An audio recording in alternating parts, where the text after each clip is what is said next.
Chapter 1. 25 years ago, they were called nerds. Today, they're called billionaires. Even among outcasts, Genoa Greaves suffered more than most. Saddled with a weird name, her parents' love for Italy produced two other children, Pisa and Roma, and a gawky frame, Genoa spent her adolescence in retreat. She talked if spoken to, but that was the extent of her social interaction. Her teenage years were spent in a self-imposed exile. Even the oddest of girls would have nothing to do with her, and the boys acted as if she'd been stricken by the plague. She remained an island to herself, utterly alone. Her parents had been concerned about her isolation. They had taken her through an endless parade of shrinks who offered multiple diagnoses: depression, anxiety disorder, Asperger's syndrome, autism, schizoid personality disorder, all of the above in comorbidity. Medication was prescribed. Psychotherapy was 5 days a week. The shrinks said the right things, but they couldn't change the school situation. No amount of ego-bolstering or self-esteem-enhancing exercises could possibly counteract the cruelty of being so profoundly different.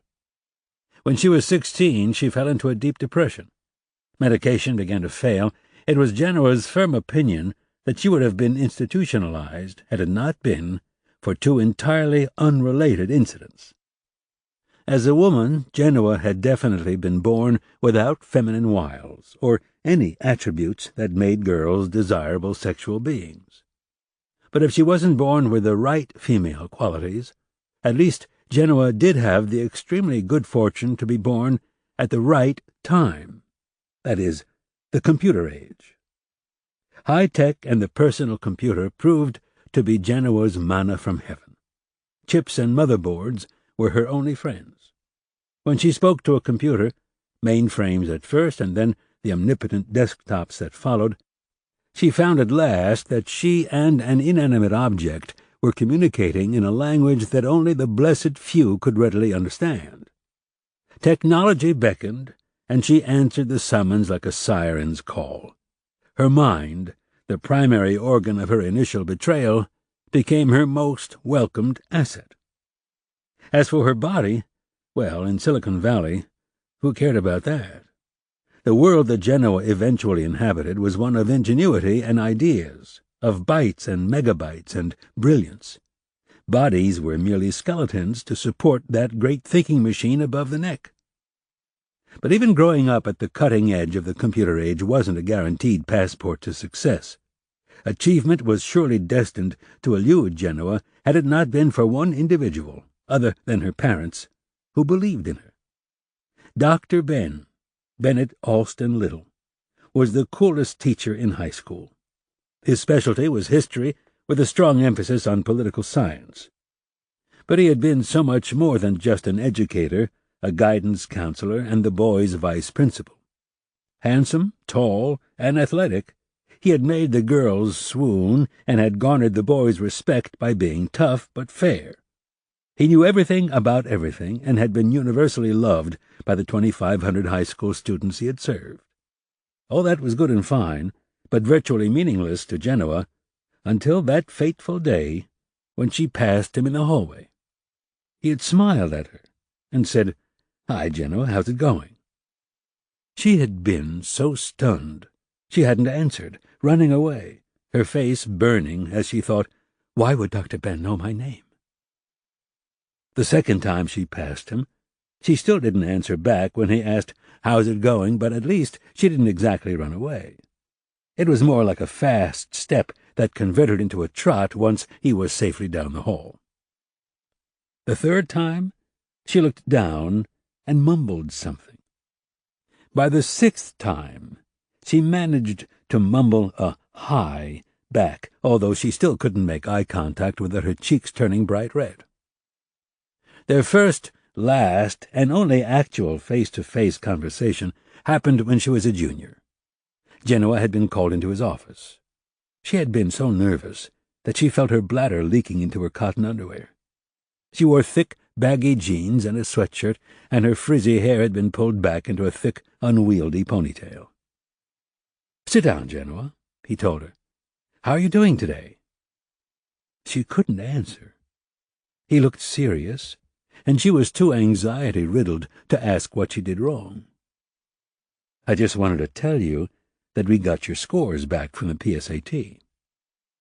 She managed a nod, and he said, "I'm sure by now that you know that you're a phenomenal student. I'm thrilled to report that you got the highest score in the school. You got the highest score, period. A perfect 1600. She was still too frightened to talk. Her heart was pumping out of her chest, and her face felt as if it had been burned by 1,000 heat lamps. Sweat was pouring off her forehead, dripping down her nose. She quickly wiped away the drops and hoped he didn't notice, but of course he probably did. "Do you know how unusual that is?" Little went on. Genoa knew it was unusual. She was painfully aware of how unusual she was. "I just called you in today because I wanted to say congratulations in person. I expect big things from you, young lady." Genoa had a vague recollection of muttering a thank you. Dr. Ben had smiled at her. It had been a big smile with big white teeth. He raked back his sandy blonde hair and tried to make eye contact with her, his eyes so perfectly blue that she couldn't look at them without being breathless. He said, "People are all different, Genoa. Some are short, some are tall, some are musical, some are artistic, and the rarefied few, like you, are endowed with incredible brain power. That head of yours is going to carry you through life, young lady. It's like the old tortoise and the hare story. You're going to get there, Genoa. You're going to get there, and I firmly believe you're going to surpass all your classmates, because you have the one organ that can't be fixed by plastic surgery." No comment. His words fell into dead air. Little said, "You're going to get there, Genoa. You just have to wait for the world to catch up to you." Dr. Ben stood up. "Congratulations again. We at North Valley High are all very proud of you.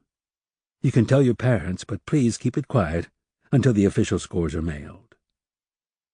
Genoa stood and nodded. Little smiled again.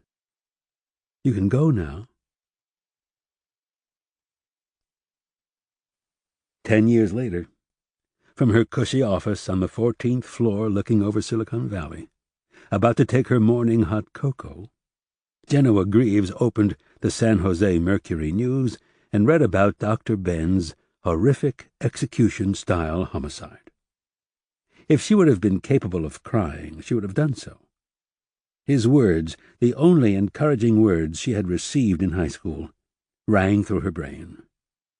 She followed the story closely. The articles that followed emphasized that Bennett Alston Little didn't appear to have an enemy in the world. Progress on the case, slow even in the beginning, seemed to grind to a halt 6 months later. There were a few persons of interest. It should have been people of interest, Genoa thought. But nothing of any significance ever advanced the case toward conclusion. The homicide went from being a front-page story to obscurity. The single exception, a note on the anniversary of the homicide. After that, the files became an ice-cold case sitting somewhere within the monolith of what was called LAPD storage. 15 years came and went, and then, quite by happenstance, Genoa picked up a copy of the Los Angeles Times and read about a homicide with overtones of Dr. Ben's murder. When she saw the article, she was sitting in the president's chair located in the CEO's office of Time Space, which was housed on the 15th through the 20th stories of the Greaves building in Cupertino. But unlike Dr. Ben's murder, suspects had been arrested for this carjacking. She wondered. Then she picked up the phone and called up LAPD. It took a while to get through to the right person, but when she did, she knew she was talking to someone with authority. Though Genoa didn't demand that the Little case be reopened, her intent was crystal. It was true that she had money to hire a battalion of private detectives to investigate the murder herself, but she didn't want to step on anyone's toes. And why should she shell out money when she paid an exorbitant amount of California state taxes? Surely the cash that she would have had to expend in private investigations could be put to better use in LAPD, aiding the homicide detectives in their investigation. Lots of money, in fact, should the department decide to reopen the Ben Little homicide and actually solve it. The inspector listened to her plaints, sounding appropriately eager and maybe just a tad sycophantic. Genoa wanted to reopen the case, to do right by Bennett Alston Little. Genoa wanted to reopen the case because the more recent homicide brought to mind the Little case, and she thought about a connection. Genoa wanted to reopen the case to bring a murderer to justice. Genoa wanted to reopen the case to bring peace and solace to all of the victims' friends and families. Genoa wanted to reopen the case because at this stage in her life, and sitting on $1.3 billion, she could do whatever the hell she pleased. Chapter 2. The conversation went like this. "The case is 15 years old," I say. Then McInerney responds, "Strap, I don't give a solitary fuck if it's from the Jurassic era. There's a 7-figure endowment riding on this solve, and you're going to make it happen." I respond, "Not a problem, sir." Good comeback. I thought so. Lieutenant Peter Decker regarded Strap, who within the last 10 minutes seemed to have gained a few more wrinkles from frowning. He was turning 60 this year, but still had the bull frame of a weightlifter. The man had a steel-trap mind and a matching metallic personality. "I'll do what I can, Captain." "That's the idea, Lieutenant. You'll do what you can. I want you to handle this personally, Decker, not to pass it off to someone in homicide." "My homicide squad is more up to date on the latest techniques and forensics. They'd probably do a better job, since most of my time is spent doing psychotherapy and scheduling vacations." "Horse shit!" Strap rubbed his eyes.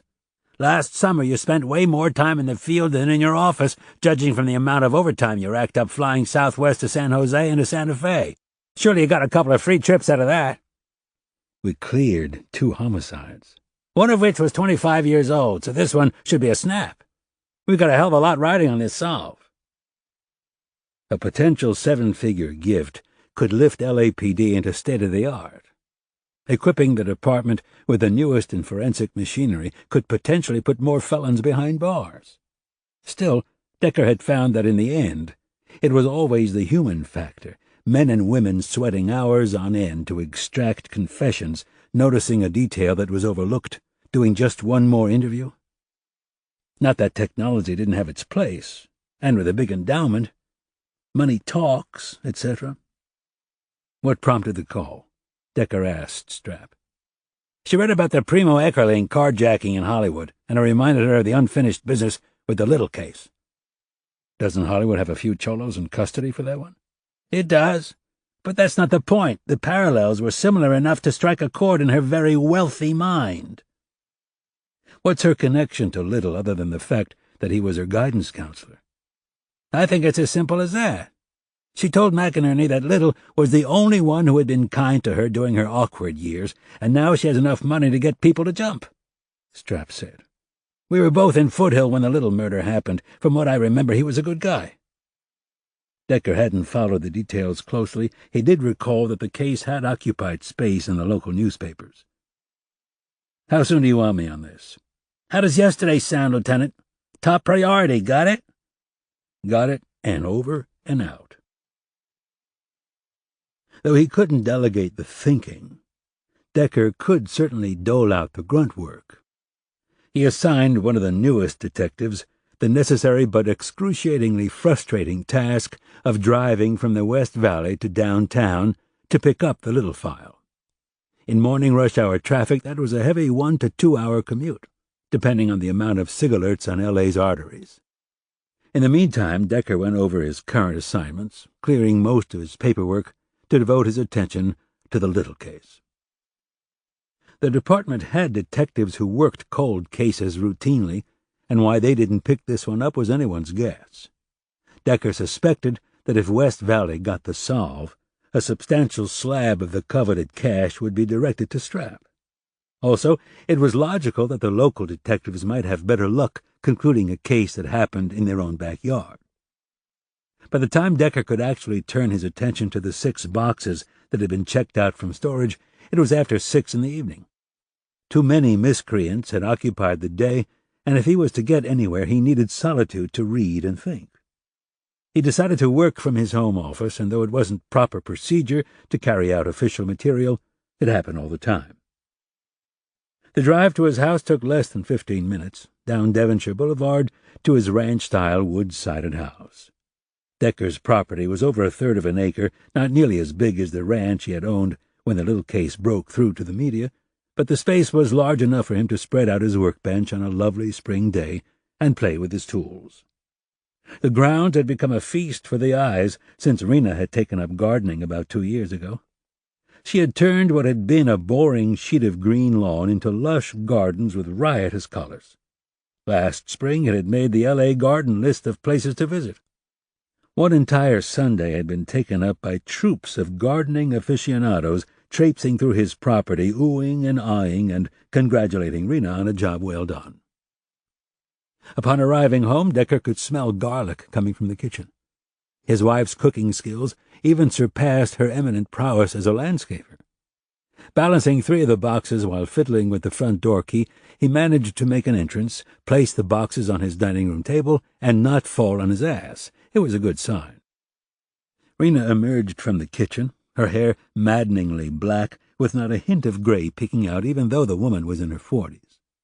Her lack of aging never ceased to painfully remind Decker that he was in his 50s and had a head streaked with silver.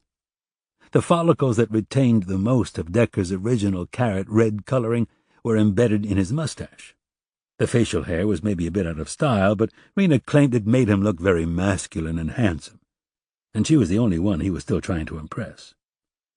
Rena wiped her hands on a dish towel. She pointed to the boxes. "What's all that about?" "I got saddled with another cold case. Only this one needs a quick solve." "See what happens when you're too successful?" Decker smiled. "Aren't you my good friend? What smells so good?" "Chicken cacciatore over pasta. I've loaded it with garlic trying to stave off the current flu bug. My plan is to make it too uncomfortable for anyone to get too close to us. But we'll be okay with each other because we'll both eat the same entree." "What about our progeny? Will she be able to come close?" "Hannah is irrelevant since I basically haven't seen her in 3 days. The consequence of a driver's license. She's at Lily's studying for a chemistry test." Decker brightened. "So we're all alone?" "Yes. How about if you clear off the table and I'll open the wine? I've picked out a Sangiovese that I found on kosherwine.com. "Sounds wonderful, but just a single glass for me, darling. I've got to work." "Hence the boxes." "There are still 3 more in the car."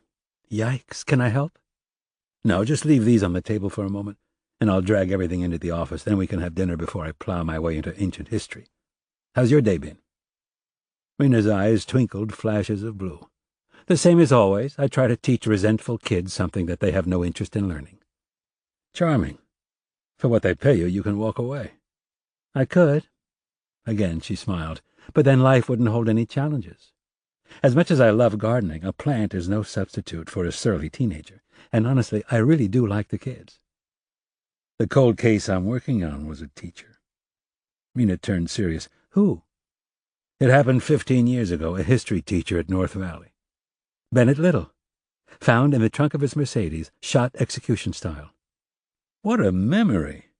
"It was a big case. You were still at Foothill, and we were living at your old ranch." She smiled. "I miss the ranch sometimes, even though it was a 2.5-mile walk to shul."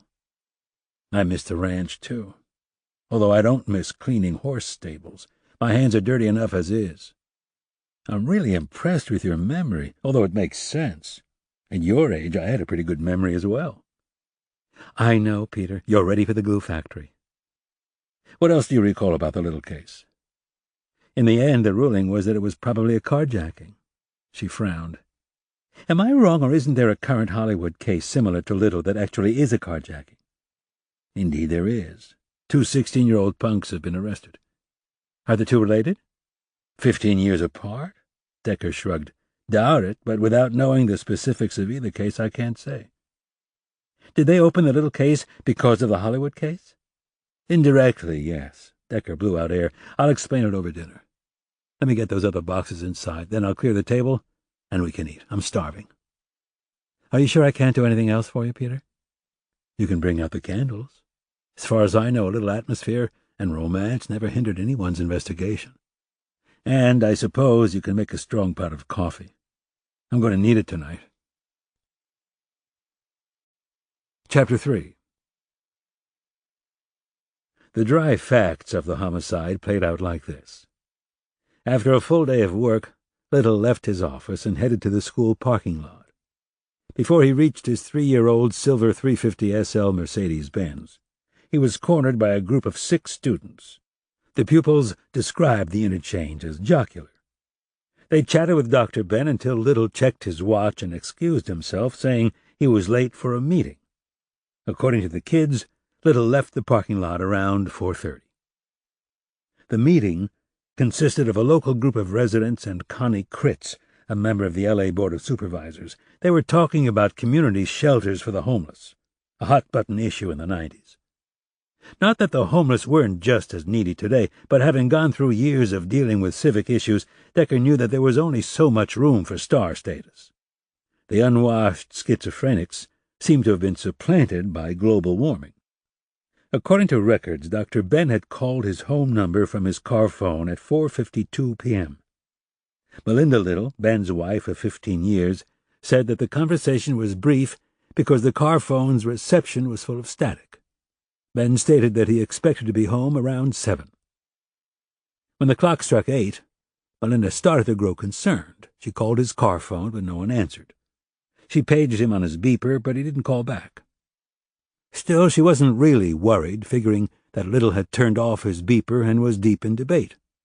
Passions ran high when dealing with the homeless. When the cuckoo clock struck 9 and there was still no word from Ben, Melinda told her sons that she was going out for a few minutes. Melinda drove to Civic Auditorium only to find it empty. With shaking hands, she drove back home, locked herself in the bedroom, and started going through a roster of community numbers until she managed to secure the home phone listing for Connie Critz. The supervisor was surprised that Melinda hadn't heard from Ben. Connie told her that the homeless meeting had finished up around 7:30. She thought that Ben had left with the rest of the group. It was now close to 10. Melinda called the police, only to be told that an adult isn't considered officially missing until he or she has been gone for at least 48 hours.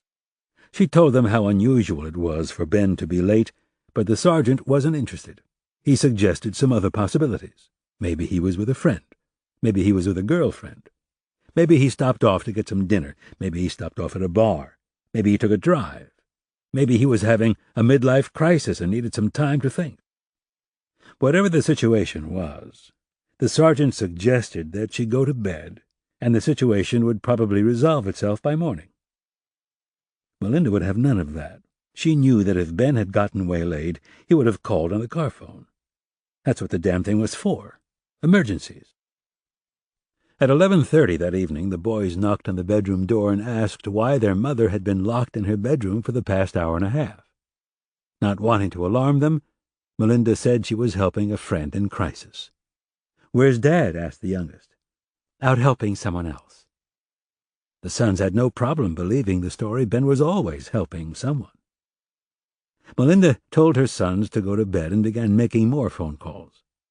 An hour later, when Melinda still hadn't heard from Ben, her closest friends came over to stay with her until this ordeal resolved. Their corresponding husbands had been sent out to look for Ben or his car. The dreaded call came in at 3:30 in the morning. Ben Little's Mercedes had been spotted, the sole vehicle in a paved lot at Clearwater Park. The police had been called. 2 squad cars eventually arrived at the location. The interior of the Mercedes was empty, and there was no sign of Ben anywhere. As the group decided on their next move, a particularly alert officer noticed that the back of the Benz was sagging, and something was dripping from the rear of the car. Gloving up, one of the uniforms fiddled with the lock until the trunk popped open. Bennett Alston Little was fully clothed. His hands and feet had been tightly bound by generic shoelaces, and a blindfold had been placed over his eyes. He'd been shot 3 times in the back of the head. Again, Melinda found herself talking to the police. This time, they had taken her very seriously. The first thing Decker did was sort through photographs. In cases where he wasn't the original primary detective, he liked to have clear mental images. The pre-mortem snapshots showed that Ben Little had been a very handsome man, sharp light eyes, a wide, bright smile, a strong chin, and an athletic build. The file contained 2 headshots and one with Ben and his family. In contrast, the post-mortem shots showed the hapless teacher in the fetal position with his knees bent and touching his forehead, an odd position to take after death. Ben's head was resting in a big pool of blood. Decker continued to read the crime scene report until he found what he was looking for. Several bullet shells had been found inside the trunk, which probably meant that the trunk was the original crime scene. Ben had been living when he'd been placed inside and had instinctively curled up in a defensive position. Then he had been executed. There was something otherworldly about reading original case notes. It transformed a corpse into a living, breathing human being. The 2 original homicide investigators, Arnold Lamar and Calvin Witten, seemed to have worked hard, and the file was complete.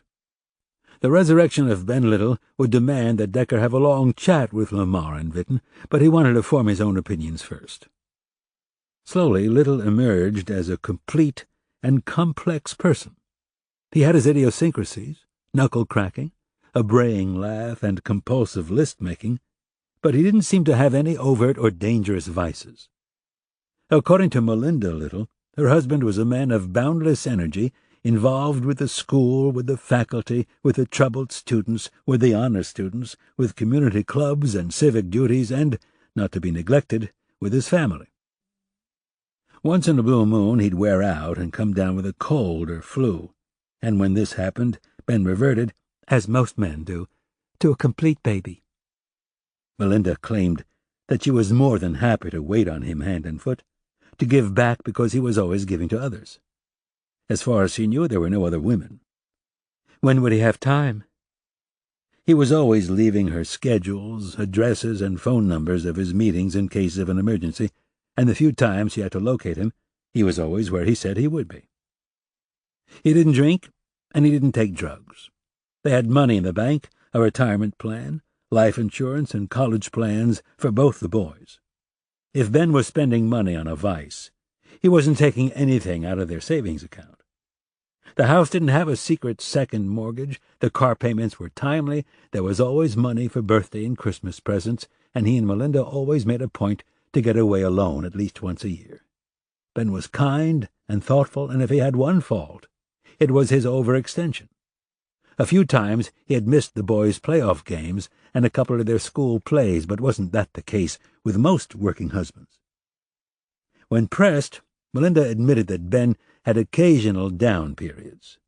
There had been a student who had died in a car accident, another who died in an overdose. A promising girl had gotten pregnant. Those kinds of things made him blue, but his favored way of coping was to throw himself into another project. He didn't dwell on what was out of his control.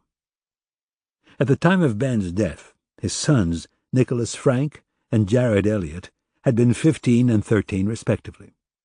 They'd be 30 and 28 by now. Decker wondered about the boys' perceptions now that they were adults. They needed to be interviewed. By the time Decker was done with the file, it was 3 a.m. His eyes were shot, his back hurt, and his shoulders felt the crushing weight of obligation. He tiptoed into his bedroom and slipped under the covers of his bed, taking precautions not to wake up his wife. As soon as Rena felt the shifting of the mattress, she nestled closer to her husband. "Everything okay?" she asked. "Fine. Love you." "Love you, too." Decker was exhausted, but even so, it took him a little time to fall asleep. His dreams were disturbing, but when he woke up the next morning, he couldn't remember them. Only a hollowness somewhere, in the recesses of his heart. Chapter 4. Tooling through the Santa Monica canyons with the windows opened provided Decker with a blast of misty brine in his face, a welcome change from the hotter and drier climate of his work and residence. Here in the Palisades was the California dream. Multi-million-dollar houses cut into rocky hillsides with landscaping that was far too green to thrive without the help of additional irrigation. Towering eucalyptus and ficus stood like sentries on either side of the asphalt. The sun was breaking through the fog, patches of cobalt peeking through the gray clouds. The temperature was mild, and at 10 in the morning the day was shaping up to be a good one. Decker pushed his hunk of junk Crown Vic upward, straining with each twist and turn of the road. The address put him on the top ledge of a prominence where parking was limited, but at least the street was flat. The house that corresponded to the numbers was modern, fashioned from wood, glass, and concrete. Melinda Little Warren answered the door before he even rang the bell.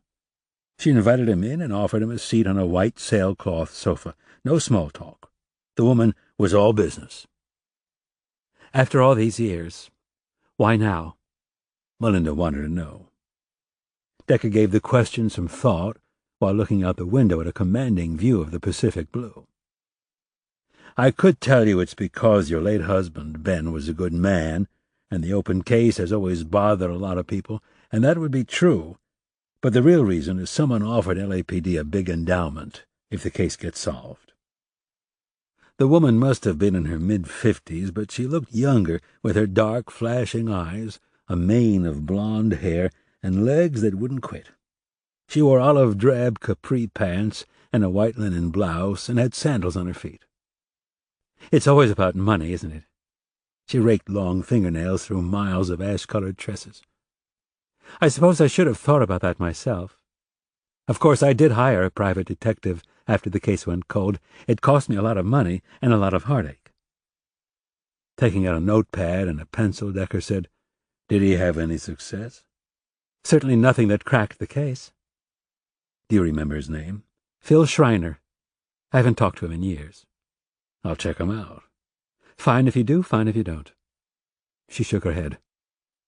"When I think about what Mike took on when he married me, my rock-bottom finances and my needy boys, admiration for the man just grows logarithmically." Mike was Michael K. Warren of Warren Communications. His techno specialty was voice activation. He and Melinda had lived in this piece of paradise for 10 years. The interior had natural wood floors, a 2-story fireplace, and walls of glass. The furnishings were white and spare, but the place didn't blow a frosty attitude. Maybe it was all the knickknacks, the tchotchkes, as Rena would say. "Logarithmically," Decker said. "You must have been a math teacher." She smiled. "And you must be a detective." "That's how Ben and you met." "Right again." Her eyes misted. "I've had so much misfortune in my life, but I've also been overly fortunate in the relationship department. I guess you can't have it all." Decker wondered what her other misfortunes were. Melinda said, "May I ask who offered to donate the money?" "Genoa Greaves. She's the CEO of Timespace." "I've heard of Timespace. What was her connection to Ben?" "She was his student in the early 80s. She describes herself as a typical geek, and according to her, your husband was the only person other than her parents who ever gave her a word of encouragement. Smart people have long memories." She raised an eyebrow and said nothing. "Do you remember her?" Decker asked. "Not at all. But her words don't surprise me. Ben was always doing things for other people. I've never met a more altruistic man in my entire life. Sometimes I almost wish I had discovered a drug habit, or a mistress. It would have made him more human. By now the man has reached godlike stature in my eyes. Everyone falls short. Although I adore Mike, he can never—" Tears rolled down her cheek. "I'm sorry. This is very painful." "I'm sure it is. But if I'm going to do this case correctly, I have to start from the beginning." She dabbed her tears with a Kleenex. I'm afraid I don't have anything new to tell. It would be helpful if you went over the incident for me. A heavy sigh. Why not? I've only told the story about 1,000,000 times. Ben said he'd be home around 7. When he wasn't home by 10, I started to worry. I got in the car and went down to Civic Auditorium, trying to find someone from the meeting. Everyone was gone. I drove back home and called the police. They told me to call back in 48 hours. A grown man missing is no big deal. Do you remember who you spoke to on the phone? Wendell Festes. He wound up apologizing to me for his flippant attitude, but then started saying things like, "You gotta understand what usually happens." Melinda clenched her teeth. I really didn't give a damn about what usually happens. The man was rude, and I told the captain that when I spoke to him. Decker nodded. So what did you do after speaking to Festes? A few of my friends came over to the house to keep me company. Their husbands went out searching for Ben. They found his car and called the police, and the police found Ben. She sat down on a leather club chair and made a swipe at the tears in her eyes. That's really all I can recall. I'm sorry. What do you think might have happened that night? Decker asked. Melinda shook her head. I thought about it endlessly for years. His car was all alone at Clearwater Park. Maybe he got a last-minute phone call and was meeting someone there, although his car phone records didn't indicate that. But he could have made a call from a phone booth. The cell phones back then weren't reliable. Who would he have met? If he was meeting anyone, it was a student in trouble. I suggested that to the detectives at the time, but that went nowhere. What do you mean? You know how teenagers are, especially the boys, risk-takers. They do stupid stuff and usually get caught. Doing something idiotic doesn't mean that the kid is a sociopath. Ben was their best advocate. He went the extra mile for them the first time. And the second time? Their pleas fell on deaf ears. Ben had a sense of fairness and justice. If you didn't prove yourself to be trustworthy, you didn't get trusted. So it's possible that Ben might have angered the repeat offenders. The chronic troublemakers would have gotten expelled anyway, regardless of what Ben might have told the administration. You can't sell pot continually to your fellow students and expect not to be expelled. Do you have a specific kid in mind? Darnell Arlington. A real charmer, one of the few kids who fooled Ben in a big way, but I must tell you, the police checked him out thoroughly.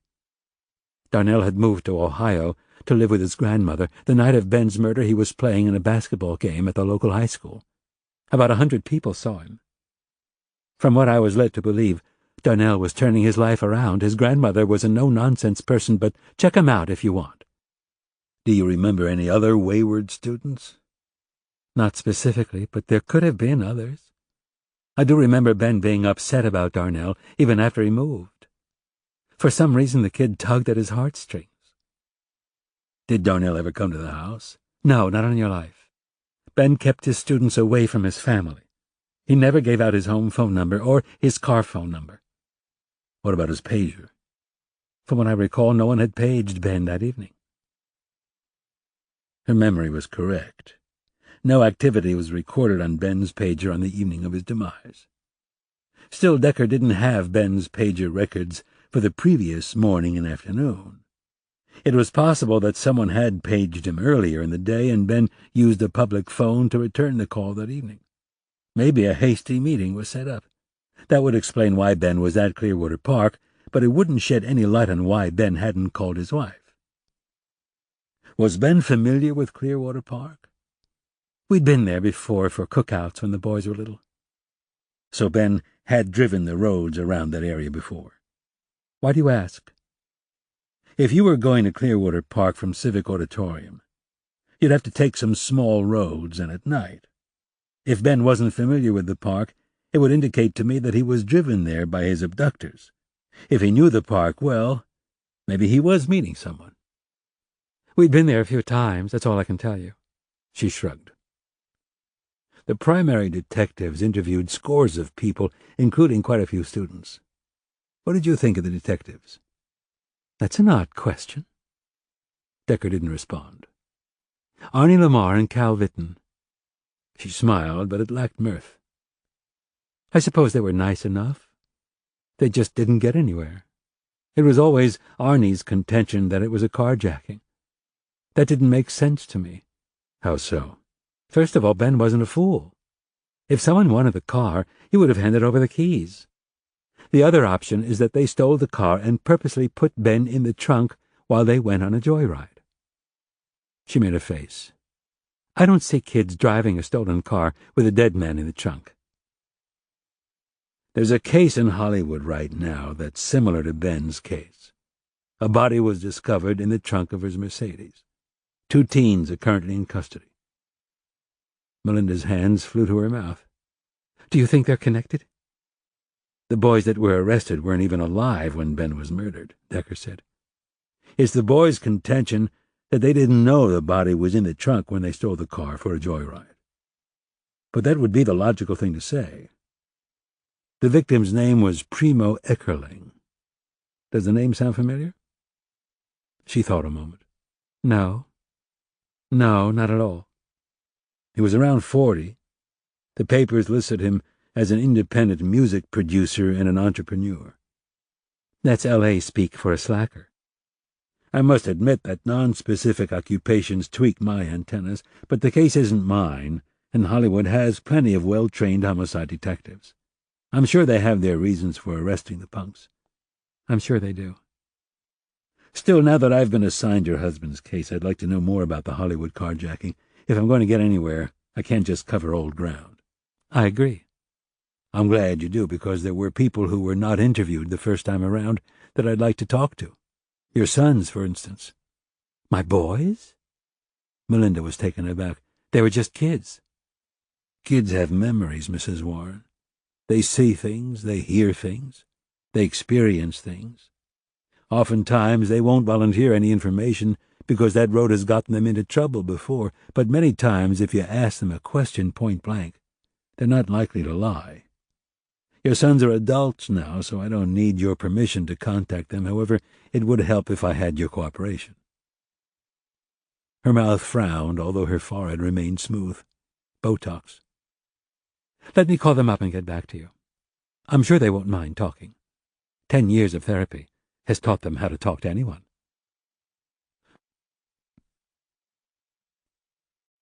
Chapter 5. When homicide detectives were a hair shy of a solve, the last thing they needed was a hotshot from some other substation messing around with their cases. 2 similar felonies, 15 years apart, didn't a criminal pattern make, and while Decker had no intention of gumming up anyone's finely oiled conviction machine, he did feel it was incumbent to review the files of the recent Hollywood carjacking homicide just in case. To make the cold call to the detectives was an unpleasant prospect. Lucky for him that he had an in, and that brought a smile to his face. He had done umpteen favors for his daughter, and that was to be expected because he was the parent. This little assignment would give Cindy a chance to reciprocate. From the windy roads of Sunset, Decker hooked onto the 405 heading north into his home turf of the San Fernando Valley. Morning clouds had given way to full sun, necessitating air conditioning. Although the car was old, it valiantly sputtered a stream of freon-laden air which felt good on Decker's sweaty face. He loosened his tie and waited for phone reception as the Vic chugged through the mountain pass. When he reached the top of the hill, he used his voice-activated earpiece to talk hands-free. Cindy picked up on the 3rd ring. "Are you busy?" he said without introduction. "Just sitting down to a vegetarian club salad." Decker checked his watch. It was 11:30. "Early lunch?" "Joe's hungry and the timing works. What's up?" "I'd like to talk to you for a few minutes. It would be helpful if you had some privacy." "Hold on." Decker heard Cindy talking to her partner. Several moments later, she was back on the line. "Is everything okay?" "Just fine. Did I make you nervous?" "Of course you did. You never call me during working hours." "That's because the call is business. Sorry if I scared you. I need a favor soon." "A favor, huh?" A pause. "Well, now I know I've arrived." Weren't you involved in the car recovery of the Primo Eckerling case? Initially, Joe and I were assigned to the case until we popped the trunk and discovered the body. Then it immediately went over to homicide. So the car was reported as stolen? Yes, but the vehicle wasn't the main issue. Eckerling's girlfriend reported that he, along with the car, went missing. About a week later, a traffic officer was about to write a ticket on the Mercedes when he noticed that the car already had a ticket on the windshield. The car was parked in Prince right off Hollywood Boulevard. That's a residential area, isn't it? Yes, it is. The car was being ticketed because it was parked on the wrong side on a street cleaning day. The first ticket was for the same violation. The car had been sitting there for at least a week. And no one called it in? It was a brand-new Mercedes. I suppose it didn't look out of place. The miracle was that no one vandalized or stole it, especially with all the bars in the area. Lots of bars mean lots of drunks doing stupid things. That's often the case. Anyway, the officer ran the plates and the car came back hot. Joe and I caught the call. When we got to the location, we peeked inside the vehicle. Something just didn't look right. Just as important, something didn't smell right. Joe jimmied the lock on the trunk, and the rest is history. And no one complained about the smell? It wasn't that strong, and you know how it is in L.A. No one really walks, and you'd have to pass by to notice an odor. Most of the gas and bloat was gone? Most of it, yes. But we got a whiff of something funky as soon as we got close enough. Was the body in the open, or was it wrapped up in garbage bags? It was curled up in the trunk. A pause. Daddy, I have to get back to my lunch or Joe's going to get suspicious. Can we talk about this later? I need the file. And you don't want to just call up homicide and ask for it? Exactly. They've got suspects in custody, and I don't want to inject something new unless there's good reason. There was a long pause. We should talk later. I never fully bought into the carjacking murder theory. How soon do you want it? As soon as possible, but a day or two won't make a difference. Do you remember the name of Eckerling's girlfriend? Marilyn Eustace. I'd like to hear the details of what you're working on. Can we meet for dinner? Love to. I'll call you up when I get the file, and we'll have a date. How about Italian? You get the file, Princess. I'll take you anywhere you want. I'll even pay. You always pay, Daddy. I do, don't I? Decker smiled. See how much your father loves you. Taking on the cold case didn't mean that Decker's paperwork didn't pile up. As soon as he hit the squad room, he became the lieutenant in charge and was bombarded with questions, comments, and complaints.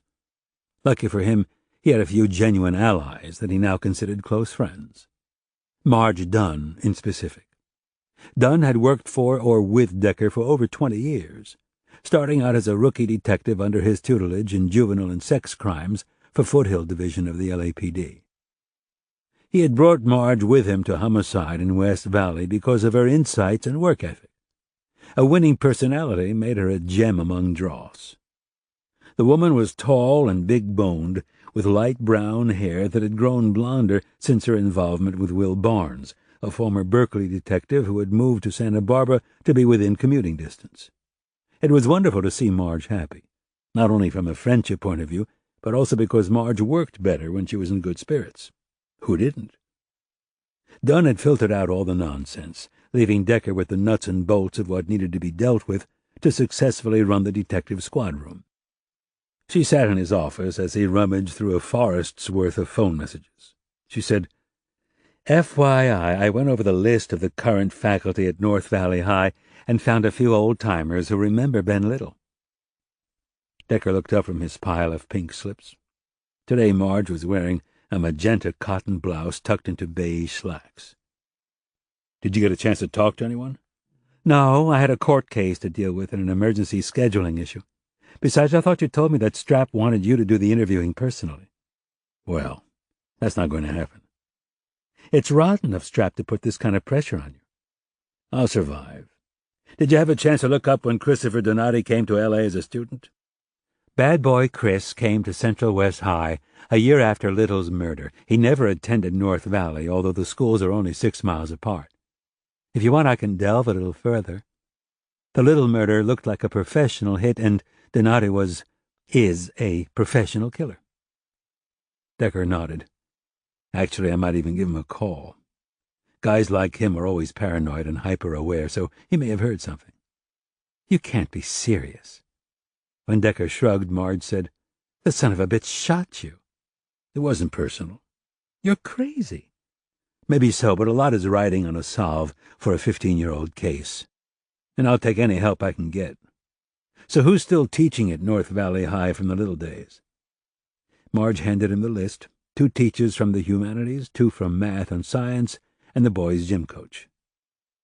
If you allow me to bring Oliver in, we could probably rip these interviews off in a couple of days. He would also be helpful because Scott was in homicide at Devonshire when Little was murdered. Have you talked to him about the Little case? I don't do anything without your okay, boss, but I'm sure if he read the file, a lot would come back to him. I did ask him about Arnie Lamar and Cal Vitton. And? He said they were all right, not corrupt as far as he knew. They were old-timers, although he was quick to point out that they were probably the same age as he is now. Then, as he thought about it, he slipped into one of his famous funks. As you well know, it's unpleasant dealing with Scott Oliver when he's moping. Did he wonder why you were asking about Lamar and Vitton? I think he guessed, Pete. They've become synonymous with Ben Little's murder. Decker handed her a slip of paper.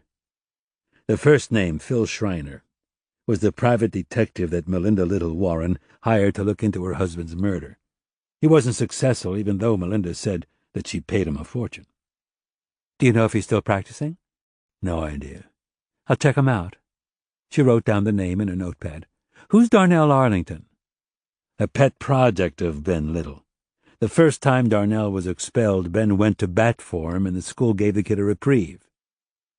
The second time, Darnell got the boot, and Ben backed up the school. Arlington was in Ohio when the murder happened, and Ben's widow had heard that the kid turned his life around. Cal Vitton talked to him at the time of the murder, but he's worth a second look. Consider it done. Marge wrote down Arlington's name and gave the slip back to Decker. So I can bring Oliver into the fold? Decker thought about it. All right, let's include Oliver. Strap knows that I can't do this all by my lonesome, but he doesn't want it getting back to the big boys that I've farmed it out. With all his faults, Scott can keep a confidence. That is true. And who knows, maybe a special assignment will snap him out of his funk. Marge shrugged. One can hope, and yet one will probably be disappointed. Chapter 6. Calvin Vitton and Arnie Lamar had turned in their guns and shields shortly after the Little murder, but neither had left town. Silent Cal, as he was known, had an address in Simi Valley, a mountainous community northwest of L.A. The area had wide streets, big skies, and lots of undeveloped land that sat atop granite and bedrock. Many working cops called Simi home, and an equal amount of vets retired to small ranches carved from the hillsides. When Vitton didn't pick up the house phone, Decker left a message on his machine asking him to please call back at his convenience. Arnie Lamar lived in Sylmar, northeast of L.A. The neighborhood was noted more for its honor farms and detention centers than it was for its natural scenery. It was rugged country, some mountains but also dusty flat areas that were perfect for Lamar's passions of auto building and racing, and climbing up hillsides in one of his ATVs.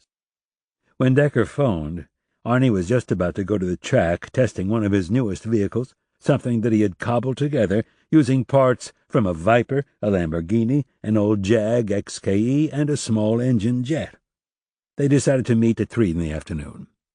Decker showed up on time. Upon arrival, he took note of Arnie's 4-car garage, the door to one of its stalls yawning wide open. A chimerical cherry-red vehicle was parked in the driveway with a pair of denim legs sticking out from the undercarriage.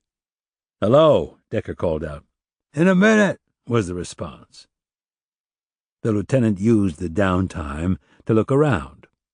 Lamar seemed to have a nice-sized spread, similar to Decker's old homestead, except there weren't any stables. The front yard was bereft of green, a brown square of hard-scrabbled dirt spotted with shreds of rubber, discarded chrome, and rusting steel. The house was 1 story and wood-sided, and if it had any style, Decker would call it California Ranch. It wasn't exactly dilapidated, but upkeep wasn't Lamar's forte. The body slid out from underneath the red hunk of metal. Lamar was on his back, resting on a block of oak on wheels. He had on oil-stained overalls and a gray T-shirt. His feet were housed in sneakers. He rolled over to his side and hoisted his frame up until it was erect. Lamar was a short man and slight in build, bald with a white mustache, dark coffee eyes, and knobby fingers that clutched a wrench. 3 o'clock already? By my watch it is. Jeez, I got under there, I forgot about everything. His face was streaked with dirt and grease. He wiped his hands on an oil-stained rag. I'd like to clean up. It won't take longer than 10 minutes. You want something to drink? It's hot today. Water would be nice. How about a beer? I'm working. Lamar smiled with yellow teeth. I won't tell. Decker smiled. Water's fine, thanks. Suit yourself. The retired detective opened the door and led Decker inside. The interior was surprisingly clean. Floors swept, shelves dusted, and the furnishings simple and old. The dining table and chairs looked handmade, the work good but not professional. Pictures adorned the walls and tabletops, one special woman and children at various ages until they were grown with children of their own. At present there was no sign of the special woman anywhere. The house was on the dark side, even with the blinds open. Decker sat down on a faded floral sofa. The only other seating was a cracked leather lounge chair that had a bird's-eye view of the television, no doubt Lamar's special seat, his makom hakevua, Rena would have called it, using the Hebrew term for an honored place. At home, Decker had a blue leather armchair and ottoman. 10 minutes later, Lamar made his appearance, pink-cheeked and wearing clean denims and a gray T-shirt. He was carrying a plastic cup of water and a can of Coors Light. After giving the cup to Decker, he pop-topped the beer and took a long swig. That's good drinks. Lamar plopped down in his chair. I used to hate diet beer. Now I've gotten so used to the light taste that the dark brew seems way too strong. It's amazing how we adjust our attitudes to rationalize things. Lamar said, So, who decided to reopen the Ben Little homicide? It seems one of his fans from his teaching days struck it big in technology up in Silicon Valley. There's a hefty endowment riding on the success of the case. Lamar nodded. Good luck to you, then. You don't harbor much hope? Nothing would make me happier than a solve. The damn thing was always a thorn in my side. There seemed to be no reason for it other than bad luck. You know as well as I do. You see homicides, and each one of them is ugly, but some. Drug dealers, hookers, thieves, gangbangers. Now, no one deserves to die by violence, but if you're going to put yourself in harm's way, shit happens. But this guy, nothing I dug up indicated that he was anything else except Joe Model Citizen. How deep did you manage to dig? We didn't get any interference, if that's what you mean. Lamar thought about the question. We started with the wife, and when we hit a wall, we branched out to friends, co-workers, students, and community people. There was an insurance policy, but at that point the widow hadn't bought herself a new car or a flashy diamond ring. There was money in a college fund for her boys. She also took a job.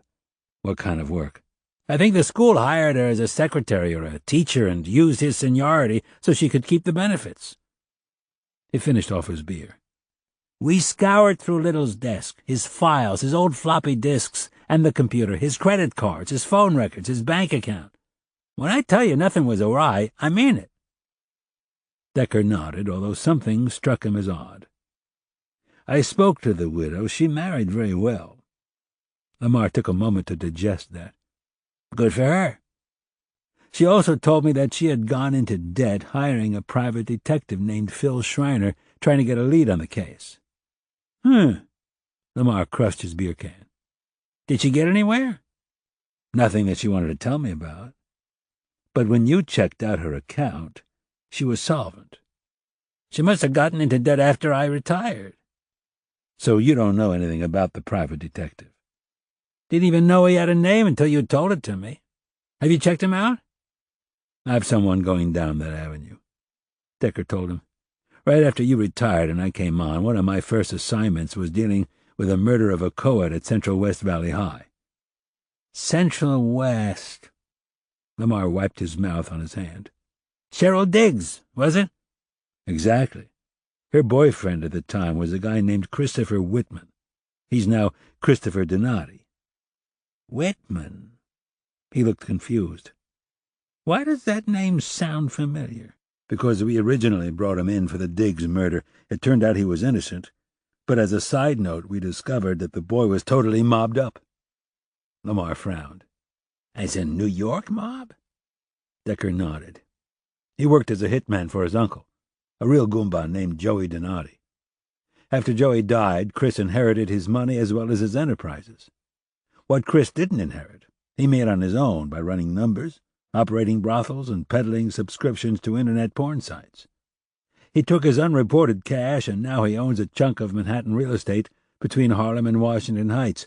His registration dates put him at Central West after Little was murdered. But he could have been here before the official date of enrollment. I just was wondering if you had any dealings with him before I came on.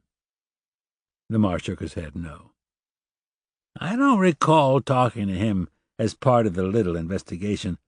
Look in the notes and see if I interviewed him. I did, and you didn't. Lamar shrugged, as if to say, so there you have it. As far as I know, his name never came up, but neither Cal nor I bothered to look into people from Central West. I have one more guy I want to run by you, a kid named Darnell Arlington.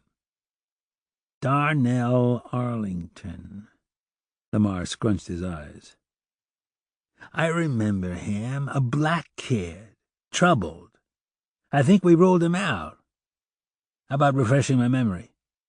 You're right, Darnell was a troubled kid. When he was threatened with expulsion, Ben went to bat for him and got him a second chance. Darnell blew that opportunity, and the boy was finally kicked out of North Valley for good. That happened about 6 months before Little was murdered. The second time, by the way, Ben sided with the school.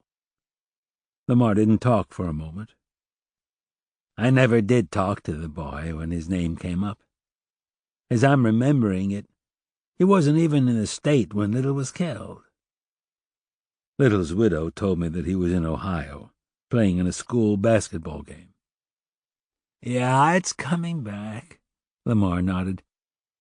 Cal was the one who interviewed Darnell. The kid was back east playing in a game witnessed by about 100 people. From what I recall, the kid was broken up about Little's death. A pause. You're looking at a revenge thing? I'm considering everything. Like I said, Cal checked him out. He could tell you more than I could about Darnell. When I talk to Cal, I'll ask about Darnell. Do you still keep in contact with your old partner? We see each other every now and then. For all that we went through together, once that whole thing ended, we found out that we didn't have too much in common. I'm a doer, Cal's a brooder. Sometimes it worries me, but I'm tired of mothering the man. Eventually he needs to figure it out on his own. I've left a message. I trust he'll call me back. Oh, yeah, he'll do that. Little bothered him as much as the case bothered me. Let me know if you make any headway. Be nice to see someone in custody before I die. That's not too much to ask of the good Lord, right? Decker agreed that it wasn't too much to ask. But when it came to results, the GL always seemed to have other ideas.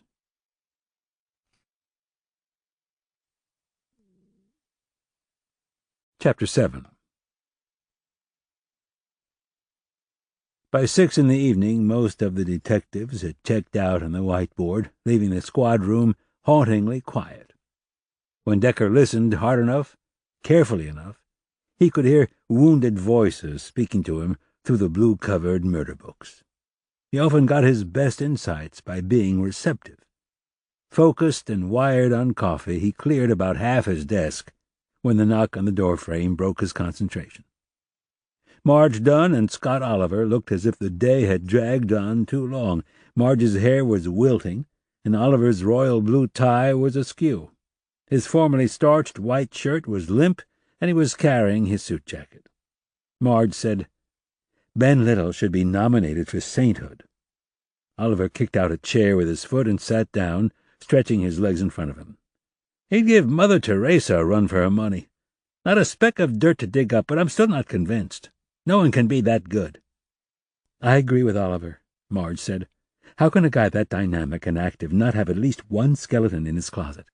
Oliver said, I remember the cops being frustrated about that. I think we all would have been more comfortable dealing with the whack if the Vic had some bad habits." "Interesting that you say that," Decker said. Arnie Lamar remarked that the little homicide was particularly sad because he was such a nice guy. His eyes drifted to Oliver's. "What did you think of Homicide's handling of the case?" "They worked it pretty hard for about 6 months, then it just froze. I recall that Arnie and Cal kept at it from time to time, but this wasn't a case with a lot of forensics. There was some ballistic evidence, a couple of prints that Arnie would run from time to time. And DNA? Shaw, my friend, Shaw." Oliver waved his hand in the air and chanted, "Ice, ice, baby." "What did you think of Cal and Arnie?" Decker asked. Oliver gave the question some thought. "They were competent. I liked Arnie more than Silent Cal, but that doesn't mean that Cal was a bad D. Have you talked to Vinton yet?" Decker shook his head no. "Just Lamar." "What'd you think of him?" Marge asked. "He's all right. Seemed to care." To Oliver, Decker said, "Did you ever work with either of them on any homicide case?" "Sure, on the homicides that we worked in teams of 5, they were competent, if not inspiring. They seemed like a tight twosome."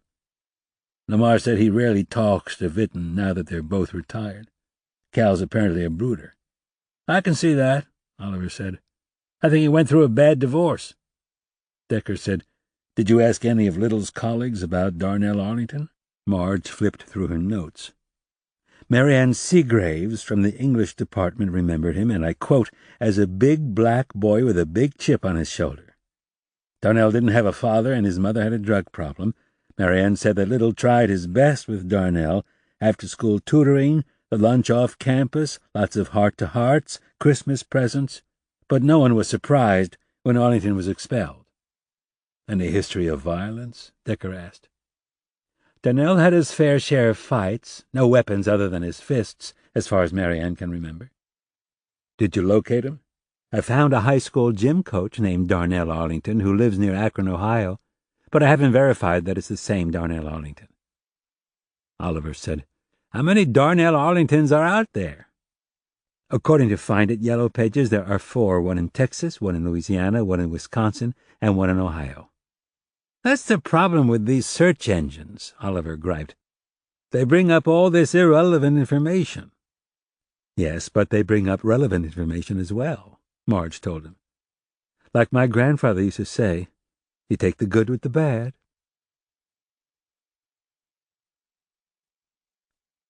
The phone call came at 9 in the evening on the cell. Decker had been working at home in his pajamas, scouring through the Little file, trying to find a scintilla of an overlooked clue. He regarded the number and realized it was Vinton. "Thanks so much for calling me back, Detective. At your convenience, I'd like to meet with you for an hour or so regarding the Bennett Little homicide." "You can stop right there, Lieutenant. Arnie called me up and told me you were at his place on some kind of mission. I'll tell you what you already know. If I would have thought of something new, I would have told someone a long time ago." "I realize that, Detective. I don't expect a breakthrough, just your thoughts and insights." "No new thoughts. Definitely no new insights. You taking time out to talk to me would be a total waste because I don't have anything to tell you." "Sometimes, just by talking, new things pop up. We're talking now. Nothing new is popping up." Decker gritted his teeth. "Still, if you can give me an hour, I'd appreciate it." "Why?" Vinton's voice had tightened even further. "I already told you I got nothing to say." "Okay, then let me spell it out for you. I was ordered to reopen the case. That means I have to talk to everyone involved.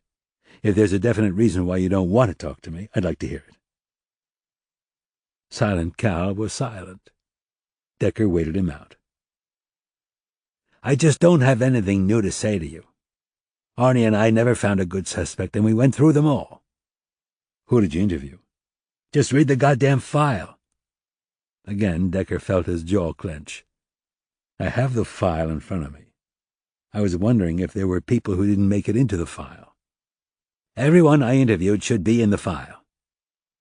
"Who came closest as a suspect?" "No one. The man didn't have any enemies." "He must have had one." "No, he didn't. He had bad luck." "You think it was a random carjacking?" He drove a Mercedes. A car like that would be a good score to a couple of punk boosters. But they didn't steal the car. Maybe Ben came out and surprised them. That's always been my theory, that the punks panicked, threw him into the trunk, and drove to Clearwater Park. Once there, they whacked him. Decker gave Cal's ideas brief consideration. Immediately the question arose, how did the punks escape from the park? It could be the punks just walked away. The file had recorded lots of shoe prints on the grass by the car lot, but none of them led anywhere, and 15 years later that was probably a dead end. That's one explanation, Decker told Witten. I'd like to talk to you in person, and consider other theories. Another round of silence. Decker said, Look, Cal, if I didn't have to talk to you, I wouldn't bother. But I need to do this. So help me out and make it as painless as possible. The quicker we do this, the quicker I'm out of your hair. I used that line many times when I was at LAPD, and I know that it's a truckload of shit. This is only the beginning. What time can you meet me tomorrow? Come at 9 in the morning. I'll be there. This is the address I have for you. Decker read off the numbers. Is it current? Yeah, it's current. So I'll see you at 9. Fine, I'll meet with you. But don't expect a hot pot of coffee waiting for you. This ain't a social call. Chapter 8. The numbers written on Decker's notepaper matched a small stucco house in a development of modest homes. The street was wide, typical of most streets in Simi Valley, and ended in a cul-de-sac. If lawns were classified like eye color, the patches would have been designated as hazel, a mixture of green grass with russet, sun-bleached weeds. The sidewalk trees were stalks with bushy, untrimmed canopies, resembling adolescent boys with a fro. Mixed flowers offered some color, as did the blue sky, but most of the surrounding rocky terrain was brown and dusty. Both of Decker's stepsons and his younger daughter had taken their driver's license examinations in Simi. It was a good place to learn because the roadways were broad and there were assigned left-hand turn lanes complete with arrows. With Hannah now driving, Decker was left to ponder how fast his life had come at him. He felt active and vigorous, but that didn't change the years. Was retirement a theoretical concept or an inevitable reality of the near future? After parking the car, he checked his watch. At precisely 9 o'clock, he got out of the cruiser and ambled up the walkway, climbing 2 steps to reach the door. He gave the wood a firm knock, the type of rap that told a cop that another cop had arrived and there was serious talking to be done. When no one answered right away, Decker was peeved. He rang the bell and waited, feeling uneasy when silence answered him back. He glanced over his shoulder as if he expected Cal to materialize. Then he looked upward at the cloudless cerulean ether. No Cal in the sky either, just the fluttering of black ravens along with harsh cawing.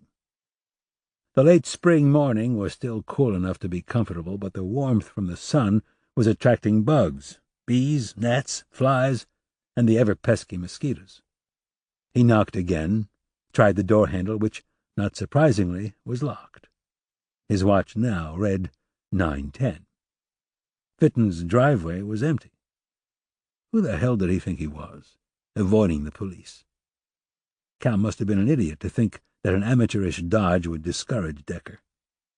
With an angry scrawl, he wrote on the back of his business card that he'd be in touch. He dotted the exclamation point angrily and was 2 steps away from his car when something tickled his brain. The house had a 1-car garage sealed with a plank door that contained a glass insert. Decker turned around, walked up the empty driveway, and peeked through the window. Inside sat an old black pickup next to a workbench area. Would a guy like Witten own 2 vehicles? He looked at the gray cement driveway. Although it wasn't pristine, it wasn't spotted with oil stains or fluid leaks. Again he glanced around, biding his time, while his brain fired ideas. Someone could have come by and picked up the old man. Cal could have gone out for a walk. But Decker was bothered. Cal was first and foremost a cop, Career detectives didn't miss appointments without explanations. If Witten hadn't wanted him to come, he would have phoned Decker and told him so. And if there had been an emergency, Cal would have left a note or a message on Decker's cell. No-shows were irresponsible. More than that, they were cowardly, and Calvin Witten didn't impress Decker as a coward. There was a 6-foot wooden gate that separated the front and back yards. Decker peered over the top and noticed that the gate was secured by a bolt lock. He called out, and when nothing answered him back, Decker decided to jump the fence. He found a purchase for his foot on a low cinder-block wall, but his hands still had to do the majority of hoisting up his big frame. Up and over. He landed awkwardly on his right foot, but shook it off with a couple of steps. Witten's backyard was small and dry and backed up against a spillway that was fenced off by cyclone wires. As Decker peered through the metal, he noticed a few shallow pools of stagnant water basking in the heat of the spring. They were green with algae and white with mosquito larvae. He made a note to himself to call County Pest Control, or the area was going to have an infestation. The back door to the house was also locked. Decker knocked hard, but the noise elicited no response. He checked the windows. The shades were down. Nothing seemed awry, no broken glass, no locks that seemed jimmied, and no signs of forced entry. He gave himself a moment to think. The sun was climbing higher. Decker could feel the heat on the back of his neck. Competing with the raven's calls was the buzzing of insects, the hum of dozens of gnats, the drone of bees foraging for pollen, the high-pitched whine of mosquitoes, and the flies. Lots of flies. He swatted the pests away from his face and regarded his surroundings. A splintered chaise longue with a faded cushion sat on a patch of crabgrass. A few small trees languished around the fence of Witten's property. There was a Weber barbecue that looked in pretty good shape. A white plastic table and chairs were off to one side. The top of the table was thick with dirt and bird droppings. When Decker returned his attention to the house, he noticed that a heavy funnel of flies had congregated near one of the back windows. That was not a good sign. Investigating further, Decker was hit with a strong whiff of decay, violently sparking his olfactory nerve. He exhaled forcibly while holding back a gag. He knew why Cal hadn't answered the door. He called 911.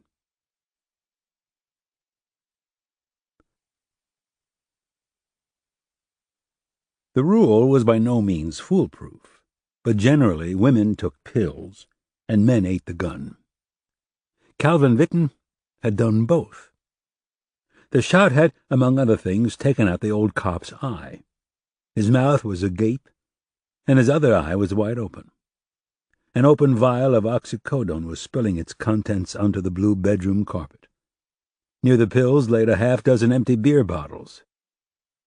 His right hand had been singed with powder burns and stained with blood spatter. The .32 caliber Smith & Wesson handgun was lodged between the bed frame and the wall and had landed about 2 inches from Cal's knee. Blood had turned the white sheets red and was still dripping crimson onto the carpet. The old man had thin gray hair with blue eyes, although the remaining one looked black because the pupil was dilated and fixed. He'd been wearing a white shirt and a pair of jeans. His feet were bare. Rigor had set in. Lividity was pronounced. Although a warm temperature could speed up the biological processes, and it had been sweltering inside when the Simi Valley cops had busted inside, Decker had a sense that the deed had been done shortly after the phone call. 2 coroner's office investigators, a woman and a man, were about ready to wrap the stiff body in plastic. The crime scene photographer had done his job. A tech was dusting for fingerprints, but almost everyone agreed that it looked like suicide. Cal had taken booze and pills to self-anesthetize. Before Cal totally passed out, he put a gun to his head, or to his face, or maybe his hand slipped, and that's how he took out his eye. There were powder burns around the affected area, but there was also powder scatter. The investigators thought that the nose of the gun had been fired from about a half-foot away.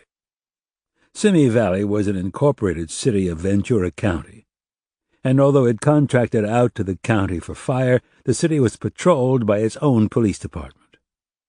The detective assigned to the case, named Shirley Redkin, was a pixie-ish woman in her 50s with short black hair and round, dark eyes. Suicide was worked under a homicide detail until the coroner made his ruling. She flipped over the cover on her notebook and then pointed to the open vial. "First the pills, and when that didn't happen, he went for the gun." Decker said, "It looks kind of staged." "Yeah, there is something a little overly dramatic about it, with the pills and the booze and the gun. But killing yourself is a very dramatic act." "Of course." "Can we go over the phone call one more time?" she asked Decker. "I keep feeling I'm missing something." "Join the club," Decker told her. "I never got a sense that the guy was ready to pop himself.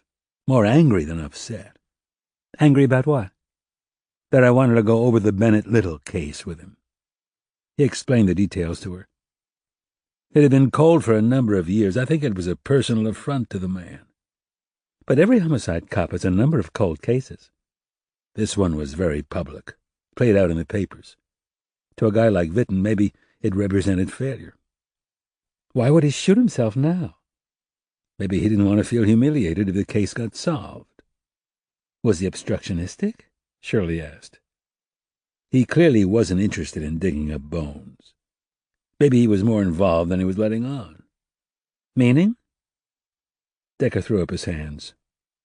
"Cal was known as a guy who played it close to the vest. His own partner said it was hard to tell what he was thinking. Maybe someone paid him off not to look too carefully into the homicide.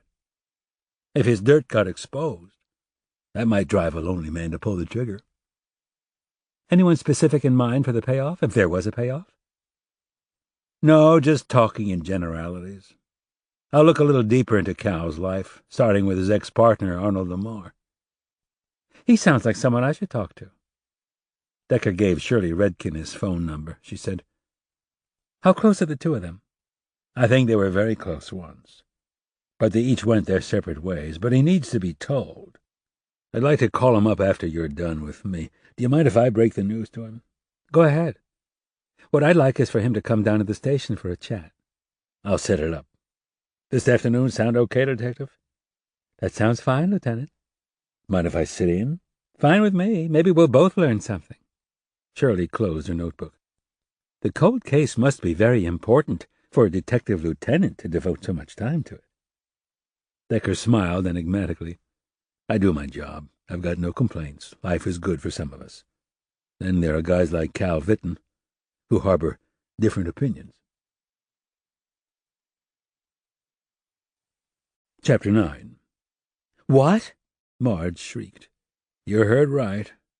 Decker was sitting in the cruiser, parked 2 blocks away from the crime-suicide scene. The air conditioning was going full blast, but because the car wasn't in motion, it wasn't as cool as it could be. He was sweating under the collar.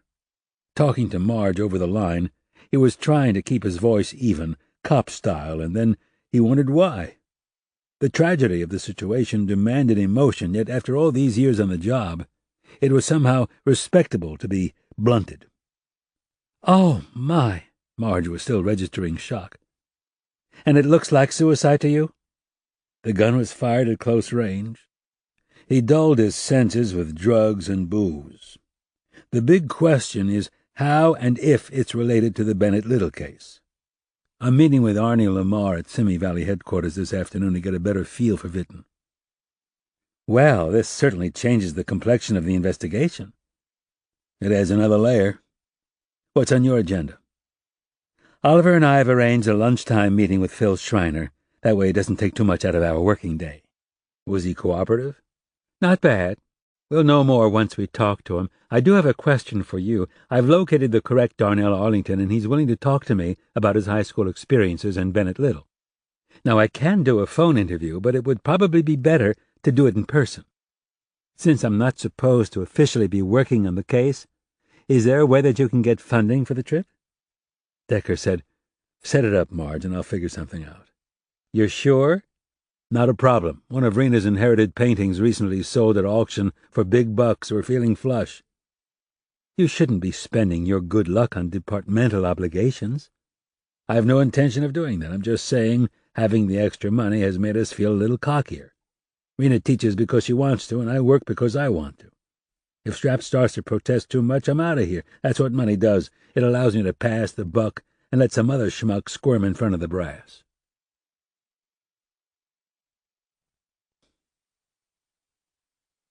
Phil Schreiner lived with his wife of 50 years in a retirement home called Golden Estates, not too far from where Calvin Mitten blew his head off. The acreage was vast and beautifully planted, with living quarters consisting of an apartment complex and public areas.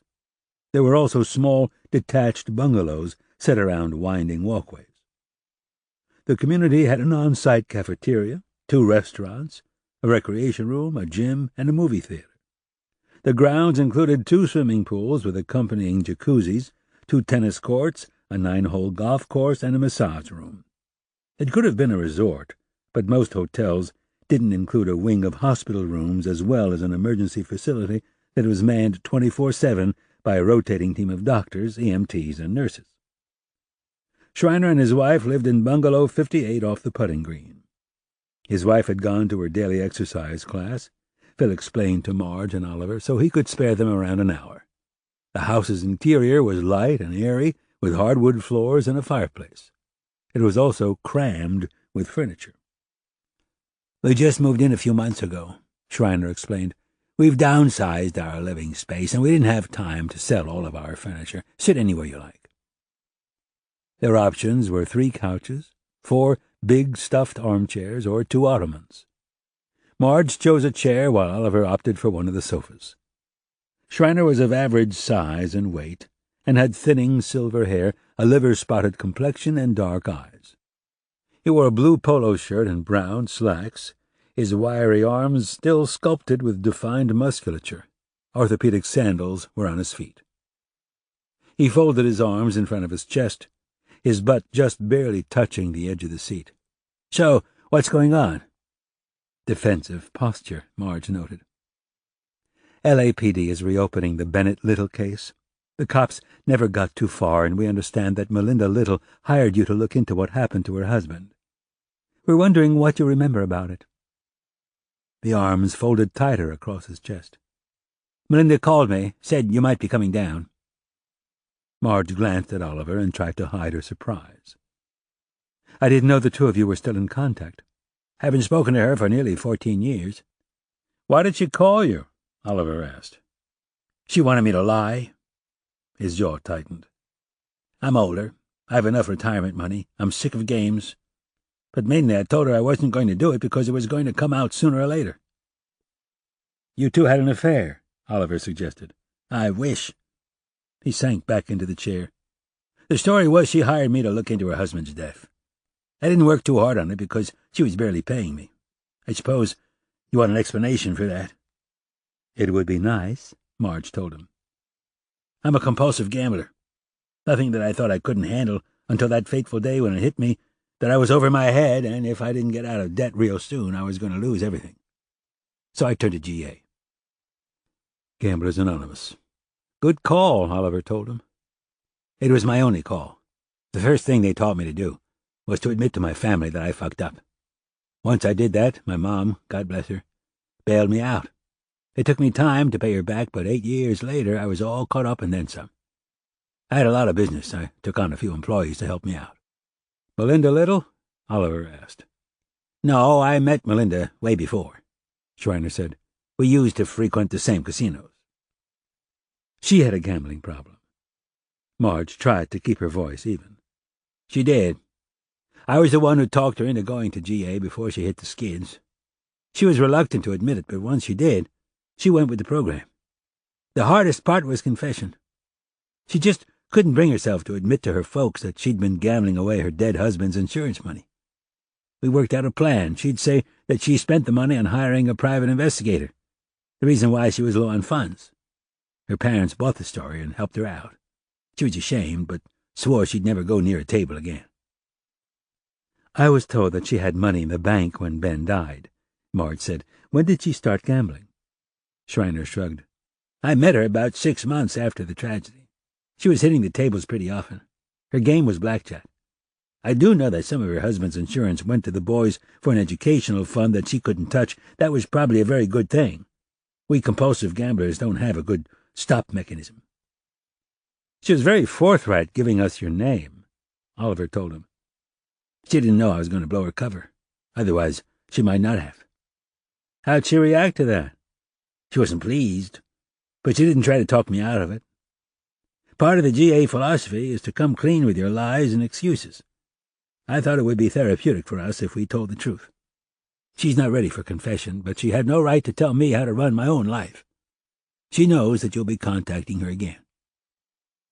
Oliver said, "Do you think it's possible that she had something to do with her husband's murder?" "Anything's possible, but I'd say no." Oliver said, "Why?"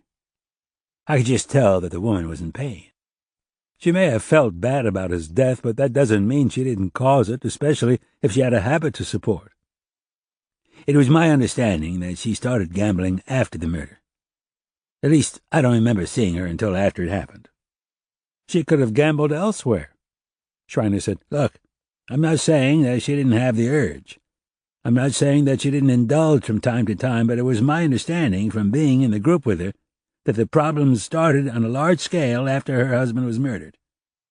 The woman appeared despondent. She was lonely. She was ashamed. And she was in an altered state of mind. Unless you've been there, it's hard to imagine how quickly you can go from 'I'm okay, I can handle it' to 'I'm totally out of control.'" "So you think she hid her compulsion until after he died?" Oliver was skeptical. "I bet you that her husband knew about her tendencies. He probably was able to rein her in. Once he was gone, and she had this sudden windfall of cash, that's a deadly combination. The whole point of my confession is that I don't want you to see me as incompetent. I was a very good private investigator, and I did what I could for Melinda, but I wasn't going to go the full 9 yards for her because I had my own troubles." "So we're back to my first question. What do you remember about the case?" "Little seemed to be well liked and admired. The way it laid out, it seemed like a professional hit, but I couldn't find a reason why someone would have wanted to off him." Oliver said, "That brings us back to his wife." Schreiner said, "If she was in deep, deep trouble, she had resources other than murder." "Did you know if she owed anyone cash?" Schreiner said, "Not to my knowledge." "What did you investigate?" Marge asked. "The usual, his friends, his relatives, his colleagues, some of his students." "Does the name Darnell Arlington mean anything to you?" "The black kid who was kicked out of school, yeah. I talked to him over the phone. By the time Little was murdered, he'd moved away. I remember that he seemed broken up about Little. Why? Does the kid have a record?" "He teaches physical education at a high school in Ohio." "Good to hear that he straightened himself out." "So you never suspected him?" Oliver asked. "Of course I suspected him. I ruled him out early on because he had a good alibi, although it skips my mind at the moment." "Supposedly he was playing sports in front of an audience." "Yeah, that was it. Hard to be in 2 places at one time, and he didn't seem angry enough to hire a hit 6 months later. But check him out. Like I said, I didn't spend an abundance of time on the case." "Have you ever heard of a man named Primo Eckerling?" Marge asked him. For the first time, the private detective gave the question some thought. "He sounds vaguely familiar." "He was a music producer," Marge said. "A few weeks ago he was murdered, stuffed into the trunk of his Mercedes Benz. Hollywood has a couple of cholos in custody, although they're denying the charge. They admitted to boosting the car, but not to the murder." "Could be I read about him in the papers." "You don't recall Eckerling's name in your mini-investigation of Little?" "Mini-investigation," Schreiner smiled. "That's a good term for it. I might have heard the name. If he turns out to be a lead, let me know. In the meantime, I've got a date with my golf clubs. It's not as exciting as PI work, but it keeps me out of trouble."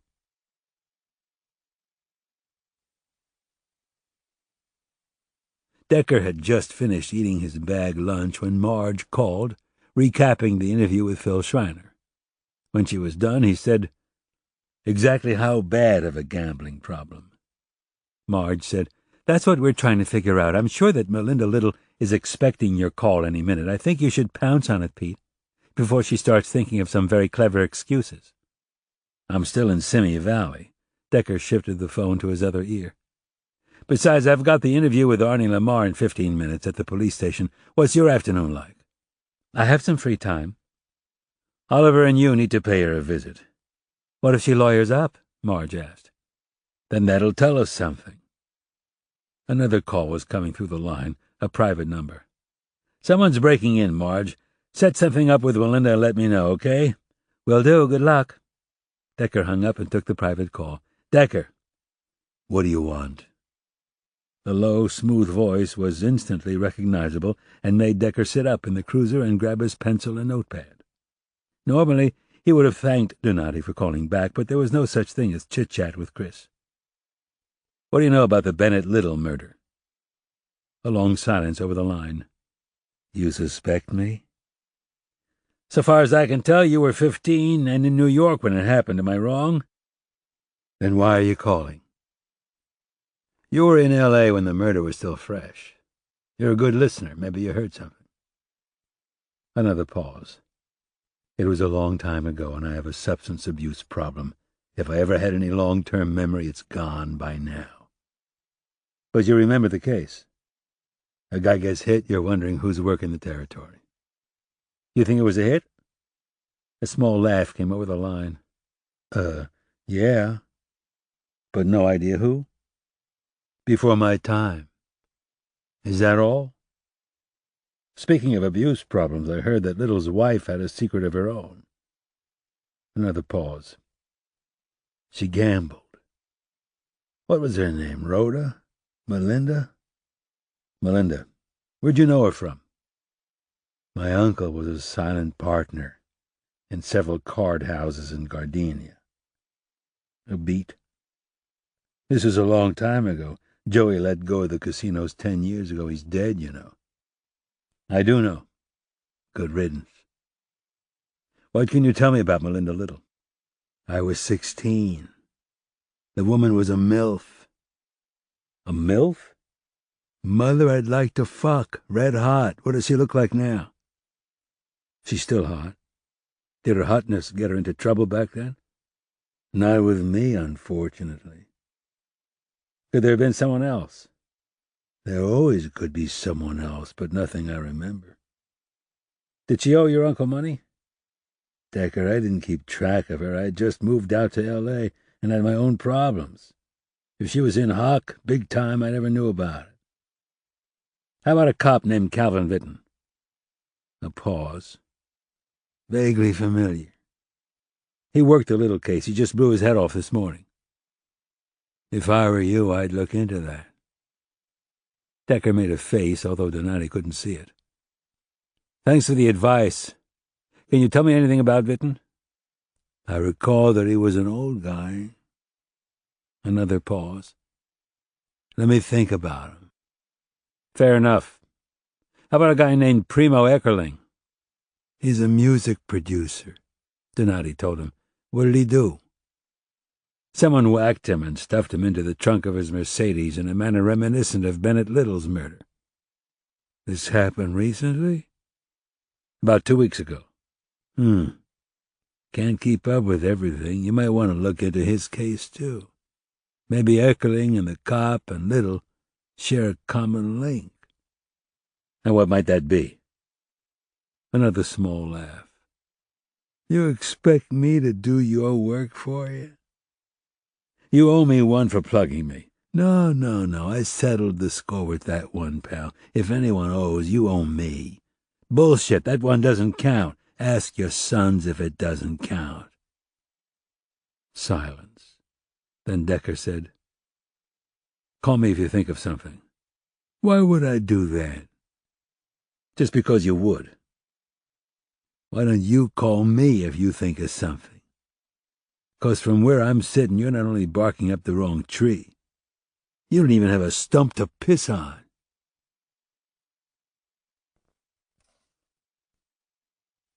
Chapter 10. Melinda Little Warren was not surprised by the detectives at her door. You should have called first. I'm about to go out. As the inscrutable Colonel Dunn would have said, the woman was a cool cookie. Even her blonde hair was more ice than amber. She wore a Kelly green silk blouse and a pair of chino pants. Her feet were housed in rhinestone sandals. Marge said, "How about giving us a few minutes? If I thought this would only take a few minutes, I would let you come in. And if I thought it would help Ben's case, I'd let you come in. But I know what it's about, because you've probably talked to the bastard." "The bastard?" Oliver asked. "Don't play coy with me." She was red with anger. "That man is a liar." "So tell us your side, because right now all we've heard is his story." "Like you give a solitary damn." "Oh, fuck." She threw open the door and walked away. The detectives took it as a sign to continue the conversation indoors. The view from inside was lovely, but Melinda didn't notice. She was too busy pacing back and forth. "The fact that I may have had a little problem a long time ago does not impact upon what I told that tall detective. It has zero to do with my husband's murder. But of course, you always have to look at the grieving widow, don't you? I stood to gain the most from Ben's death. No matter that I was total train wreck, no matter that I was suicidal, no, you have to look at the widow." Marge said, "Why did you call Phil Schreiner a bastard?" "Because that's what he is. I hired him to keep confidences, not to break them." "He claims you didn't hire him at all, that he was your excuse for gambling away insurance money." "That's a lie." Melinda pivoted around. "I had a problem, okay? I met Phil from those problem days. The one good thing he did was to get me into GA meetings, but he only did that because he wanted to get into my pants." "Did he?" Oliver asked. "Don't insult me," Melinda hissed. "I was a compulsive gambler, not a drunk. I was clear-headed, and Schreiner was a pig." Oliver held up the palms of his hands. "We're trying to get a handle on your husband's murder. We're on the same side." "That's what the police told me 15 years ago, and I don't believe you any more than I believe them." Melinda melted into her white sofa. "Incompetent idiots." Oliver had no answer for that. He looked to Marge for backup. She exhaled softly and sat next to Melinda on the sofa. "I'm sorry to be opening up old wounds, Mrs. Warren. It must be very painful for you." Melinda glared at Marge with moist eyes. "Spare me the amateur psychobabble. I've been to enough therapists to know the empty words from the real thing, okay?" The room fell silent. Oliver busied himself by staring at the view. Melinda said, "I keep waiting, wondering, when can I move on?" Her eyes softened as tears spilled down her cheeks. "Aren't I entitled to a little happiness?" "If I were in your shoes, I'd kick us out, saying talk to my lawyer." Marge shrugged. "I hope you don't do that, though. If we want to find Dr. Little's murderer, we've got to talk to you about Phil Schreiner and your gambling problem." Oliver felt it was safe to chime in. "We'd like to hear what you have to say, since you and Schreiner seem to be at odds." Marge treaded lightly. "Phil implied that you'd gambled away insurance money, and you were too embarrassed to admit it to your folks. So instead you told them that you spent money on a private investigator Schreiner agreed to be your cover." Oliver added, "He was quick to admit that he was also a compulsive gambler, and he also implied that it was probably your husband's death that drove you to gambling." "Of course his death drove me to gambling," Melinda cried out. "It did all sorts of weird things to my psyche. Do you think I made it a habit to gamble when Ben was alive?" Marge said, "So when did gambling become a problem for you?" "About 6 months after." Melinda pulled a box of tissues onto her lap and yanked one from the slot. She blotted her tears. "You have to remember that it wasn't just loneliness, it was fear. The police had no idea who killed Ben, and I kept thinking that there was someone out there who wanted to finish the job by killing my boys and me. I was petrified. I sold the house and moved in with my parents, but that got old very soon. I started going to casinos just to get out. My dad taught me poker when I was 5. I was good at it. At first I won money. That was my downfall. If I would have lost right away, I probably wouldn't have returned." "How long before you knew that your gambling was out of control?" "I don't know what Phil told you, but I was never broke. I still had some savings. She reached for her purse, pulled out a compact, and began to reapply her makeup, powder, blush, lipstick. When she was done, the traces of her tears had vanished. But it was embarrassing, throwing away money like that. Phil and I reached a mutually beneficial plan. He would cover for me, but only if I threw some money his way to look into Ben's murder. Phil jumped at the agreement. He was in hock up to his eyeballs and was grasping at anything green. Marge said, "We'll need to go over your bank records at the time of your husband's murder. If we have your written permission, it'll be easier." She was quiet for a while. "If it'll get you off my back, go ahead." "To verify that you didn't have gambling problems before your husband's murder." Melinda licked her lips. "Not problems. Ben and I went to Vegas, sure. We'd see the shows, we'd gamble. Sometimes I'd win, sometimes I'd lose. I always enjoyed it, but I didn't feel any compulsion to keep doing it." "And once again you're telling us that the problems happened after the murder." "Absolutely. I was a psychological wreck and was given this sudden windfall. I wish insurance wouldn't have been so forthcoming. Time might have helped me be more discerning." "Why do you think Schreiner suddenly decided to blow your cover?" Oliver asked her. "Because you're reinvestigating the case, and he didn't want to look like a boob to the cops." The stories jibed, maybe too well.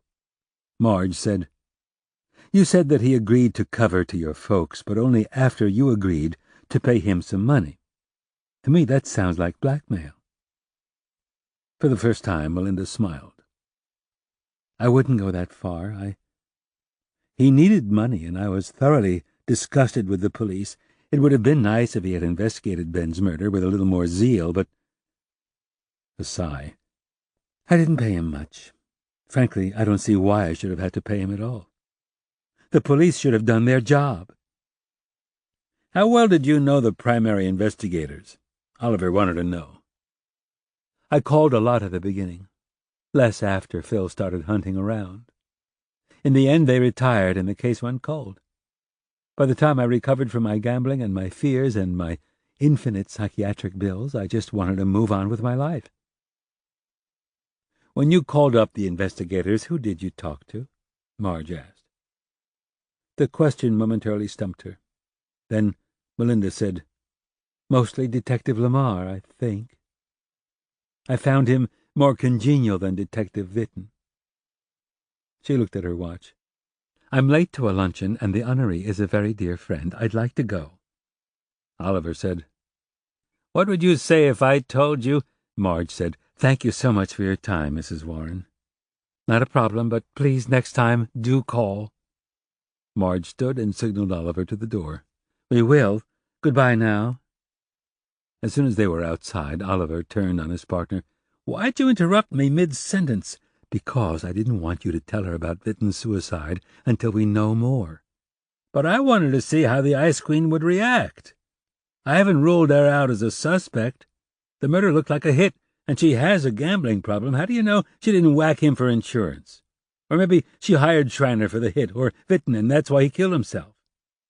"Exactly why I want to dig up more information on her and on Witten before we drop the news. Things like, what kind of funds did she have before her husband was murdered? Did any money go out shortly after Little's death? Did she know Cal Witten before Ben died? Let's say we find something on her. The suicide would be a perfect excuse to come back and talk to her. And if we don't find anything on her, why put the woman through more pain by mentioning the suicide?" Oliver still looked miffed. "I don't like being muscled out of my comfort zone, even if you do outrank me." "Would it help if I bought you some cookies?" "Fuck you," Oliver snapped. It was a serious offer. Marge looked wounded. "Mrs. Gritch's macadamia nut, white chocolate, and coconut. But suit yourself, bud." "You think you can mollify me through my stomach?" "It's always worked in the past." There was a long pause. "I like dark chocolate." "Anything you want, sweetheart." Retired Detective Arnold Lamar showed up as if he were dressed for a funeral. Ill-fitting black suit meant for a bigger man, skinny black tie and white shirt.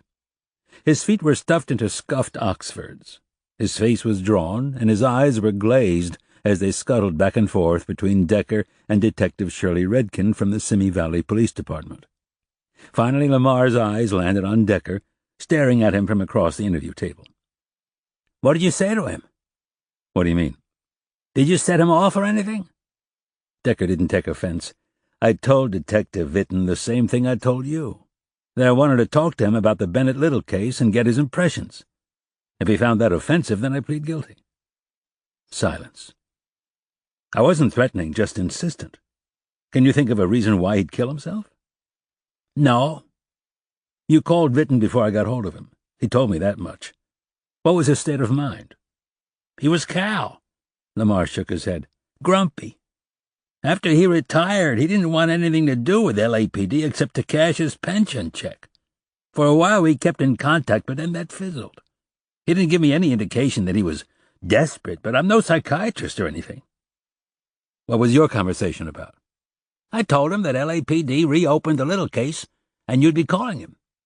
"What did he say to that?" "He asked what they expected from him. I told him I didn't think they expected anything. They just wanted to hear about the investigation. He grumped and said something like it's a little late in the game for this. In short, he was just being Cal.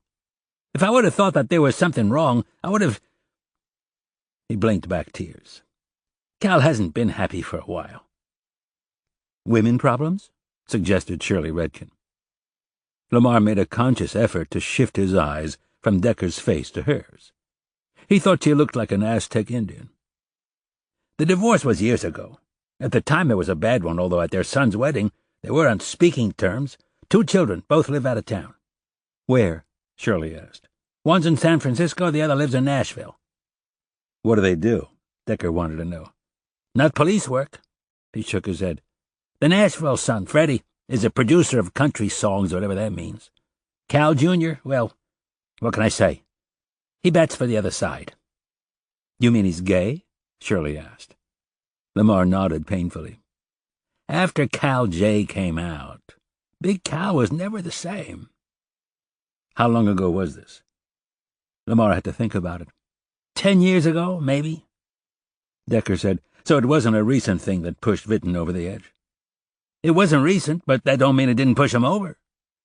"So why now?" Shirley asked. "I've been thinking about that nonstop. Maybe it was a combination of things. Reopening a case that was our biggest failure, his son being gay, no steady work, no women in his life. After a while, everything adds up." Decker said, "Enough to get him to eat his gun?" "Cal hadn't been happy for a long time," Lamar repeated. "Who was Cal's ex?" Shirley asked him.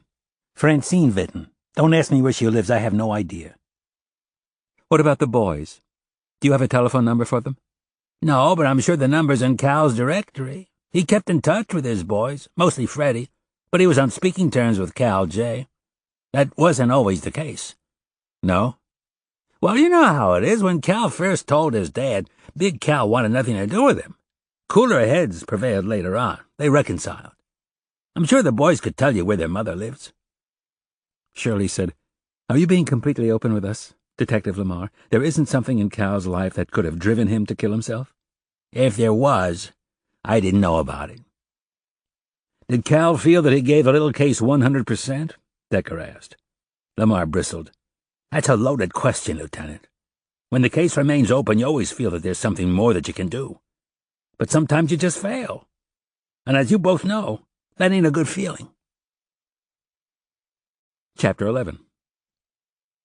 A nugget popped into Decker's mind. When he had asked Arnie Lamar about Calvin Witten's sons, the retired detective had responded, "The Nashville son, Freddie, is a producer of country songs, whatever that means." Earlier in the day, when he had talked to Donati and asked him about Primo Eckerling, he had said, "He's a music producer." What did he do? There were tens of thousands of people in the record business.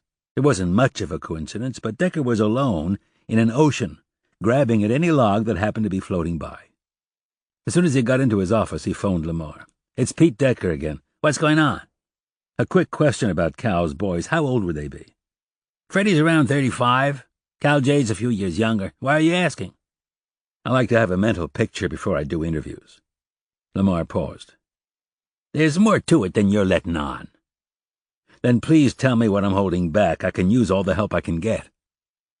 Say hello to the Vidden boys for me. He cut the line before Decker had a chance to respond. Just as he set the phone down, Marge knocked on the door jamb. She was with Oliver, and Decker motioned them in. Their mission was to bring him up to date on Melinda Little Warren. We want to go over her finances at the time of the murder, Oliver said. See if there was any money coming in or out before Little died. Marge added, We know the original detectives went through her bank accounts, but we need to make sure that nothing was overlooked. Decker said, Sounds reasonable enough. But I don't know how much luck you'll have with 15-year-old records. We know where she banked, Oliver said. Everything was computerized 15 years ago. I don't think we'll have any problem with it. Did you get her permission? She said she'd signed something. And you still suspect her? Decker asked. Oliver said, She's a compulsive gambler. Little had insurance. If she was in the hole— Decker looked at Marge. Haven't ruled her out, she told him. How did she react to Cal Vitton's suicide? Decker asked. Oliver cocked a thumb in Marge's direction. She cut me off. The sergeant wants to use the suicide as an excuse in case we want to come back and question her again. Oh, Decker nodded. That's good thinking. Oliver snapped. To me, it made more sense to lay it out and see how she reacted. A case could be made for that, but if you're looking through her financials and something comes up, it'll be a convenient excuse to see her again. Then, as long as you're there, you can ask her about any bank discrepancies. Marge grinned.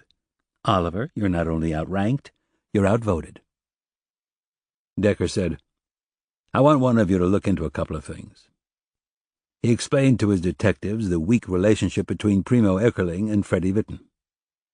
It would be interesting if they knew each other. And what would that prove? Oliver asked. 2 men dead within 2 weeks, and both have some kind of tangential association to the Little case. Lou, we don't know that Eckerling has a connection to the Little case. I have to go with Oliver on this one, Marge said. I don't see it leading anywhere. At the moment, I'm just like a computer. I amass data and spit back facts, but I offer no opinion. Decker shrugged. Just peck around. Oliver said, Doesn't Hollywood have someone in custody on the carjacking? Yes, they do. 2 people, actually. So what justification do we have throwing in new theories and fucking up their solve? We don't have any justification, and yet I still want to look at the file. So call up your daughter and get it on the sly. Decker rolled his eyes. Good idea, Oliver. I wish I had thought of that. The house had turned into a jewel box, a perfect little bungalow. Converting 800 square feet into 1,250 had produced a 2-bedroom, 2.5-bath house with a small nook off the living room that could be sleeping quarters or a TV-watching area, its current use. The kids had gone with a mission turn-of-the-century look that was in keeping with the geography of old L.A. The area was filled with 100-year-old bungalows as well as a few Victorians. There were also remakes and redos, housing from the 50s to the present. The best part of the remodel was a new and improved patio overlooking the hillside, chock-a-block with houses cut into the granite. On warm days, the landscape gave the feel of southern Italy or Spain. It was on this very patio that Decker sat with Cindy, enjoying the spring weather, drinking espresso while taking in the view. Cindy stretched and looked outward. It don't get much better than this. No, it does not. He smiled at his daughter. Her wild red hair was tied back in a ponytail holder, and her skin was smooth and pale, with just a hint of blush at the cheeks. She wore cut-off jeans and a baggy T-shirt with flip-flops on her feet. It was a pleasure to see his daughter so relaxed. He said, The rose garden is spectacular. It's the one thing that Kobe insisted that we leave untouched, and how right he was. The remodel is just perfect, Princess. I know it was a hassle, but it couldn't have turned out better. Thanks for all your help, Daddy. We couldn't have done it without you. You're welcome, although I didn't do much. First of all, you put us in contact with Mike Hollander. That was 90% of it. Second, you did most of the finished tile work. It came out beautifully. I'm glad you like it. He finished his espresso. So now we're even. I tiled the backsplash in your kitchen. You got me the Eckerling file. It's not quid pro quo, Dad. Yeah, you had the harder job. That might be true, Cindy smiled. Luckily, I inherited your ability to lie glibly and seamlessly. He didn't deny the obvious. What lie did you tell them? It really wasn't a stretch. Being as I was the initial detective on the scene, I just told them that I needed a copy for my records. They weren't even a tad suspicious. Who are the detectives on the case? Rip Garrett and Tito Diaz. Diaz gave me the file. It took me over a half hour to copy it, and the pictures didn't come out so great, but I did the best I could. Anyway, the original file is back where it belongs, and you have your copy. I'm grateful to you, Detective Cudiel. It wouldn't be cool to inject myself into their case without a reason. Decker picked up his coffee to drink and remembered he finished it. Would you like another? Cindy offered.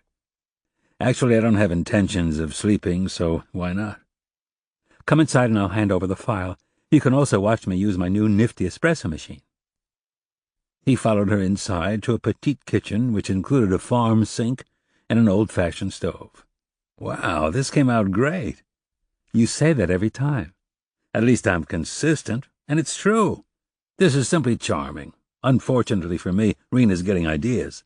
Uh-oh. Cindy put the coffee into the machine. Although she has a point, the kitchen is a little dated. It wouldn't take much. Not to you. Cindy smiled. Just tell her it doesn't matter about the shape of the kitchen. What matters is the cook, and in that regard she has me beat by a mile. You're a good cook. No one is like Rena. Decker didn't have a comeback to that. Would you like to come over Friday night for Shabbos? What day is it? Tuesday? Yep. I think it would work for me. Let me ask Kobe and I'll get back to you. The coffee started to brew, the steam roaring as it forced the water through the grounds. Did you clear this with Rena? You've got an open invitation, but I'll clear it with her. Cindy handed her father another shot of espresso. I love this machine. I can even steam milk. It saves a bundle on my outside coffee bills. Yeah, what do they charge now for designer coffee? Something like $5 for an amount the size of a thimble? Decker held up the file. Thanks so much for this. It really, really helps. Cindy sized up her father. I keep waiting for you to lose passion about your cases. It never happens. Some cases get more attention than others. This one has a lot of money riding on a solve. And you think Eckerling has something to do with a 15-year-old murder case? Decker simply shrugged. He finished his espresso and wiped his mouth on a napkin. I can't put it off much longer. Traffic's going to be horrible, so I might as well bite the bullet. I'd ask you to stay for dinner, but I think we're meeting some friends tonight. No, I have to get back to my wife and your sister, although Hannah's never around anymore. But Rena still loves me. I'm sure Hannah loves you as well. Yeah, I'm sure she does. But at her age, she has a funny way of showing it. Chapter 12. After writing copious notes on 2 packs worth of index cards, Decker had a neat summary of the Primo Eckerling case. He had come away with the following account. At 5:30 in the afternoon, Eckerling and his brand-new silver 550S Mercedes sedan left his office on San Vicente Boulevard and disappeared into the ether. His initial absence from the world was noticed by his girlfriend, Marilyn Eustace, when she failed to reach Eckerling by phone. She left messages, but wasn't particularly wary when he didn't return the calls. He had an 8 o'clock dinner meeting that night, and Marilyn figured that they'd meet up at the designated restaurant. Primo could be lax with phone calls, but he was always punctual with his fellow associates, and this evening mixed business with pleasure. At 9 in the evening, Eckerling was still a no-show. His associates were miffed, and although Marilyn was concerned, she kept it to herself and made excuses. She knew that Primo must be very much indisposed because this gathering was important. Song-sharing sites had just about rendered multitrack CDs obsolete, and because of this, the state of the recording industry had turned dismal. Companies were loath to record more than a single song per artist, which greatly reduced time in the studio, which in turn greatly reduced the need for record producers. Among the few survivors, the competition was fierce. This particular group of people represented an up-and-coming hip-hop band, and they were re-interviewing Primo for the position of producer for their newest release. The money wasn't terrific, but the exposure was. and Marilyn Eustace felt that Eckerling would have prioritized this meeting. At the very least, had he not been able to make it, he would have called. Still, the show went on. Marilyn mollified egos in the producer's absence and treated the gang on her tab. The wine flowed, the food kept on coming, and when they emptied out of the restaurant at a little past 11, she felt that a good time had been had by all. For her part, Eustace hardly ate a thing. She drove to Primo's condo and let herself in with her key. As usual, the space was tidy, with no signs of disturbance. Marilyn checked the development's gated parking lot and was quick to note that Primo's Mercedes wasn't in its allotted slot. Her initial calls were to the police and highway patrol, inquiring about accidents. When that turned into a goose egg, thank God, she called the police a second time to report Eckerling as a missing person. The police were unimpressed by the urgency in her voice. She'd have to wait until Primo was missing for a longer period before they'd send someone to look into the disappearance. When it became clear that Primo wasn't going to show up on his own accord, the police sent a detective named Marsden Holly to talk to Marilyn. Holly, upon hearing what Primo did for a living, offered alternative scenarios, most of them variations on his cutting town or being with another woman. Marilyn was insistent that neither was plausible. The detective took down the model, make, and license plate of the Mercedes and called it in. Eckerling remained a mystery until a cop noticed a ticket at Mercedes. When the vehicle turned up as hot, he reported the crime to GTA, Grand Theft Auto. Detective Cynthia Coutiel, Decker allowed himself a bit of pride here, noticed a sagging trunk. When the lid was popped, detectives discovered the partially decomposed body curled into the fetal position. The victim had been shot in the head execution style, his hands and feet bound tightly. Homicide detectives were called in along with the coroner investigators. They were followed by the techs and a police photographer. Evidence was collected, pictures were taken, and fingerprints were lifted. The good news was that the fingerprints secured at the crime scene matched two low-life petty criminals named Geraldo Perry and Travis Martel. Both teens had priors, although up to now they'd managed to eschew violence. Detectives Rip Garrett and Tito Diaz pointed out a trend of escalating crime in the boys' rap sheets and felt that they had finally crossed that line. The teens were brought in and grilled in separate interview rooms. Both boys recited the same story and used the same defense. At around 10 in the evening, the boys had wandered into Jonas Park, a known drug spot, looking to score weed.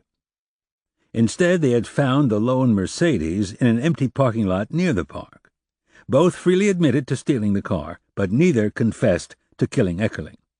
They claimed they took the car joyriding, cruising Santa Monica Boulevard, then racing down Sunset at 3 in the morning, eventually abandoning the car in the Hollywood Hills after the engine started to smoke. Both were adamant about their innocence. They claimed they had no idea that Eckerling had been stuffed inside the trunk and was moldering in his own private coffin. "Where'd you go after you abandoned the car?" Rep Garrett asked Travis Martel. "We was hungry, man. We needed eats, know what I'm saying? We went to Mel's, had some waffles, they was good, then we called up some buds and asked them to pick us up." "And why would your buds pick you up 40 miles away from your house?" "'Cause we told them we boosted a Benz and would give them the navigation system and the stereo for $20 and a ride home. They said okay." "So then what happened?" "They come to Mel's and ordered some waffles, too. I was still hungry, so I ordered a club with extra bacon. Then when we all was finished, we went by the Benz and drove it into the hills where it was real quiet. We left the nav, but we boosted the stereo. It took about 5 minutes." "When did you leave Hollywood?" "Like 4 o'clock. Me and Jerry was tired." Rip and Tito didn't believe the jokers. They theorized that the bad boys were attempting to jack the Mercedes when Eckerling confronted them. Shots were fired, Primo was murdered. The kids stuffed the dead man into the trunk, drove the car 40 miles away from the crime scene, and left the Mercedes in the Hollywood Hills. The buds of Travis and Geraldo, two dudes named Tyrone and Leo, confirmed the teen stories. The waitress at Mel's remembered all 4 boys, but the detectives remained unconvinced. So did the DA and a grand jury. Travis Martel and Geraldo Perry were arraigned for the crimes of carjacking and murder. Bail was denied. The teens were languishing in jail. Decker regarded the photographs. Geraldo Perry was 5'8" and 120 pounds, a thin teen with a scrawny mustache and a soul patch. His eyes were droopy and his shoulders were narrow. He looked like a hype. Travis Martel was black, but not the typical African-American. He had wavy hair, mocha-colored skin, thick lips, an angular nose, and upward slanted brown eyes. He was also 5'8", thicker in build but not any sort of a muscle man. In his mugshot the eyes engaged and challenged. Primo Eckerling was 6'1", a solid 200 pounds if Decker had to make a guess. He had a thick head of curly hair, dark brown eyes, and a jutting, cleft chin. Decker was struck by some similarities between the Eckerling and Bennett Alston Little cases. Same make of the cars, bodies stuffed in the trunk, public parks as dump spots for the vehicles. But if Decker was to get anywhere, he needed to ramp up the connections. As it stood, there was nothing Decker could hang his hat on. He put down the case file and Googled Primo Eckerling. Over 1,000 references flashed across the monitor. The first few pages dealt with his shooting, but after those thinned, most of the articles had to do with his business as a producer and then his youthful stint as a punk rock star. It was interesting to note how a person could be almost a complete unknown and still have so many references. Primo Eckerling had his backers, but he also had a number of detractors, as evidenced by all of his lawsuits. He was suing a band that he had produced for back payment. He was suing a record company that had hired him for back payment. He was suing a former member of his own defunct band, the Doo Doo Sluts, for royalties from their best-of CDs. He was also suing a number of other record producers for back payment. Decker read the articles carefully, trying to find Freddie Vitten's name, but that came up empty. Decker did notice that one of the many producers who Eckerling was suing had also been a band member of the former Doo Doo Sluts, a guy named Rudy Banks. He picked up the Eckerling file, looked for Rudy's name, but didn't find it anywhere. Not surprising, because Martel and Perry had been arrested almost immediately, so why bother? And it wasn't a smart thing to start calling up Eckerling's critics and asking pointed questions. Someone might get pissed. Someone might call up Detective Rip Garrett or Detective Tito Diaz and start complaining about a nosy lieutenant from West Valley. And if they mentioned the name Decker, not only would he be in a tight spot, that lieutenant would also put his daughter in an even tighter spot. Especially because 2 suspects were currently in custody, and those 2 suspects had been in diapers or non-existent when Bennett Alston Little had been murdered. No, it would be an unwise thing to talk to Eckerling's adversaries. What Decker needed was one of Primo's allies. He wrote himself a reminder to call Marilyn Eustace tomorrow morning. Chapter 13. While the morning coffee was brewing, Decker turned on the family laptop. It was clogged with a plethora of different sites and icons, and was ancient in a rapidly moving techno world. However, it still worked.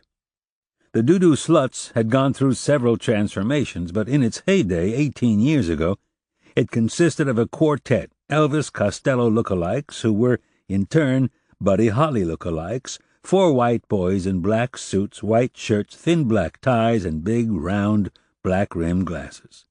Their most successful track was entitled Bang Me, and climbed its way to number 8 on the top 100 hit list. The song wasn't available in any routine download format. Decker was still searching for the song or a best-of CD that contained the song when Hannah walked into the kitchen.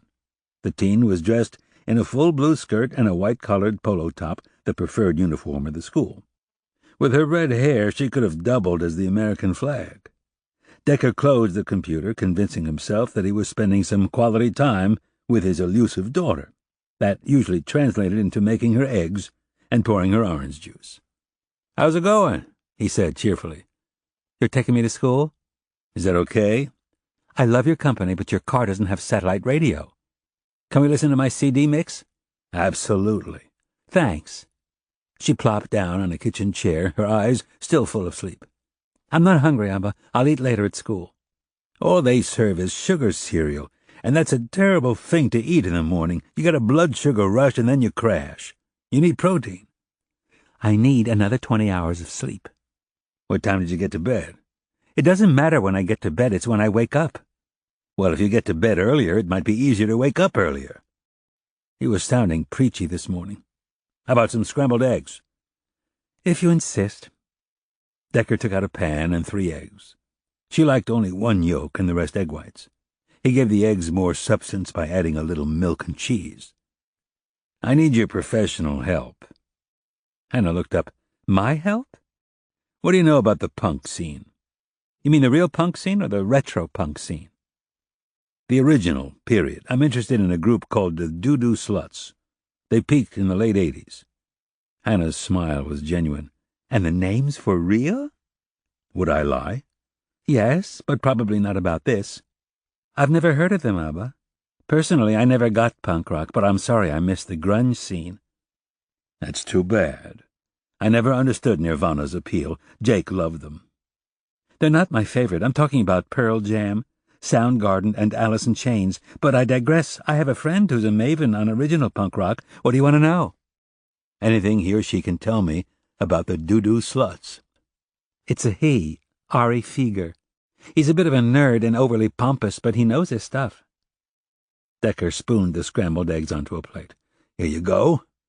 You're too good to me, Abba, and all I ever do is give you attitude.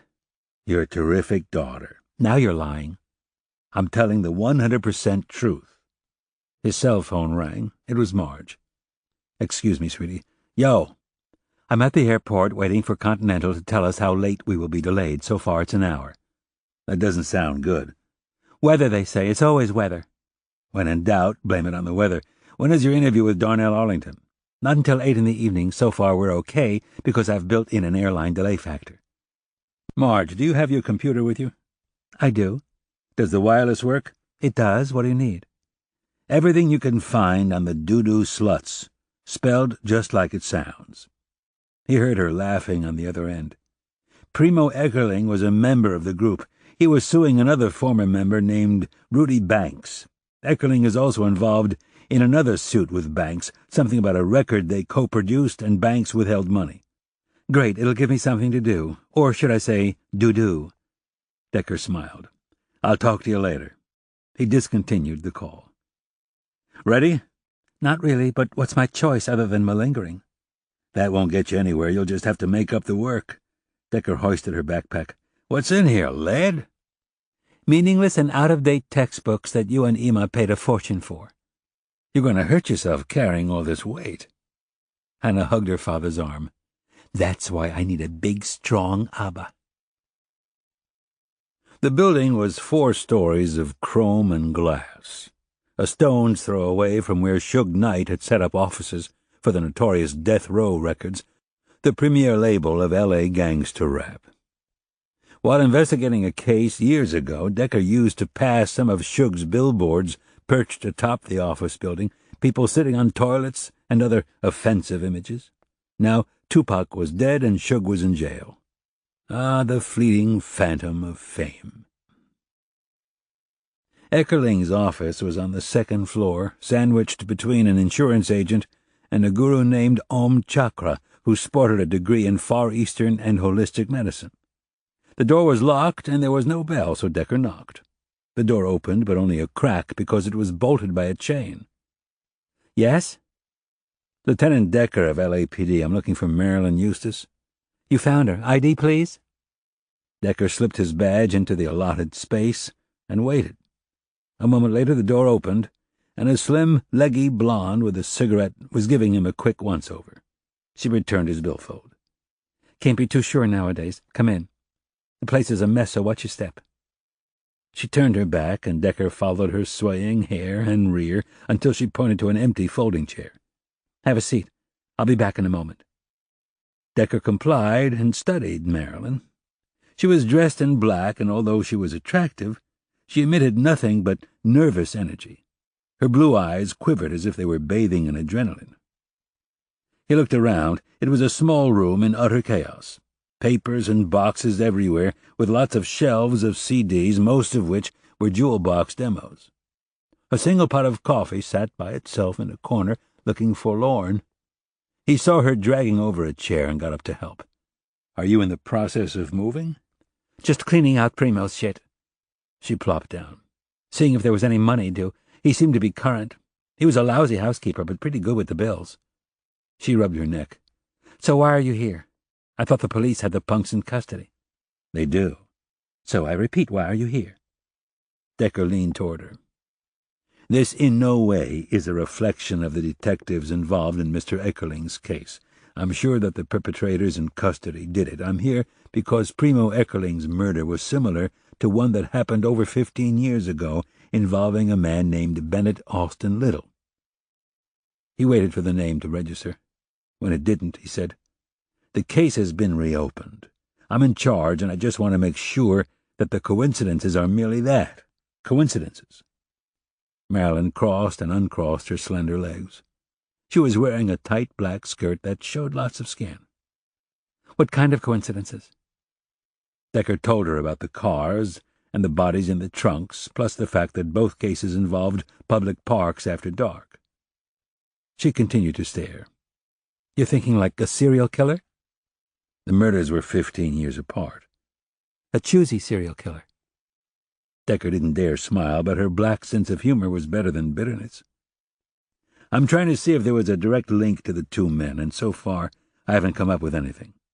So I'd like to get a little background on Primo. What can you tell me about him? She shrugged. Primo was born in New York. I met him in New York. I know that he spent some time out here when he was involved with the punk music scene in the late 80s to the early 90s. The doo-doo sluts. You've done your homework. Not completely, but while looking up Primo on the internet, I noticed he was involved in several lawsuits with a man named Rudy Banks, who was also in the doo-doo sluts. What can you tell me about that? You suspect Rudy? I don't even know Rudy enough to suspect him, but I can do basic math. If Mr. Eckerling and Rudy were out in the L.A. scene in the late 80s to early 90s, that would be right around the time that Ben Little was murdered. She puffed on her cigarette, but blew the smoke the other way. And? I have no and, Miss Eustace. I'm just trying to gather information. Rudy can be summed up with a single word: schmuck. Now, if he would have been murdered, no one would have been surprised. The man only had enemies. Why is that? Because he rips off people habitually. He makes compilations. He steals songs but won't pay royalties. He also plagiarizes songs that other people write and won't pay them for it. Sometimes he actually makes money legitimately. Primo and Rudy co-produced a retrospective on the L.A. punk scene with current artists doing old favorites. The CD album made a little money. One of the cuts even made it to iTunes for a brief period of time, but Rudy took all the profits. How does he get away with it? When people complain, he says, "Sue me." Some do, but most don't. Where does Rudy get the money for legal work? The son of a bitch is smart. 10 years ago, right after the group broke up, Rudy went to law school. One of those nighttime rip-off deals where none of the students ever passed the bar. Guess what? He passed the bar. He specialized in intellectual property. He knows the ins and outs. Let me tell you something, Lieutenant. It's hard to get a judge to even listen to your case. 99% of these cases get thrown out on the first round. Primo let Rudy have a free ride for years just because it wasn't worth it. So what changed his mind? Rudy put out a retrospective CD of the doo-doo sluts without giving Primo, Liam, and Ryan, the other guys in the band, any money whatsoever. The three of them got together and sued. It stopped the release of the CD, at least temporarily. And so far, no one has made a penny except Rudy. So what would happen if all three members died? Would Rudy get all the profits, or would it go to the estates of the members? I have no idea. She paused and smoked her cigarette. Rudy is always suing someone, or someone is suing him. It's a way of life for him. Still, I don't see him as having anything to do with Primo's death. Another pause. Although, I'm not quite sure that I buy the carjacking gone wrong thing. She shook her head and regarded Decker's eyes. You don't buy it either. That's why you're here. I'm just gathering information. Why don't you buy it? The death seemed calculated. I saw the interview tape of the punk. I guess he's one of the punks. The kid sounded as if he couldn't plan a fart after eating beans. Do you remember the name of the interviewee you saw? No. He was black. Travis Martel. Yeah, that's it. Marilyn finished her cigarette and lit another. But what do I know? In the meantime, I'm careful. If it wasn't those jackasses, then maybe it was something more personal. So then maybe I should be looking over my shoulder. Anyone specifically in mind? No, and that's why I'm nervous. The recording business attracts a whole lot of psychos. Some even have talent. It's all marketing these days. What you sound like is irrelevant. It's how you present. I'm sure that's true. How did Rudy meet Primo? I don't really know. I came into Primo's life long after the split of the Doo-Doo Sluts. We met at AA. I've been sober for over 5 years. Primo, so far as I know, had been sober for a little longer, but who knows? You think that Primo might have slipped up? She blew out smoke. When I heard that this punk carjacked the Mercedes from Jonas Park, my first thought was, what the hell was Primo doing in a park in southeast L.A. alone at night? Almost immediately I answered my own question. He was probably sucking on a bottle or getting high. Did you ask the coroner if he had alcohol or drugs in his blood? Why would I bother doing that? She stared at him. It wasn't what killed him, directly. It would be interesting to know. Yeah, it would explain why he gave up without a fight. If he was drunk or stoned, he probably didn't know what was flying. As a sober guy, he could take care of himself. Decker wondered if a comprehensive toxic screen had been ordered at autopsy. He made a note to check it out. He was a really good producer. Not that anyone cared. The entire industry is in the throes of a shake-up. The CD is a dinosaur. Everything is downloaded from song-sharing sites. And lots of new groups are bypassing traditional producers and selling their own shit on the internet. Primo's jobs were fewer and fewer. If he had succumbed to drinking, I wouldn't have been surprised. And you said he would have probably resisted if he wasn't drunk. I didn't know Primo when he drank. I don't know if he was a mean drunk or not. As a man, I can tell you he was a good guy. She blinked back tears. If you find anything new, let me know. I will. And I'd appreciate your keeping the conversation quiet. The detectives assigned to Primo's murder wouldn't like me butting my nose into their business. He paused. You wouldn't happen to have Rudy Banks's phone number? Do I have it? She laughed derisively. I must have called it 1,000 times. Sometimes he even answers. Thanks, that would save me some work. And just so I don't over-focus on Rudy Banks, is there anyone else who might have had a stake in hurting Primo? She took a deep drag on her cigarette. Who knows? In this business, you make enemies without even knowing it. Chapter 14. The message popped onto the machine after 10 rings, giving the caller adequate time to hang up. If the male voice was that of Rudy Banks, his tonal quality was raspy, as if he had a chronic case of laryngitis. Decker left his name, rank, and phone number. From past history, intuition, and experience, he was going to have to chase the sucker down. He hung up and began to sort through a falling tower of pink message slips when Oliver came into the office and sat down. Decker barely glanced up, but his eyes had enough time to take in Scott's jaunty outfit. A Glen plaid jacket over olive pants. You're looking very English today. $50 for the jacket. Oliver smoothed the lapel. Brand new. I found out about Ben and Melinda Little's finances. They were in good shape. The way Oliver spoke made Decker wonder. Do you mean good shape or very good shape? I mean outstanding shape. As in way too good for a teacher? As in skirting the boundaries of what would be logical, Oliver told him. And that got me thinking. How did a guy on a teacher's salary without a working wife afford such a nice house and an expensive car? I thought he was also a vice principal, which probably means he had a little more lunch money. At the time he was making $41,000 a year plus health and benefits, which was pretty good back then, but it doesn't explain how he amassed personal savings and the Mercedes and the kids' college funds, and I found out he was also making payments on a motorboat. Not a big one, but still. And he also had a trailer and a camper to tow it. Nice little stash. Did you ask Melinda Little about it? Yes. Melinda told me that Ben loved to camp and spend weekends at Lake Mead. She stopped paying for the boat after he died, and the company repossessed it. The trailer she sold for a discount. They're worth next to nothing on the resale market, and basically broke even. If I was looking for an infusion of cash from the sales of the vehicles to fund her burgeoning gambling habit, I didn't find it. Decker nodded. But the question you asked is a good one. Where did he get all the money? Melinda claimed that Ben took care of the finances and she never questioned where the money came from. She was provided for, the kids were provided for, and that was good enough for her. Do we know if Ben had other jobs? Like what? My kids go to religious day school. Their Hebrew studies are in the morning and the English studies are in the afternoon.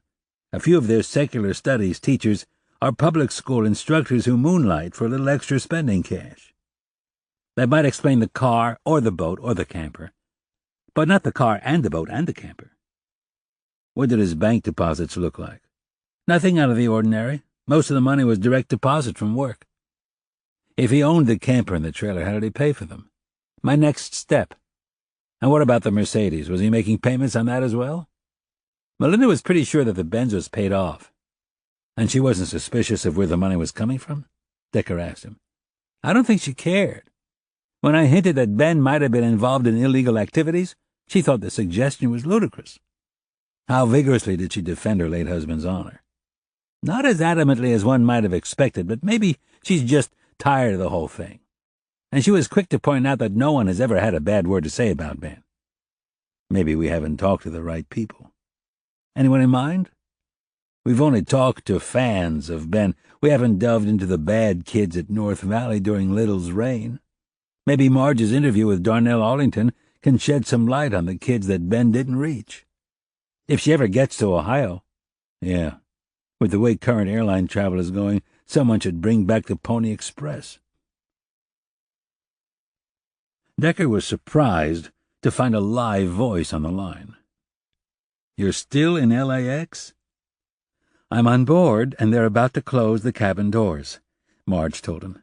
That means I should land about 15 minutes before the appointed interview time. I already told Arlington I'll be late. He was cool with that. I have a few questions I want you to ask him. He quickly recapped his conversation with Oliver. Maybe Little and Arlington were doing something on the side, and Ben nudged Arlington out. But Arlington was thousands of miles away the night of the murder. He didn't kill him, that we know, but maybe he has an idea who did. How's it going with the doo-doo sluts? I was going to write all my notes up on the plane and email them to you when I land, but as long as you called, I'll give you a quick recap. Primo Eckerling started a group with a guy named Rudy Banks. Eckerling and Banks are both music producers, and they were involved in a number of lawsuits regarding royalties and back payments. I know that. What about the other members? The group went through a lot of changes, but the final incarnation included Eckerling, Banks, Liam Mad Irish Odell, and Ryan Mudderfutter Goldberg. They had several albums that sold decently. Their biggest hit was a lofty aria entitled Bang Me. Banks distributed a best-of CD 2 years ago, apparently without sharing any of the profits with the band. Eckerling, Odell, and Goldberg had the CD stopped and are currently in litigation to get what was rightfully theirs. Banks is also involved in a lot of lawsuits. I've left Rudy Banks a few messages, but he hasn't called back. If I have to, I'll hunt him down. And when you do, ask Banks about his high school experiences. Although Eckerling went to school in Baltimore, Banks is a local boy, North Valley to be exact. Decker sat up. When did he graduate? I've got your attention. I can hear it in your voice.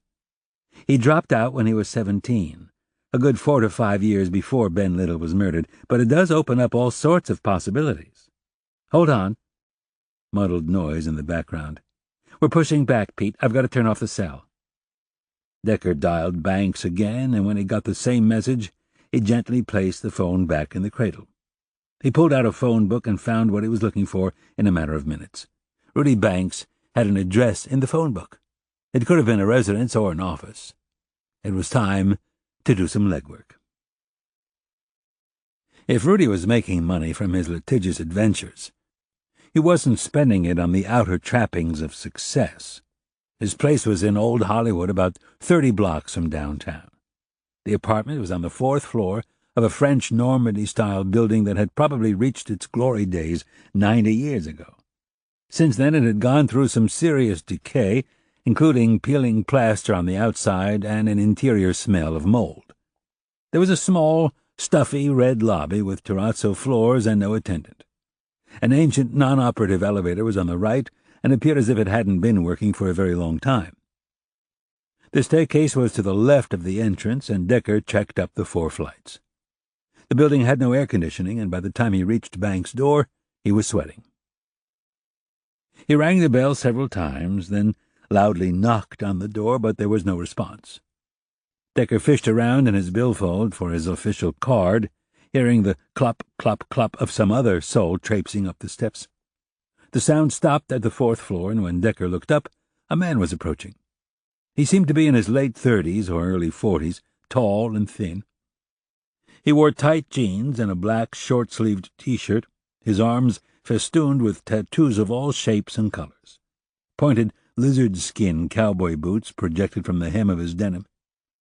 His face was clenched, and he kept pounding a fist into an open palm. He stopped in front of Banks' apartment. "Bastard's not in." "Looks that way." "Did you bang hard?" "I did." Decker sized up the man. "You look like you're out to settle a score." The eyes narrowed. "Who are you?" Decker showed the man his badge and gave him his card. "And you are?" "I've been called all sorts of names, so take your pick." The man had hazel eyes, haloed by red rims, but there was intelligence behind the windows to his soul. He focused on Decker's face and then pocketed the card. "My mom still calls me Liam." His voice sang with a slight brogue. Decker said, "As in Liam Mad Irish Odell?" Liam smiled, showing a mouth of brown teeth. "You're a fan, eh?" Decker smiled enigmatically. "Let me tell you something, mate. Rudy's not only a prick and an asshole, but a sellout as well. Have you heard the shit he's been producing?" "Pretty bad, huh?" "That's the master of the understatement. Luckily the fans have spoken. His new CD tanked." Odell shrugged.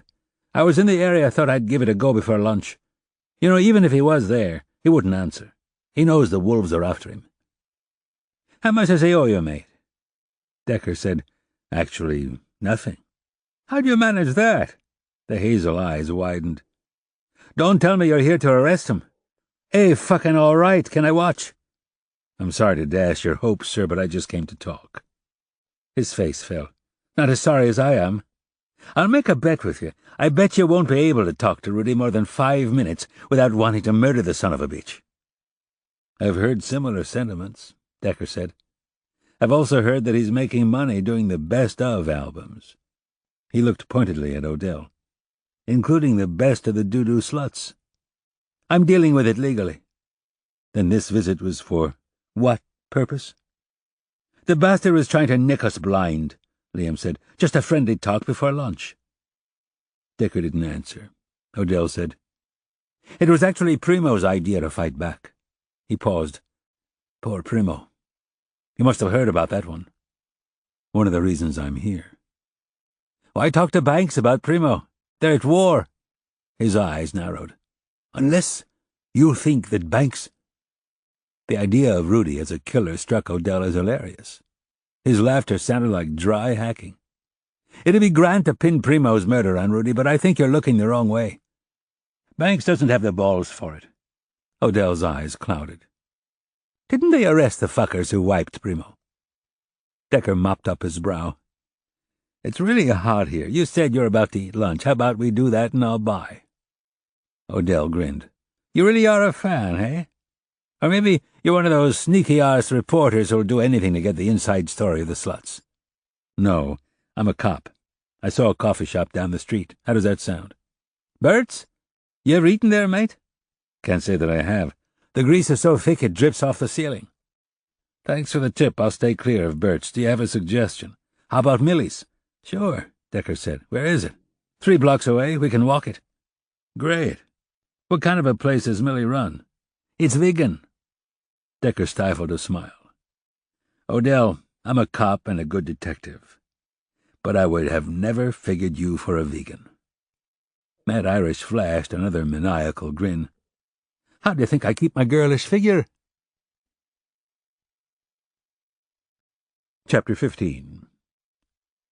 The storefront was old but spotless, with formica tubular tables and matching chairs that probably dated back to the 50s.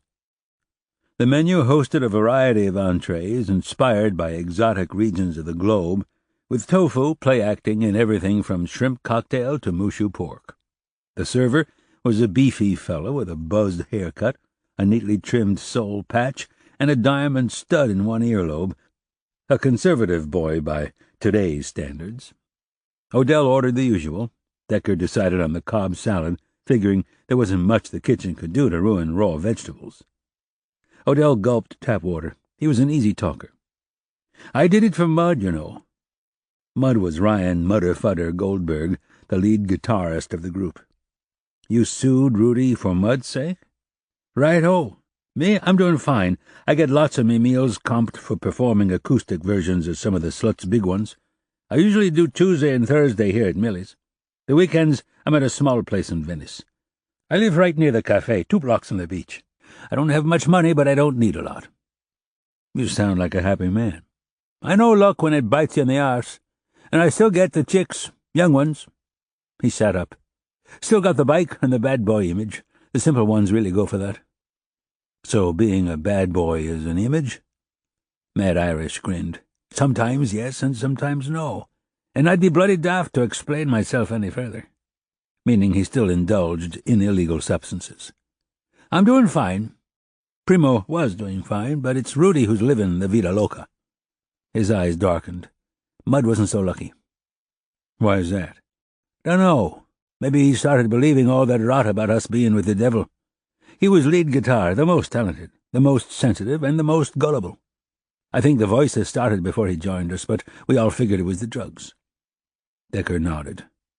"But it kept going, the voices. They got more evil, too, telling Mud to do crazy things. He was always a bit crackers, but then he started cutting himself. His arms, his legs, between his legs." Mad Irish winced. His mum had no choice but to get him committed. "When was he hospitalized?" 10 years ago. In the beginning I visited. He was doped up with Thorazine 24/7. He couldn't even talk, much less carry on a conversation. Then he began to get these weirdo tics and started drooling." Odell shuddered. "I stopped going. It wasn't very big of me, but he sure as bloody hell wasn't the Mud that I remembered. That Mud was disappearing bit by bit by bit by bit." "It's hard to watch someone you care about deteriorate." "Bloody painful. I'd visit, and then I'd be depressed for days.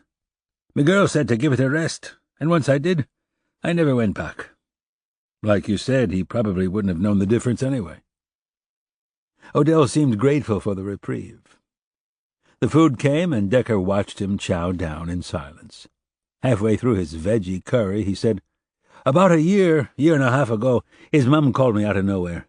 Mud was out of the hospital, living in a halfway house on disability. She told me where. She didn't say go visit him, but that's what she wanted, so I went to see him."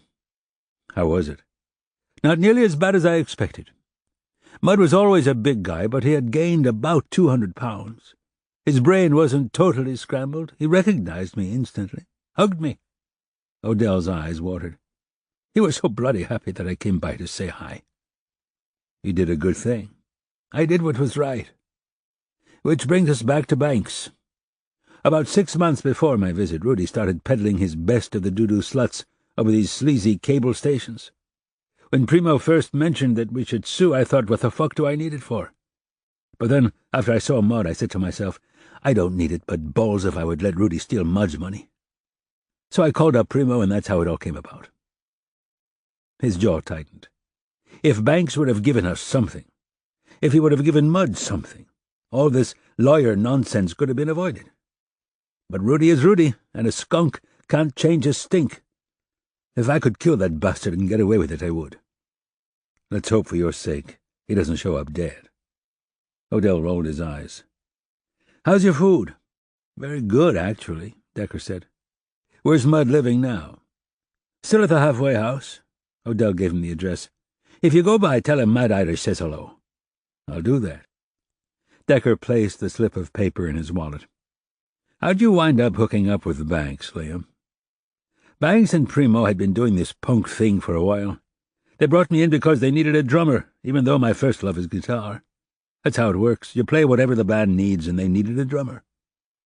"When did you hook up with the band?" "Late 80s. I was 23. Primo and Mud were a bit older, but Rudy was younger than I was. Made it hard for us to get booze in the places we played. Most of the time, we'd nick it. The bartender looked the other way. How did Mud come into the band? That was Banks, too. He's a bastard, but he had a good ear. Mud was with another group, his talent wasted. With Mud on guitar and Primo on bass, Banks started playing keyboard and the band just clicked. Banks, being a master of self-promotion, got us a record deal almost immediately. We put out an album, it made the charts, we made money. We partied, we had pussy coming out of our ears. We were perpetually wasted, we never thought it would end. But it did. Primo and Banks became producers. I managed to find some paying gigs. I knew the big time was over. I keep it all in perspective, but Mud couldn't handle it. The crash. In the recording business, there's always a next big thing breathing down the neck. Did you write your own songs? Odell laughed. You think a cut like Bang Me came from Harold Arlen?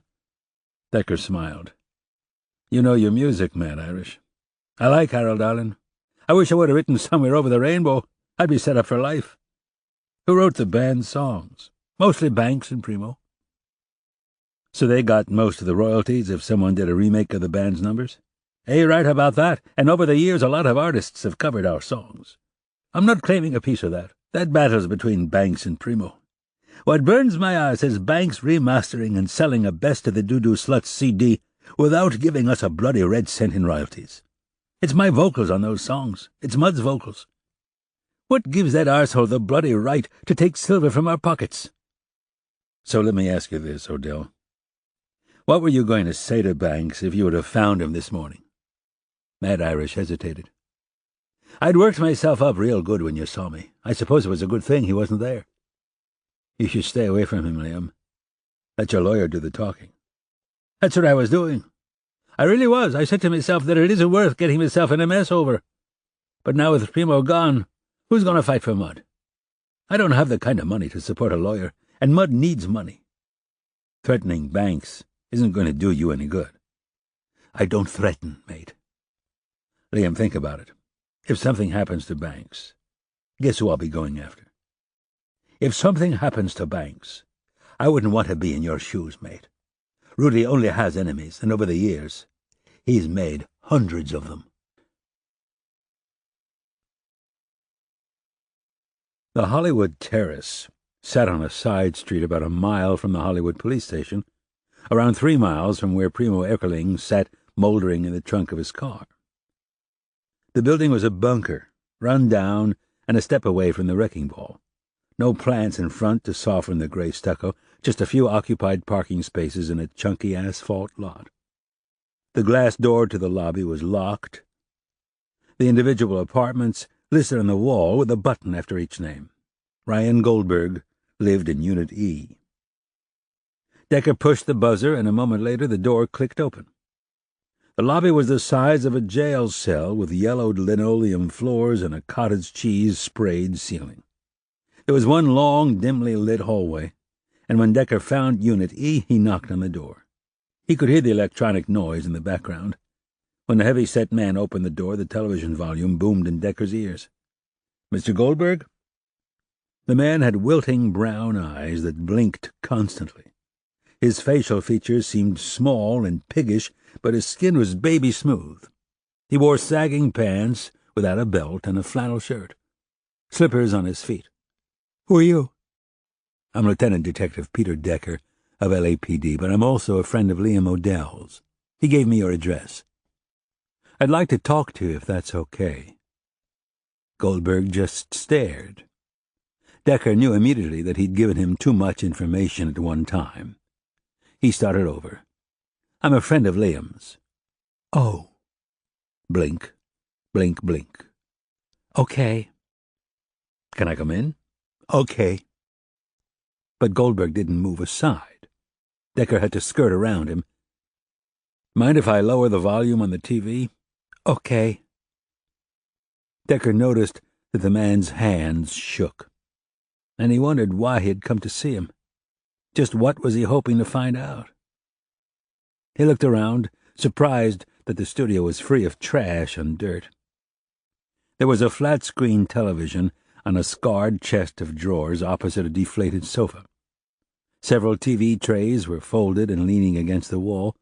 The place had a fridge and a hot plate. It didn't smell great, but nothing reeked. He told Goldberg that he could sit down if he wanted. Mudd said, "My brother's a doctor." Decker nodded. "Really? A lung doctor?" "That's impressive. I used to smoke. I don't anymore."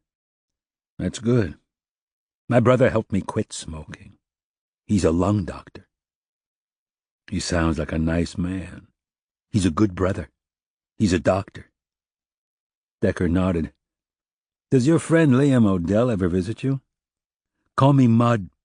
Everyone calls me Mudd, even my brother. He's a doctor." "Okay, Mudd. Does your friend Liam O'Dell ever visit you?" "Yes, he does. Liam's a good friend.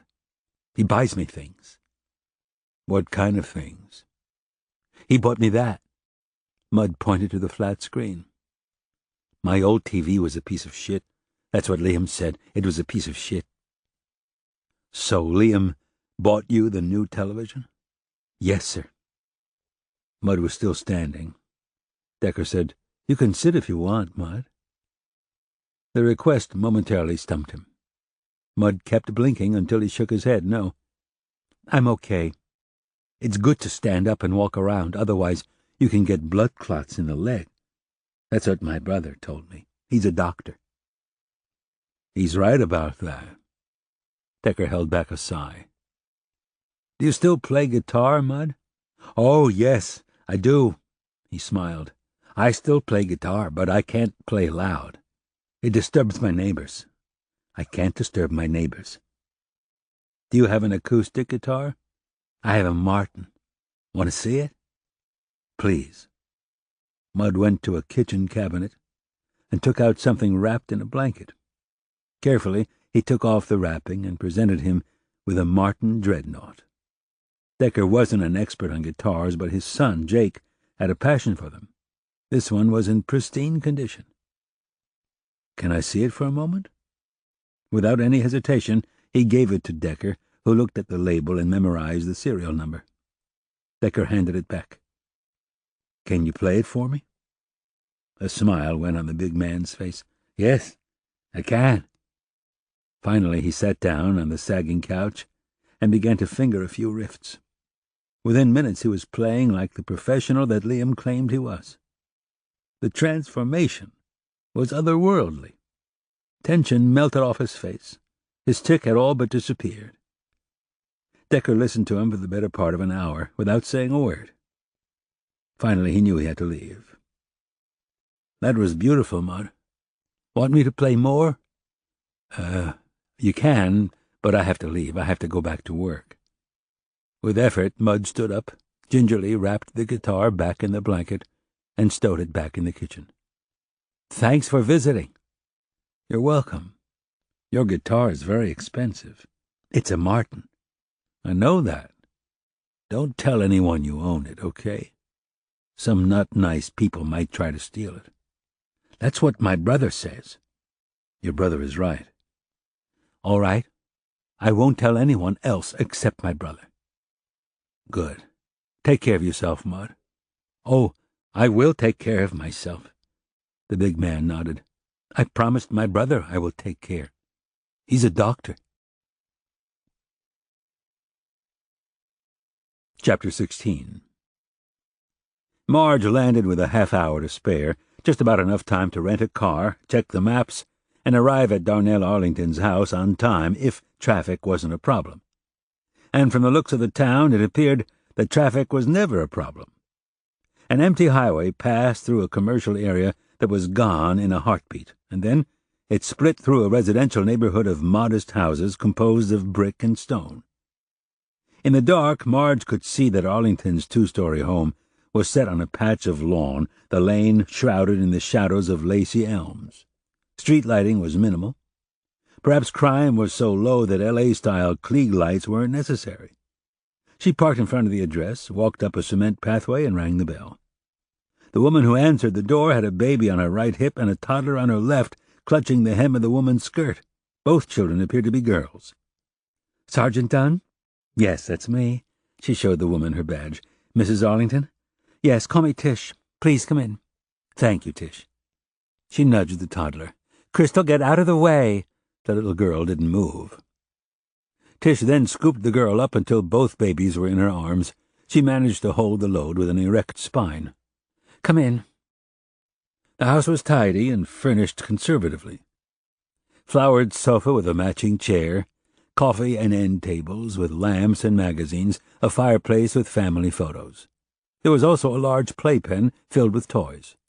Tish lowered both girls inside the cage. "Y'all be good, you hear?" She turned to Marge. "Coffee?" "Please." She disappeared into the kitchen, but continued to talk. "How long have you been in town?" "About 25 minutes," Marge answered while looking at the framed snapshots. Arlington was almost a foot taller than his wife, and Tish seemed around 5'4". His complexion was also much darker than that of his wife. Tish's hair was tied in a ponytail, and her eyes were light brown. Her face was long, and she had a slender figure. "Can I help with anything?" "If you could keep an eye on the babies. Crystal's a good girl, but she's only 19 months. She loves Moesha, but sometimes she loves her too much." "They're doing fine," Marge told her. "Let's keep our fingers crossed." A few minutes later, Tish brought out a coffee tray.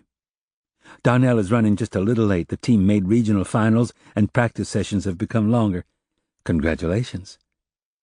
"Darnell has really turned it all around. We moved here 5 years ago, and Polk High was a joke." She sat down and handed Marge a coffee cup. "I don't know how you take it. Help yourself." "Thank you." Marge doused the coffee with cream and sweetener. "Where'd you move from?" Tish said. "I'm originally from North Carolina, but I met Darnell in Cleveland. Big cities have their advantages and disadvantages. I don't miss the noise, the crime, and the traffic, but I do miss having a black community. Kensington has been very welcoming to us, but I can still feel eyes in the back of my head." "It's a good thing that Darnell turned the team around." "Yes, he's a local hero." "Has he experienced any racism?" "Nothing overt, but until Darnell proved himself, we didn't receive a lot of invitations to the neighborhood barbecues. That's changed, but you wonder what if the team starts losing." "You're only as good as your last victory." "Exactly." Tish sipped coffee. "Oh, I think I hear him. I'm going to warm up dinner. Do you mind keeping an eye on the kids again?" "Not at all." Marge heard the keys slip into the door, and within seconds Darnell filled the doorway. "Sergeant Dunn?" "Yes, sir." "I'm sorry I'm late." "Take your time." In the background, Crystal was shrieking, "Da-da, da-da, da-da." Arlington went over to the pen and lifted both girls in a single motion. He kissed both of them on the forehead. "Hey, little women." He gave Marge a cursory smile. "Excuse me for a minute." From the kitchen, Marge heard low noises. No one was arguing, but there was conversation. Then one of the girls started to cry. 5 minutes passed, then Tish emerged and was hip-carrying the girls. Crystal was babbling "bye-bye," which in Marge's ear could have been bye-bye or bottle. Moesha was wailing, her face beet red. "Time for baths and bed." "Have a good night, girls." Tish scurried up the stairs. A few moments later, Darnell came out of the kitchen, holding a plate while wolfing down a sandwich. He was tall and broad, but stoop-shouldered, with a round face and long limbs. He wore a button-down shirt and a pair of slacks, probably the required dress for his school. He repeated his apologies for being late. "Hey, enjoy your dinner." "Are you hungry?" "I'm fine." Arlington sat down on the chair and liberated the footrest. "Excuse my casualness. It's been a long day. For you, too, I bet. When'd you get in?" "About a half-hour ago, but I'm fine." "If you want anything—" "No, I'm fine." "So," Arlington polished off the sandwich and took a long gulp of a bud. "You're reopening Dr. Ben's murder?" "Yes." "So, anything new?" "We always find out new things, whether it's relevant or not." She took out her notebook. "What can you tell me about Dr. Ben?" Arlington's eyes went down to the empty plate. "He was a great man. I was very sorry when I heard the news." "I understand that on the night of the murder you were playing basketball in front of 100 people." The eyes lifted and fell back on his lap. "I didn't hear about it until later. A friend from North Valley called and told me." His eyes met Marge's. "I was crushed." "Why is that?" From what I understand, he was instrumental in getting you kicked out of North Valley. Arlington shook his head. No, that isn't right. I was instrumental in getting me kicked out. I screwed up. That wasn't Dr. Ben's fault. Still, you must have been pretty angry. Leaving L.A. was the best thing that ever happened to me. Did you feel that way at the time? No, Arlington admitted. When I got expelled, I was furious. He looked straight into Marge's eyes. I was an angry young man with a ginormous chip on my shoulder. No daddy, and I lived with a drug-addicted mother. My brother and I were left to fend for ourselves. I started smoking weed and graduated to booze and X by the time I was 11. Dr. Ben tried, but he couldn't babysit me 24/7. Every time he turned his back, I messed up. If it hadn't been for my Nana, I'd be doing hard time. How'd you come to being in your grandmother's care? After I got expelled, she sued for custody. My mother was overjoyed to get rid of me and my brother. Nana straightened us both out. Marge said, So even though you were angry at Dr. Ben, you felt crushed when he died? Yes, I did. I got kicked out about a year before he died. There was part of me wanted to come back to him and say, I told you so. I wanted to show him and everyone else that they were wrong. After Dr. Ben died, he shook his head. I don't know. I just felt so bad. You hung out with a pretty rough crowd in high school. Arlington continued to shake his head. We was just a bunch of bums, boozing and dropping X and other stuff and just being bums. How about crime, Darnell? That too. Shoplifting, breaking and entering, vandalism, and graffiti. He regarded Marge. Not good stuff, but I wasn't violent. I never mugged no one. I didn't get into guns, neither. I've always been afraid of guns, Sergeant. I saw my uncle shot when I was 8. He held his hand an inch away from his nose, right in front of my face. Blood splattered everywhere, including on me. I didn't want nothing to do with guns. When I think about how lucky I was to get out, he blew out air. I go to church every Sunday. That's where I met my wife, in the church choir. Thank you, Jesus, for giving me a good voice. Marge said, Let's talk about some of your North Valley friends. How'd they feel about Dr. Ben? He hung his head. We all thought the school administration was a bunch of idiots. We was just too cool, know what I mean? But you didn't drop out. Why is that? He cleared his throat. There was parts of school I really liked. I liked being on the basketball team and the football team. I liked orchestra and jazz ensemble and chorus. And I liked Dr. Ben. A chuckle. I just hated everything academic. I didn't see any purpose to learning, and I had no study habits. In my family, who's going to teach me how to study? What got you kicked out of school? The first time that Dr. Ben went to bat for me, I got in trouble for spray painting the library. I swore I'd never do it again. I repainted the walls, and that was that. I tried to stay clean, but I had no guidance, and I had no money. Of course, there's always ways of getting money, know what I'm saying? You sold drugs? His face darkened with shame. Dr. Ben couldn't save me from getting expelled, but he did save me from getting busted.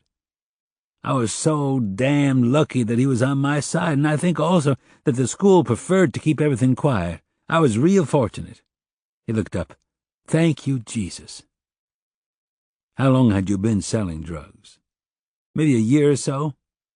I was making money. I was living it up. After I got busted, that's when my Nana sued for child custody. Again his face had darkened, but this time it appeared from anger. Sweat rolled down his brow. Then he composed himself. Best thing that ever happened to me. But he still sounded resentful. Marge said, What about your former peeps? Did any of them have contact with Dr. Ben? Sure, we all did when we got into trouble. But if you're thinking that they had anything to do with his murder, you're going in the wrong direction. None of them gave a damn about Dr. Ben. Marge said, What are your old-time buds doing now? Arlington let out a gust of air. I lost contact with most of them. Our lives went in different directions. How so? Marge pressed. Some are doing hard time, some are dead. Maybe one or two is doing okay. Can you give me a list of their names? I will, but I'm telling you they had nothing to do with Dr. Ben's death. They didn't care enough to kill him. Someone cared enough to kill him. From what everyone told me, he was in the wrong place at the wrong time. He was at a local civic meeting and was supposed to come directly home. That was the last anyone heard. What do you think happened? Wrong place at the wrong time. He got jacked. He drove a nice car. How'd a guy like Dr. Ben afford such a nice car? Arlington shrugged. I wouldn't know. Too glib? Maybe it was Marge's imagination. Did anyone speak to you about the murder? Yeah, friends told me about it. Do the names Calvin Vitton or Arnie Lamar sound familiar? I can't say. A pause. Who are they? Cops involved with the murder of Dr. Ben. I'm surprised they don't sound familiar. Detective Vitton called you up and asked you questions about the murder. He probably spoke to my Nana. He did. His records also indicated that he spoke to you. Arlington stiffened. I'm sorry, I don't remember. You don't remember being interviewed? It was a long time ago, Sergeant. I was stunned. If you said he'd spoke to me, I'm sure he did, but I don't remember. Do you know a man named Primo Eckerling? Arlington paused, then shook his head no. No, don't know the man. What about a man named Rudy Banks? A beat before he spoke. Now, he sounds vaguely familiar. He stroked his chin meaningfully. Someone in high school. Maybe he was in chorus with me. He's a music producer. Okay, so maybe it was chorus. Rudy Banks and Primo Eckerling were in a punk group called the Doo-Doo Sluts.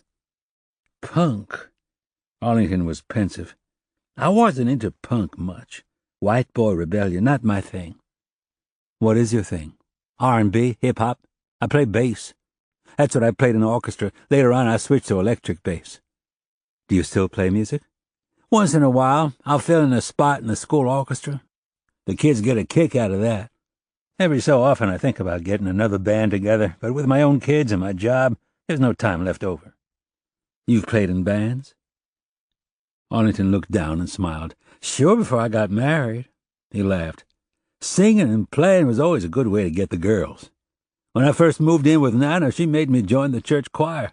I didn't want to sing in no church choir. I was resentful, but after a while, I really liked it. Being musical separates you from the crowd. Did you have a band when you lived in L.A.? Nah, my peeps were more into rap. Want to know what's funny? I had more talent than any of them. If anyone could have made it in rap, it would have been me. Nana hated rap. She called it idiotic doggerel and told me I was too good for that stuff. I still like rap, but now as a parent I see her point. But your Nana let you play in a band. Nana loves R&B. She's got good taste. By the way, Rudy Banks went to North Valley High. Arlington smiled. So that's why I remember him from chorus. The other one, Eckerling. Did he go to North Valley? No, he grew up back east. So that's why he don't sound familiar, and Rudy does. Marge nodded. But the ages didn't match up. Marge would check it again, but she had thought that Rudy had dropped out by the time Arlington was a freshman. If there was a reason to re-interview him, Marge would point out the inconsistency at that time.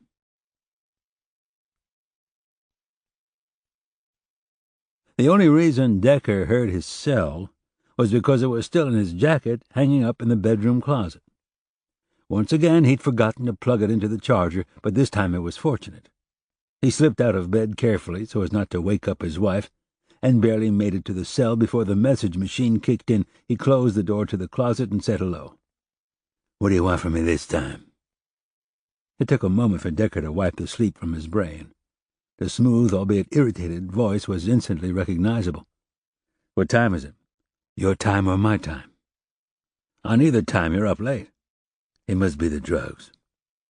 "What do you know about a guy named Rudy Banks?" A small laugh over the phone.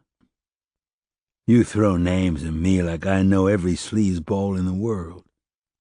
"Take it as a compliment. Besides, how do you know he's a sleazeball?" "Who else would you be asking me about?" He's a music producer, a former partner of Primo Eckerling. The guy's stuffed in the bands. Good memory. My brain may be swimming in booze, but alcohol is a wonderful preservative. Eckerling and Banks were in a punk group called the Doo-Doo Sluts in the late 80s.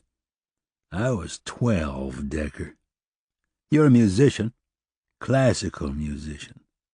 Ever heard of the group? Rings a tiny bell. What do you want with Banks? Banks isn't returning my phone calls.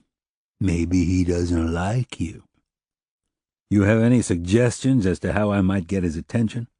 No. Do you have any relative in the recording industry that might evoke some reaction in the man? Donati laughed. I have friends everywhere. Watch your back. I could give you the same suggestion. How about a name? Silence over the line. Decker waited him out. Sal Crane. Sal Crane, Decker said as he wrote it down. What does Sal do? Sal does a lot of things. In the music business? How should I put this? A long pause. Sal works in compensation. For instance, if a group covers a song, Sal makes sure that the original artists get royalties. Using his name might be helpful then.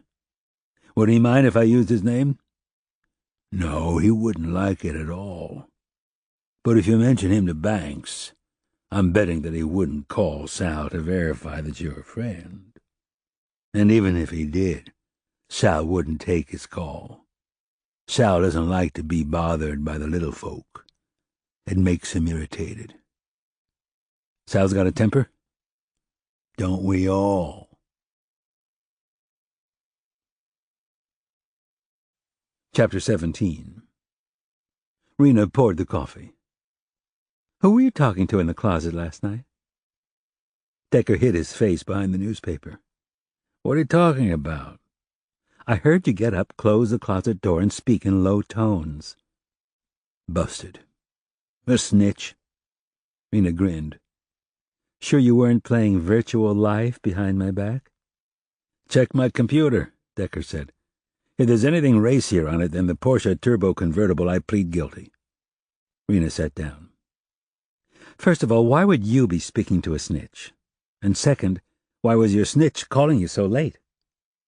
In answer to your first question, I'm working on an actual homicide instead of doing paperwork like a normal lieutenant. A lot is riding on a solve, and I need help. Second answer is, snitches don't keep bankers' hours.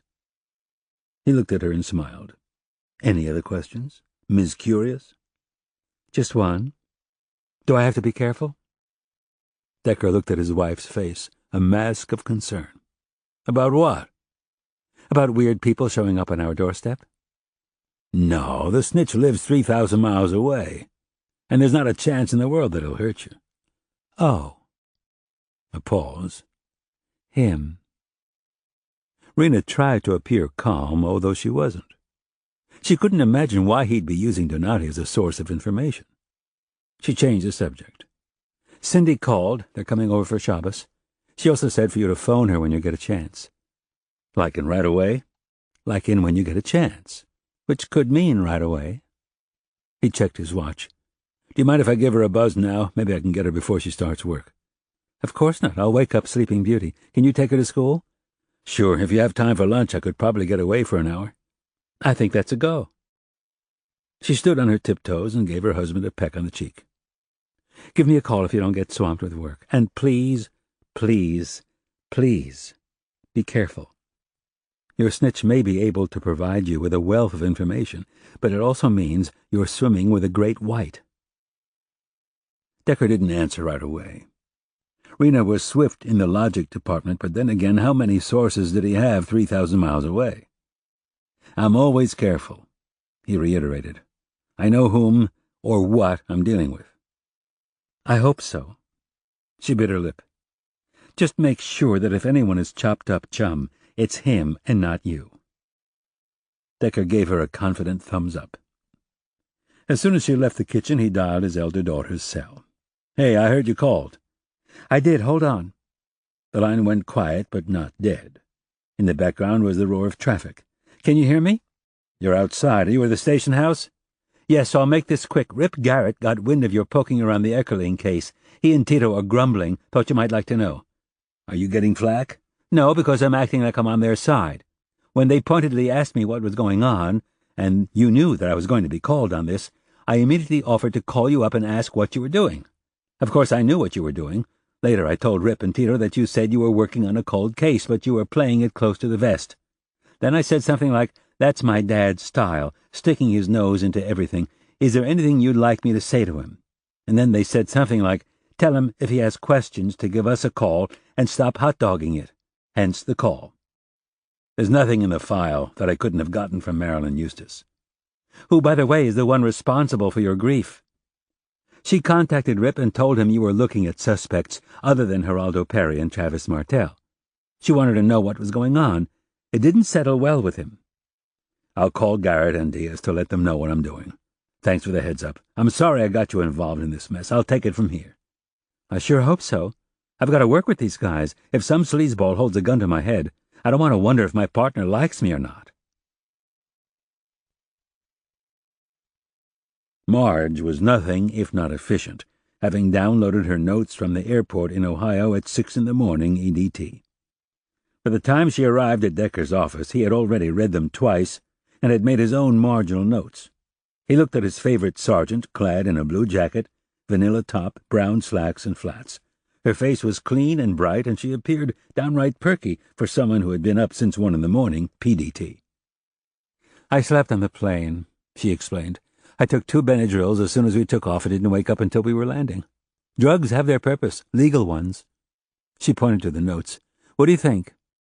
"Several things come to mind." "Shoot." "Why did Darnell say that he was in the school's chorus with Rudy Banks when their time in high school didn't overlap?" "An obvious blip in the man's honesty radar, or a simple mistake." "And you're sure your dates are correct?" "No, I'm not positive, so I'm rechecking everything. As it stands, Rudy dropped out a year before Darnell entered high school." "Is it possible that they were in a community choir together?" "Darnell didn't mention anything about a community choir. The second thing that mars Mr. Arlington's good citizenship record is a little white lie. How could he not remember Cal Vitton?" "And it's a really stupid lie because the interview is in the case files." "Clearly he wants to really distance himself from the murder." Marge scribbled some figures. "According to my math, Ben Little was murdered about 5 years after Rudy dropped out. At that time, Arlington was a senior, living in Ohio, and Rudy and Primo were in L.A. cutting albums as the Doo-Doo Sluts." Decker said, "If Darnell said Rudy Banks' name sounds familiar, he damn well knows the guy. Being in high school chorus was the first thing Darnell could think of, so we've got to ask ourselves how the two really are connected, and what, if anything, it has to do with Little's murder." "Maybe music, maybe drugs, and maybe both," Marge said. "Arlington admits selling drugs. Maybe he was a runner for the industry, and that's how he met Rudy." "But where's the connection to Little?" "Little knew Darnell was pushing. Maybe Little was going to expose the operation, leaving Rudy without his main supplier. So Banks had Little whacked." "Arlington was already gone when Little was whacked. Surely Rudy could have found another source." Marge mulled over the words. "Okay, how about this? Darnell was the pusher at North Valley, which is why he didn't drop out of school. Let's say Darnell got busted. Little managed to hush up the bust and get Darnell out of the picture. But then let's say a few months later, Rudy takes over Darnell's former turf and starts selling. Little finds out and gets in the way of Rudy's operation." "That's a leap, from buyer to seller." "Not really," Marge said. "From what we've found out, Rudy's pretty damn entrepreneurial." "Okay, for argument's sake, let's say you're right. That would explain the connection between Banks and Arlington. How does Primo Eckerling fit in?" "Maybe Eckerling and Banks are in it together. Maybe eventually conscience caught up with Eckerling. He hated Banks. Maybe he finally decided to do the right thing and report Rudy. So Rudy whacked him as well." 15 years later? "Yeah, that doesn't make any sense at all." Nor does it explain why Cal Vitton decided to commit suicide right after you called him up to ask about the Little case. Decker said, "While you were gone, Oliver's been working on Little's financials." And? He owned a lot of toys. A Mercedes, a small boat, a trailer, a camper. Plus, he had a little money in the bank, and there was a college fund for each of the boys. That might have come from insurance or from other sources. Ah. She digested the new information. So you're thinking that maybe Little was running drugs? We have no indication that he was anything but a straight shooter. But we do know that his wife developed a big gambling problem after he died, meaning she probably had a little gambling problem before he died.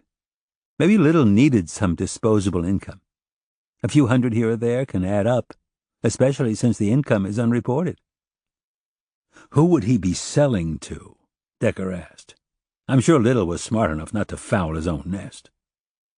Maybe Little got drugs from Darnell and sold them to Banks and his punk musician crowd. That's why when Darnell was busted, Ben Little went to bat for him. Decker began to draw some diagrams. Okay, this is what we have. We have a clear connection between Arlington and Little. And it feels like there's some kind of connection between Arlington and Banks. We also have a link between Arlington and Cal Vitton. Cal interviewed him. Yeah, Arlington does seem to have a few fingers pointing at him. Decker drew arrows. We have Arlington and Little, Arlington and Banks, maybe, and Arlington and Cal Vitton. Nothing so far between Arlington and Primo Eckerling.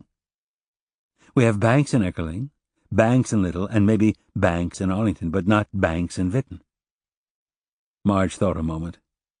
And let me add something more to the mix. When Darnell was in high school, he hung out with a bum crowd. He gave me a list of his old peeps. His two best friends had hopes of becoming rappers. She consulted her notes. Jervis Wenderhole, who went by the name of ATAC, and Leroy Josephson, who became Joe King. I found out that Josephson died. I don't know where Wenderhole is, but I do know that he cut a couple of demos. He wasn't very successful, but Rudy wasn't a very successful music producer. I'll look into it, Decker shrugged. I think we need to explore this Banks and Arlington link. At least those two are still alive. Now, Banks isn't returning my phone calls. I've got one more secret weapon. If that fails, I'll start hitting the streets. Chapter 18. Although Decker had never met Rip Garrett, he recognized him by the look. Overworked, underpaid, and pissed off. Physically, the detective appeared to be in his 30s, medium height, medium weight, with a full head of dark hair and light brown eyes. He wore a tan suit, a white shirt with a wrinkled collar, and a red tie. Decker introduced himself, and the two shook hands. As soon as both men were seated at a corner booth, and the waitress had taken their orders, Decker explained the situation and began in earnest to eat a few bites of crow. I should have called in the beginning. I wanted to see what I could find on my own before I bothered you. Rip Garrett looked him over. There was still anger in his voice. It doesn't look like you're any farther along than when you started. No, I'm farther along. I've now got a dead cop to contend with. Decker gave a shrug. He took a lethal dose of sleeping medication and had powder burns on his right hand, but I'm waiting for the official report. The fact that it's taking a while makes me suspicious that someone could have done it for him post-mortem. And why would you think that? The timing. It gives me a bad feeling when I call up and arrange an appointment to talk to the guy about a 15-year-old case and he turns up dead. Garrett said, "Must be your karma." Decker was tiring of his persnickety attitude. "And how long have you worked homicide?" When Garrett didn't answer, he glared at the young man. "You agreed to meet with me because A, I outrank you and you don't say no to a detective lieutenant with over 30 years of experience because someday you may be working under me. B, you're curious to see what the hell I'm up to, and C, if you've got a modicum of intuition about homicide cases, deep down inside those arrests don't sit right with you. Two stupid punks jacking and offing Eckerling, stuffing him in the trunk, then joyriding around in a flashy Mercedes." "Stupid is the operative word," Garrett shot back. "It's bullshit. Something's off, but you don't know what it is. Right now you know you've got a sure solve with the two lowlifes holed up in the cage, each of them with sheets longer than a roll of toilet paper. Even if they didn't do Eckerling, you're not too concerned with a miscarriage of justice. Sooner or later both of them would have ended up doing hard time. Garrett started to speak but thought better of it. Decker pulled back. Normally, I'm not such a rude motherfucker. But I'm getting a lot of pressure from the brass. In the end, Garrett, I'll do you way more good than harm. I have a very long memory, and that works both ways. The waitress appeared at the table, serving Garrett a club and placing a cottage cheese and fruit plate in front of Decker. The watermelon was fresh, but the rest had come from a fruit cocktail can. Decker stabbed a wedge of pineapple but didn't put it in his mouth. It's more than just a cold case now. I've got a dead cop on my conscience. I pressed Cal Vitton for an interview about Little, and Vitton balked. Flash forward 12 hours, the man is dead. You still haven't told me what Cal Vitton has to do with Primo Eckerling. I don't know yet. And what's the connection between Ben Little and Primo Eckerling other than a similar M.O.? For the first time since meeting him, Decker saw true curiosity in Garrett's eyes. I don't know that either. He made a swirl in his cottage cheese. What do you know about Martell and Perry? Long sheets, DUIs, drug possession, shoplifting, illegal possession of firearms, burglary, car theft, assaults? Don't recall right away. Batteries? Don't recall that either. So you don't remember anything violent. You carry a firearm, you've got the potential for violence. No argument there. Decker put down his fork and leaned over the table. I am looking into a guy who knew Eckerling very well and might have known Little. He's a music producer with a Hollywood address. His name is Rudy Banks. Garrett thought a moment, then shook his head no. 20 years ago, Banks and Eckerling were in a punk band called the Doo-Doo Sluts. More recently, Banks and Eckerling have been clashing legally. Also, Banks went to North Valley High, where Ben Little taught. So far, he's my only common denominator. Kinda weak. I've got to start somewhere, and Rudy's a good place. Eckerling's girlfriend thinks he's a total scumbag. Everyone I've talked to seems to have the same sentiment. I like to form my own opinions, except Rudy's not returning my phone calls. Why would he do that? Indeed, you are right, Detective. Ignoring me is a good plan on his part, because normally I'd be swamped and disinclined to pursue weak links. But a lot of money is riding on this solve, and the potential donor has been making calls to my captain. I left Rudy an urgent message. If he doesn't call back, I'm going to start being concerned. Want me to ask around about Banks? If you don't mind, you can ask about Banks, Eckerling, Little, as well as the two thugs you have locked up. Any information you give me would be appreciated. All you had to do was call me up, Lieutenant. It's Decker, and I should have called personally. Sometimes I get busy and forget my manners. And while I'm thinking about it, I'd love to have a copy of the Eckerling file. You don't have it? No, I don't have it. Decker lied smoothly, hoping the fib would extract Cindy from the mess he created. Would I have asked if I had it? Garrett sized him up. I can get you a copy of the file. Thank you. Rudy Banks, what kind of music does he produce? From what I can tell, he mostly does old compilations of has-been groups like his own. From what I could glean on the web, he's also tried contemporary groups, lots of hip-hop and rap. Garrett said, Martell listed his occupation as an aspiring rapper. That's not unusual. The cage is full of rappers in the making. Good call, Garrett. It's worth checking out. Decker told him, FYI, Eckerling was also a music producer. Matter of fact, he had a scheduled dinner with an up-and-coming hip-hop R&B group. He was hoping to produce their album. Yeah, I know. How'd you find that out if you didn't have the file? I interviewed Eckerling's girlfriend, Marilyn Eustace, the one who called you up and got you in an uproar when she asked about my poking around. Not that I would have reacted differently. I don't like my feet stepped on either. If Travis Martell was an aspiring rapper, and Eckerling turned him down, it could be a working motive for Martell whacking Eckerling. How would that connect to your Little case? I don't know. I'm just blurting out ideas as I think of them. I'm giving you the benefit of my years of experience. Garrett smiled and finished his sandwich. You don't look happy with your lunch, Decker. You on a diet or something? Not really, although I could take off a couple of pounds. Decker drank up his coffee. You know how it is, Rip. Sometimes it's just not a cottage cheese kind of day. The cell phone went off at 5 in the afternoon. The window told Decker that the number was private. The man on the line was screaming, "Who the fuck is this?" Decker took a few moments to gather his thoughts. Lieutenant Detective Peter Decker of the LAPD. Who's this? A lieutenant? Sal Crane's got a lieutenant in his pocket? Well, I'll be damned.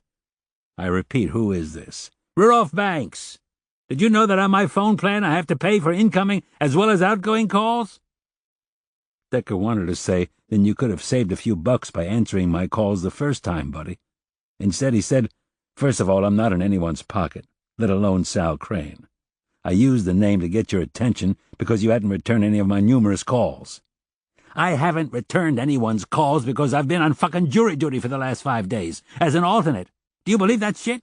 I have to sit through some bullshit trial that was a total waste of my taxpayer time and my taxpayer money, and I can't even be part of saying whether the son of a bitch is guilty or not guilty. No. I have to park my ass on a rock-hard bench outside the courtroom, waiting for those 12 motherfuckers to render a verdict just in case one of them happens to keel over. And for this privilege, I get paid 15 big ones a day, plus 53 cents a mile gas, one way. You're doing your civic duty. No, it's them who did their duty on me. Thank God it's over. What do you want, Lieutenant? Thanks for asking. I'm currently working homicide, Mr. Banks. So what do you want with me? Whoever got whacked, I didn't have anything to do with it. I'd like to talk to you about Primo Eckerling. They caught the bastards. It was in all the papers, Lieutenant. If you give me your email address, I'll send over the articles. I have a few questions that you might be able to help me out with. So ask. These kinds of questions are better asked in person. I didn't whack him. End of conversation. His murder was remarkably similar to another individual who died 15 years ago. A teacher named Bennett Alston Little. I understand you went to North Valley High where Dr. Little taught history, civics, social studies. The slight pause was very telling. I went to North Valley. So did thousands of other teens. I dropped out in 11th grade way before he died. What's that got to do with me? Mr. Banks, it's really in both of our interests if we get together and talk. When can I meet you? Do you know how far behind I am on my work? Sir, this really is in your interest, and the sooner we talk, the sooner you'll be rid of me. Another slight pause. Decker heard the man take a breath. I'll call you in a week. No, that's too long, Mr. Banks. I guarantee you it won't take more than an hour of your time. I can even meet you tonight if you want. No, I don't want, goddammit. I know what you're going to ask. You're going to ask about Primo. Yes, I knew Primo. Yes, we were suing the shit out of each other. Yes, we've been going at it for a while. No, I did not murder him. As far as your victim, I don't remember him, but I vaguely remember the murder. I was living in L.A. when it happened. That's all I can tell you. At the time, I was not only fucking every girl I could get my hands on, I was perpetually stoned. Jesus, I could use a good doobie now. How about if we meet sometime tomorrow? Why are you putting the screws on my balls? Just a few simple questions, Mr. Banks. I can come to your place in Hollywood. I've already been there. I left you my card. All right already. Fine, come tomorrow at 3.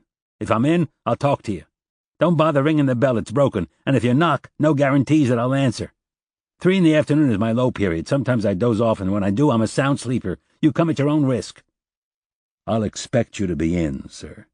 Expect? Just because you expect, I have to jump? Let me tell you something, Lieutenant. I expect lots of things. But I don't always get what I expect.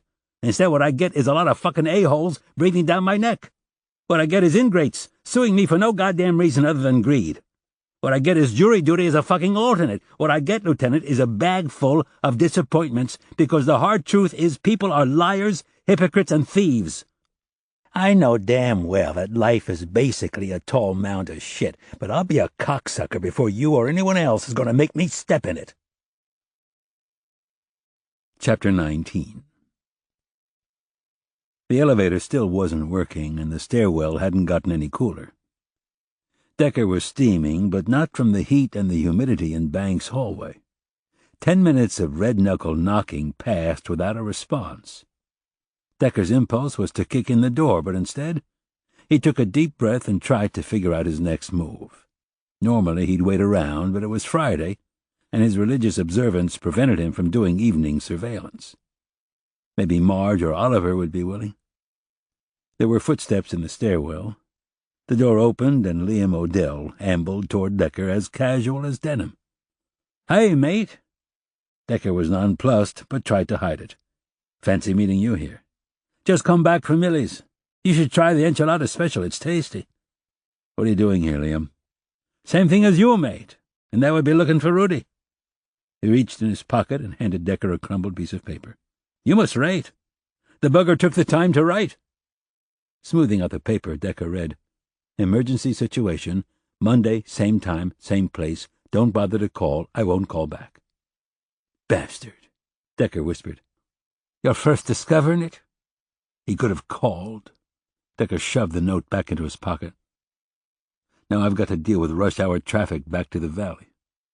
"If that's the only way he screwed you, consider yourself lucky, mate." Decker regarded O'Dell. Today he chose to wear cut-off shorts and a Hawaiian shirt. Tattoos had been inked on every limb. "Do you stop by every day, O'Dell?" "I thought I'd try one more time before heading back to Venice." He smiled at Decker with stained teeth. "Afraid I did the bastard in? You can kick in the friggin' door and we can both see what's going on." "I can't kick in the door unless there's suspicion that harm has come to Mr. Banks." He gave O'Dell a meaningful look. "Is there a reason why you think Mr. Banks has met with harm?" "I can't say for sure, but eventually some harm is coming his way. You can't be a bastard for that long, to that many people, and not suffer consequences." He stared back at Decker.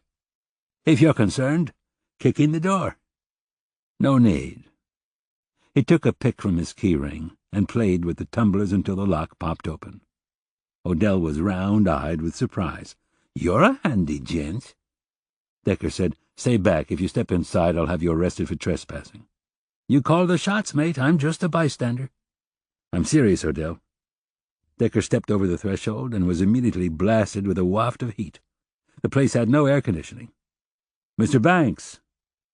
No response. The living room was blanketed in shade because the drapes were drawn.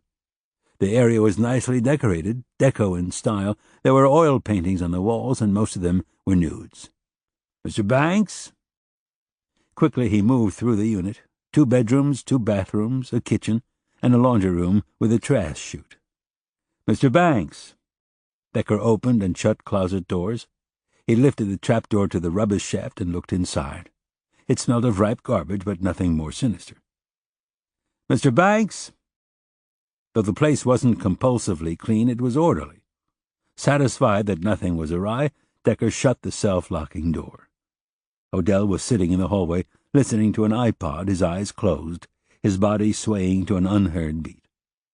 Decker walked over and tapped him on the shoulder. O'Dell's eyes flipped open and he bounded to his feet. "All clear, mate?" "All clear." Decker regarded him. "Why'd you take my note, Liam?" "I was a bad boy." O'Dell wiped sweaty hands on his shorts. "I thought I might stick around and see who it was for. Then I saw you." He smiled. "I could have kept it." "Thanks, buddy, for your consideration." "Any idea what the emergency was?" "With Rudy, an emergency could be anything. Mostly, the emergency happens when he wants to get out of something." "You shouldn't come around here so often, Liam, especially if you think something's going to happen to him." Decker smiled. "See? That would make you a suspect." "Oh, a suspect. Can I play myself in the movie?" "I'm serious." "Yeah, I know you're trying to do the right thing, Lieutenant." O'Dell looked at his watch. "It's going on 3:30. If I was you, I'd leave soon. Traffic is going to be a real bitch if you wait much longer." Decker held open the door to the stairs. "After you, Liam." "If you insist." "I insist." He waited for O'Dell a little longer than he should have. Finally, when Liam was in the stairwell and in front of him, Decker let the door close.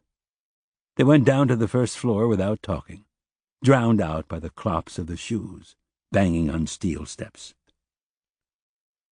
What Decker had pictured in his mind was an almost 40-year-old rock star gone to seed, overweight and with a puffy face from alcohol and drug abuse.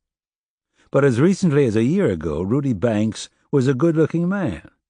A lean jaw with an aquiline nose, clear blue eyes, a clean white smile, and a cleft chin. He had dark, curly hair, a couple days' worth of beard growth, and his mug could have been on page 6 in the New York Post, the caption saying he was an up-and-coming actor. The man's image was so out of sync with his rotten personality that Decker checked several find-a-face search engines just to make sure he had the right guy. What had happened in this person's life to turn someone that handsome into such a bitter, crude, and rude human being? Maybe it was precisely because he had been good-looking. Being Mr. Adonis often led to failure to thrive. It simply wasn't necessary to develop more substantial attributes. Decker felt a presence over his shoulder and looked up from the screen and into the eyes of his elder daughter. "Very nice," she remarked. "No, actually he isn't at all." "What did he do?" "So far, nothing." Decker gave Cindy a peck on the cheek. "When did you get here?" "About 10 minutes ago." He smiled at his detective daughter. She wore a simple black dress and black heels. Her hair was aglow with the colors of a raging fire. "You look lovely." "I try." "Where's my man, Kobe?" "He's coming later." She pulled up a chair next to him. "So who's the guy?" "Rudy Banks. He was a founding member of a punk band called the Doo-Doo Sluts. So was Primo Eckerling." "Aha." She peered at the computer and started reading the text. "I heard that you and Rip Garrett reached a semi-rapprochement." "It's always better to have cooperation than animosity." "And why semi?" "Rip and Tito still aren't thrilled by your interference. But at least they don't glare at me anymore." "Father knows best." "Father is what got me on the hot seat in the first place." She stood up. "Why don't you print out some of Rudy's articles and we can go over them after dinner? Right now I'd like to help Rena in the kitchen. Not that she needs my help. She seems to have everything under control, like always." Decker pressed the print button. "I can help, Rena. Why don't you go spend some time with Hannah? She seems to prefer you to me." "That's because I let her have free rein in my closet." "Whatever the reason, she smiles when she sees you. It's the only time I ever get to see her teeth." Cindy laughed. "Was I that surly?" "You might have been, but you didn't live with me. I think your mother got the brunt of your teenage sulkiness." "And the woman still speaks to me. What a saint." She stood up from the chair. "I promised Rena I'd help with the salad. You find out all you can on Banks, and we'll talk later. After all, Primo Eckerling was originally my case." "The GTA was originally your case. As far as I know, you're currently not working homicide." "Correct about that, Lieutenant, but a girl can dream." Around the table, everybody was scrubbed clean and garbed in fresh clothes for the Sabbath. Rena had curbed her culinary largesse, deciding on just a single meat entree of turkey with rice stuffing and fresh cranberry sauce with a side of steamed asparagus. Preceding the bird were 2 appetizers, carrot ginger soup, followed by an arugula and grapefruit salad. Grilled pineapple and peaches rounded out dessert. "Too much food," Decker told her after he downed the last little bit of warm, sweet fruit. "As usual, I was a total glutton." "I as well," Kobe said. Decker looked at his son-in-law, 6'2", but rail thin. Maybe it was all those years of food shortages in Ethiopia. For the Sabbath, Kobe had on his usual white, short-sleeved shirt and black slacks. Sandals were on his feet, and that was a concession. Kobe hated shoes. "Everything was delicious," Cindy said. "Really light if you didn't stuff your face." "Thanks for noticing," Rena answered. "I'm trying to cook a little healthier. Hannah made the soup." "It wasn't a big deal," Hannah shrugged. "It was delicious, and I believe the proper response is thank you." Hannah smiled. "Thank you, Ema. I'm glad you liked the soup." "Did I detect coconut milk?" Kobe asked her. "You did," Hannah answered. "Good touch, Hans," Cindy told her. "Thank you times 2, Hannah said. "Please let me clear the dishes," Decker implored. "I need to move." "No argument from me," Rena told him. "I will gladly leave you the mess while I read the paper." "I'll help you, Daddy," Cindy said. Hannah brightened. "Are you two going to talk shop?" "Maybe," Cindy answered. "Why? Are you interested in the intricacies of police work?" Au contraire, I believe it would be inappropriate for me to hear your discussions. As such, I'd like to be excused from KP, please." Rena shot her daughter a look. "Surely you can weasel out with a better excuse than that." Cindy smiled. "Even if we don't talk shop, I would pick up your slack, Hannah, provided your mother approves." Hannah's eyes went to her mother's face. Rena wagged a finger. "Next time you make the chicken as well." "Deal." She hugged Cindy. "You're the best sister in the entire world." "Perhaps you're right," Cindy agreed. Hannah now turned her attention to her brother-in-law. "Can you walk me over to a friend's house?" Decker said, "I told you I'd do it when I was done with the dishes." "I'm sure Kobe won't mind." "I'm sure he won't, but that's not the point." Hannah let go with a deep sigh. Her body was at the dinner table, but her mind was already with her school chums. Kobe came to her rescue. "If it's all right with you, Peter, I wouldn't mind a little walk." He regarded his father-in-law. "It's up to you." Decker threw up his hands. "The girl is an expert manipulator." "I prefer to think of it as efficient, so it's a go?" "This time," Decker said. "Thanks, Kobe." "Yeah, thanks." She bounced up from the table. "I'll go pack." Rena caught her by the arm. "We didn't bench." "Oh." She sat back down. "Sorry." She rushed through Grace after meals, leaving before the rest of the table was done, flying out of her chair and into her room, slamming the door. "She hates us," Decker said when he was done with his prayers. "She loves us," Rena told him. "She just doesn't want to be with us. We're boring." "How would she even know?" Decker complained. "She never talks to us." Cindy patted her father's arm. "It'll change, Daddy. Look at me. I thought you and Mom were the lamest people on earth." "You did?" Decker said. "How was I lame?" "Daddy, it wasn't about what you were. It was about who you were. Parents are lame, and on top of that, you were this big, hulking cop. By extension, everyone was afraid of me." "You had friends," Decker protested. "You had boyfriends." "A testament to my charm and charisma." Kobe cleared his throat and raised his eyes to the ceiling. Cindy hit his shoulder. They spoke about childhood for another 30 seconds until Hannah returned with her suitcase in hand. "Ready." "That was fast," Kobe told her. "She pre-packed days ago," Decker told him. "She can't wait to get out of here." Hannah put the suitcase down and threw her arms around her father's neck. "Abba, you are the best. I love you very much and always will, but a girl's got to do what a girl's got to do." She smiled at Kobe. "I'm all set." "Be careful, Kobe." Cindy's voice was uncertain. "Maybe you should take my gun." "That is not a smart idea," Kobe said. "If the neighbors see a black man with a weapon, I will create more harm than good for myself." Rena said, "I'll go with you, too. I could use a walk myself." "No need, Rena. I'm sure I will not be lynched. If I am, at least the remodel of the house is done and Cindy can relax." "That's not funny," Cindy said. Rena said, "Honestly, Kobe, I'd like to take a walk." "Can we just go?" Hannah said testily. Rena kissed Decker. "We'll be back in a half hour." Kobe added, "And if we're not, call the cops." Chapter 20. They cleared the table, piling the china and silver into a tub of warm, soapy water. Cindy donned an apron and rolled up her sleeves. "Do I wash or rinse or what?" "Just rinse them off and place them on the towel. I'll load the dishwasher. It's not only Shabbos ready, but programmed to go off at 3 in the morning. "Don't you just love that? You wake up the next morning and everything's sparkling clean. I'm still so thrilled with the kitchen. Mike Hollander did a fabulous job. I think he went the extra mile because I was your daughter. Or maybe it was because you made him feel like a detective again." He was a detective again. He found the technology that led to identifying Beth Hernandez. Even though he's retired, Mike's a handy guy to have in reserves. You can't put a price on all those years of experience. Cindy lifted up a bundle of silver and gave it to Decker. "So what specifically is it about Mr. Banks that spoils his good looks?" "Well, he's foul-mouthed. He's involved in a number of lawsuits. He's been accused by several people of ripping them off. He breaks appointments, and he seems entirely unreliable in all capacities. But it's not for me to judge, only to interview, and I've had a rough time getting hold of him." "And why do you want to interview him with regard to Primo Eckerling's death?" Eckerling was the push behind the Doo-Doo Sluts lawsuit.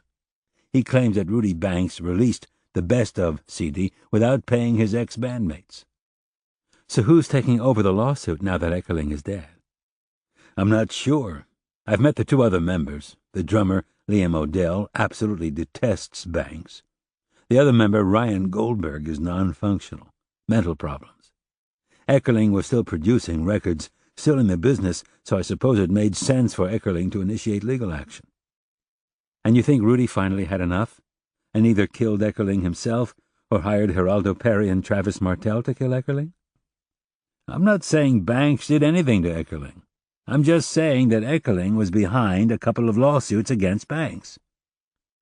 Okay, so I can understand Banks possibly being involved with Eckerling, but what does he have to do with your cold case? Banks was a student at North Valley High when Ben Little taught there. Uh-huh. Any contact between the two? Still to be determined. I'm interested because the two murders have similar M.O.s.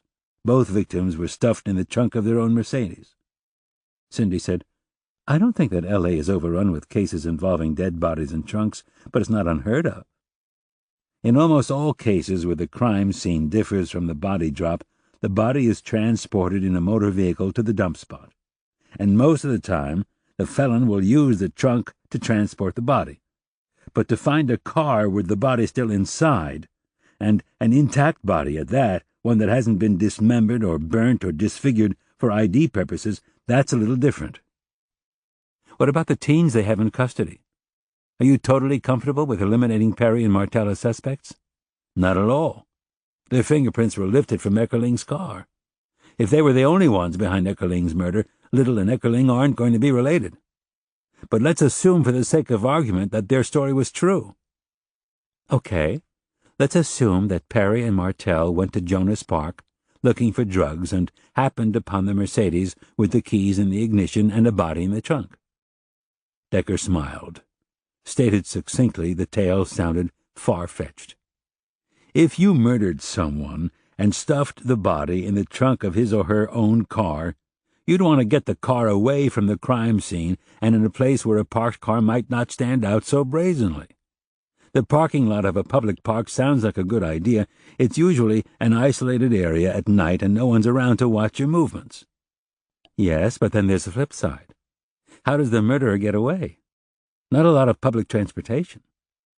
There had to be more than one person, or the murderer called up someone to ask for a lift. Now, we know that Perry and Martel dumped the car and called up buddies for a ride back to the hood. But they called in from a restaurant on the Strip, not from a tower near the park area. Cindy nodded. Decker groused. So if we're assuming that Perry and Martel really did find the Mercedes at the park, then Eckerling's killer may have left in a second vehicle. If Rip Garrett and Tito Diaz had bothered to check out the story, maybe they might have found not only tire tracks from Eckerling's Mercedes, but also another set of tire prints from the getaway car. As it stands now, what has it been, 3 weeks ago? The original scene has been violated, if not obliterated. Cindy gave his words some thought. Okay, so even if someone besides the teens killed Eckerling, why do you suspect Rudy Banks? Was the lawsuit between Banks and Eckerling particularly nasty? I don't know. From what I understand, Banks is involved in a lot of lawsuits. So why would you suspect that he's made the jump from suing people to murder? I don't suspect anything. I just want to talk to the dude. Nonsense, Daddy. You wouldn't waste your time just talking to him unless you were going for something more sinister. Decker bent down and rearranged the china to fit more plates into the dishwasher. When he was done, he stood up and stretched. I suppose I'm stirring up the pot to see if anything rises to the top. Surely you're investigating more avenues than just Banks. Of course. I have a guy named Darnell Arlington. He was Bennett Little's charity case. But eventually, Little kicked him out of school when Arlington was caught drug dealing. The problem with Darnell is that he was over 1,500 miles away when Little's murder went down. We're checking out the possibility of murder for hire because Arlington had some thuggish friends. How's that going? Just found out the names. Unlike TV, we just don't cut to the next scene. Locating people takes a while. Also, I had a retired cop who might have helped me with the little case, only now he's dead. Like on-purpose dead. Suicide. Cindy stopped working. Who's that? An LAPD detective named Calvin Witten. He originally worked the little case. I had an appointment to talk to him, and when I showed up at his house, he appeared to have killed himself. Empty pill vials, then a gunshot to the head. So why do you say he appeared to have killed himself? Because I haven't gotten the final path report. I got the feeling that if Cal were going to kill himself, he'd do it like a man. Just aim and shoot. No pills for him to soften the act. So I'm thinking cause and effect. I bring up Ben Little to Cal Witten, and the next thing I know is that he's dead. It's not inconceivable that Cal called someone who came over, knocked him out with pills, shot him, and then staged the scene. Did Cal have residue on his hands? Yes, but someone could have wrapped the gun around his own hand and pulled the trigger for him. And if he did kill himself to hide something, what's the secret? More important for Hollywood Homicide and me, what do Witten's suicide and Little's murder have to do with Primo Eckerling? That's legitimate. I don't know that they have anything to do with it. Cindy cocked her hip. I understand why you think Witten's suicide is related to the Little homicide. It's not just a coincidence, but I don't see what Witten or Little have to do with Eckerling's murder. Decker began to wipe down the counter, busying his hands while his brain fired or misfired ideas. Maybe he should stop trying to shove the two cases under the same umbrella. The connection is Banks, and it's tenuous. In the back of my mind, I'm thinking that if I find out who really killed Eckerling, it might shed some light on Ben Little's murder. I need to find out more about Banks, especially because Marge thinks that there may be a connection between Banks and Darnell Arlington. The suspect that was over 1,500 miles away when Little was murdered, with the thuggy friends that you're looking for. Exactly. Marge flew to Ohio to interview Arlington about Little. And? Decker stopped cleaning the tile and sat down on a kitchen chair. And when Margie asked about Rudy Banks, Arlington acted edgy. Darnell remembered Banks as an upperclassman and being in choir with him, except the two boys weren't in North Valley at the same time. Maybe Darnell knew Banks from just hanging around. If that's the case, why not just say, hey, I knew him from hanging around? Because people get nervous and are afraid to say things because they don't know how their words will be twisted around. I take offense. I do not twist people's words. Okay, not twist. Misunderstood. Decker gave her a sour look. All I'm saying is that there's a definite connection between Arlington and Little, and a possible connection between Banks and Arlington. Furthermore, there's a connection between Arlington and Cal Witten. Cindy perked up. Really? Witten interviewed Arlington over the phone. That's right there in the charts. But Darnell claims he doesn't remember the interview or the cop who talked to him. That's a bunch of bullshit. Malarkey. You don't forget those kinds of incidences or names. Do you have any thoughts? I still think there's a good chance that Eckerling and Little are unrelated, unless... Abruptly, Cindy flushed with excitement. What about Banks and Witten, Daddy? Cal Witten was still an active detective when Banks was in high school, right? Rudy didn't become a bad boy overnight. I bet he had run-ins with the police when he was in his teens, maybe even with Witten. Mentally, Decker hit his forehead. He leaned over and kissed his daughter's cheek. Good call, Sin. Hold that thought. I may need you to retrieve it for me as soon as Shabbos is over. Yeah, wouldn't it be great if you found out that Witten arrested Banks for possession or... Cindy stopped abruptly. If Banks was arrested in high school, wouldn't his juvenile records be sealed? Not always. Sometimes they're not. Or maybe he got arrested as an adult. That I have checked out. Banks was hauled in for disturbing the peace, drunk and disorderly, and a DUI when he was in the doo-doo sluts. The incidents took place in West Hollywood and out of town. Nothing he did went down in our district, so Witten wouldn't have dealt with Banks on those charges. Too bad. I'm still thinking about what Banks could have done as a teenager. Decker drummed his fingers on the kitchen table. It's true that Banks' juvenile records might be sealed, but even if the records are sealed, memories aren't. Witten's partner, Arnie Lamar, is still alive, at least for the time being. Cindy made a face. I meant that as a joke. but maybe I'm a little worried about him. Anyway, it certainly wouldn't hurt to pay Lamar a visit on Sunday and tell him my concerns. And while I'm there, I'll ask if a guy named Rudy Banks ever showed up on their radar.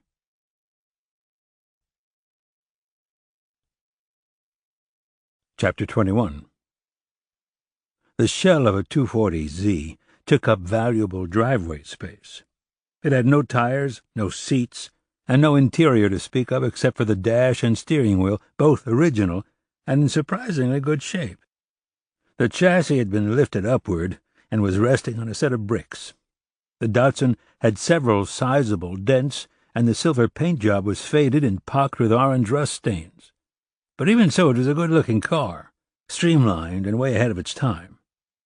There was a toolbox nearby, but no feet were sticking out from underneath the car's carriage. The doors to the four-car garage were closed. Decker scanned the yard for signs of Arnie Lamar, but came up empty. The ground had been baked from the recent heat wave, turning stone-hard with sizable cracks. Red ants were scampering in and out of the fissures.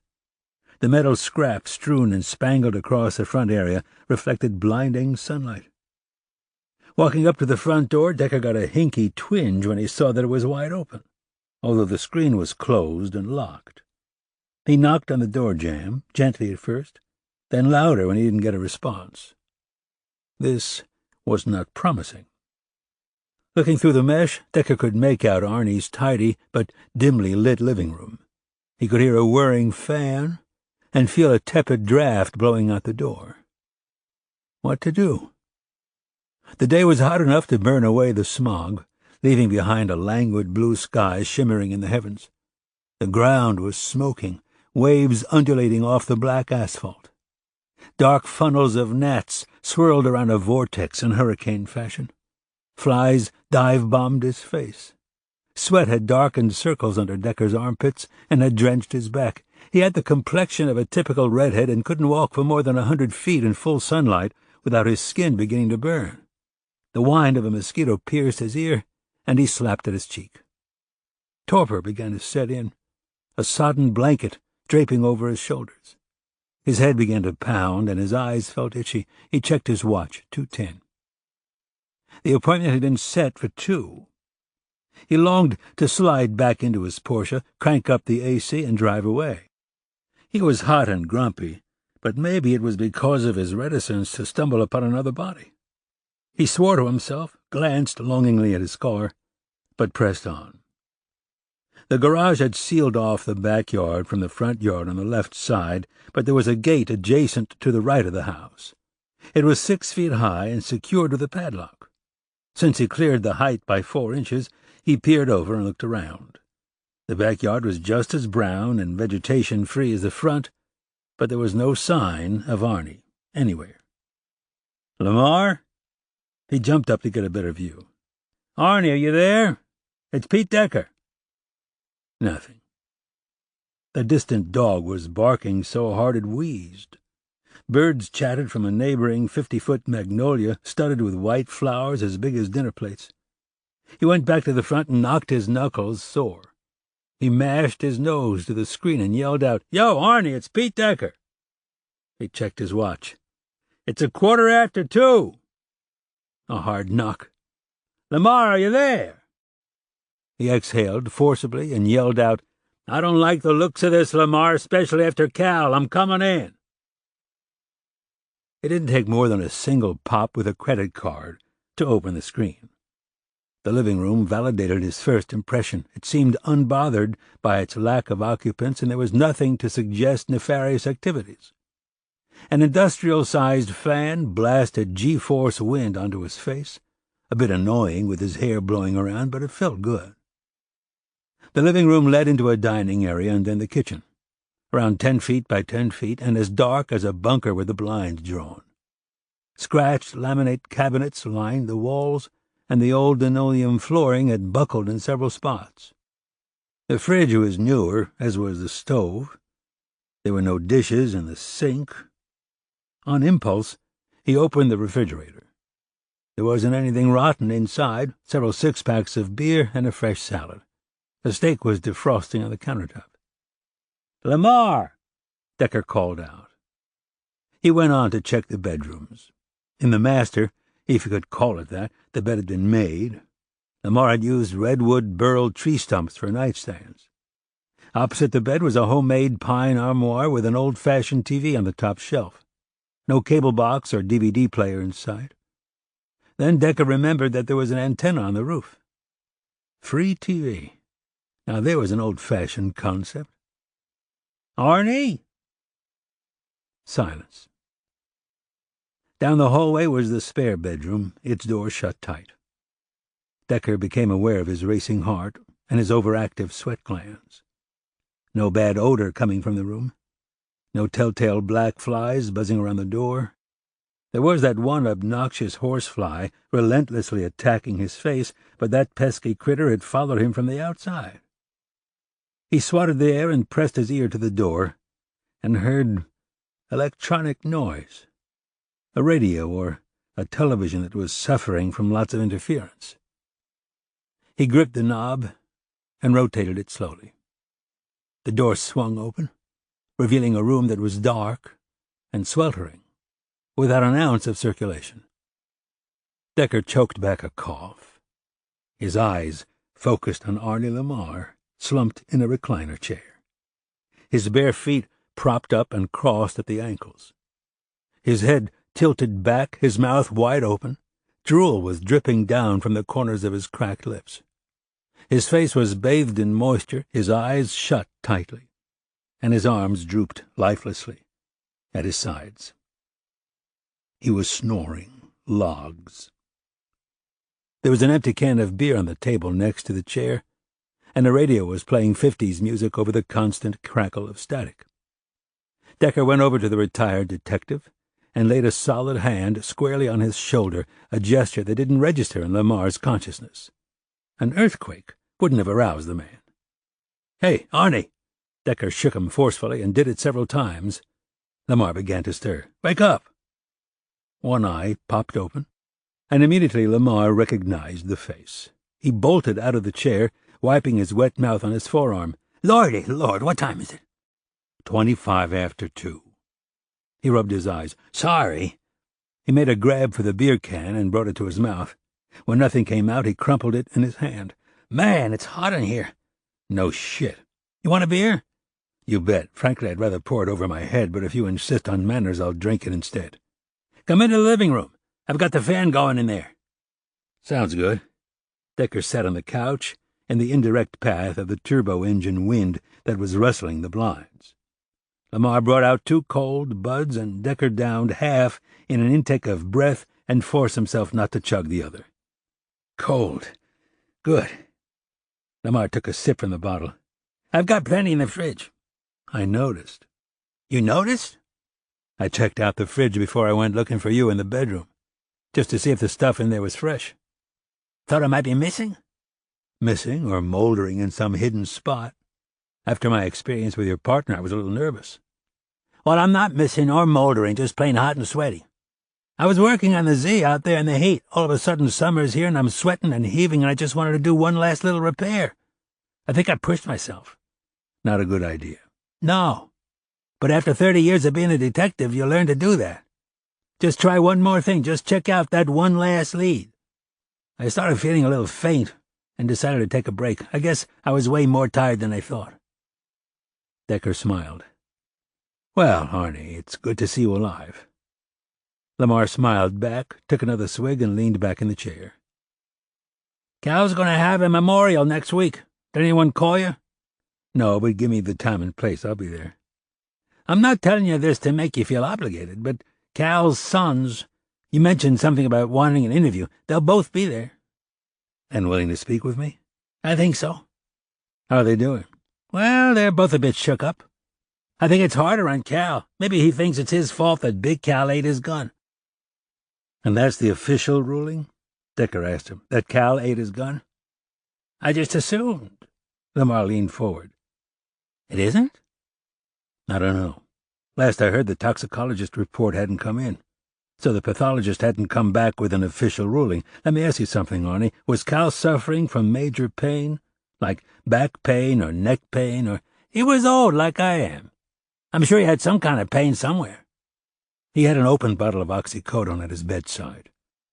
It was his name on the prescription, but it had expired over a year ago. Any reason why he'd have it in the first place? He thought for a while. When we were partners, Cal had kidney stones. Maybe he had one recently. Oh, okay. That explains the oxycodone, but you don't know if Cal took pain medication regularly? I suppose if the bottle was over a year old, it wouldn't look like he did. What are you driving at, Decker? I don't know, Arnie. He tried to organize his thoughts. The medicine was over a year old, and the bottle was almost full. I would think that Cal might have forgotten about it. I just don't see him medicating himself before he took the gun. But you would know better than I would. What do you think? Lamar stared, but didn't speak. Decker said, You know what I'm getting at. I want to make sure that Cal didn't get help in killing himself. Lamar nodded. And who might have helped him? I was going to ask you that. I don't have a clue.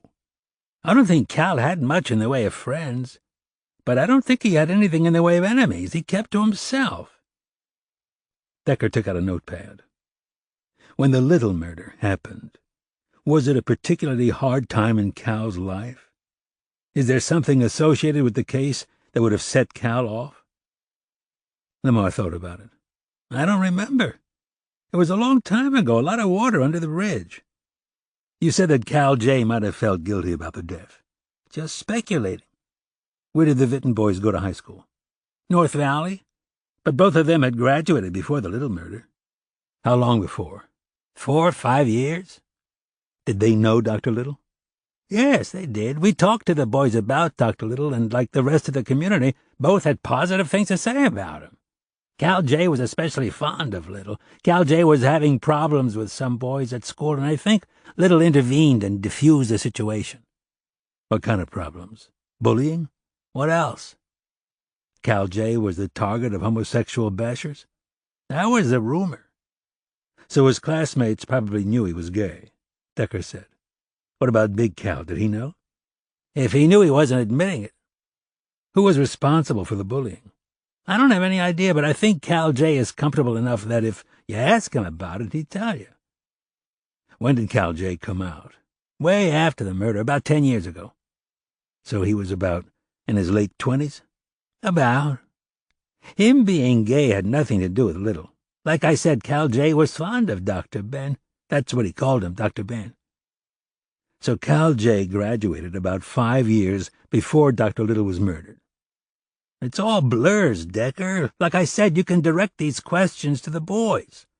First of all, they're a hell of a lot younger than I am, and their memories are much better. Second, you're asking about their business, and they're alive to tell you about it if they want to. Just their business as it relates to Big Cal's suicide. Did he have personal problems at that time? I don't remember Cal being upset personally, only by our failure to come up with a decent suspect. It's not for not trying. Did you read our report cover to cover? Absolutely. So you see how many people we interviewed. We're rechecking as many as we can. One of my sergeants just went to Ohio to interview Darnell Arlington. Yeah, Arlington definitely made the cut, but he was miles away. We thought about a murder for hire, but where would the kid come up with the money? He was dealing drugs. He was selling dime bags of pot, which barely supported his own habit. He wasn't big time, Decker, if that's what you're wondering. Little couldn't have kept the bust a secret if it had been a serious dealer. Still, it's amazing that someone expunged the drug charge. It had to be someone pretty important to make that call. Had to be, but it wasn't me. And it wasn't Cal. We were working homicide, not narcotics. Have you ever worked anything in West Valley other than homicide? Of course. GTA, burglary, sex crimes. Lamar shrugged. I worked sex crimes in Foothill. Did you have sex crimes and juvenile under the same detail? Yep. Decker felt his heart thump. So if there were bad boys in the district, you'd know about them. We did when we worked the detail. Did you ever have experience with Arlington and Juvie before the murder? Lamar drained his beer can. This is going back some. I don't recall ever running the boy in, and that would make sense. Kid would have been about 10 when we left sex crimes and went into homicide. I do recall when we worked the little case talking to several of Arlington's buddies, one kid in particular, Leroy Josephson. He had the usual list of offenses, D&Ds, B&Es, vandalism, petty theft, misdemeanor, battery, underage drinking, nothing over the top violent, but he was going in the wrong direction. We ruled him out right away. Do you remember why? His alibi checked out, as I recall. I remember him only because someone from South Central contacted me about 5 years after Little's murder. Leroy was in the wrong area at the wrong time and caught a big one right through the neck that damn near decapitated him. Lamar shook his head. He was all of 21. Decker was scribbling notes. When you worked juvenile, did you ever pull in a kid named Rudy Banks? Rudy Banks? A big grin opened up Arnie's face. Now, if there was ever a pisshead, that would be Rudy. Foul-mouthed little turd. Decker was trying to hide his excitement. Want to tell me about him? The kid had a voice of an angel. He had the face of an angel. But his soul... A chuckle along with a shake of the head. I tell you, he was one with Satan. Where'd you hear him sing? In the school choir in church. He was a tenor, a voice that was clear and beautiful. And with those big blue eyes, looked like an English altar boy. He cussed like a sailor. What did you haul him in for? Stealing. All kinds of stealing. Purse snatching, breaking and entering, shoplifting. I think he even stole from the church. And all this before he reached high school. I heard he became a rock star in one of those punk bands that spit and curse at the audience. I don't know if you'd call him a star. He was in a punk band called the Doo-Doo Sluts. Lamar smiled. That seems consistent with Rudy's style. He doesn't have much of a record as an adult unless it's the recording kind of record. Decker brought Lamar up to date with Rudy's current occupation and his numerous lawsuits. So you remember Rudy very well. Lamar shrugged. Yes, I do. Would Cal Vitton have known and remembered him as well? Oh, yeah. Matter of fact, it's coming back to me. Cal had a real hard-on for Rudy. Like a personal vendetta? I wouldn't go that far, but he detested the boy. He was a real wise-ass. Decker tried to stay focused. A wise-ass and maybe a bully? Lamar took in Decker's eyes. Are you asking me if Rudy bullied Cal J? I believe I am. I don't know. Cal J didn't talk about his problems with me or with his dad, for that matter. But now that you mention it, Rudy was in school the same time as the Vitton boys. If anyone would be bullying Cal J, it would be Rudy Banks. So maybe that's why Vitton hated Rudy. Pete, it's safe to say that everyone hated Rudy, except for maybe a few stupid girls who liked the pretty face. What was so ironic was the kid had talent. He probably could have made a lot of money by singing if he was just an itty-bitty bit nicer. But it wasn't in his makeup. That kid was a bad egg. And you're pretty sure that Cal J and Rudy attended high school at the same time? No, I'm not positive, but that wouldn't be hard to verify. Lamar got up and wiped his face with a cloth. Man, it's a scorcher. Want another beer? Water would be great. All I have is lukewarm tap. But it is. Lamar returned a few minutes later with a couple of cold ones. So, you going to talk to Rudy? If I can find him. Decker popped the top and drank with gusto. He seems to be avoiding me. I only talked to him once over the phone, and as you said, he was foul-mouthed. Primo Eckerling was also found in a car trunk like Ben Little? Yes. And you want to talk to Rudy about the Eckerling murder since Primo and Rudy were in a long-standing lawsuit? Yes. Even though Hollywood already has a couple of carjackers in custody, they don't mind you nosing around the case? They're not happy about it, but we've reached a Cold War understanding. Lamar looked at his watch. I'd like to catch a little more sunlight out there, do you mind? Not at all. Keep me posted, Decker, and I'll do the same for you. My memory isn't too good, but if you jog it here and there, it just might get up and take a nice long run.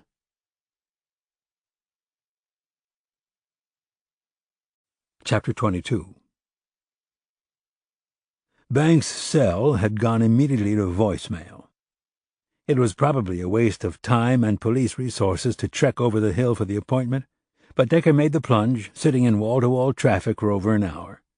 It didn't surprise him that his peevish knock went unanswered. This time, Banks didn't bother to leave a note, so Decker left a note of his own. He was about to leave when he saw the door to the stairwell open. A neatly dressed man in his 20s emerged. He had a trimmed goatee, and his dark hair was buzzed short. He wore a white T-shirt, cut-off jean shorts, and sandals, and carried a bag from L.A. Art Supplies. He was attempting to act disinterested in Decker's 6'4", 220 pounds of muscle frame, but his eyes flitted like a hummingbird. He stopped across from Banks's door, and when he took out a set of keys, Decker saw his hand tremble. "Excuse me, sir." The man looked up. "I'm Lieutenant Decker from Los Angeles Police. Can I talk to you for a second?" The man paused. "What about?" "Your neighbor, Rudolph Banks." Decker took out his badge. The man said nothing, but his eyes fell upon the open billfold. Decker said, "I had an appointment with Mr. Banks this afternoon. He doesn't seem to be home now, and from my dealings with him, he isn't home a lot." "I didn't have much to do with him. He wasn't very friendly." "I've heard he's a bastard." "Yeah, I'd agree with that." The man put down the bag of art supplies. "He moved out over the weekend." Decker felt his jaw clench. "When?" "On Saturday." Decker exhaled. "I don't suppose you would know his forwarding address." The man shook his head. "You're right. He wasn't home a lot. But you could always tell when he was home. This is an old building with old thick walls, but even with the insulation, I could always hear him screaming and swearing. No one on the floor liked him." "Did you see Mr. Banks on Saturday?" The young man pressed his thin lips together. "Actually, I didn't. But I talked to the movers." He gave a fleeting smile. "I remember telling one of them that I hoped Rudy was moving far away." "What did he say to that?" "That he was only hired help. But now that you mention it, it was odd that Rudy wasn't around directing things." Decker smoothed his mustache. "Could he have been around when you weren't home?" "I was home most of Saturday. I did go out for brunch for a few hours. It's possible I missed him." A notebook came out of Decker's pocket. "Do you remember the name of the moving company?" The man faltered. No, I don't remember." "Were the movers dressed in any kind of a uniform?" "Pardon?" "You know, usually movers wear shirts with the name of the company embroidered over the pockets." He thought about the question. "I don't remember the name of the company, but they were dressed in a single color, matching shirts and pants in dark gray. 3 of them, one big guy with tattoos. Another was a little guy with sort of a mullet, Hispanic or Italian looking. The third was also darker complexioned, buzz-cut, tough-looking dudes." "Do you recall any names?" "Sorry, no. I'm good with images, not words." "You're helping me a great deal. Do you remember what time it was when you spoke to Mr. Banks' mover?" "About 1 in the afternoon. What's going on?" "Mr. Banks and I arranged an appointment for this Monday. He never mentioned anything about moving, and I can't reach him on his cell. Could I get your name, sir?" "Baker Culbertson. Do you think something happened to Rudy?" "I don't know. Does the apartment complex have a manager?" "Not in the building, no." "So who do you call when there's a problem?" "Imre Carrick. If you hold on a minute, I'll give you his number." Culbertson opened the door just wide enough for him to fit through and closed it in Decker's face. The gesture probably came more out of suspiciousness than rudeness. Decker was filling in his notes when Baker returned with a slip of paper. "This is his work number, and this is his cell." "Thank you very much, Mr. Culbertson. I'd also like to get your phone number, if you wouldn't mind." "Why do you need my number?" "In case I think of additional questions for you." He paused a long time, but in the end he recited a string of digits. "I don't know why you'd want to talk to me again. I told you everything I know." "Just in case something comes to mind." Decker flipped the cover of his notepad and tucked it into his pocket. He handed Culbertson a card. "And here's my number if you feel the need to call." "I don't know why I would. I barely knew the man." "You knew him enough not to like him." Another hint of a smile. "True. It was hate at first sight."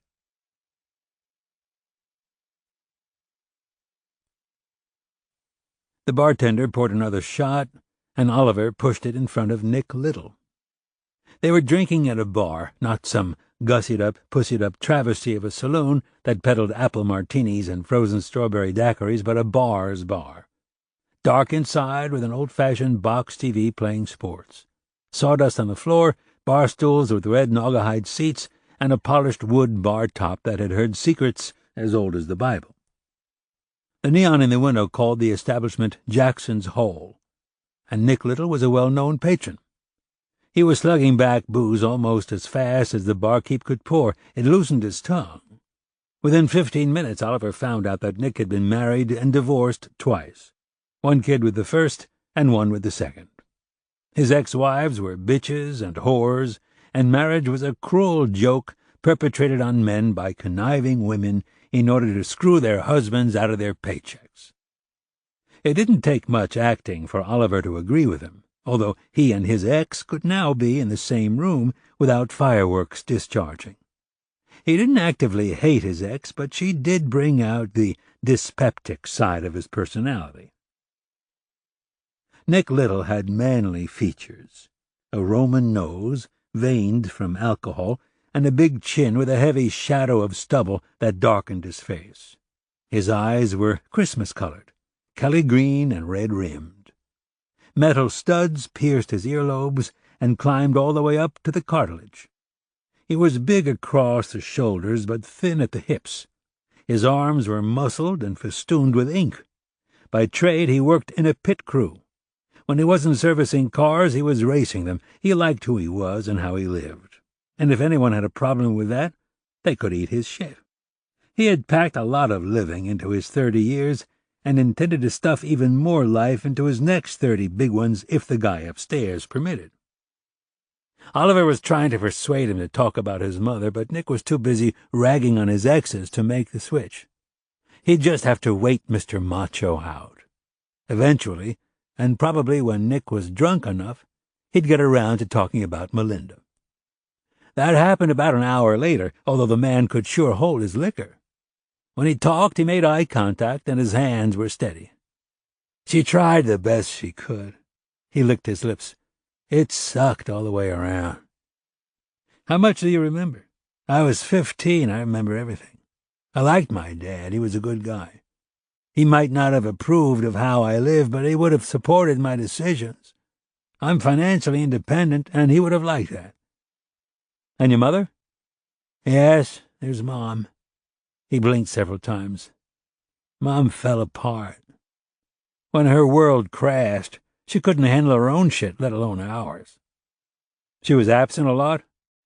A lot, as in all the time. I hated her for it, but now I understand it. Sometimes life turns you into this person that you don't want to be. She's doing okay now? Yeah, she married well. Good for her. No bitterness there, Oliver thought. How'd she meet her current husband? Some kind of charity, at least that's the cover story. And the real story is? Probably in Vegas, over one of the card tables. Yeah, I heard she had a problem. Had? He smiled. Had would imply that she no longer deals with the issue. She still gambles? Does a bear still shit in the woods? Where does she get the money? I don't know, Detective. I don't follow the vices of my mother. We're not close. She doesn't approve of me, my externals. Still, I wish her well. He downed another shot. No one's perfect. I could understand how she gets spending money now. Warren's a very wealthy man. I'll drink to that. Little raised his shot glass. Where'd she get the money to indulge her hobby when she was married to your dad? I don't know how much gambling she did when Dad was alive. He probably kept her in check. Why don't you ask her about it? I did, and you nailed it. She said it wasn't a problem when your dad was alive. Not much more than an occasional jaunt to Vegas. Little appeared thoughtful. I'm sure his death unleashed all sorts of hidden demons. Your father was well loved by everyone who knew him. Everyone said he was a straight shooter. Little shot him a sneer. What are you getting at? He made a teacher's salary, Nick. Your mother didn't work. Your parents owned a lot of toys. Little licked his lips but said nothing. I'm just wondering if you had any idea where the extra cash may have come from. I was 15. I'm betting that nothing got past you. I don't know anything about my father's extracurricular activities, or even if there was any extracurricular activities. Could he have been a hitman for the mob? He shrugged. Maybe. I was thinking much more low-level, Nick. Again the sneer. What? Like he was stealing the kids' lunch money? Drug pushing. Nick laughed. It sure wouldn't have fit my image of Dad. All I know is that he was always there when I needed him. For a kid, that's all that counts. What happened to the toys? The boat, the trailer, the camper? Little furrowed his brow. Good question. They just disappeared from my life, same as my father. My mom probably sold everything to make ends meet. It was a good thing that she couldn't touch our education fund. Otherwise, I could have never gone to an elite university and become the worthwhile citizen I am today. He smiled with dark-stained teeth. Can't you tell? I can, actually, Oliver told him. Little took in the words and scratched his cheek.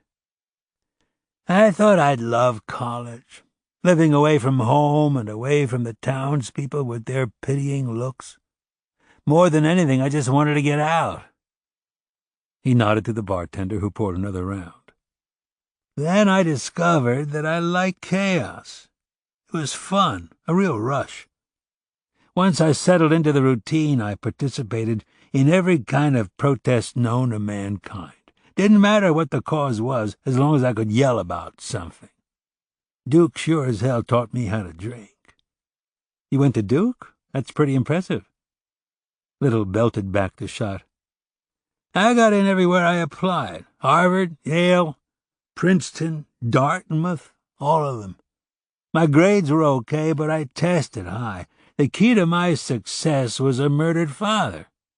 You write an essay on that, and on your mother's downhill spiral and how you hope for a second chance, blah, blah, blah. It's the type of shit that those bastions of bleeding hearts eat up.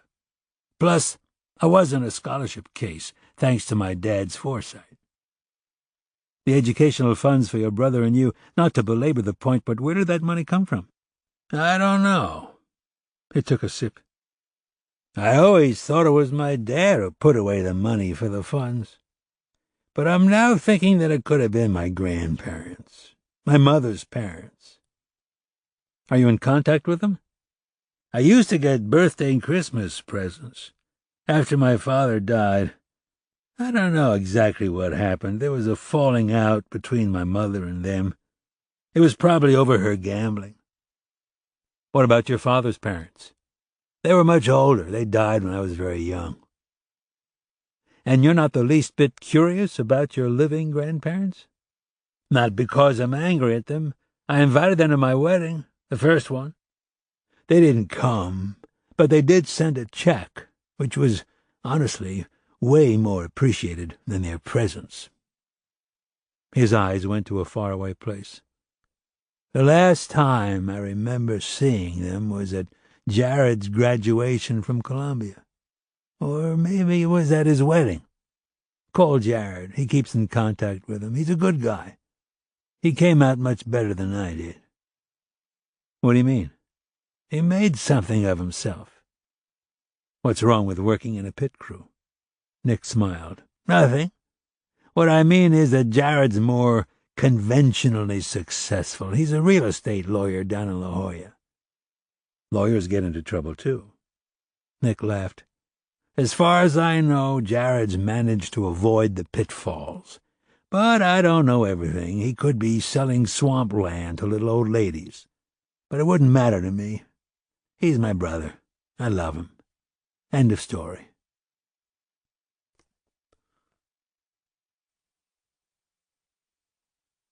Chapter 23.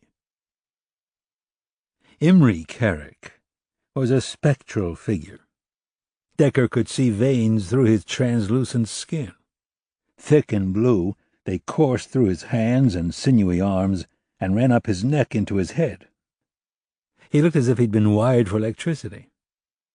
Rudolph Banks had moved out 3 months shy of his lease, but he had left cash for the remaining sum in Carrick's mailbox. As far as the building manager was concerned, Banks had been a model tenant because he paid on time and never had any wild parties. Neighbors say he used to scream a lot, Decker pointed out. Carrick waved his hand in the air. Who doesn't scream? He inserted the key into the lock and opened the door. He didn't do damage. He left the place cleaner than my crew does. I don't do anything. You see for yourself. Decker stepped inside, and, indeed, the space was bare and had been scrubbed down. Bad odds for pulling up anything significant. Bummer. He started with the kitchen. Banks had been thorough. There wasn't anything in the cabinets, cupboards, or refrigerator. The shelves had been wiped down and were crumb-free. The stove looked relatively hygienic.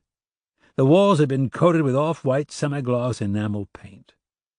In general, the hue yellowed as it aged, especially in the kitchen where heat and fumes wreak havoc, but except for dings, the paint job appeared recent because the color was still fresh. The living room had been done in a sage green, the paint as new as the kitchen, judging by the amount of nicks and scratches. The nude pictures were gone, the nails the only indication that the walls had once been adorned. The wood flooring appeared recently refinished. Decker asked Carrick about it. If he did it, he didn't ask my permission. So he didn't refinish the floors? No, I say he did, Carrick shrugged. I don't complain, though. It looks nice. The manager pointed to an area in the corner. There are some scratches. The movers probably did that. Maybe. Any idea why he'd refinish the floors? No. He had good taste. Very elegant. He wasn't a very elegant guy. Carrick shrugged. He was always okay with me. Anything else? Did Mr. Banks leave a forwarding address? Maybe with the post office, not with me. Then there was no forwarding address. Decker had already called the local mail station while he was waiting for the manager to show up. I'll just take a quick peek around the rest of the apartment. It will take long? Not too long. He checked out the bathrooms. The counters and cabinets were empty. The bedrooms had been painted beige and brown, respectively. Tidy, except for nail holes in the walls. Are you going to repaint these rooms? They look nice and clean to me. If no one complains, I just leave it as it is. Carrick jingled the keys. We go now? Decker eyed the wood in the bedrooms. Whereas the planks in the living room floor had been done in a central diamond pattern, these strips of oak had been arranged running board style. More important, the flooring was obviously original to the building and hadn't been touched in a number of years. Dull finish and dirt in the open cracks. Not that it looked bad. It acquired a patina of its own, but if Rudy was going to do the floors in one room, why not just do the entire apartment? You're done, no? Carrick asked again. In a minute. Decker walked back into the living room, his eyes immediately focusing in on the baseboard and shoe molding. It was also semi-gloss and white in color. The electricity had been turned off. Although the room had some natural light, it wasn't enough illumination for details. Decker took out a penlight. He squatted down at a corner and shined it in the area between the shoe molding and the floor. Carefully he went around the room, inspecting each millimeter of the crack. When he was finished scrutinizing the room, he stood up and repeated the process in the kitchen. It took up more time than Carrick would have liked. Now you're done? There was a faint thread of hope in Carrick's voice. Decker hated to dash it asunder, but it was what it was. Not quite yet. If you can bear with me a little longer, I think we can wrap this up one way or the other. Wrap up? What is to wrap up? I can tell you that just as soon as I do a small test with my kit. What is kit? You make powder on the walls. No. Decker had left the apartment and was bounding down the stairs. I'm just going to swab a few areas with a Q-tip. What swab? Carrick was having trouble keeping up with him, so Decker slowed. What do you mean, swab? Decker reached the lobby and went out to his car. From the glove compartment he retrieved a small cellophane package. I've found a few small stains between the shoe moldings and the floor in the living room and kitchen. This little packet is a presumptive blood test kit. It tells me whether the stains are blood or not. Carrick's ashen face turned grayer. "Why would there be blood?" "I'm not saying there is." Carrick was panting, and since Decker's CPR skills hadn't been tested for a long time, he walked at a more leisurely pace. The two men made it back up the stairs. By that time, Baker Culbertson had emerged from his warren and was lurking in the hallway. "Is everything all right?" Decker smiled and nodded. "I'm just about done." "He tests for blood," Carrick told the artist. "Blood?" Culbertson was aghast. "Why would there be blood?" "I'm not saying there is. Let's not draw any conclusions." Decker paused. "You didn't hear anything funny coming from Banks's apartment Friday night, did you?" "No, everything was quiet," Culbertson insisted. "Not that I was home all of Friday evening. I have a life." Decker gave him a hard smile. "It's probably best if you keep quiet about this. I wouldn't want to start a panic in the building." He turned to Carrick. "That wouldn't be good for you." "You here isn't good for me." Decker kept his face flat. "Excuse me." He went into Banks' place, squatted, and swabbed a small blotch on the baseboard of the kitchen. The Q-tip turned blue. "What is that?" Carrick asked. "It means that it's likely that the sample I took is blood." He stood up. "It could be human blood, but it also could be from raw chicken or a piece of meat. Or it could be horseradish or potatoes. They'll change the color as well." "So why do you do it?" "Because the kitchen and living room paint jobs are new, but the entire apartment wasn't repainted. I'm wondering why."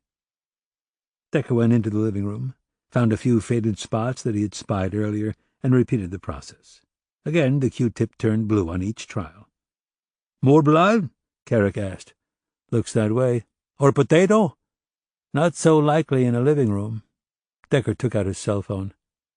"I'm sorry to do this to you, Mr. Carrick, but I'm going to call down some experts from the crime lab. They'll be able to tell me if it's horseradish or human blood." "Why you look for human blood here? I get complaints that Rudy screams, but none last weekend." "Mr. Carrick, that's what concerns me." Decker went through his cell directory and punched in the number for the crime lab. "That Rudy moved out, and no one heard a peep."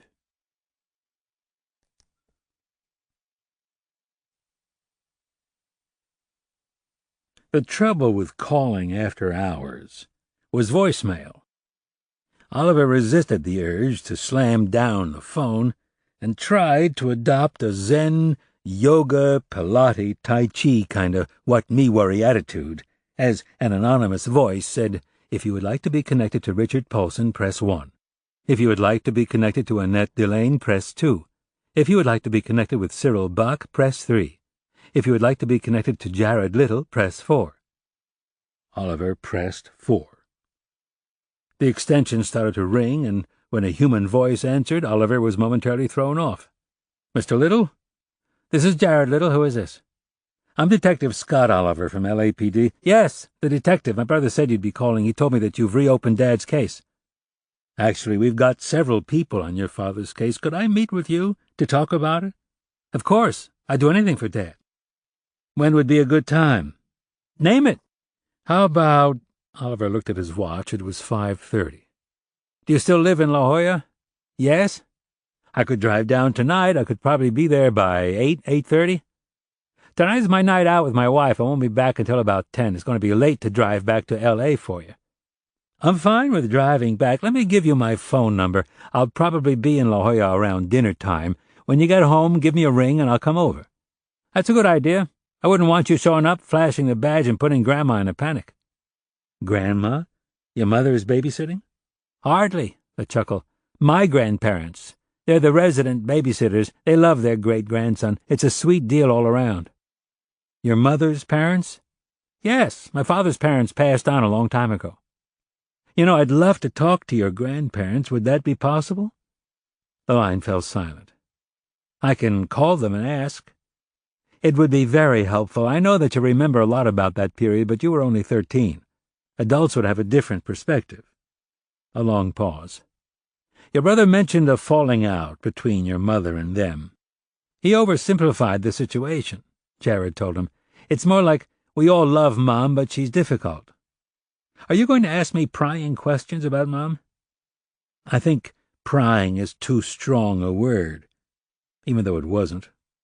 It's hard to talk about your dad without talking about your mom. I know she had problems with gambling in the past. I've heard she conquered her demons. Another protracted silence. More like a Cold War.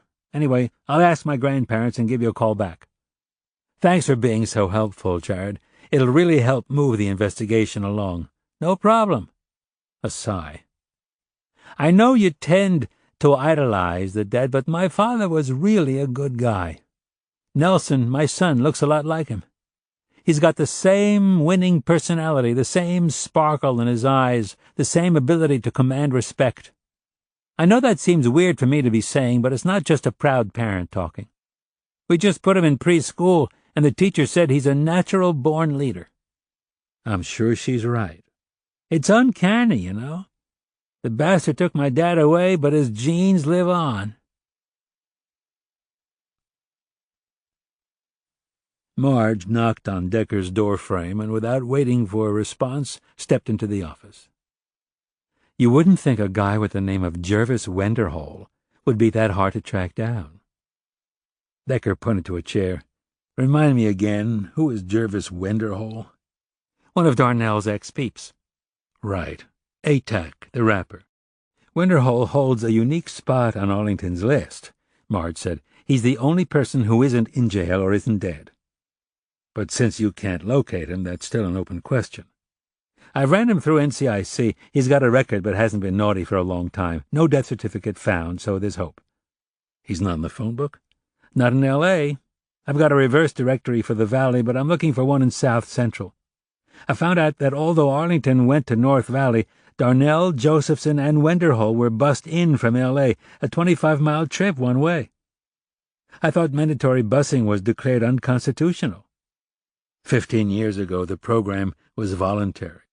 Lots of parents chose it because they thought their kids would get a better education at a wider school.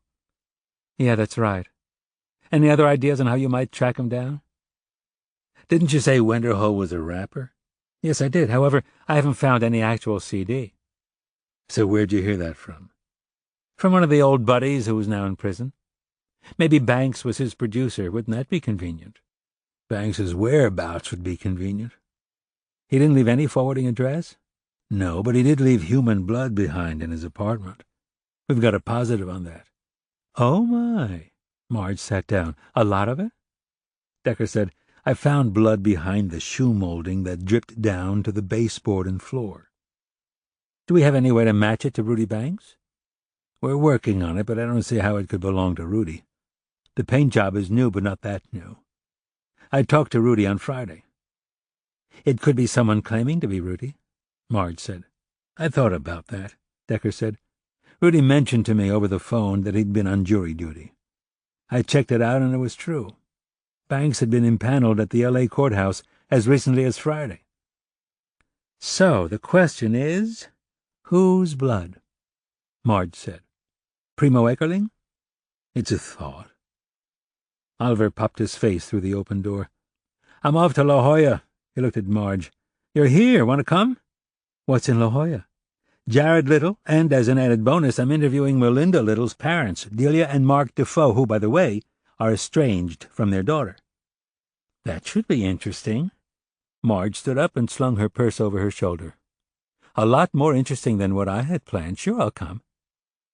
What did you have planned, Margie? Decker asked. Absolutely nothing. Will's on night shift, Vega's doing community service, tutoring inner-city kids on computers, and I'm a blank slate. Do you need me to follow up on the forensics at Banks' apartment? No, I'll do it, Decker told her. But thanks. What forensics? Oliver asked.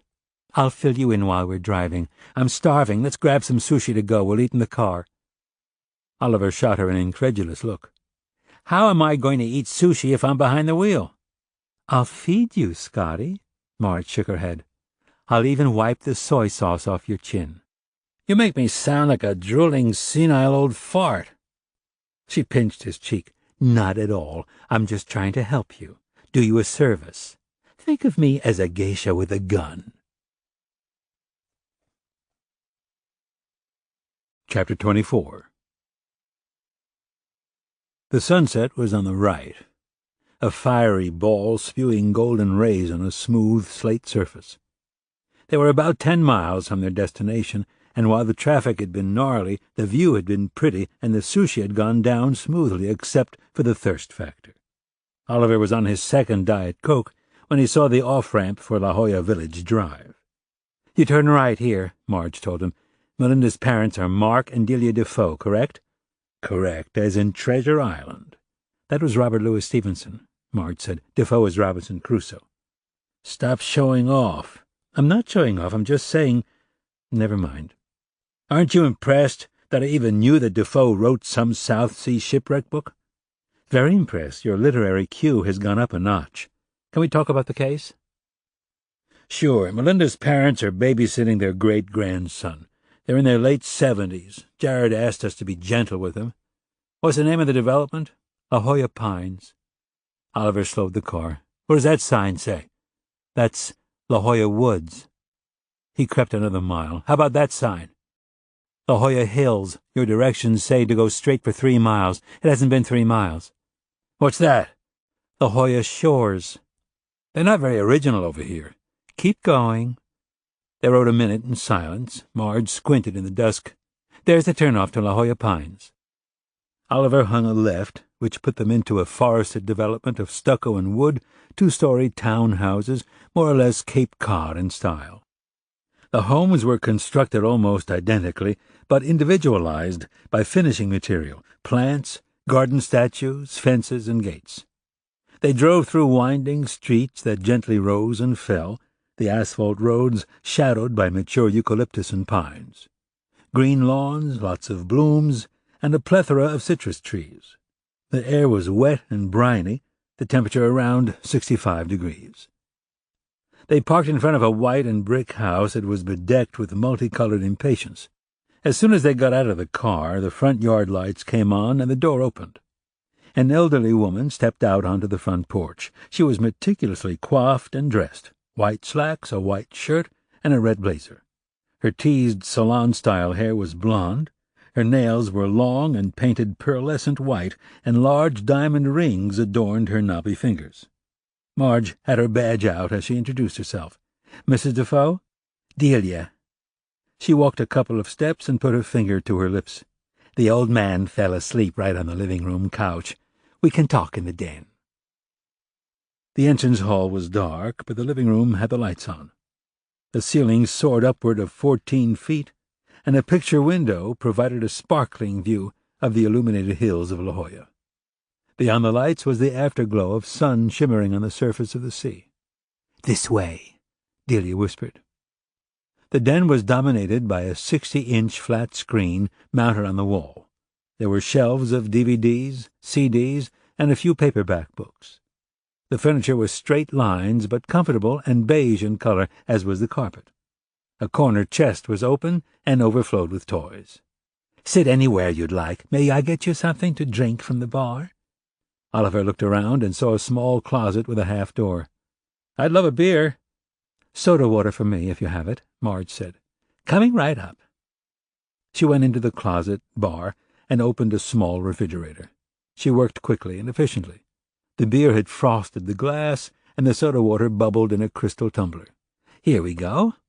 "Thanks so much," Marge said. Oliver took a sip and sighed. Man, it was good. "So your grandson wore out your husband?" "Great-grandson," Delia corrected. "He's such a love. Most of the time we're here he's asleep. Today Nelson got the wild notion to play hide-and-seek right before bedtime. It hyped up the little one and pooped out the big one. I had to read the little guy 4 books. The big guy didn't need any coaxing to sleep." "Babysitting is fine as long as it's not your full-time job," Oliver said. "That's what I love about my grandchildren. Kiss them, spoil them, and then, when they're all hyped up, you go home and sleep." "How many grandchildren do you have, Detective Oliver?" 5, 4 boys, and a little newborn girl. She's an oddball. I have 3 sons. We're overloaded in the Y chromosome department." "That's not too bad. I think boys are much easier than girls. At least, that's been my experience. And you, Sergeant?" "A daughter. She's in college." Delia nodded and turned back to Oliver. "How old are your grandsons?" "The oldest is going into high school. I don't know where the time has gone. It only gets worse the older you get. Time doesn't march, it does a steeplechase. I look in the mirror and I hardly recognize the face staring back at me. It was a pleasant face, Marge thought. Kind, brown eyes surrounded by skin that was a little smoother than it should have been. The plastic surgeon hadn't overdone it. "Thanks again for talking to us," Marge iterated. "We're trying to jumpstart your late son-in-law's case." Poor Ben. What a gem he was. There wasn't anything that boy couldn't do. He was just so full of energy. We're all so— A big sigh. I was devastated. My husband was devastated. The kids were destroyed. "And Melinda?" Marge asked. The old woman's eyes were still far away. "Melinda?" They pulled back and focused in on Marge's face. She fell apart, although she didn't need much of an excuse to do that. Melinda was always a delicate child. She was a beautiful little girl, and because of that she was indulged, mostly by her father. He just adored her. We've been estranged for a while. It's killing him. "I'm sure it's hard on you as well," Marge said. "I'm tougher than my husband." Her pained expression belied her bravado. "I understand her point of view. But she refuses to see our point of view, and no matter what we try to do or say, we're just mud in her eyes." The old woman was shaking her head. "But we just couldn't continue to fund her addiction." "Were you aware of her gambling problem before Ben was murdered?" "As soon as she turned 21, we were both highly aware of it. So was Ben." Marge said, "He married her even though he knew?" "Melinda was very persistent. She chased him. Ben was very handsome and very charismatic. Why else would she go for a teacher? Melinda always wanted to marry money." A forced sigh. "Well, she got her wish with her second husband. I hope they're very happy. Do you like your current son-in-law?" "I hardly know him," Delia exclaimed. "It's all good and well. I adore Jared and Amy. We're very close." "What about Nick?" "I have nothing against Nick, but he's a little different. I've tried to get closer, but Nick has had his own problems. I send the children gifts at Christmas, and they write thank-you cards, but he doesn't call, and I have to respect his privacy." Her voice dropped to a whisper. "We wouldn't have much in common anyway, I don't think." "I understand," Marge said, returning her whisper. "So Ben married your daughter even though she had a gambling problem?" "Yes." "How'd he keep it in check?" "With the purse strings. He watched her very carefully, and she didn't dare defy him. And he took her to Vegas every once in a while. It blew off a little bit of her steam." "It didn't feed the addiction?" "I suppose it did, but he was trying to be as kind as he could. As long as she couldn't touch the money, they were okay." "What money? His?" Oliver asked. "No, the money we put aside for Melinda. She had a trust fund. We had put in over $500,000 for her. It was for big things, a house, education, savings, money that she might need as an adult, not money for the tables in Vegas." "Of course," Marge said. "When was she to get the money?" "It was in 2 stages, half when she was 25 and half when she was 30. But we could see the writing on the wall. It wasn't going to work." She lowered her head. "The trust provided us with a one-time spendthrift clause just for these kinds of problems. The clause meant we could take back the money from the trust and put it in our account at any time." "I see where this is leading," Oliver said. "She was furious. She threatened never to talk to us and that we'd never see our future grandchildren." Delia's eyes welled up with tears. "It was a terrible scene. Thank God for Ben." "What happened?" Delia swallowed back a sob. "He offered us an alternative. We would give Melinda the money, but Ben would have full power to manage it." Marge said, "And you didn't have a problem with having your son-in-law in charge of the money? Whatever he'd do, it had to be better than what Melinda would have done. He promised to spend the money on things for the family, education for their future children. The boys weren't born yet. He said he'd use it for a life insurance policy and the occasional toy for the family, like a boat or a car. He'd buy her jewelry so she felt like she would have something of her own. He promised that he'd manage her money and we could rest assured that it would be put to good use. And Melinda agreed to that? It was either that or no money at all. So she agreed? We had her put it in writing. She looked away and sighed. And Ben, God bless him, kept his word. He consulted us with every purchase, even though he didn't have to.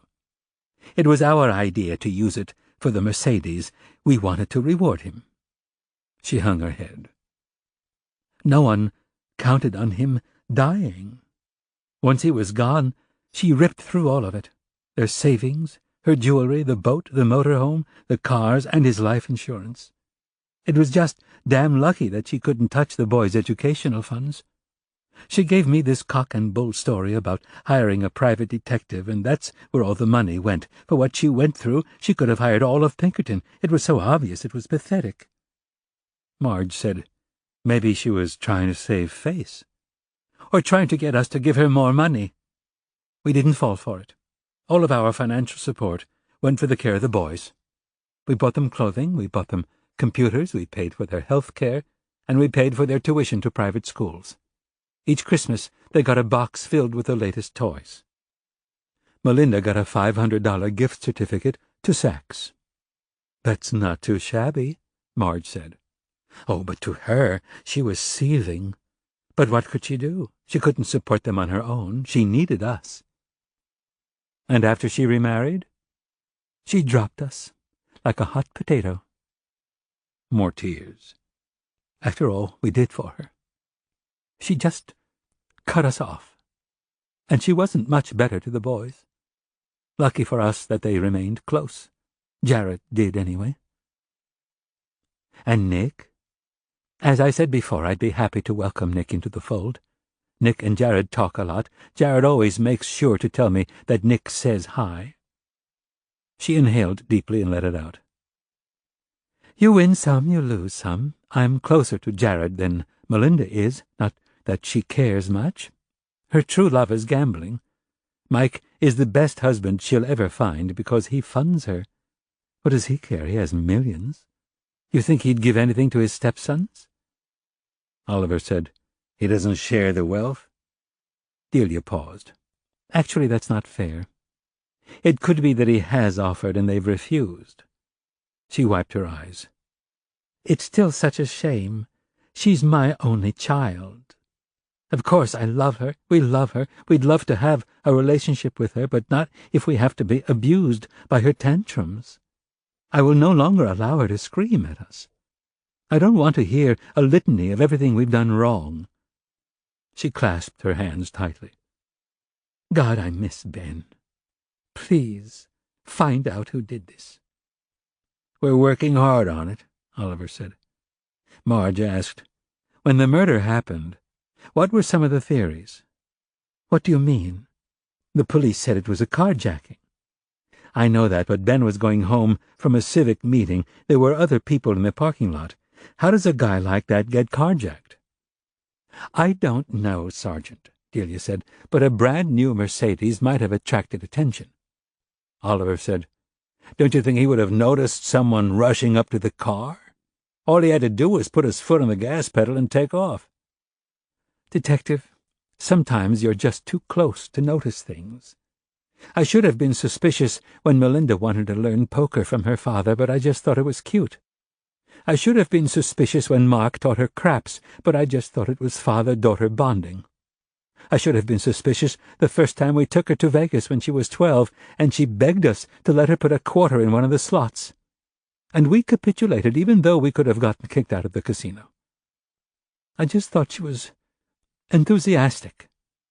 By the time I actually got a healthy dose of suspicion, it was too late. Maybe that's what happened to Bennett. By the time he actually noticed the monster, there was already a gun to his head.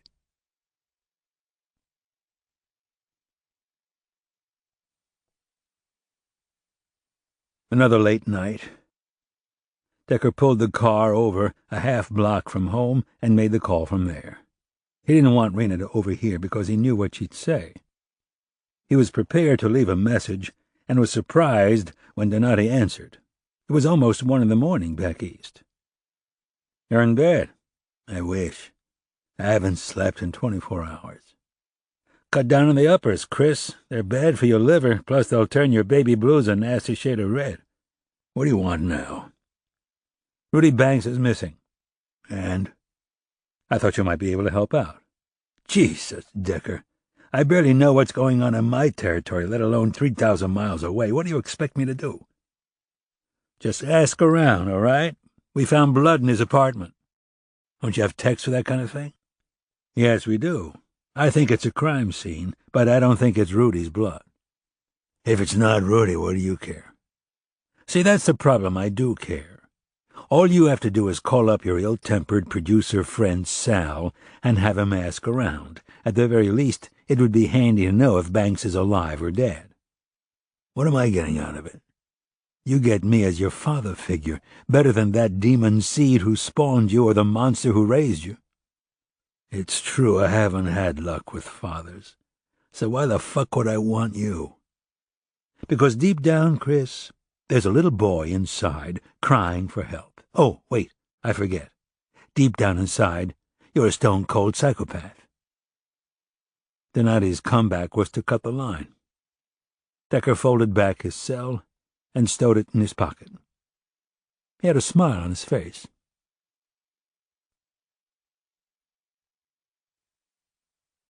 Chapter 25. Jared and Amy Little were home by 9:45. There were quick introductions, then Amy scurried upstairs while Delia woke her husband. The next 15 minutes were devoted to Jared ushering his grandparents out of the door and walking them to their car. When he came back, he said, "Just give me a few minutes to change." "Take your time." Oliver checked his watch. Not too much time. It was already a little after 10. When Jared was out of earshot, he turned to Marge. "What do you think?" Marge said, "Delia's story explains Ben Little's toys. I could also see how the situation would build up resentment in Melinda. Man, ain't that the truth? His spending her money. In her mind, the agreement looked like collusion between Ben and her parents." "Lots of resentment," Marge said. "But enough to murder?" "I don't know," Oliver said. "I'm usually pretty good at reading women for survival's sake. But Melinda's hard to decipher." Marge said, "I'm just wondering how much Ben actually kept Melinda's gambling in check." "I was thinking the same thing. What if Melinda was overspending, figuring that Ben would cover it with her own trust fund money? Then what if Ben suddenly cut off the access to their bank accounts? Did the resentment build to a breaking point, or maybe she got herself in such a fix that Ben's life insurance policy was her only out?" "A life insurance policy is always a good motive for murder." Marge put her finger to her lips when she saw Jared bounding down the steps. The man had his mother's coloring, sandy blonde hair and dark eyes, but his father's sharp features. He had changed into sweats and slippers. He plopped down on the couch and threw his head back. He closed his eyes and asked him how it went. "Your grandmother was easy to talk to," Marge told him. Oliver added, "Very forthright about everything." He leaned forward, eyes open. "That means Mom, right? It's hard on Grandma. Their estrangement. Did you get what you were after?" Marge said, "The only thing we're after right now is information. What was going on in your parents' lives when your father was murdered?" "Also anything unusual going on in the marriage," Oliver said. Marge said, "Sorry, but we needed to ask." Jared said, "I was only 13. I paid way more attention to the Lakers than I did to my parents." "If there's trouble, kids are astute about those kinds of things." Oliver said, "And some parents make it obvious that things aren't going too well." "Not mine," Jared countered. "I'm sure they argued, but they did it quietly." "So as far as you know, things were peaceful?" Oliver asked. "It's important to the investigation." Jared sat back in an armchair and directed a laser beam stare at Oliver. It may be important to the investigation from your perspective, but the way I'm hearing things, it seems like you're implicating my mom. Marge said, "No, that's not what we're doing." Jared slowly turned his eyes in her direction. "Then explain it to me, Sergeant." "I suppose I want to know if your mother was actively gambling. That could open up a lot of previously unconsidered avenues." "Like my father's life insurance policy," Jared snapped. "I'd be lying if I said we're not thinking about that," Marge answered. "If your mother was gambling heavily, it would be a way to get hold of money. But I'm thinking more about some underworld figure going after your father because of your mother's unpaid debts. If I may be blunt, the murder was execution style." "Good cover, Dunn," Oliver chimed in. "Someone was trying to make a point. Like Sergeant Dunn said, sometimes kids hear things. Maybe you didn't because, like you said, they argued quietly, but we have to ask, Jared." "It's a 15-year-old case," Marge said. "You were 13. You're not expected to remember everything." "I can't even remember what I had for breakfast," Oliver said. "Anyway, if you want more neutral questions, can you remember anything about your dad that would have indicated he was worried or nervous about something? My dad wasn't a nervous type. He was a doer." "Yeah, that's why it would stand out if he was nervous." "Well, he wasn't. Not that I remember. Dad could always figure out a pathway of action, and if it didn't work, that was okay too, as long as we learned from our mistakes." "So, as far as you saw it, nothing unusual was going on at the time?" "No, I already told you that." "Fine," Marge said. "Anything else you'd like to add that would help us along?" Jared was still on the previous topic. "Did you ask Nick these questions?" Oliver said, "I asked him some things. In light of what your grandmother said, I'll probably call him up again." Marge said, "Maybe he'd remember more than you. He was older." "Doubt it," Jared said softly. "Nick had a way of zoning out when—" He looked away. "When what?" Marge asked. "When your parents fought? It's okay if they fought. It's okay if your father yelled. My father was a big yeller. He screamed more than he talked. My dad rarely raised his voice." "I like the emphasis on the word rarely," Marge said. "So the couple of times he did raise his voice, I bet it made an impression on you." "I have nothing to say to you." Oliver shrugged. "It's certainly your prerogative not to talk." Silence. Marge stood up. "Jared, we've taken up enough of your time. Thanks for allowing us to come into your house and bring up painful topics." Jared regarded her with suspicious eyes. "I went to law school. I did plenty of interrogation in my coursework, but your line of questioning, the hit-and-miss quality, it's clear to me that you don't have a clue as to who did it." Oliver smiled cryptically. "We have clues. Eventually we'll put them all together, and when we do, we'll have answers." Marge held out her hand. "Good night, Jared. Thanks again." Jared waited a beat. "Are you going to be interviewing my mother again?" "Most likely," Marge told him. "So then you can ask her what they fought about." "We already did," Oliver said. "Just like you, she said they rarely fought." "More like they didn't fight at all," Marge said. "That I have a rough time believing." Jared sighed. "It was money." Marge waited for more. "The few times I heard my parents arguing, it was about money. She was spending too much, and they weren't knockdown, drag-out, rip-roaring fights. I just remember hearing my dad's voice in anger, and that was unusual." "Thanks, Jared, for being candid." "And isn't that what most couples fight about?" Jared said. "Money?" "Money is definitely a flashpoint." "Money, as well as kids, the in-laws, and sex," Jared shrugged. "I think you can sum up most of the flashpoints with those 4 topics."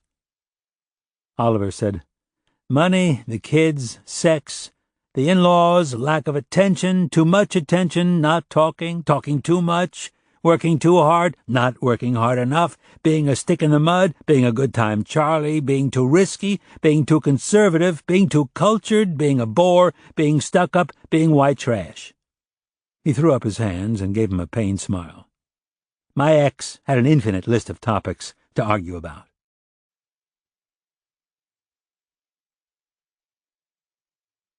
The suit was clearly expensive. So were the shoes, the bag, and the jewelry. But the apparel just didn't sit right on the woman. The shoulders were too big, the purse was small, the skirt was too long, and the heels were too high. Now, the jewelry was nice. She seemed lost. Marge wondered how she had gotten past the squad room secretary. She stood up from her desk and walked over. "Can I help you?" "Help would be nice." Marge noticed that the woman's eyes had gone cold. "Originally I came to see Captain Strap. He's over on the other side of the building. I'll call his secretary and find out if he's in, if you want." "Don't bother," the woman said. "He isn't. I'm not pleased." She reached in her clutch, pulled out a note, and gave it to Marge along with a hard stare. "I was told that this man was in charge." Marge read the note and glanced in the direction of Decker's office. Have a seat, and I'll check to see if Lieutenant Decker's in." "You're staring at an open door, so it's obvious that he's in." She snapped her clutch shut. "It's good to know that someone is running the department. Apparently your captain has an absentee problem." Marge said, "Whom am I speaking to?"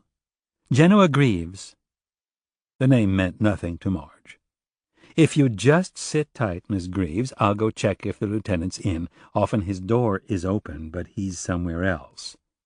"Thank you." Genoa busied herself in the contents of her purse. Decker was in. Marge said, "There's some weirdo named Genoa Greaves asking to speak with you." "Genoa Greaves?" Decker stood up and put on his suit jacket. "Where is she?" "In the squad room." Marge was taken aback. "Should that name register something?" "She's the billionaire who reopened the little case." "Well, that explains the tood." "Strap will want part of this. You want to call him for me?" "He's not in." Decker made a face. "Not good. Find out where he is and get his ass over here ASAP. Otherwise he's going to be pissed." He spotted his target and walked over with an extended hand. She graced it with a two-fingered, dead fish shake. "I'm Lieutenant Decker, Miss Greaves. I'm the one who's doing most of the work with the little case. Let's talk in my office." Genoa followed him. As Decker closed the door, she said, "Not much of an office. I hope that doesn't reflect your competence level." Decker smiled as they pulled out a chair for her. "This is about as big as they make them around here. And I'm sure you didn't travel all this way just to talk architecture. What can I do for you?" "Where's your captain?" "I'm sure he'll be here momentarily. If you want to talk about progress on the case, you're better off talking to me." "He shunted the case to you?" "Captain Strap is running the precinct. He did you a supreme favor by assigning the case to me. I've worked hundreds of homicides, and I'm much more familiar with handling cold cases." "Are you good?" "I'm terrific. When I Googled you, it said you were a sergeant." "I got promoted. That shows you how good I am." "Do you have any suspects?" "We call them people of interest. A few." "And how far away are you from solving the murder?" Decker regarded her expensive clothes, but they didn't sit properly. Her face was made up, but she was clearly not used to using cosmetics. Her hair was shoulder-length and recently styled. It was her dark brown eyes that said it all. Cold, calculating, piercing. "I'm hoping weeks or months. It could be years." "Or it could be never." "Absolutely." "Would offering individual bonuses for those who solve the murder increase the incentive to work harder?" Decker thought a moment before he spoke. Downtown L.A. is filled with cold cases. People just like Ben Little, shot down, killed, no one ever apprehended for the murder, no one brought to justice. There are thousands of grieving families that have no idea about the last minutes of their loved ones. No idea if the monster who killed their wives, their daughters, their husbands and sons is still out murdering others. If we had a lot more people, we could do more with those cases, but we don't have the manpower, so 99% of the cold cases remain cold. That's just the way it works." Genoa was annoyed. "I'm not here for a sob story, Lieutenant. Only results." "And I'm not giving you a sob story, so please just hear me out. Normally, a cold case wouldn't be assigned to an active lieutenant running a detectives division. But for Dr. Little, I got word to do it personally because you've promised a large sum of money." "If the case is solved." "Exactly, if the case is solved." Decker paused. Believe me, we can use money.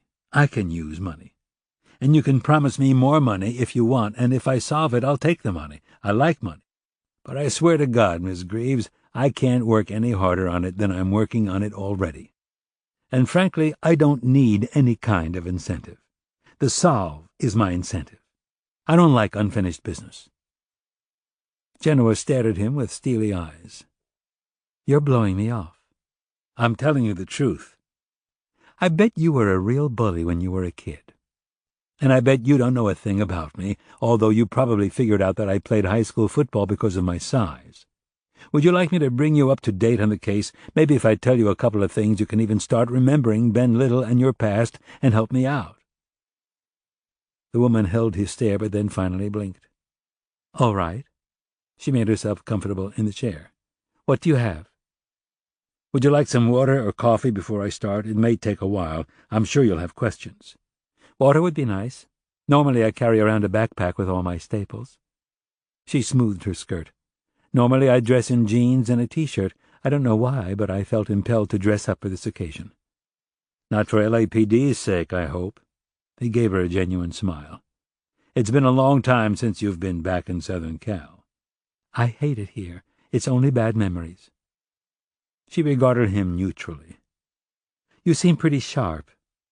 I suppose I shouldn't be antagonizing you. I've had a lot worse. Honestly, I'm a pretty nice guy. He presented her with a plate of Rena's cookies. Want one? Freshly baked by my wife. Your wife is the milk and cookies type? Decker laughed. If only life were that simple. Help yourself, I'll get your water. When he'd returned, she was on her second cookie. By the time Decker was just about done with his recitation, Strap made his entrance. The captain appeared cool and collected, but Decker knew the man well enough to see the nervousness. Strap held out his hand. I'm sorry I missed you, Miss Greaves. Next time, if you'll tell me when you're coming, I'll be sure to be here. That's precisely why I didn't tell you, Genoa answered. I wanted to see what's going on before you had a chance to prepare for me. Your lieutenant here was just bringing me up to date. He's working hard, but as of yet it hasn't produced much. Maybe you could get him more help in locating Rudy Banks. I'll look into it, Strap said. But his eyes were blanks. The captain only had a vague notion as to what was going on with the case. He had no idea who Rudy Banks was or how he fit into the picture. Decker said, I was just explaining to Miss Greaves that since we found blood in Mr. Banks's apartment, Hollywood had become interested in his disappearance. Because the place is in their division and because of the Eckerling case, Strap ad-libbed. Exactly, Decker said. I've contacted Eckerling's girlfriend. She had Primo's old toothbrush. We're in the process of extracting the DNA. But even if we find something, the case will probably go to Rip Garrett and Tito Diaz. They're the primaries on Eckerling. Strap nodded. Genoa said, And what about the thugs behind bars for the Eckerling case? Decker said, They claim they're innocent of everything except the car theft. And what do you think? Genoa asked. Honestly, I haven't decided yet. I'm looking into them, but I have to do it discreetly. Eckerling is not my official case. That's ridiculous. You people should be working together, not worried about territorial claims. It is ridiculous, but the structure was in place long before I arrived. Decker said, We do what we can. Genoa rolled her eyes. Would it help if I promised Hollywood some financial incentive if they cooperate with you? Decker smiled. As good-intentioned as that might seem, Miss Greaves, it might build a little resentment. Would you mind if I tried it my way a little longer? Genoa shrugged. Suit yourself. She stood up and faced Strap. I'll check back in a few weeks. I've offered your division more money for a quicker solution, but your lieutenant claims to be working as hard as he can. Strap's eyes twitched. I'm sure that's true. Also, I've had a chance to look at your computer system. It's dinosaur. We get cast-offs, Decker said. I'd like to redo your entire computer system. It would be good publicity for me, and it might even help you solve cases better. I'm sure it would, Decker said. Any help you could give us would be terrific. Really appreciate it, Strap answered. Genoa took out her sunglasses and put them on. Your lieutenant seems to be a man of principle, Captain Strap. In my dealings, that's very rare. The last man of principle I knew was Dr. Little. Look what happened to him.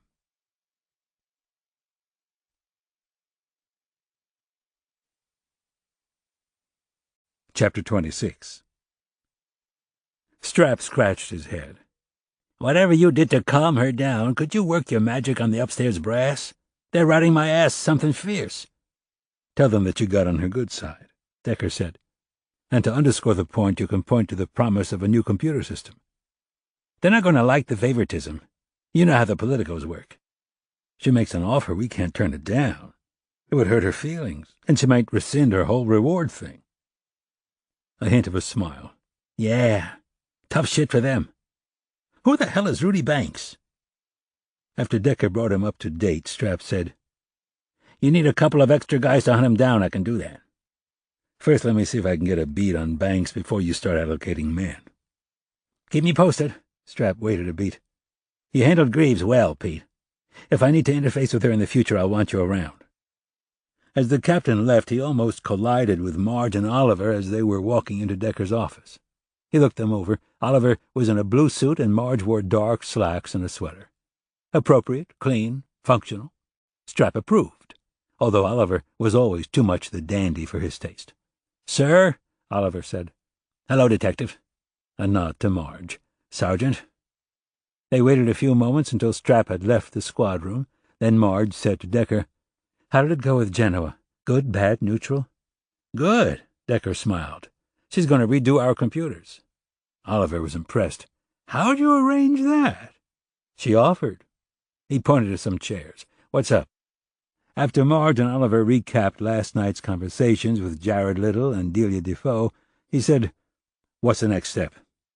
Oliver said, I got off the phone with Nick Little about 10 minutes ago. He reacted almost identically to his brother. Yes, there had been occasional arguments between Mom and Dad, but what couple didn't argue? Unlike Jared, he was vague about the contents of their disagreements. It was clear that although he doesn't have much of a relationship with his mother, he's not about to implicate her in anything bad. Ben was in charge of her trust money, Marge explained. That has to build resentment. Enough to murder? Decker asked her. I don't know. Her mom said that she always wanted her to marry money. Not only didn't she marry money, but the money she was promised wound up being controlled by her husband. If she did a murder for hire, the money had to come from somewhere, Decker said. You say the bank accounts are clean. She blazed through her insurance policy, Oliver said. We all think she gambled most of it away, but maybe some of it went to pay off debts for a job well done. Decker said, I still don't see what she had to gain by bumping him off. If she wanted money, she was better off keeping Ben alive. It was clear that her parents weren't going to give her control over her money. With her husband holding the purse strings, she had more of a chance of getting something out of the deal. No one spoke. Decker said, Until we have more information about Melinda's personal spending habits at the time of the murder, let's not push too hard. Go over her finances again and get a clearer picture of where her insurance money went. Oliver said, I'll see what I can do. Marge said, What about Phil Schreiner, Scott? Decker said, I thought he told you that he didn't know her until after the murder. That's what he said, Marge told him. Neither one of us saw him as entirely truthful. Oliver said, I still think they were boffing. Marge shook her head. That's the one thing I don't see. Melinda is just too... I don't know. He's so old for her. If you're desperate for money, Marge, your taste goes out the window. She conceded the point. I'll try to set up an appointment with Schreiner sometime this week. He turned to Marge. How busy are you?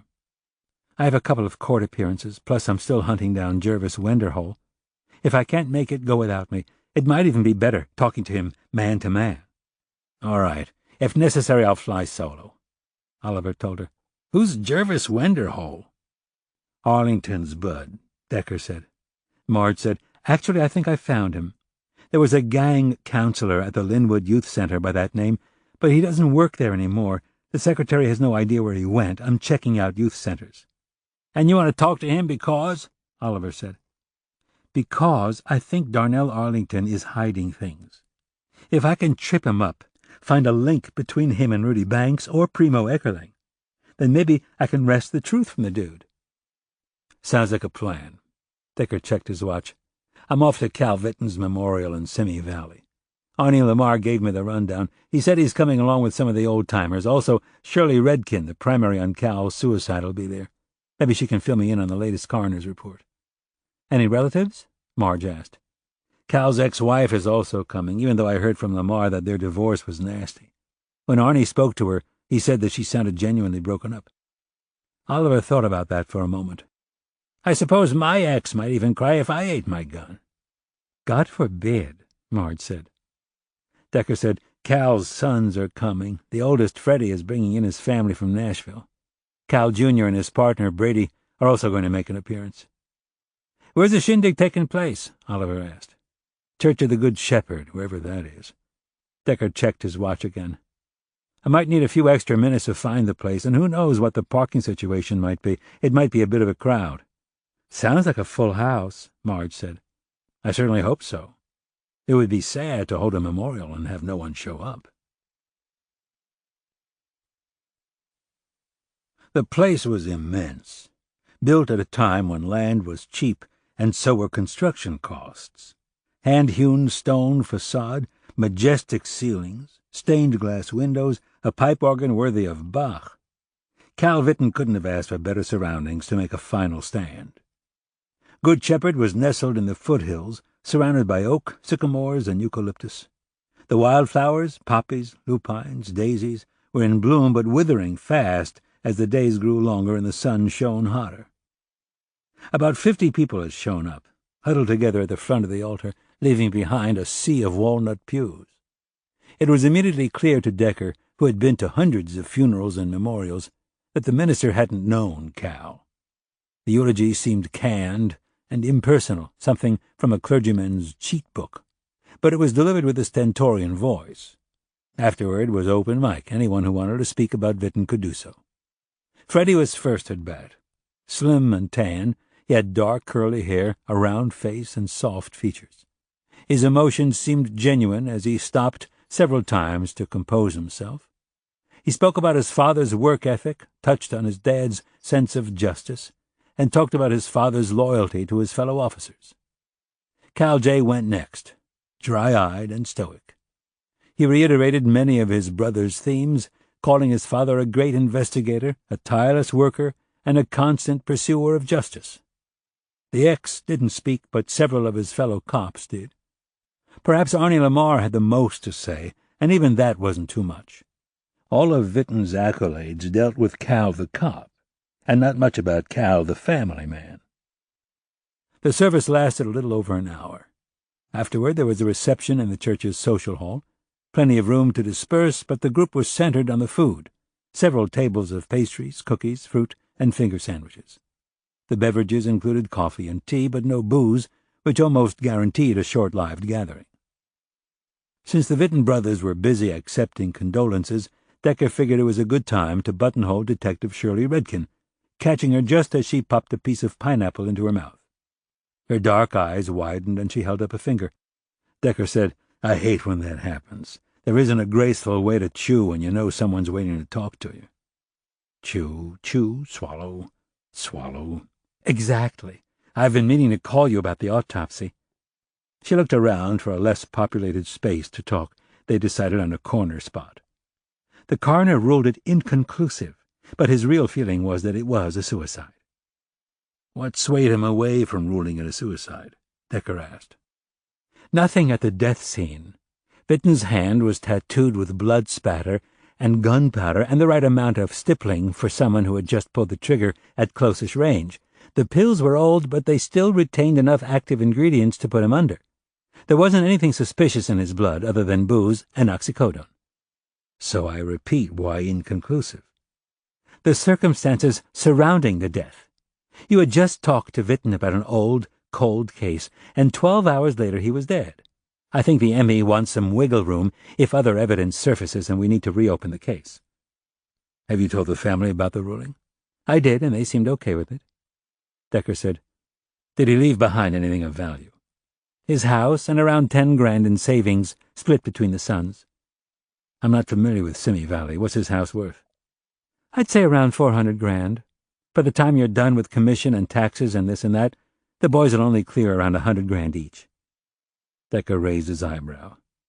I know, Shirley told him. People have been killed for shoelaces, but I did a little preliminary investigation on the brothers. Freddie clears 6 figures, and Cal J. has steady work as a set designer. Do either of the brothers have any vices? Not that I'm aware of, but I hadn't really pushed the money motive. From everyone's standpoint, Cal Vitton was bitter and very depressed. Suicide still is everyone's #1 choice, but I'll keep my ears open for contrary evidence. Decker said, maybe I should start thinking about what drove Cal Vitton to suicide rather than if it was a suicide or not. Thanks for your help, Detective Redkin, and if you do hear anything, please let me know. Not a problem. Shirley checked her watch. As fun as it was, all good things must end. A smile. See you later, Lieutenant. Or maybe not. Decker watched her go, then stopped by the food table. He was grabbed by Arnie Lamar, who offered to introduce him to his group of retired detectives. In rapid succession, Decker met Chuck Bream, Alan Clays, Tim Tucker, and Marvin Oldenburg, men like Arnie with veined hands, liver spots, and varying degrees of baldness. Their eyes were still sharp, though, taking in everything, forever wary. The first 5 minutes were spent listening to The Way It Was Back Then. The next 10 minutes consisted of war stories with the usual suspects, dealers, thugs, bums, pimps, and hookers. Decker had heard it all before and didn't make much of a pretense of being interested. He blatantly checked his watch, his eyes shifting between Freddie Vitton and younger brother Cal J. Lamar took the hint. Hey, guys, I'm going to introduce the big man to the boys, Lamar said. Keep the meter running. I'll be back. He steered Decker toward Freddie, and when the time was right, made the introduction. Vitton's eyes sized him up. You are a friend of his? No, I came to his house to talk about one of your father's old cases. Bennett Little, Lamar chimed in. Vitton's eyes drifted. Bennett Little. We all knew him as Dr. Ben. The one that got away, that's what Dad used to say. Did your father talk about the case a lot? No, he didn't. He didn't talk much, period. It's not that I was estranged from my father, but we respected each other's privacy. We saw each other maybe once or twice a year for holidays. Thanksgiving, Christmas, and birthdays. Overall, and Arnie can back me up on this, Dad wasn't a chatty guy. 100%, Lamar said. I gathered that from your eulogy, Decker said. You spoke very well. Thank you. What new information did you have about Little? Nothing, Lamar broke in. Decker said, Arnie, I think your friends are missing you. They keep making some obscene gestures behind your back. I get the hint, Lamar said. See you in 5, Freddie. We're still on for dinner? Absolutely. The son turned to Decker. I'm surprised Dad agreed to talk to you about Little. After he retired, he was through with police work. He didn't want to talk to me. I had to press him. But he did agree to see me. That's why I was so surprised to find him gone. Do you think there's a connection between your phone call and his death? Freddie let out a soft chuckle. Of course you do. Why else would you be bringing it up? Do you think Dad was murdered? Is that what you're saying? The death was ruled inconclusive. That means they're not sure, right? It means he may have been murdered, but they don't know for certain. I'm wondering if there's something about the little case being reopened that might have driven him to suicide. What specifically were you trying to find out from my dad? At that time, I was just gathering information. Since then, I've come across a few things. Does the name Rudy Banks ring a bell? Of course, I know Rudy Banks. He's a con artist. He rips off everybody, and when they protest, he makes their life miserable and sues them. Everyone in the industry hates him, but I also have a personal vendetta. Rudy spent 4 years torturing my brother. If it hadn't been for Dr. Ben's intervention, I think Cal J would have killed himself. Decker gave himself a moment to breathe in the information. He took out his notepad. Torturing him because he was gay? Of course. But also because Rudy could get away with it. Not when I was in North Valley. Rudy was a few classes behind me, and the one time he tried to bully my brother when I was around, I cleaned his clock. After that, he had to wait until I graduated to start his reign of terror. He's a shithead. He's missing, Decker said. He moved out over the weekend, and no one has heard from him since.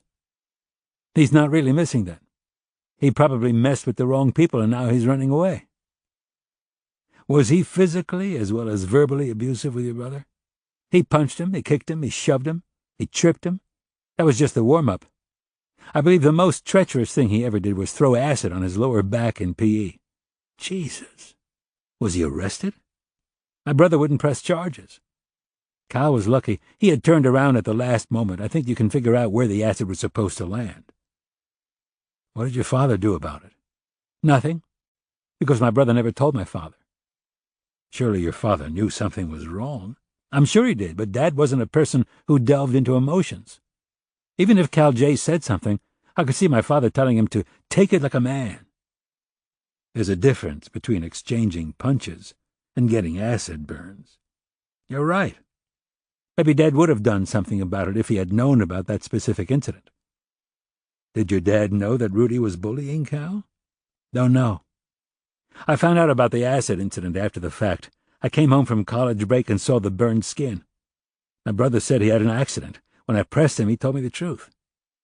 I was ready to confront Banks and beat the shit out of him, but my brother begged me not to. He said that Dr. Ben was handling the situation. I respected Dr. Ben, lucky for Rudy. Otherwise, I would have sliced his balls off. He was kneading his hands. Look, I know you're here to find out information, but please don't bring this up with Cal J. It took him forever to get over the trauma. Not only Rudy, but coming out to my father. He seems all right now. He's got a good job and a nice boyfriend. I don't want to see him in any more pain. I mean, who'd want to talk about that? Decker nodded. I heard Rudy left high school in 11th grade. He was expelled. Because of your brother? That, and probably a million other reasons. Who kicked him out, Dr. Ben? Probably the entire administration. What does this have to do with my father's death? I think Rudy's involved in Little's death, but I can't figure out how or why. This is compounded by the fact that Rudy has been out of the school for at least 5 years before Little was murdered, so why would he wait so long to murder Little? Did your father ever suspect Rudy in the Little case? My dad didn't discuss that case with me. I was gone by then. But if there had been a reason to arrest Rudy, I'm sure my father would have done it. He hated Rudy, and not just because of Cal. Rudy was always getting into trouble. Decker said, So you're saying that Banks probably didn't have anything to do with the Little case. Otherwise your father would have arrested him right away. Maybe he suspected him, but he didn't have the evidence. All I'm saying is if there had been evidence, Dad would have gone for the jugular. He hated Rudy. And Rudy hated your dad? Rudy hated everyone. Including Ben Little? Most certainly Ben Little. Little was always on his case, for good reason. The murder had the earmarks of a professional hit. Any way that Banks could have arranged it? Sure. Banks used to run drugs in high school. He'd have a lot of access to unsavory people. Did he have money to pay for it? When Little was murdered, the doo-doo sluts had some big hits. He would have had money. I understand most of that money went up his nose or in his lungs. That's what one of his bandmates told me. I'm sure some of it did. I wouldn't know. Decker's brain started clicking. How do you know Rudy used to run drugs? People I knew used to buy pot from him. Did you ever know a boy named Darnell Arlington?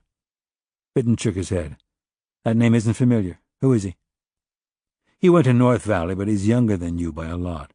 He was one of the black kids voluntarily bussed into the school. He was one of Ben Little's charity cases. Sorry, I never heard of him. He also ran drugs. Maybe he knew Rudy Banks. Was Rudy still pushing drugs after he graduated? Honestly, Lieutenant, I don't know if he was or if he wasn't. I got the hell out of Dodge and never looked back.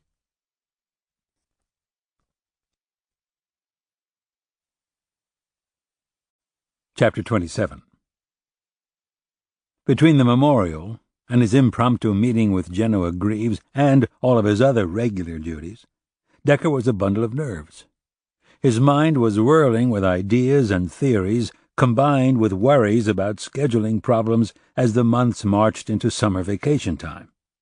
When he reached home, all he wanted to do was strip his clothes off, take a hot shower, eat, and go to bed. Rena, on the other hand, was dressed up.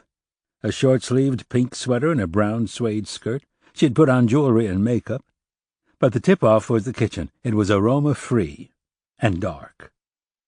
"Hannah's sleeping over Aviva's. I thought we'd go out." She regarded him. "Or maybe I can whip something up." No. Decker managed a smile. "We'll go out, and we'll go somewhere nice." Rena smiled back. "I made reservations in the city, but if that's too far, I can change it." "No, I don't mind driving. I'll take a shower, and then we can go." "You're being a good sport about this. You really look tired." "A good Cabernet and a steak will wake me up. More like put you to sleep." "Then you can drive home." What woke Decker up was hearing about Rena's day. The kids, the school, her gardening, her latest seed acquisitions, a new dish she was planning on making for Shabbos, Hannah's choir practice, Sammy's applications to medical school. Decker enjoyed hearing the melody of her voice. He loved looking at her. He savored her touch as they held hands across the table. Being other-directed prevented his brain circuits from going into overload. After working through a sushi roll appetizer, he realized that he was genuinely hungry. He ordered a thick slab prime rib cooked on the bone and prepared medium rare, and it went down very well. They passed on dessert but took their time sipping tea. Rena eyed him through the steam of her chamomile. "What's new with you?" "Nothing much." "That's a fib." "Yes, it is." Decker rubbed his forehead. "Well, this morning I was greeted by a spontaneous visit from Ms. Moneybags, Genoa Greaves." "The tech billionaire who got the ball rolling?" "In person." She proceeded to tell me that because my office was small, I was probably incompetent. "No." Decker smiled. "Something along those lines." We spoke a little, and she thawed, but only slightly. By the time we were through talking, she promised to update our computer system for free. "The charms are at work, you sly fox, you." What did Strap have to say about that? He was as political as ever. "Figures. How'd you get her to do that? I'm assuming it was you and not Strap." "That's correct. Honestly, I think she appreciated my candor. She tried to offer me money to solve the case, and I told her she could offer, but it wouldn't help." Rena chuckled. "You had to say that." "Pretty moronic, huh?" "You're a man of integrity." "A man of stupidity." "How was the memorial?" "Sad." "Did you find the information you needed?" "I found out that Rudy Banks used to torture Cal Vitton's son." "The music producer in Nashville?" "No, that's the older son. Banks used to bully the gay one." "I didn't know Cal Vitton had a gay son. What did Rudy do to him?" "Aside from the usual bullying, the worst thing Banks did was throw acid aimed at the kid's genitals, but he missed, and instead the acid landed on Cal Jr.'s back." "That's monstrous." Rena was aghast. "I hope he did some jail time." "Nope, nothing. Cal J. never told his old man." "But surely his dad knew something." Decker shrugged. Rena was taken aback. "Come on. When you found out about Sammy and Jacob, you were ready to tear the SOB apart." "Vitton is the walk-like-a-man type of guy." "Acid on the genitals, Peter?" "If Vitton would have known, I'm sure he would have arrested Banks." "That poor boy, Cal J. How did he stand such humiliation and physical abuse?" "I think Dr. Ben came to his rescue, and Rudy was expelled." "So Rudy had a reason to hate Little." "True, but Little wasn't murdered until 5 years later." Rena thought about that.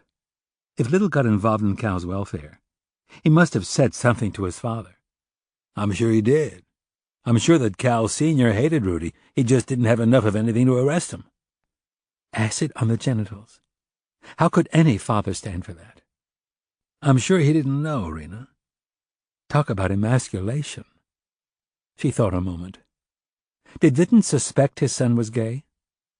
According to Lamar, Cal J. hadn't come out in high school, but everyone knew. Is Cal really, really gay, or just like gay? Decker smoothed his mustache. He knew she was asking the question for a reason. He's not overly flamboyant, if that's what you mean. He was definitely effete, but I've known guys like that who were married. I didn't get a chance to say more than a couple of words to him. He's not leaving until Saturday. Maybe I can catch him tomorrow." What did Cal Sr. think about his son being gay? According to Lamar, he dealt with it by denying or not talking about it. Hmm. What does mean? How should I put this? She tried to organize her thoughts. I once knew a very religious family. They lived in one of the ultra-Orthodox sectors in Brooklyn. Anyway, the family had quite a few sons, and one was gay. He died of AIDS. The mother was broken up, just devastated. As for the father, he couldn't wait to be done with Shiva. I would have thought it was my imagination, but I wasn't the only one who noticed. I'm sure your perceptions are accurate. Maybe, maybe not. Now, it could be that the man had deep, deep feelings for his son, but he sure didn't show it. What he projected was being repelled by his son's makeup. Okay, so yes, maybe Cal was repelled by his son's gayness. But I would bet that Cal Sr. didn't want anybody beating up on his son. Of course not. I'm not saying that at all. If he would have found out about Rudy and the acid incident, I'm sure he would have arrested that jerk with glee. I'm just wondering. Not that he approved of the bullying, not that he even knew the extent of it. Just like I'm saying that I'm sure the father didn't pray for his son to die of AIDS, still his reaction was blunted. Something was off. And just like that father, I can't help but wonder if deep down inside there wasn't a little part of Cal Sr. that agreed with the gay-bashing sentiment.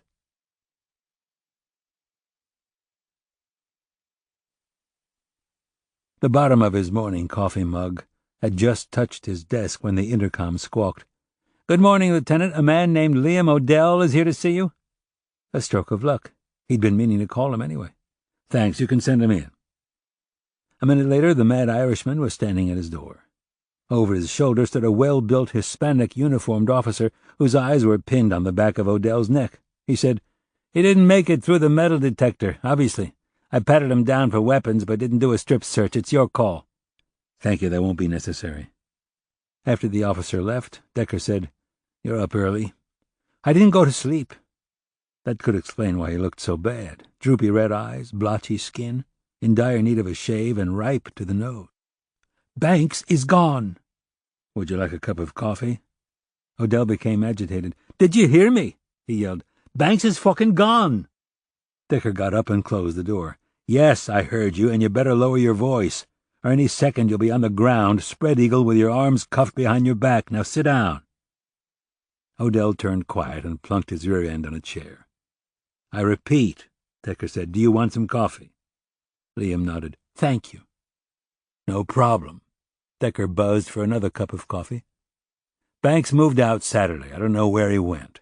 We're looking for him. I was going to call you anyway, so I'm glad you dropped by. What are you so pissed about?" "He owes me money. How am I ever going to get what rightfully belongs to me? Primo's gone. Ryan's as good as gone. I'm all alone in this now, and I can't even find the bastard. I'm screwed." "The voice, O'Dell." "Sorry." The coffee arrived. The caffeine paradoxically seemed to have a soothing effect.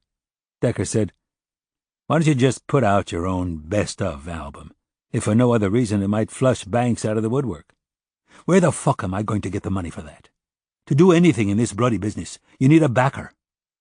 "I'm sure there are some doo-doo sluts fans who might give you support. From what I understand, you had quite a crowd of admirers, male and female." "That was a century ago, mate.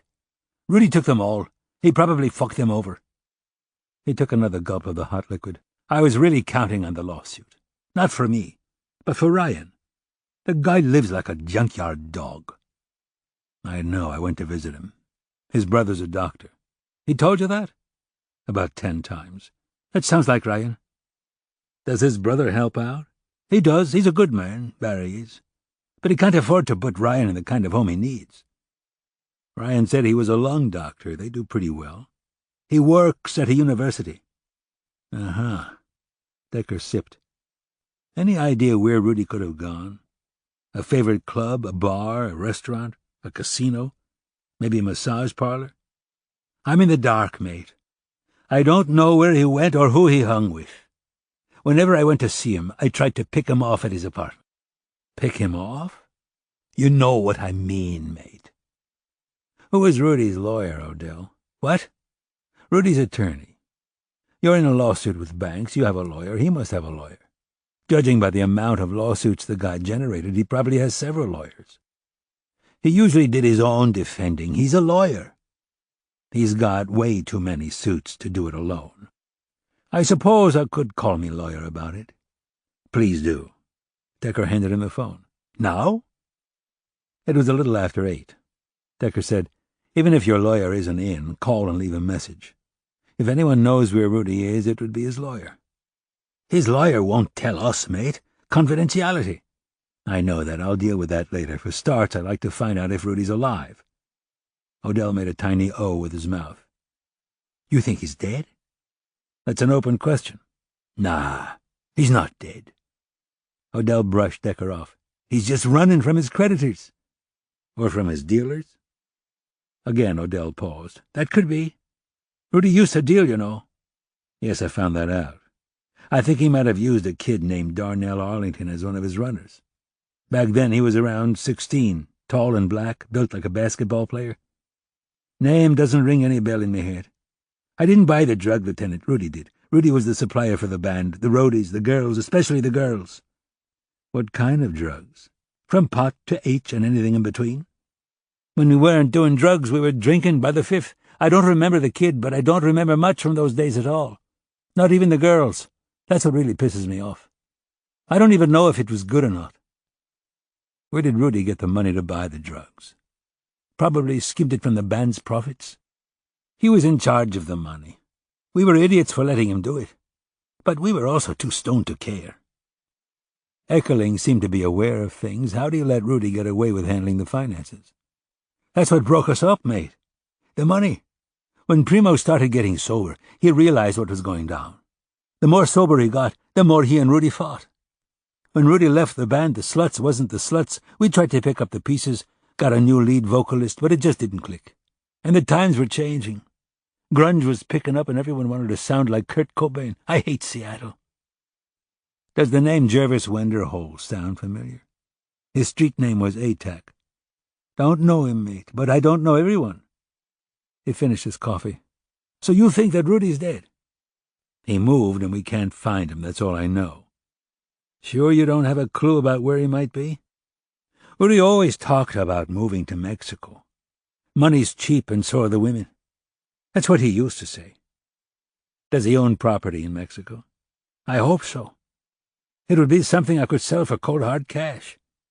Liam, if you think of anywhere he might be, if you find him, please call me right away. I found some blood drips in his apartment, more than a cut finger's worth. Oh, bloody hell. Odell looked grave. Is it Primo? It wasn't Primo. He was O positive. The blood was B positive. There's a nameless body out there, and Banks knows something about it. Decker paused. Was he mad at anyone specific? No one specific, mate. Just the world.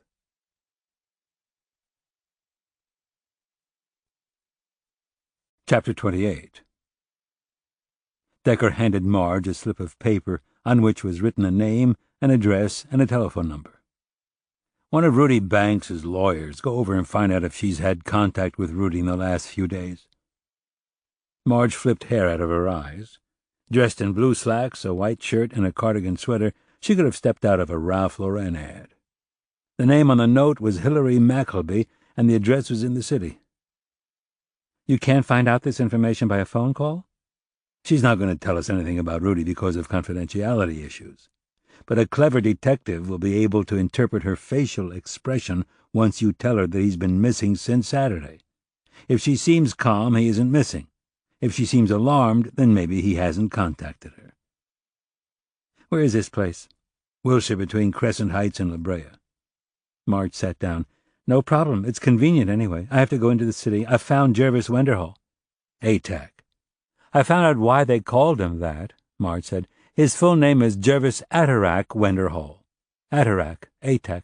Anyway, we set up the appointment by phone tag. Since I'll be going into the city, I'll stop by the law offices and try to speak with McElby in person.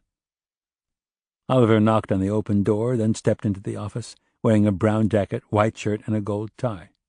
Marge looked at him. You look like you're headed for Vegas. I'll take that as a compliment. He pulled out a chair and sat down. How'd the memorial go? Freddie Vitton was a wealth of information. Rudy Banks used to torture Vitton's younger brother, Cal Jr., when they were in school together. Banks went so far as to try to throw acid on his genitals. Marge said Jesus, and Oliver said ouch at the same time. Oliver said, "What did Cal Sr. do when he found out?" "Apparently Big Cal, man, never found out about the bullying," Decker said. "Come on," Marge looked up from her notepad. "He had to have known something." "According to Freddie, he probably did know something. But Cal J. never confided in his dad, so Cal Sr. never did anything.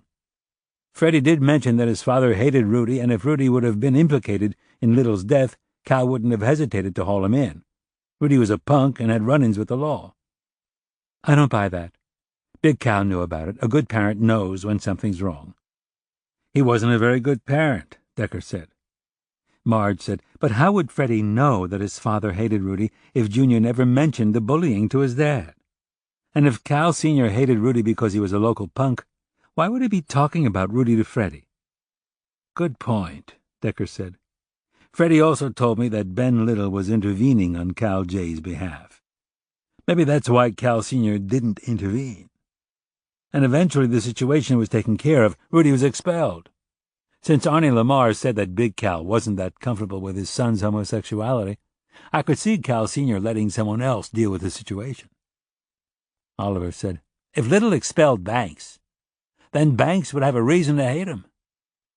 "But Banks had been out of North Valley for 5 years, Marge told him. He was already a punk rock star. Why would he wait so long to kill Little?" Decker said, "Maybe he had finally amassed enough money to pay for the hit."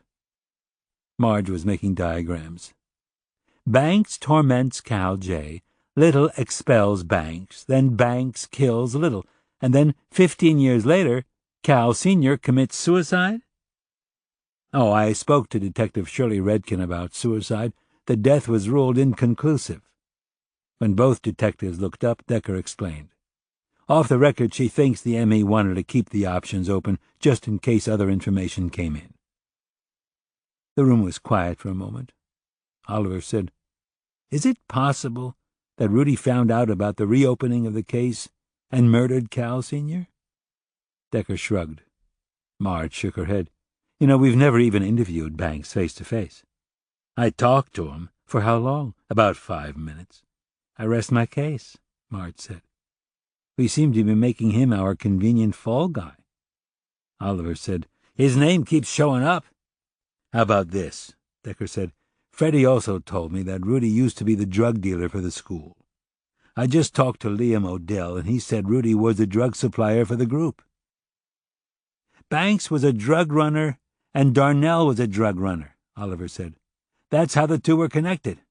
When Arlington was arrested for drug dealing, Ben Little found out about the operation. He somehow managed to sweep Arlington's arrest under the table because he liked Arlington, but he had no such love for Banks.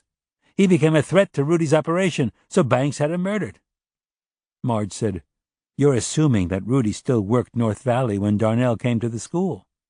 Oliver said, "The turf isn't that big, and Darnell would have been perfect for the job. Then Darnell got caught and Little became a threat. Rudy told Darnell to fix the situation. Now by then Darnell had moved away, but he still had friends. Maybe he hired one of his dogs to do the shooting." Decker looked skeptical. "Wenderhole and Josephson were interviewed. They had alibis." Marge said, "And why didn't Vitton arrest Rudy if he suspected him of selling drugs?" Oliver said, "He probably didn't have the evidence.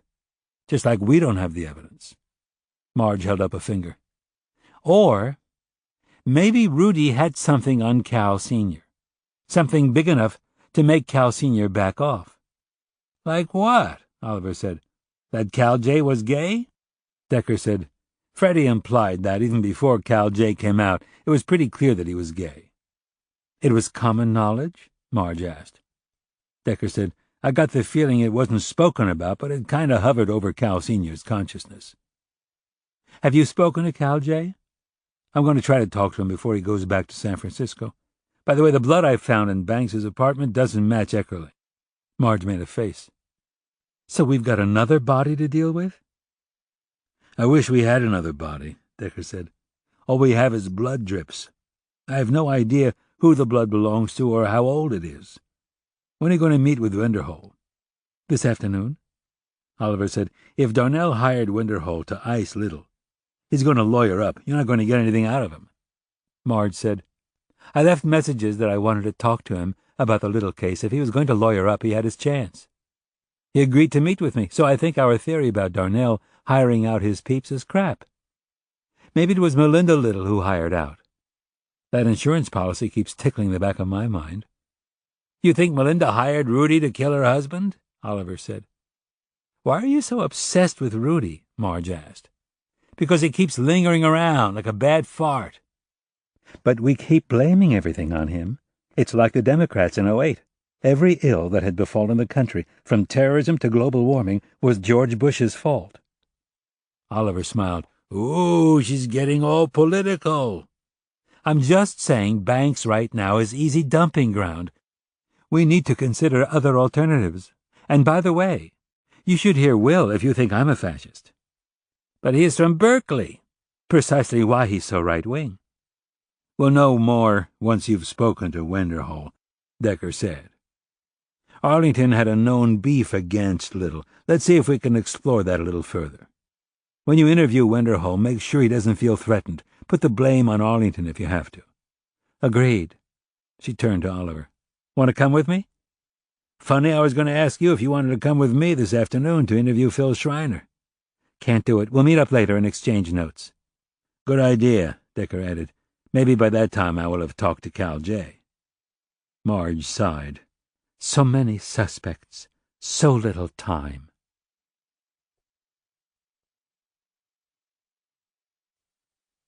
People never fail to surprise. Once there had been 3 teenaged thugs. Although it was true that Leroy Josephson had died from gunshot fire, the 2 remaining boys had turned the corner from back alley to upright.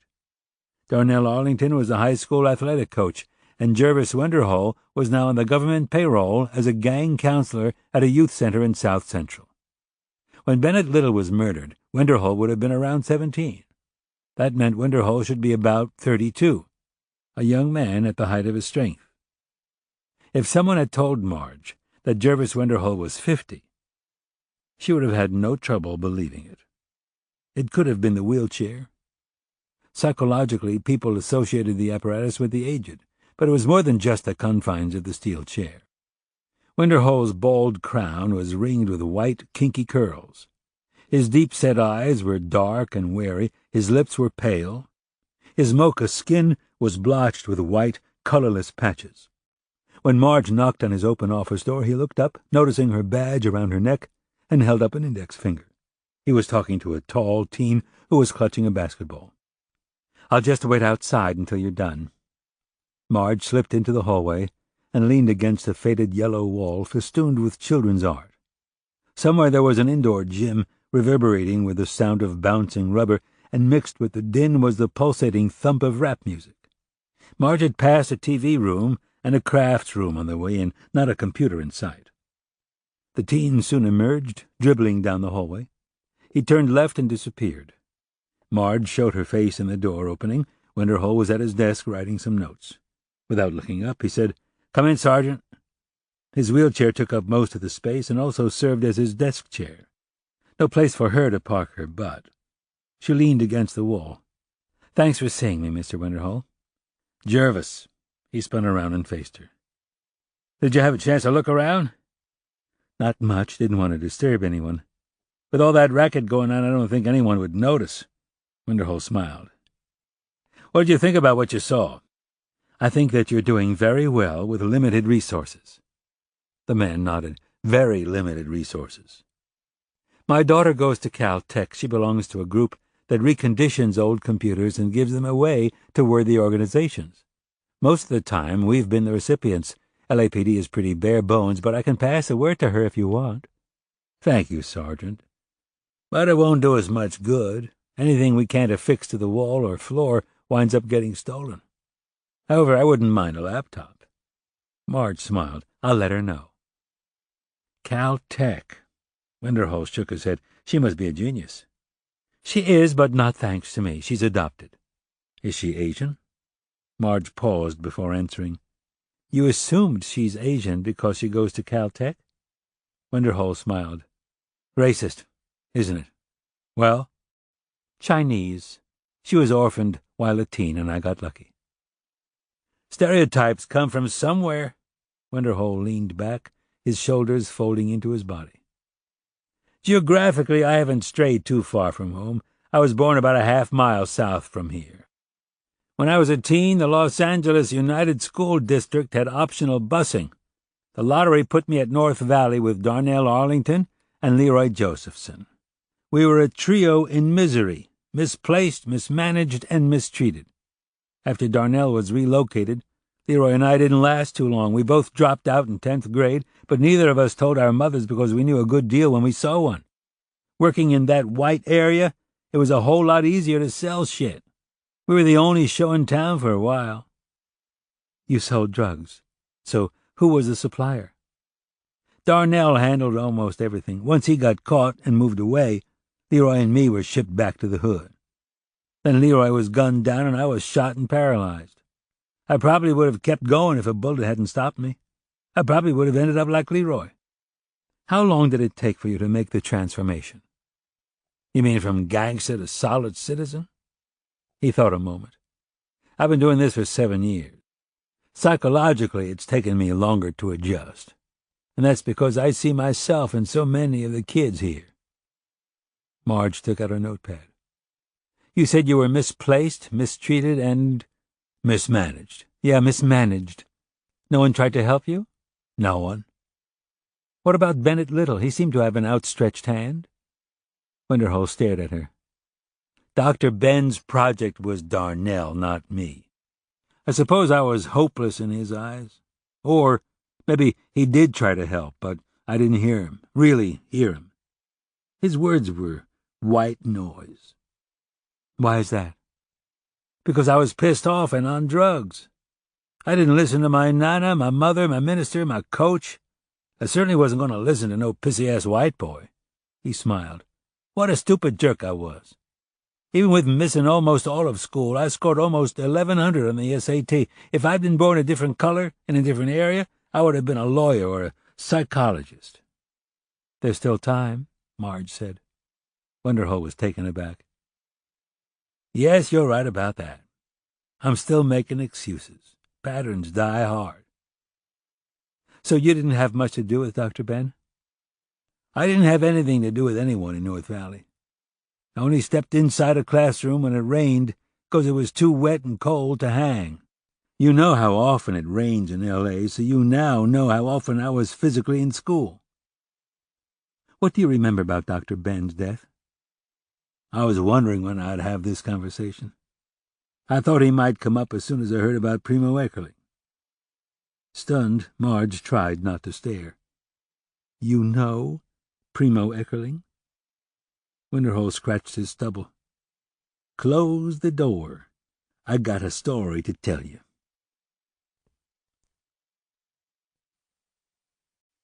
Chapter 29.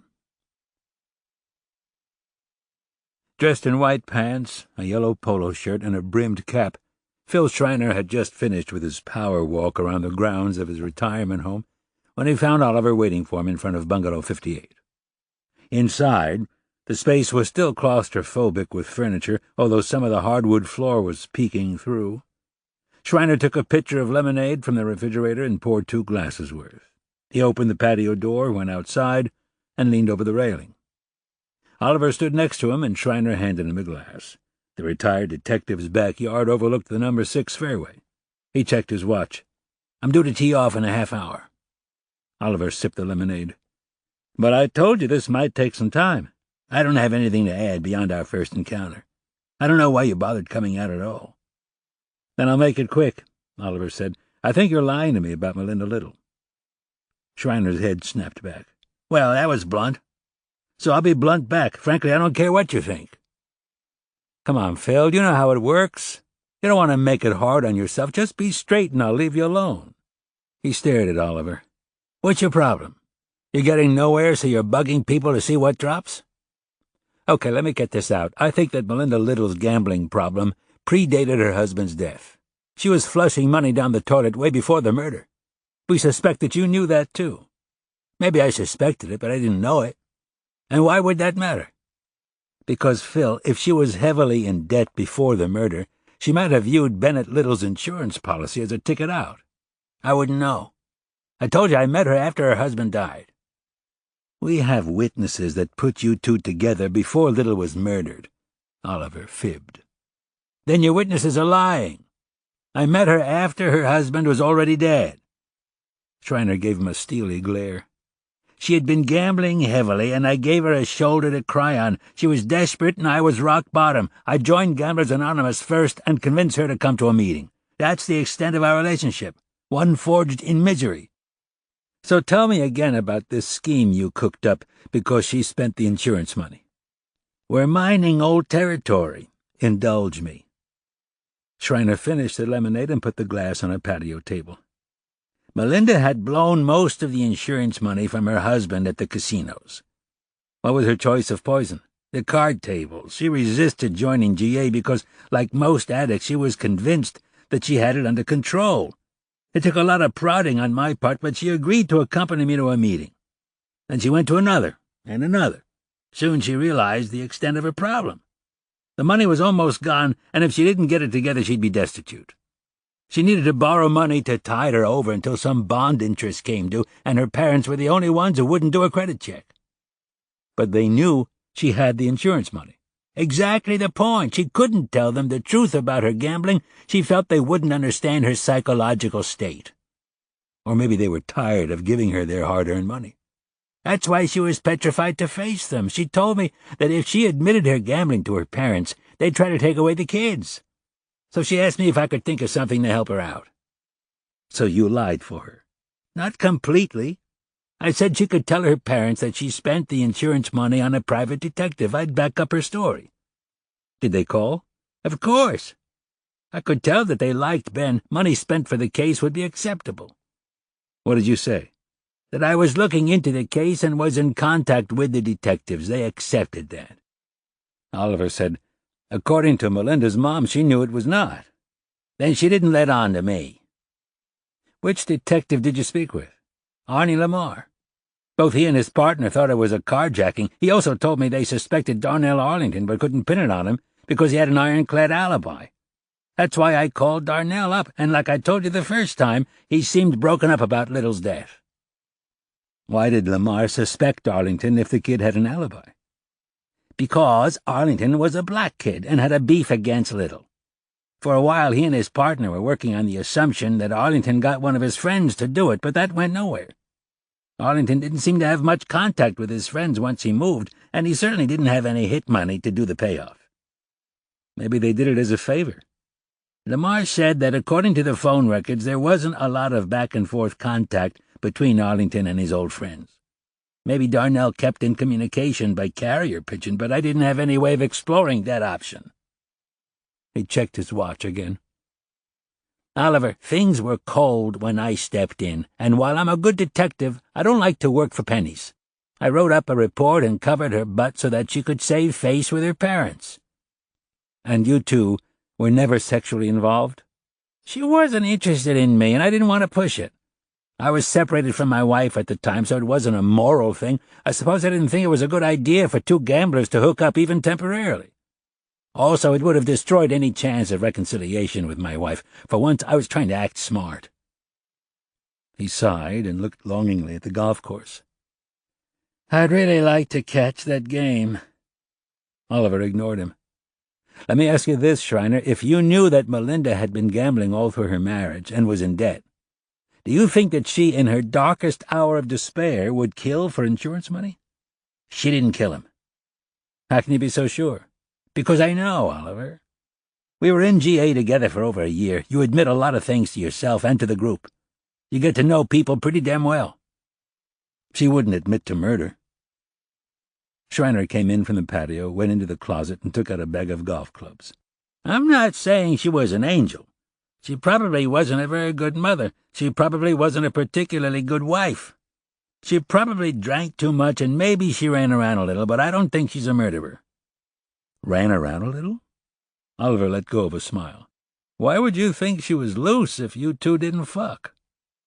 Schreiner's face grew pink. She wasn't loose. I don't know why I said it. What is it? Did she come on to you? You think I'd turn her down? I don't know. Maybe you would. I gotta go. Then it dawned on Oliver. She admitted things in Gamblers Anonymous. That's part of the program. To admit your past mistakes, things like having an affair. So if she didn't fuck you, who'd she fuck? You know, I can't divulge confidences. Schreiner, I'm trying to solve a murder. I can't divulge confidences. Okay, don't tell me who she fucked. Just give me a list of possible names. No, just a first name. How about that? Oliver, give me a break. I can't divulge confidences, and if you go to her and tell her that I told you about an affair, I'll sue your ass off. Did she have an affair with one of Little's students? Sometimes women get a kick out of that, sticking one to the old man who had time for everyone except the wife. Did she have an affair with Darnell Arlington?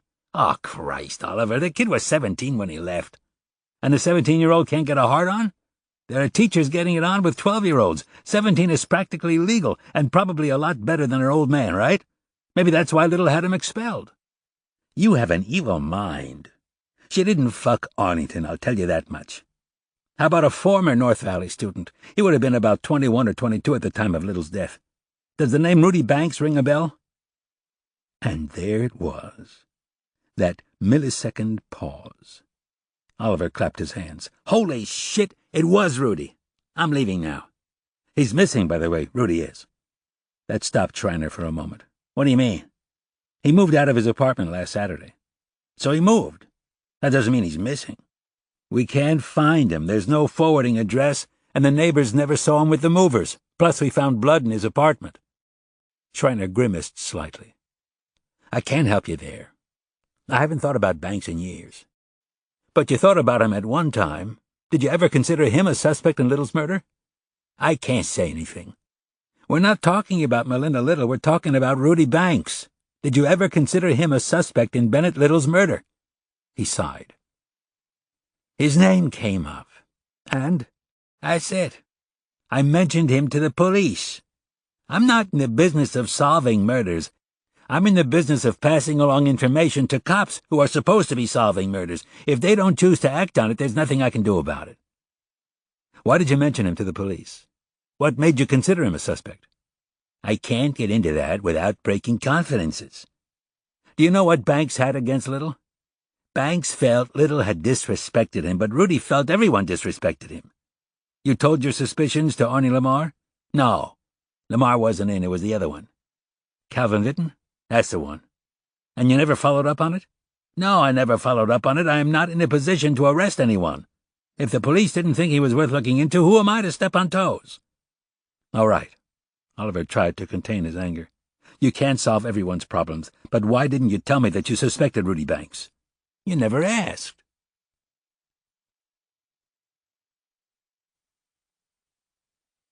The travel brochure featured an inland cruise to Alaska. 7 days of sailing and port stops leaving from Vancouver, B.C., and ending up in Anchorage. Cindy said, The best part is that it goes from Sunday to Sunday, so Shabbat isn't a problem. Decker skimmed the information. It was Cindy's day off, and when she called to get together, it came at an opportune time.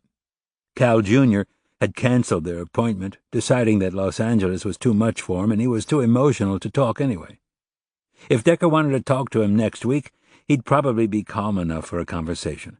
And while what Cal J. said was probably true, Decker suspected that Freddie Vinton had had a long talk with his brother, steering him away from the interview. Win some, lose some. In the meantime, he was sitting with his beautiful daughter at a local cafe not too far from the station house, sneaking glances at Cindy with her flaming hair bundled up in a scrunchie. A few loose strands blew in her face, and she kept sweeping them away with graceful fingers. She wore jeans and a green T-shirt. Since she hadn't put on makeup, her face was splattered with freckles. He smiled. It sounds great. When were you planning on making the voyage? Last week in August.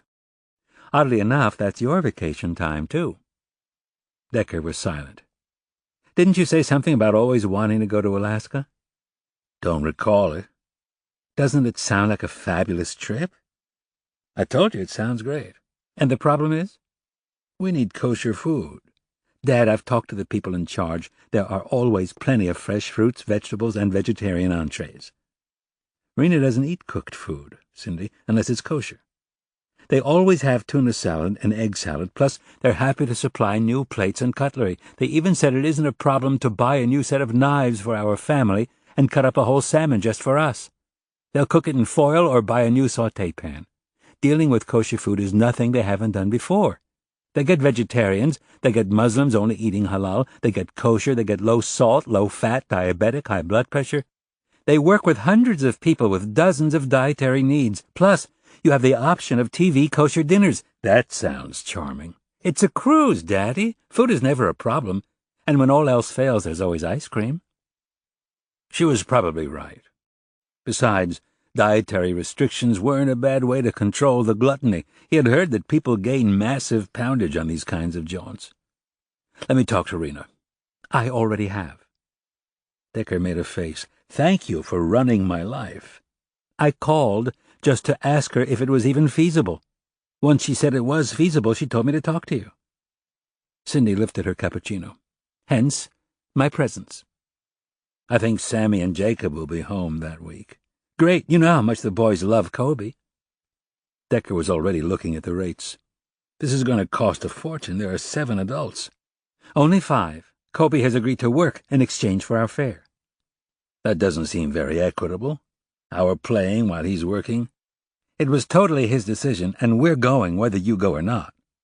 It's something we both want to do. I'm asking you to come along, not to wangle money out of your pocket, but because we'd really love to do this as a family. Last year, Mom and Alan took us to Mexico for a week. We had so much fun that I thought I'd like to do it with your side. Alaska seems like your kind of place, Daddy. And look at all the excursions we could do when we go to port. Decker started reading, and despite his reticence, he became excited. Among the activities listed were canoeing, whitewater rafting, hiking, kayaking, salmon fishing, panning for gold, and taking a helicopter ride to a glacier.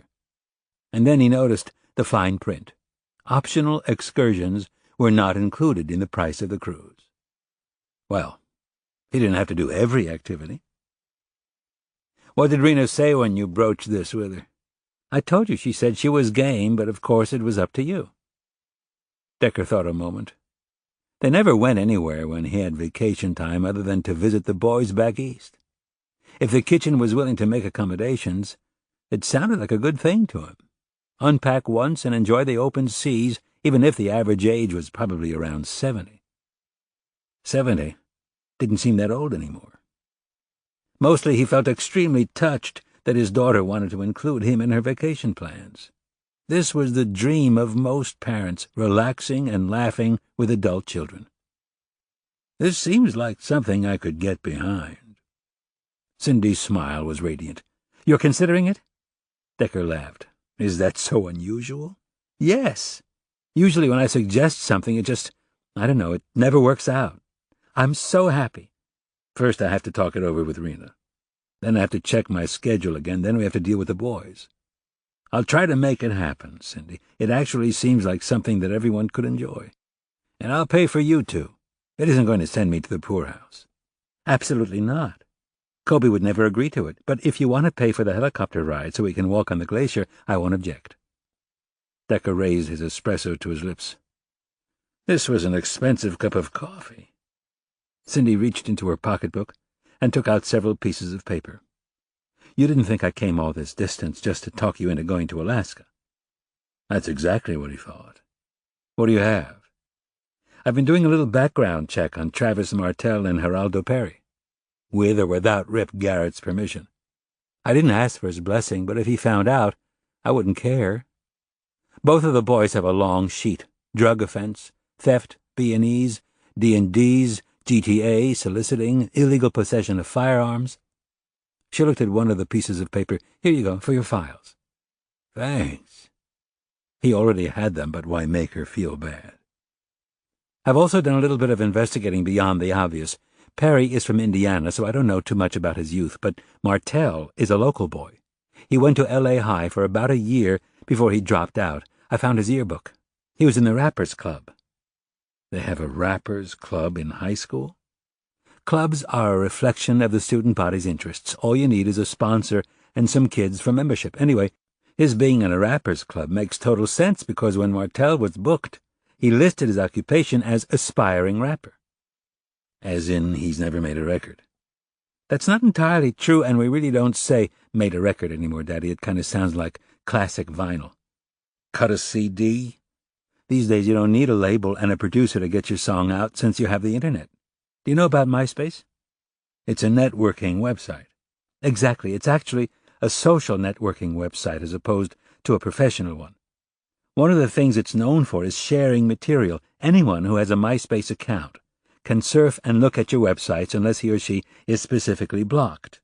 Lots of bands and singers without contracts use MySpace to showcase their material. It's specifically geared toward downloading music. So I started surfing to see if either Perry or Martell had a profile. And you found something. I wouldn't be here if I didn't. She turned pink. I mean, I loved spending time with you, but I know you're busy and I don't like to bother you. You're never a bother. What did you find? Travis has a MyFace profile under his nom de rap. She looked down at her notes. He has several of them. Rated X, Travis X, X marks the spot, or plain X. I downloaded whatever songs he uploaded. I thought maybe there's something in his lyrics that I would find interesting. He's really hard to understand. It took me a long time and slowing down the speed to get them all down. She handed him several pieces of paper. Look at number 3, second paragraph. All bets are off. Which one? All bets are off, paragraph 3. Decker read the doggerel to himself. Take it all, take it all. That's my philosophy. This whole fucking world ain't got integrity. So mess up the whole with the bestiality. It's me for all, and it's all for me. Like music and the crime, the shit of B&E. You grab it for yourself and fuck eternity. Charming. What am I looking for? Look at line 5, Daddy. Like the music and the crime, the shit of B&E. Not just the crime of B&E, the music and the crime, the shit of B&E. Maybe I'm reading too much into it because I want to, but maybe he's not just talking about breaking and entering. Decker said, Banks and Eckerling. Maybe you should see Marilyn Eustace again. She knows that Travis Martell and Geraldo Perry were arrested for the murder. She told police she didn't know either one of them. Maybe she doesn't know them, but it could be that there's something in Eckerling's files about them. I'm sure the police went over his files. Besides, from what she told me, Eckerling didn't produce a lot of rap.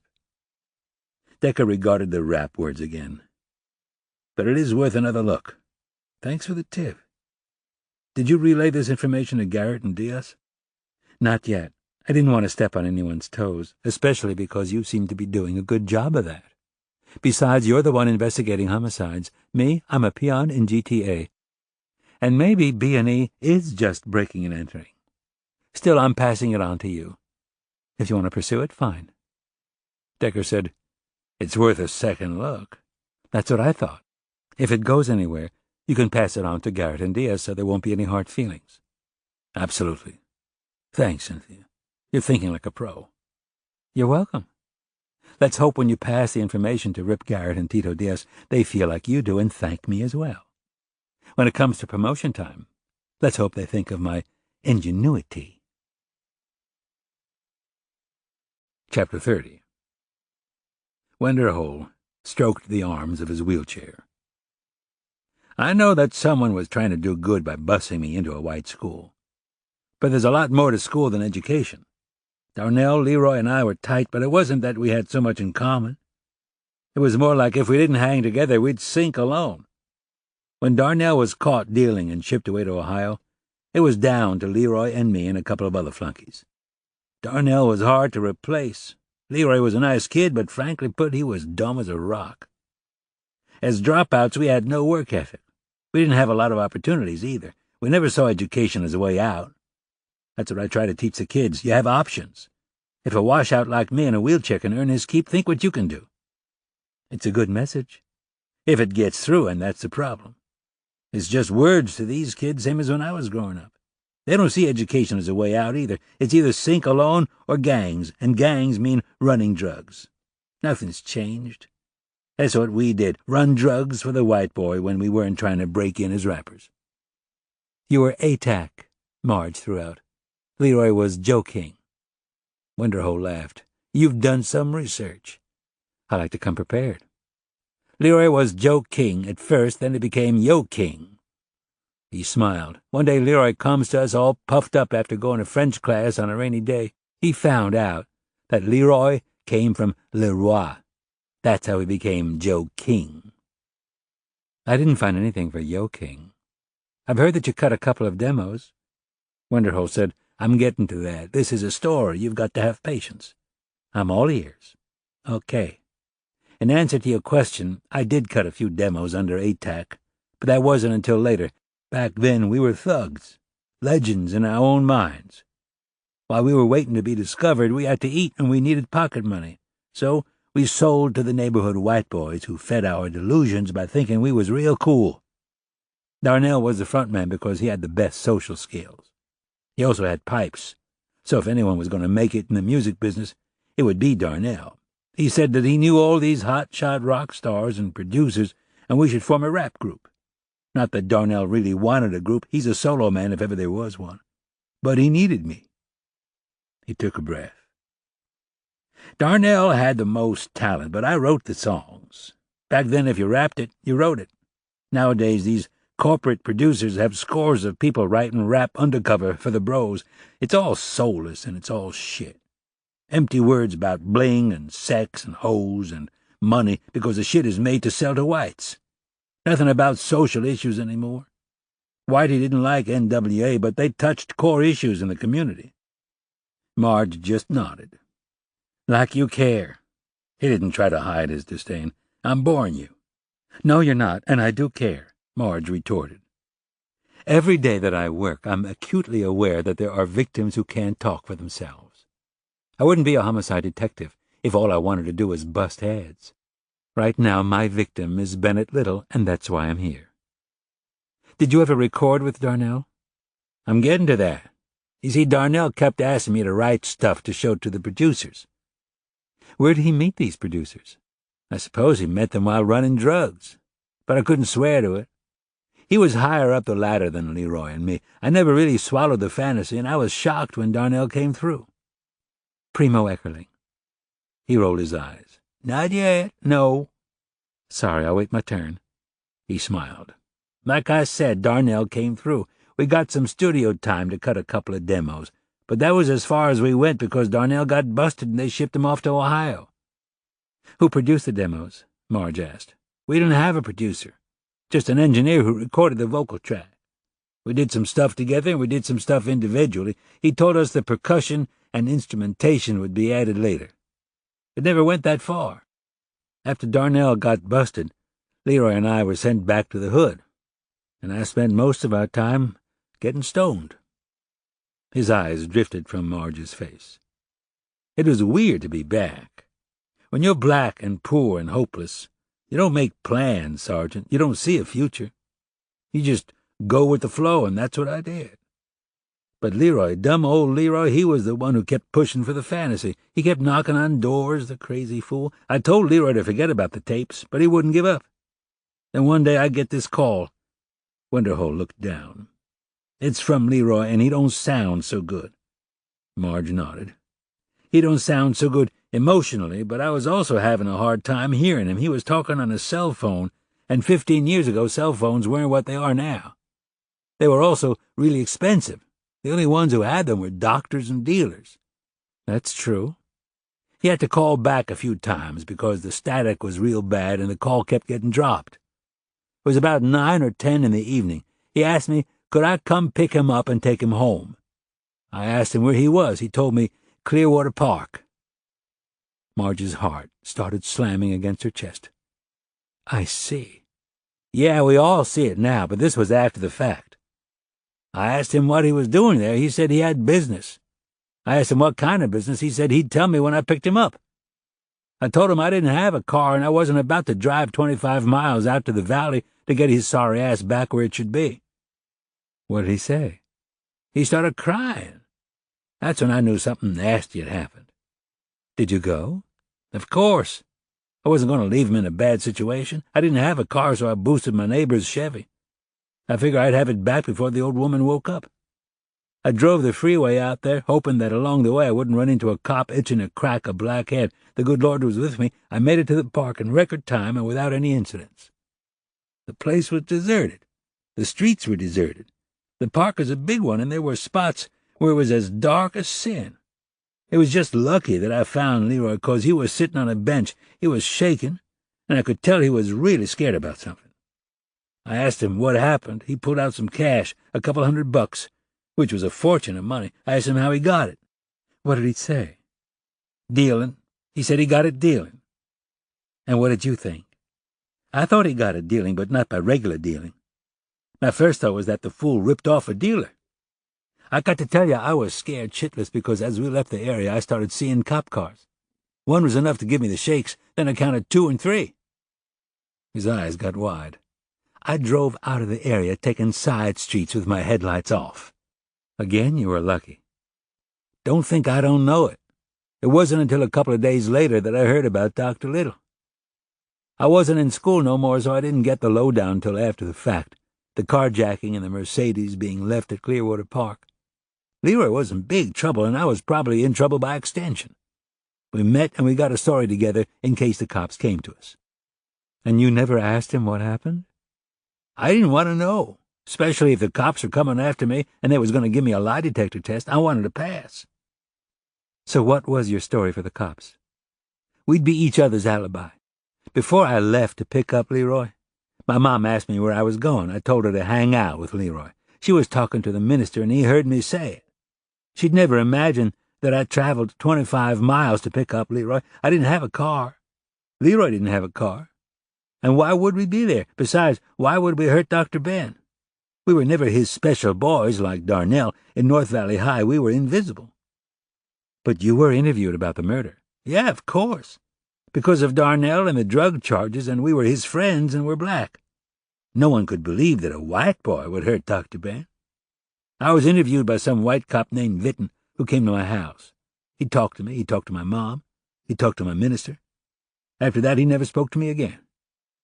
And Leroy? His grandmother said that Leroy and me was home with her. She must have been about 90 at the time, deaf and blind. She didn't know if Leroy was home or not, but she wasn't going to say anything to a bunch of cops. He paused to reorganize his thoughts. About 6 months after Dr. Ben's murder, Leroy calls me out of the blue and tells me he's got some good news. He found some rock star who liked my songs and wanted to hear more of them. Marge was quiet. Now's the time for Primo Eckerling. I didn't want to interrupt you. Wenderhall gave her a fleeting smile. Primo had been into the punk scene, but it was wearing thin. He was having trouble with the band, and he really wanted to be more behind the scenes. He liked my songs. We did a demo tape. Leroy somehow managed to get the tape played at a few of the alternative stations. I didn't make a dime off it, but, man, hearing yourself over the squawk box, it got me women. It got Leroy women. It got us welcome at all the clubs.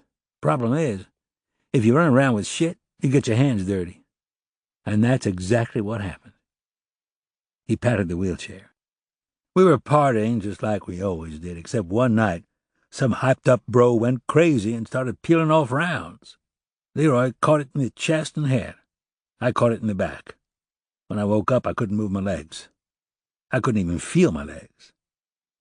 Wenderhall's jaw clenched as tightly as his fists. I wasn't allowed to feel that sorry for myself because at least I was alive. Leroy, he didn't have a chance. A beat. It wasn't a wake-up call, it was a fucking time bomb going off in my brain. For the first time in my life, I could be on drugs legally because the pain was so unbelievable. It must have been hell. If there was something worse than hell, I was in it. I swore that I was going to clean up my act and do something. It took me years, but finally I joined the human race. I started trying to better myself. I talked to other paraplegics. I realized that I was luckier than most because my dick still worked. I eventually did get some feeling back in my legs and toes. For a while I could even manage on crutches. But you get older, it don't get better. I finally got tired enough to admit I needed a little more help. I can still swim like a fish, but I've been using a wheelchair for the last 3 years. Wenderhall waited long enough for Marge to feel that it was okay to ask questions. Did you talk to Eckerling after you got shot? I think Primo visited me a couple of times, then nothing. No market for a rapper in a wheelchair.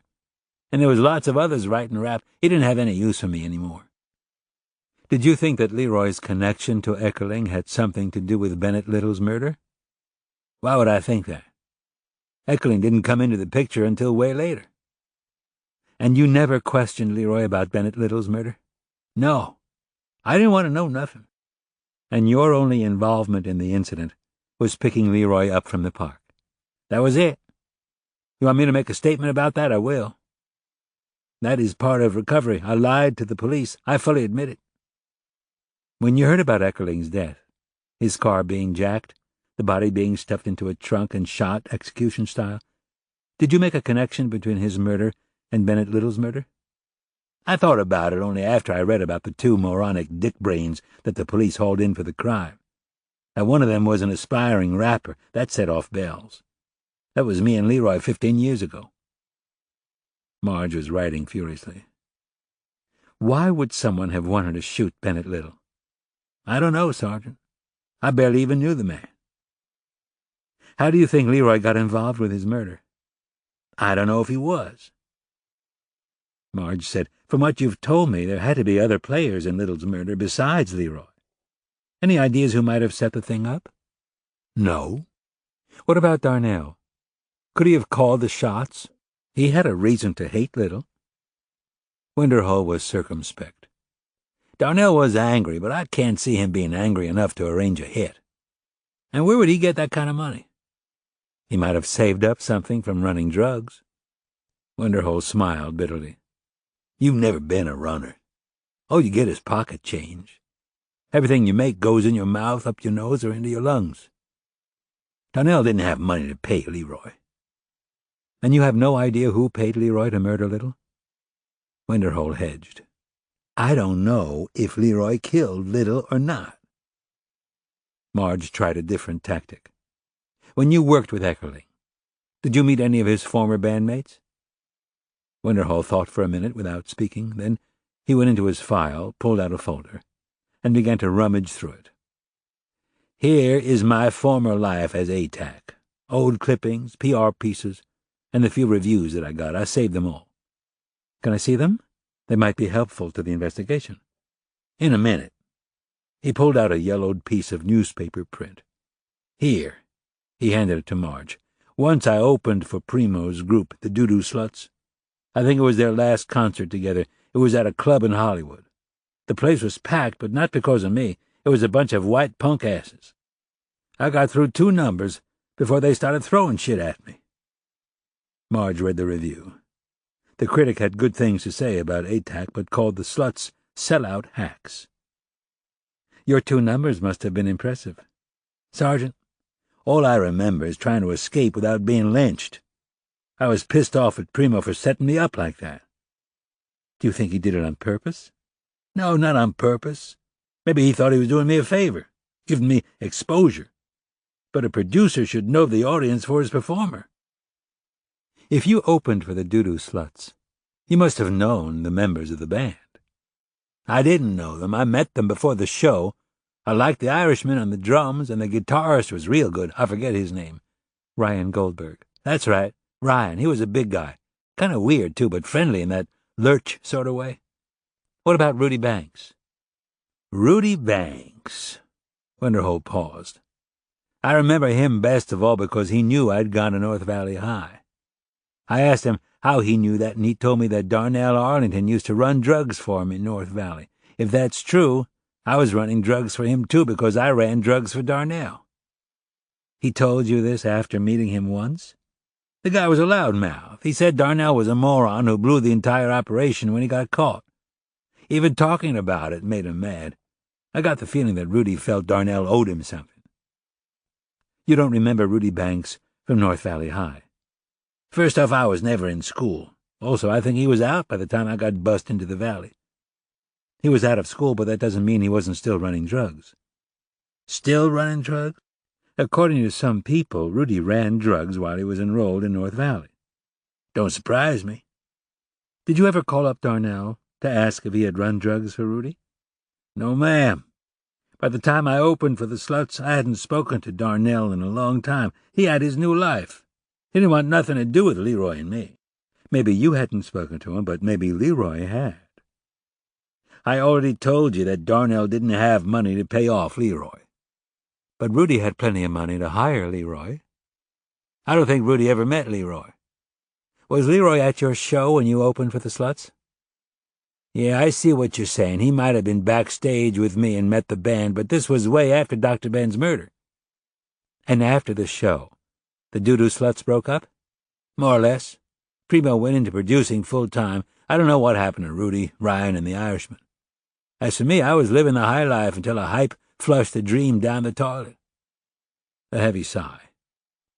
I keep telling myself that it was for the best. Maybe one day I'll believe it. Marge let the words hang in the air.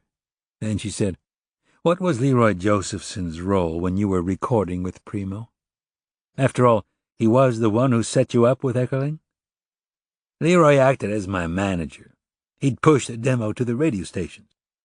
Did he and Eckerling work together to promote you? Now, that's a good question. He thought a moment. The few times that Leroy came to the studio, Eckerling shooed him out. Leroy was pissed, but he understood. Mostly they did their things, and they did them separately. Leroy did the legwork, talking people into listening to the demo. And we were finally getting somewhere. His face darkened. We was just in the wrong place at the wrong time. Marge regarded the newspaper clipping again. I want to go back to Rudy Banks because his name keeps showing up in our investigation. You told me that Rudy was pissed at Darnell for getting caught. Was Rudy also pissed at Ben Little for busting open the operation? I don't know if there even was an operation. Rudy just told me that Darnell used to run drugs for him. This was a year or two after Little's death. I certainly wasn't going to call Darnell and ask if it was true. I didn't care if it was true. I was doing my own thing, and I'm sure Darnell was doing his own thing, and that was that. This is all coming at me very fast. We're going to have to go over this again and again. I figured that. I can't give you much more time today, but like I said, I'll come in and make a statement to the police. I'll accept the consequences for my actions. But I'm not going to implicate Darnell in anything. As far as I know, he didn't do anything. I've talked to him. He's hiding something. If he is, I don't know about it. All I did was help a friend, and now he's dead. I've carried some kind of queasy guilt in me for a long time. I'm ready to get rid of it and move on. That's the key to living in peace, Sergeant. The ability to recognize your mistakes and then to move on.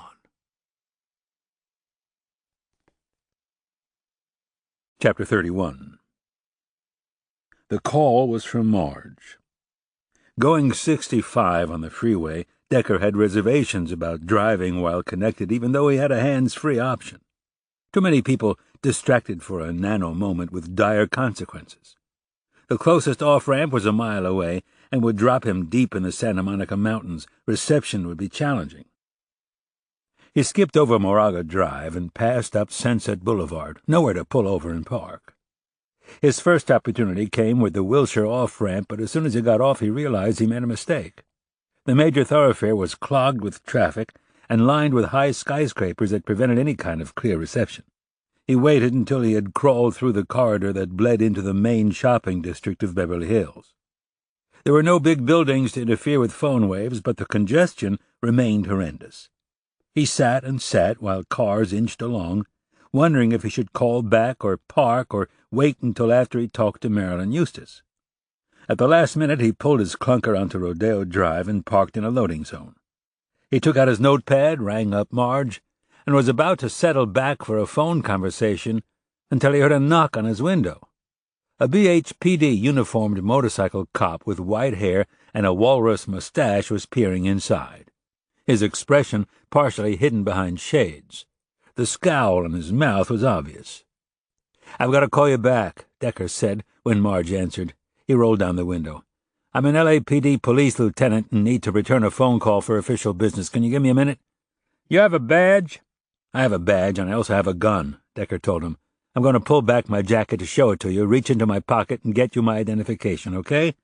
"Go slow." "You bet." Decker fished out his ID. The mustachioed man regarded it and nodded. "Try to make it quick. The merchants start screaming when access to their stores is blocked. You're not going to take the heat, but I will." "I understand. I'll be done in a moment, thanks." After revving the handles of his motorcycle, the cop drove off. Decker redialed Marge. "What's up?" "Where are you?" "On my way to see Marilyn Eustace." "Great, so you must have found out what I found out. Who told you?" "Who told me what?" "That Primo Eckerling used to produce Jervis Wenderhole under the name ATAC." "He did?" Decker took out his notepad. "When was this?" "About a year after Ben Little's murder." A pause. "So why are you going to see Eustace?" "To find out if Primo Eckerling had recorded or had dealings with Travis Martel." "Travis Martel? The guy who's in jail for Primo's murder?" "Yes." "Didn't Marilyn Eustace tell us that she didn't know Martel or Perry?" "Yes, she did, but that doesn't mean that Eckerling didn't know him." He explained Cindy's downloading of Martel's rap song and the B&E lyrics. "Ordinarily I'd say that's reaching, but maybe not."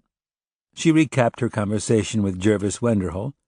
Decker had been sitting for around 20 minutes taking notes and talking theories when he was interrupted by a small, dark-complexioned man banging on his window.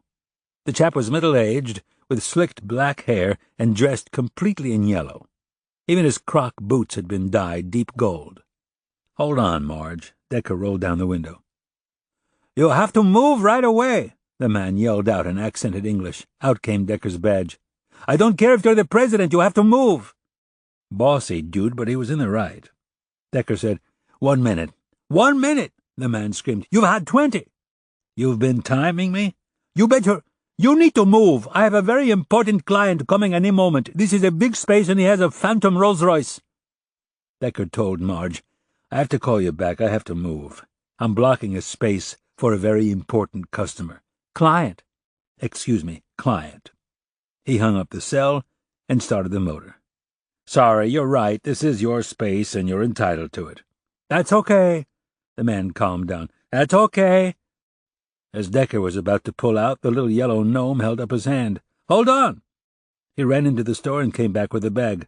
"My new aftershave. No hard feelings. I just need the space. Besides, it's smart business. Who knows? Maybe someday you'll be rich, and you'll be a very important client." Eckerling's former office room had been reduced to a generic couch, a bare coffee table, a couple of club chairs, a clear desk, and a filing cabinet. The shelves, however, were still triple-stacked with CDs, but gone were the multitude of cardboard boxes, and with them probably any evidence that Eckerling had worked with Travis Martel. Marilyn sat on the couch, her legs crossed with the right one extending up and down at the knee like the arm of a railroad crossing. She had a cigarette in one hand and a Coke Zero in the other, periodically flicking ashes into the pop-top opening. The blue-eyed blonde looked fetching in black latex jeans and a scoop-necked tee. "I'm taking over Primo's clients." "I didn't know you were a producer." Decker had settled opposite her in a chair. "I'm not. I'm talking about being an agent. I can probably do it as well as anyone else, considering the client list." She shook her head. Poor Primo was a good guy, but he didn't exactly burn up the airways with success stories. Decker pointed to the bookshelves. "He seems to have amassed a lot of CDs." Marilyn craned her neck to look at the jewel boxes and then turned her attention back to Decker while puffing on her cigarette. "You're impressed by that?" A roll of the eyes. 99.9 of them puppies went to the pound and were never heard from again. And the 0.1% who had some success left Primo as soon as they could. Don't confuse quantity with quality. Demos are cheap. "I didn't know that Primo was an agent." "There you go. Yes, he was an agent, but not a very good one. Talent and charisma don't just show up at your doorstep. You've got to go out and chase it. When you're numbed by alcohol and shit, ambition and hard work seem like dirty words." "How far back do these demos go?" "I don't know. I haven't gotten to them yet." "Are you going to chuck them?" "I'll go through them to see if any of them have promise. What I should do is box them all up and take them to my place. The lease here is up in a couple of weeks, and I'm not going to renew it. I can work from home. All I need is a CD player and a good set of ears." "How long do you think it'll take you to box them up?" "I don't know. It took me a long time to sort through his paperwork. God, it was tedious." A flick of the ashes in the can. "You didn't come here to listen to my woes. What do you need?" "Well, for one thing, I'd like to go through those CDs." "What are you looking for?" for anything by a rap artist named Rated X, Travis X, X Marks the Spot, or just plain X. Anything of those names sound familiar? Primo didn't do a lot of rap. That doesn't mean he didn't get rap demos. That's true, but the guy doesn't sound like a client. She knitted her brow. But the name isn't foreign. Should I know this guy? Travis Martel used those names when he rapped. Travis Martel? Marilyn took a deep drag on her cigarette. The guy who's in jail? Yes, ma'am. You're kidding. You think this punk and Primo worked together? Another puff. Come on. While I don't know all of Primo's clients, I'd know if that fucking murderer worked with him. Decker was quiet. His silence made Marilyn turn red with fury. Why would Primo work with a punk like that? Decker pointed to the CDs. All sorts of people sent him demos. And with all those demos, how many do you think Primo actually contacted? I don't know. Maybe 20? How about 3?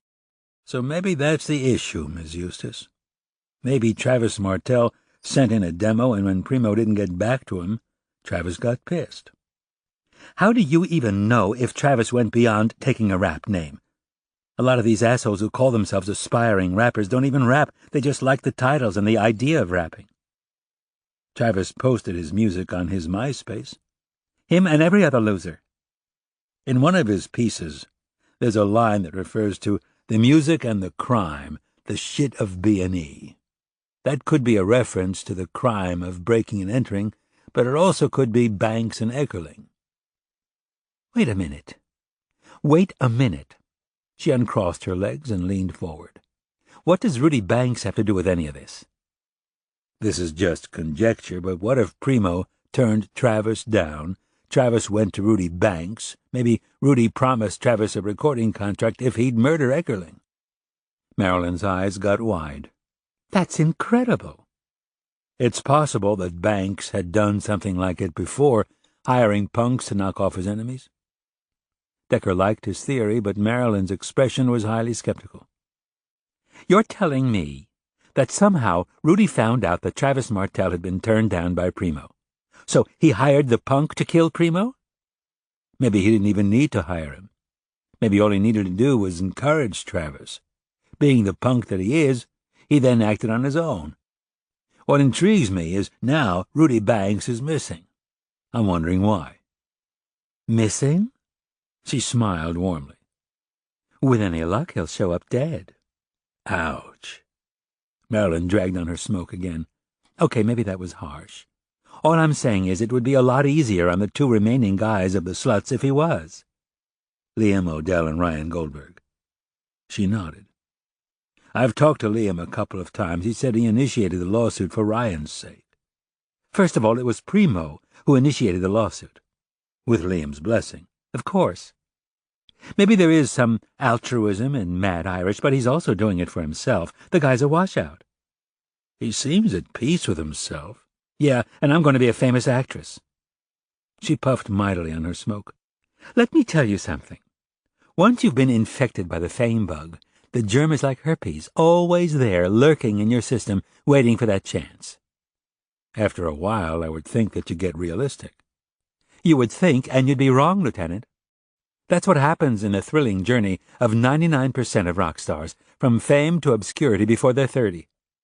A few talented souls are able to tread water by doing something else in the industry, but the rest drown. It's brutal, but in a youth profession, you can't be on stage for all your life. Primo knew it. So did Rudy. She paused to smoke. Where do you think he is? Rudy, I mean. I don't know. I was going to ask you the very same question. I don't know anything about his personal life. When I met Primo, he and Rudy had already been involved in a number of lawsuits, mostly for money that Rudy owed Primo when they produced together. How did they meet? They were in the L.A. music scene together. 2 rebel guys just hanging and doing a lot of drugs. Then they met Ryan and Liam. The personalities meshed and the band clicked. Meteoric rise, meteoric fall. Ryan freaked. Liam faded into obscurity. And Rudy and Primo tried to parlay their fame into something a little longer lasting. They worked together on a couple of projects before the partnership went south. Decker said, "What happened?" Rudy's a psycho, that's what happened.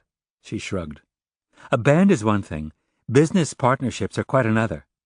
See, what I don't understand is why would Rudy suddenly kill Primo if they've been involved in lawsuits for years? Maybe the opportunity?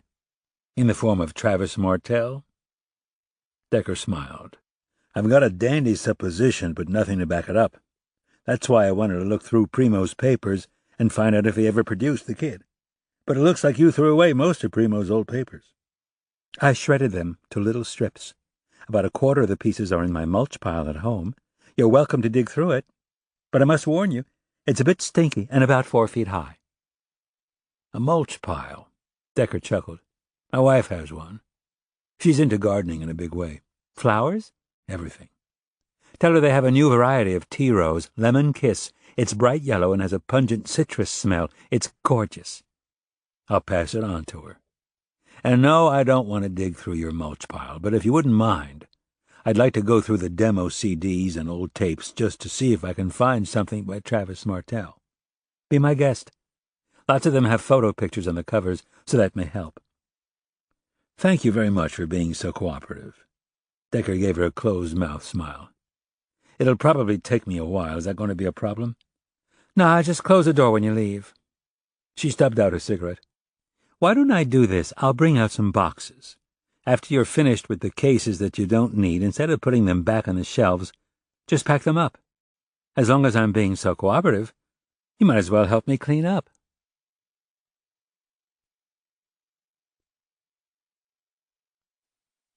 Chapter 32. By the time Decker arrived home, Rena was dressed in flannel pajamas and in bed, the duvet's pattern obscured by dozens of brochures and travel books. She looked up from her makeshift desk and smiled. Don't mind me, I'm just having a fantasy. A fantasy without me? Decker said. Not that kind of fantasy. Although I suppose that in my fantasy I can include that kind of fantasy. Decker laughed. I found a turkey sandwich with coleslaw and potato salad on a plate wrapped with saran in the refrigerator. Is that for me? Yes, it is. I am starving. I'm also dirty. Do I shower first or do I eat? You shower, I'll set your dinner up on a tray, and you can eat it in bed while I read and pretend. Sounds like a plan. 20 minutes later, the bed had been cleared, the books and brochures stacked on Rena's nightstand. A tray held his dinner and 2 cans of diet root beer. Decker bit into the juiciest turkey sandwich he had ever tasted. The rye bread was very fresh, and Rena had slathered it with mustard and mayo. She also added some cranberry sauce. He was in heaven. Rena gave him a few minutes of peace to eat his dinner. Then she said, Good day? Long day? The two aren't mutually exclusive. You're right, it was a long day and a pretty good day. It ended better than it started. Rena brightened. You found Rudy Banks? Decker gave a sad smile. See, that's why I said it was a pretty good day. Finding Rudy would be a very good day. He polished off 1 can of soda and opened the other. No, I didn't find Rudy, but I found a connection, albeit a weak one, between Primo Eckerling and his alleged murderer, Travis Martel. That's good. Rena paused. What's the link? Martel had sent several demos to Primo Eckerling. One actually included a note that said, Yo, here's more. Let me know when it's happening. What's happening? A record deal? That's what I took out of it. After finishing his sandwich, he methodically devoured the potato salad, washing it down with the second soda. Primo dated every song demo he got. Compulsive guy. Thank goodness, the date on this particular jewel box was over a year ago. I don't think a record deal ever happened. So you think Travis Martel murdered Primo because he couldn't get a record deal? Maybe.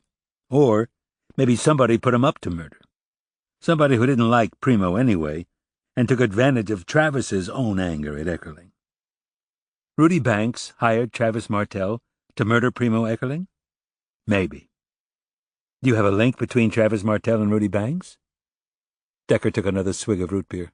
No. My next step is to talk to Martel, see if I can squeeze something out of him. If Hollywood will even let me near him. Didn't you initially have your doubts that Travis did the murder? I did.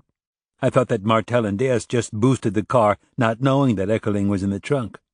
Because who would drive around the city in a stolen Mercedes with a body in the car? Only somebody very stupid, right?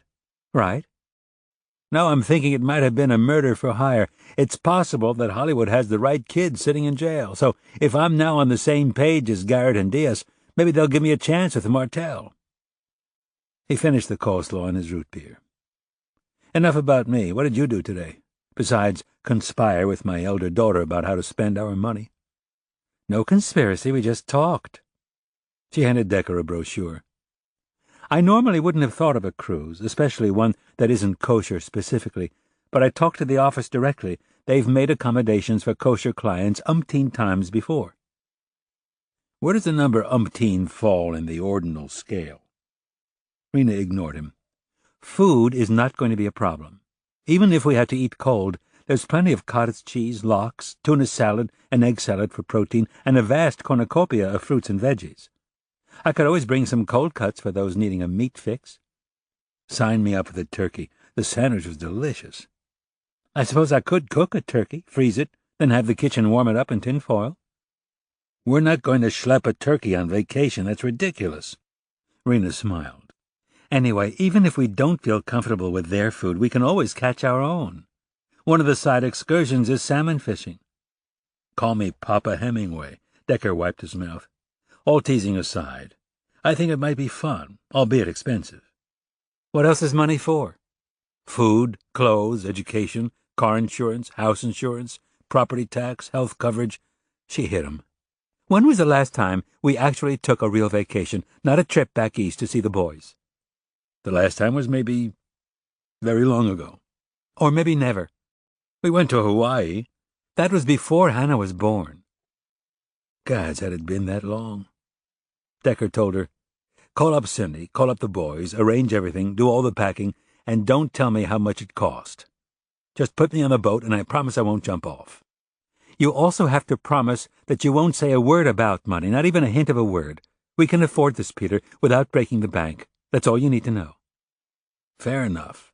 You arrange everything, the food, the transportation, the side excursions, and I'll show up and won't complain the entire trip. Just point me in the right direction. I'll lead you in the right direction, Rena told him. I'll even hold your hand. Each CD was encased in its own plastic bag, both of them sitting on top of Decker's desk with the same photo of Martell's sneering visage gracing the front of the jewel boxes. Marge picked one up by the corner and read the name. You get these from Marilyn Eustace? I found them on the shelves in Primo Eckerling's office. Eustace told me I could keep them. Better still. A direct chain between Eckerling and Martell. She yawned. You're having the lab dust them for prints? Yes.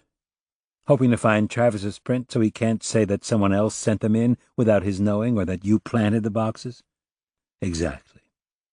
Although even if they had Martell's prints, he could still say that. Maybe with one jewel box, but it's harder to explain away two of them. Plus, in one of the jewel boxes there's a note.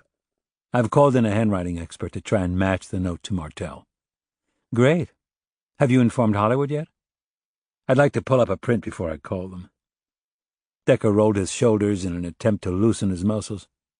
What I really want is a crack at Travis Martell, get him to admit some involvement in Eckerling's murder. Why would Travis do that? She yawned again.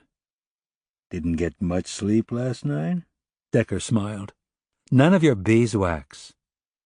Marge pulled up a chair and sat down, crossing her legs at the knees. Her black slacks rode up, exposing her ankles, and to her horror she noticed one black sock and one navy sock. She quickly uncrossed her legs. I repeat, why would Martell implicate himself in a murder if his defense is boosting a car and joyriding? Maybe I can convince him that if he doesn't tell us the truth, Rudy Banks is more than willing to tell lies about him. Decker explained his theory about Rudy Banks hiring out thugs to do his dirty work. Trouble is, we don't have a link between Banks and Martell other than the lyrics of his rap song saying B&E. He smiled. That's where my smooth lies and my superior interviewing skills might come in handy. And you think Hollywood will let you interview Travis Martell? I think so, especially if I find Martell's prints on the CD box. Garrett and Diaz will be delighted to have a connection between Travis and Eckerling. It punches a hole in the story that the punks just boosted a random car and had no idea who Eckerling was and that he was in the trunk. And when are you going to tell them the news? As soon as I have news. I'm waiting for the techs to come and dust the boxes. Oliver walked into the office and took a chair. I tried calling both of you last night, several times. Where were you? I was inside an office building sorting through hundreds of CD demos, Decker told him. The reception was bad, and by the time I got your message, it was past 12. Oliver turned to Marge. What's your excuse? She blushed. Never mind. You didn't leave a message, Decker said. I figured it wasn't that important. It's not the type of thing you leave on voicemail. What's going on? Decker asked. You first. After Decker told him about the demo CDs found in Eckerling's shelves, Oliver straightened his purple tie. It blended perfectly with his matching purple shirt. It's nice of you to solve Hollywood's murder. How's that going to translate into solving Bennett Little's murder? Marge said, I can help with that. She spoke about her conversation with Jervis Wenderhole, a.k.a. ATAC. We have Wenderhole picking up Leroy Josephson from Clearwater Park. We have Leroy with a wad of cash in his possession. We have Leroy crying and acting upset. Then 6 months later, Wenderhole gets a call from Eckerling, and he records a CD demo with Eckerling. So that ties Eckerling to Wenderhole and possibly to Leroy Josephson, Oliver said. This would be great news if we were thinking that Eckerling murdered Little. Are we thinking that? No, Decker answered, but I do think Rudy Banks is connected to both Little and Eckerling. Marge said, history repeating itself. Banks hired Josephson to whack Little, and he hired Martell to whack Eckerling. I mean, why else would Martell whack Eckerling? Yeah, about that, Oliver said. Why would Banks whack Eckerling? They've been in lawsuits for years. Decker said, like I told Marilyn Eustace, maybe the opportunity finally presented itself in the form of Travis Martell. Banks randomly offered Martell money to whack Eckerling, and Martell accepted? Maybe there's a little history, Decker said. Maybe Martell thought that Eckerling was going to offer him a contract. After all, the note does say, here's more, when is it happening? But a contract never comes through, and Martell moves on to Banks. While he's with Banks, he complains about Eckerling. Finally, Rudy sees an opportunity. I know what he's saying, Marge told Oliver. If we could establish murder for hire between Banks and Travis Martell, it would help us establish a history for a grand jury to charge Banks with murder for hire of Bennett Little using Josephson. Correct me if I'm wrong, Marge, but didn't you just tell us that Josephson is dead? Josephson is dead, but Wenderhole is very much alive, and so is Darnell Arlington. I think it's possible that Rudy hired Darnell to whack Little, and since Darnell was out of town, he hired Leroy as a hitman. But Wenderhole is saying that Darnell didn't kill Little. He isn't even saying that Josephson killed Little. That's why I need to go back and talk to Darnell Arlington. I think I can shake things up now that I've spoken with Wenderhole. She turned to Decker. Can you get me the funds to fly back to Ohio? If you get Wenderhole to write an official statement, I could justify another trip.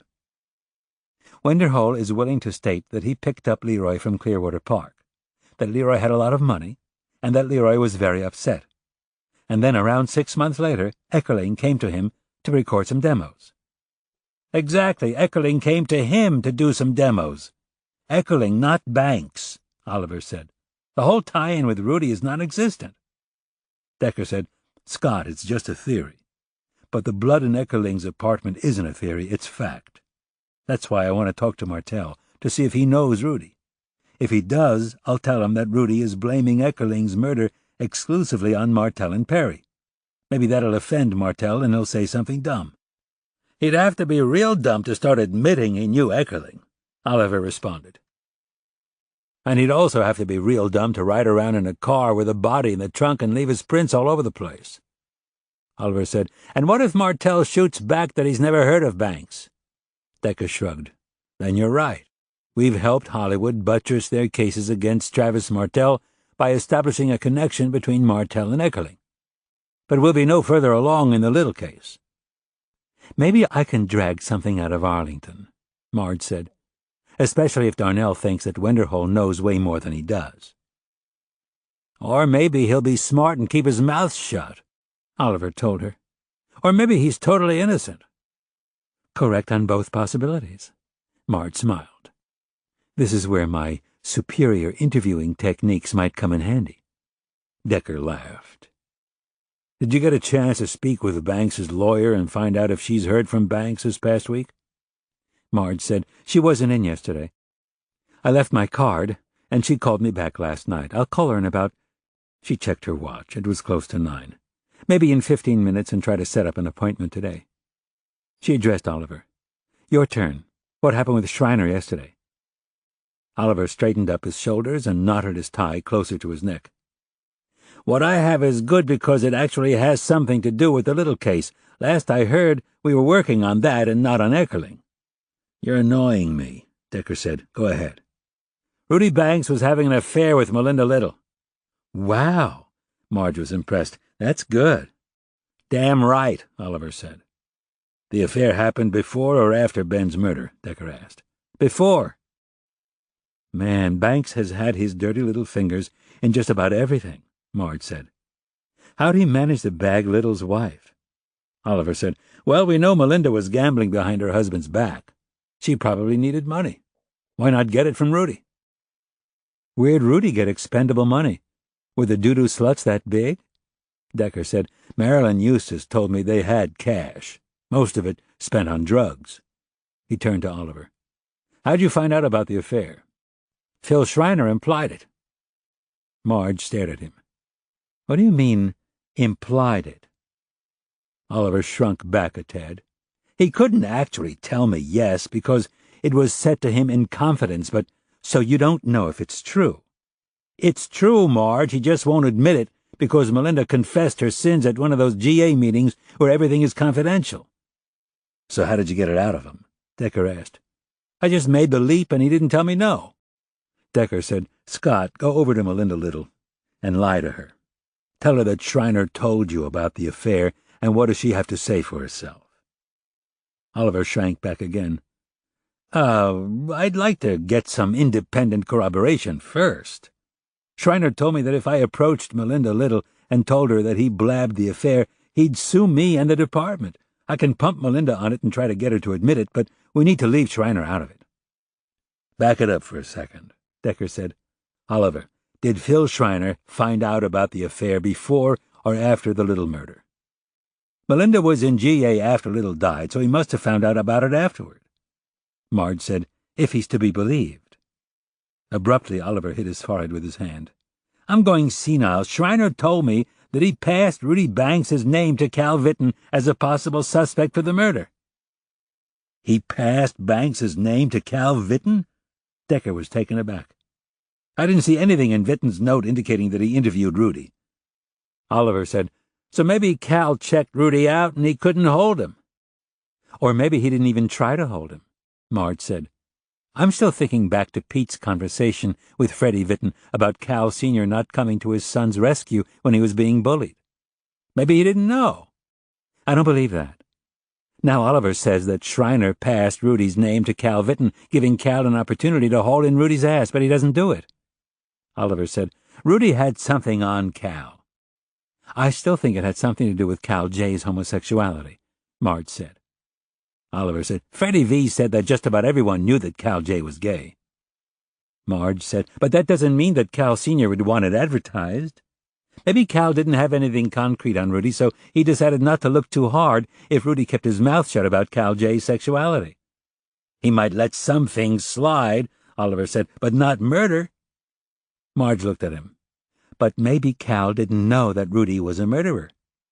All I'm saying is that we're familiar with a certain breed of cop who'd rather have their own sons conveniently disappear than to admit to the world that their offspring are homosexuals.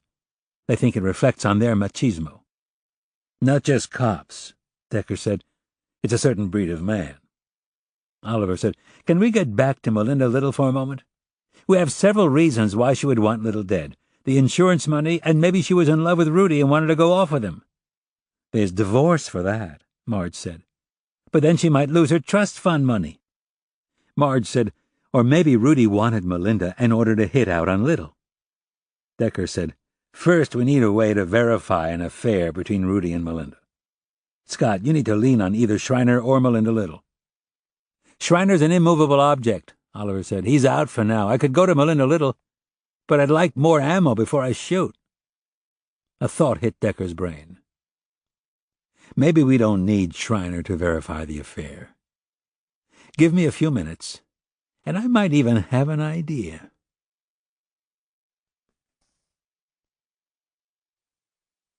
Chapter 33. Venice Beach spanned the socio-economic spectrum in a 10-block radius. From the multi-million-dollar architectural homes on the canals to the gang-riddled roads of the Oakwood area. In between were a number of California ranches, Pasadena-style green and greenhouses with wraparound porches and wood-sided shingles, and old Victorians, some restored, some not. The beach part in Venice usually referred to the walk streets, little alleyways that connected Ocean Park Boulevard to the sand and grit deposited by the blue Pacific. These lanes were lined with the gamut, from shacks to three-story statements, with the main draw being the proximity to the ocean. Decker didn't know if Odell owned or leased, but if he had been bright enough to purchase, the ex-slut was living the good life in an appreciating asset. The address corresponded with a one-story side-by-side Cape Cod duplex, painted bright blue with white trim. Odell's unit was the left side, and the door was open, the smell of grease wafting clear down to the sidewalk. Decker knocked on the screen door frame, then stepped inside a stuffy, dark room with worn, planked floors and cracked plaster walls. The ceiling beams were half-painted, half-exposed wood and sported a mounted fan on full blast. The artwork consisted of doo-doo slut posters, lots of framed pictures with babes in bikinis, and a gold record in a shadow box. The furniture was mismatched and looked to be second-hand stuff. The window curtains had been drawn, blocking out most of the natural light. Decker was sweating under his jacket. He loosened his tie and called out to Odell. When he didn't get a response, he drew back the curtains, and the beams streamed in, highlighting the dust and the must. "Liam, are you home?" "In a minute. Have a seat." "Thanks." Decker took off his jacket and draped it over the sofa. He opened one of the windows, and a saline breeze sifted through the screen. Odell emerged as a surfer dude in a Hawaiian shirt, cut-off shorts, and sandals. An apron fell down to his knees. His eyes were squinting. "Did you find Rudy?" "Not yet. Balls. What the hell is taking so long?" "I don't know where he is. Do you?" "No, but it's not my job to look for the bastard. That's what I'm paying me taxes for." He was still squinting when he noticed the open window. "Who the hell pulled the curtains?" "Mea culpa," Decker said. "Is it a problem?" "Bloody hell, yes, it's a problem. What time is it?" "Around 12. Decker started to close the curtains, but Odell stopped him. "It's right, just leave it. I'm frying clams. Want some breakfast?" "No, thanks, I'm good." A pause. "I thought you were a vegan." "Clams don't count." Decker could hear a sizzling pan in the background. "Why don't you finish up your cooking and then we can talk?" "That'll work. Want a beer?" "No, thanks." "Something stronger?" "How about a bottle of water?" "I've got tap or a Diet 7-Up." "Diet 7-Up is fine. I can drink it out of the can." "That's good because the glasses aren't clean. You can take off your tie. It's like a bloody sauna in here." "Might cool things off if we opened all the windows." "Go ahead. I'll be back in a jiff." After getting some decent ventilation, Decker sat down on the sofa. Odell came in with a plate of clams drenched in malt, vinegar, and tartar sauce. He tossed Decker a can of 7-Up and then took a swig from a bottle of Heineken. He ate sans utensils, popping clams into his mouth and licking his fingers afterward. "Delicious. Sure you're not interested?" "Thanks, but I'm fine."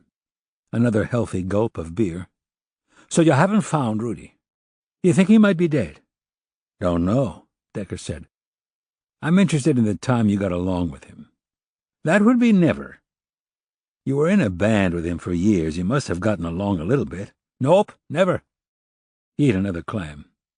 "If we didn't break into fistfights, it's only because we were too blasted to care. Whenever I was sober, which wasn't too often, I never liked the son of a bitch." But you two weren't overtly at war all the time. He thought about that.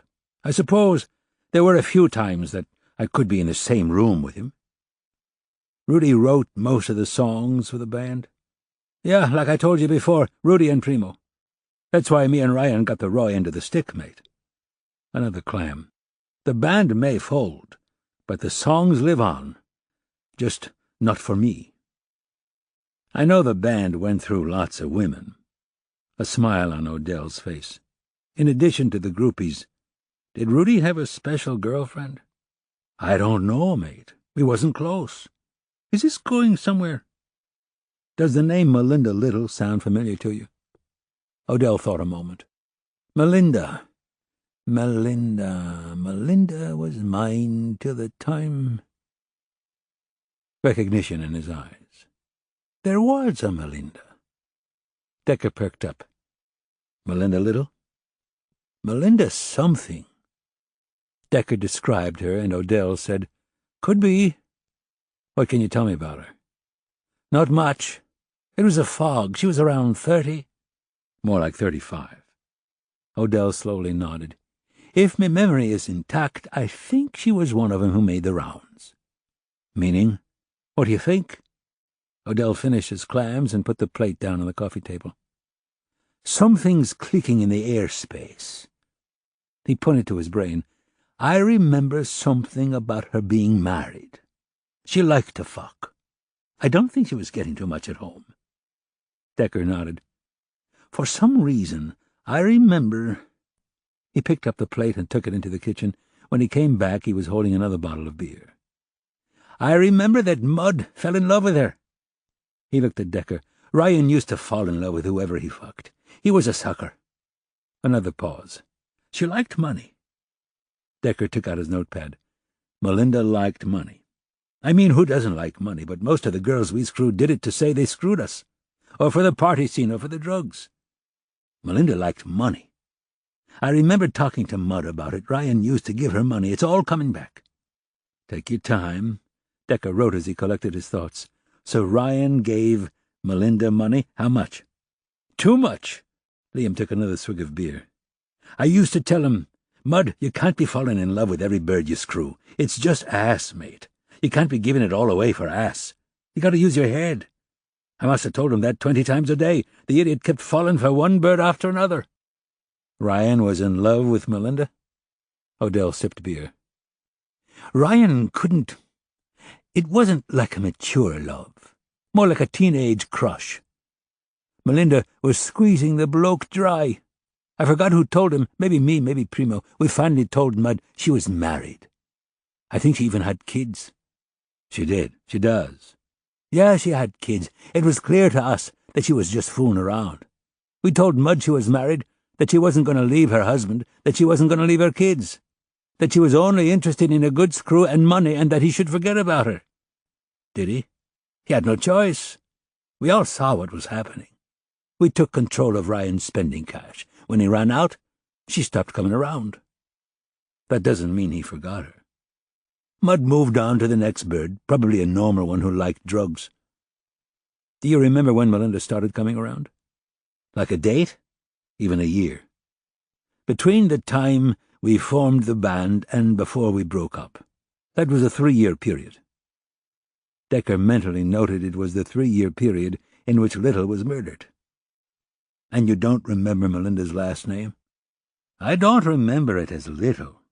Why does that sound familiar? Because Melinda Little's husband, Bennett Little, was murdered during that 3-year period. Odell looked confused. Murdered? You don't remember it? It made big news, Liam. That's why I'm looking for Rudy. He went to the high school where Little worked. I thought you suspected Banks and Primo's murder, which is ridiculous. Why? I've heard stories about Banks trying to throw acid on someone's balls. Odell scratched his cheek. Yeah, I could see Rudy doing that, but not killing someone. He didn't like blood. Could he have hired someone to kill Primo? Kill Primo or kill this Little guy? Either. Odell threw up his hands. I don't know. And if Banks didn't like blood, why is there unexplained blood around the baseboard in his apartment? Dunno. A shrug. Decker said, "What about Mudd? Could you see him murdering Bennett Little, hoping to snag his wife?" The suggestion made Odell laugh. Mudd? No way, no how. Not Mudd.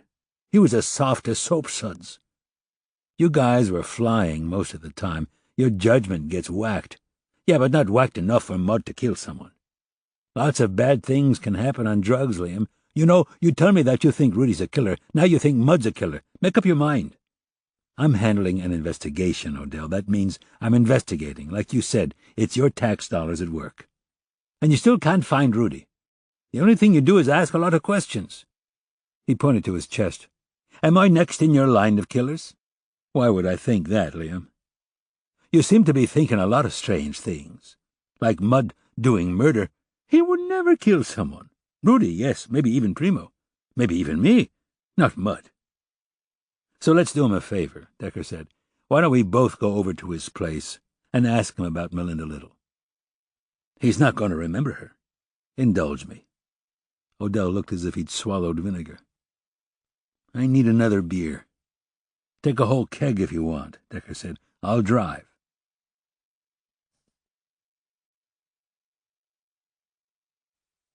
The drive to Goldberg's place was an hour of crosstown hell. First it was a bumper-to-bumper freeway crawl because some semi had jackknifed, blocking 3 lanes of the 405 West. Decker got off at Bundy and tried Olympic, which was moving but at a tortoise's pace.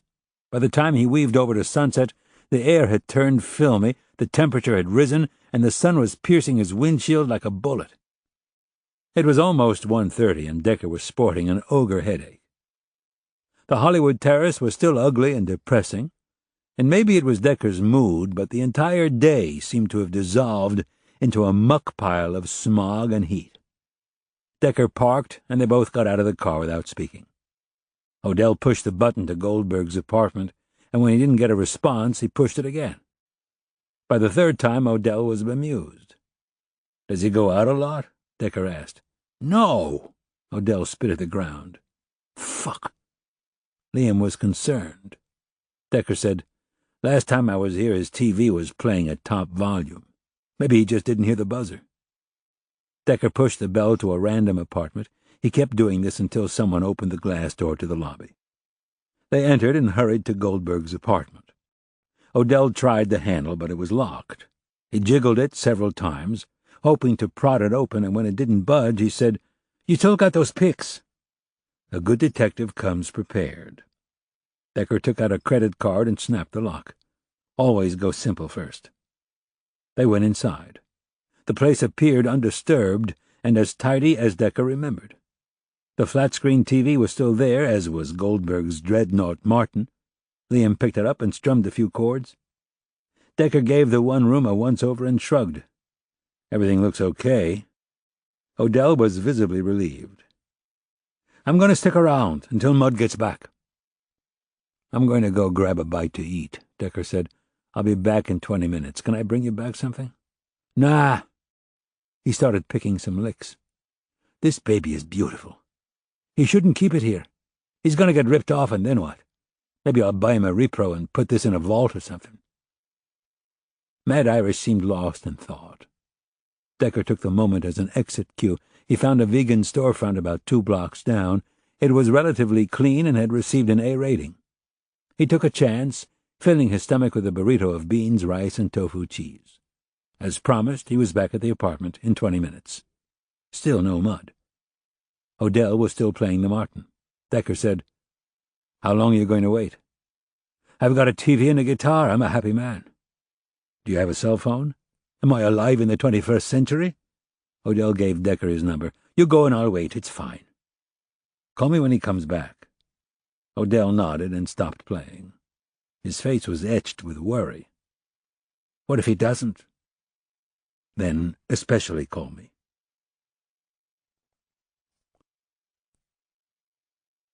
Chapter 34. The Hollywood substation of the LAPD was a cinder-block bunker about 2 blocks from Ryan Goldberg's freestanding prison cell. Luck was in the air, and Cindy was back from the field at her desk, filling out paperwork when Decker called and set up the desired meeting. He waited for her at the same A-rated storefront vegan restaurant where he had eaten a burrito that had gone down fairly well. He marked time by sipping a soy chai tea and listening to the black-haired goth waitress with multiple pierces argue over the cell phone. The heated conversation was still going when Cindy came in 20 minutes later wearing dark slacks, a green short-sleeved blouse, and rubber-soled flat shoes. Her hair was tied in a ponytail. Without a word, Decker handed her a padded envelope that contained the 2 CDs extracted from Primo Eckerling's shelves, the jewel boxes secured in plastic evidence bags and still black with dust powder. The note to Eckerling was in a separate evidence sack, as was the fingerprint analysis report. As Cindy gingerly lifted one of the bagged lucite cases, Decker told her about his meeting with Marilyn Eustace. "The download was a good tip," he said. "Whatever the B&E meant, it got us thinking in the right direction. You're going to make Tito and Rip very happy. It provides a link between Travis Martel and the murder victim." "Especially the note," Cindy said. "Did you have it matched to Martel's handwriting?" "No, I'll leave that up to Rip and Tito. I'm sure Hollywood has its own experts." "But you dusted the boxes for Martel's prints." "Yep, we got lucky and found Martel's right thumb and right index finger." "You can bring in the envelope yourself, Daddy." She pulled out the scrunchie from her hair, gathered up her locks, and remade her ponytail. "Fortuitously, I think Rip is at his desk." "Nah, you do it." "You're being silly. It doesn't matter to me." "But it was your tip." "But you did the work." Decker finished off his chai tea and held up the teacup. "I'm having another. Do you want something to drink, Princess?" "I'll take what you have." Decker signaled Ms. Goth for 2 more chai teas. "I think there's a Jewish saying that taking credit for someone else's accomplishments is akin to stealing. I won't take credit for your detection, but I would like a favor from you." "Name it." "I'd like to meet with Rip and Tito before they question Martel. Could you ask one of them to call me right away? It's important. I think this case might be related to Bennett Little's murder." "Dad, why don't you just come into the station house and talk to Rip yourself? After what you found, they'll be in a very good mood." "Sen, I don't think it'll do much for your reputation if we walk in together like some kind of wayward crime-fighting team showing up the primary investigators." "You're absolutely right. I will talk to Rip and pass along your request. Be sure to say that I found the CDs based on your download of Martel's lyrics. Dad, I know how to sell myself." "I'm just trying to help." "I know, Dad. I appreciate it. Thank you. Anything else?" "No." Decker stood up, and so did Cindy. "I should be back in my office at around 4. If they have a moment, give me a call." "I'll pass it along. That's the best I can do. By the way, I hear that Alaska is a go." "Not up to me. Rena's in charge." "I know she's in charge. That's why it's going to happen." Decker acted offended. "I make things happen." "When you want to." "What does that mean?" "It means that, how should I say this, you get distracted." She kissed his cheek. "But never with work. That's why you're the man." Odell called as Decker was pulling into the station house parking lot. His voice was agitated. "He's not back. I don't like this at all. I called up his brother." "The lung doctor," Decker said. "Yeah, Barry. He's coming down to drive around and look for Ryan. I'm going to wait at the apartment and hope that Mudd just got adventurous." "Does Barry, the lung doctor, know anything about Ryan's habits?" "I asked him about Mudd taking off like he did. Barry said that if Ryan goes out at all, it's in the morning for a few groceries. It's almost 4, mate." "Maybe he took a small vacation." "He wouldn't just pack out and go. And he wouldn't leave behind his guitar." "He might if he figured he'd just be gone for a few days." "Where would he go, mate?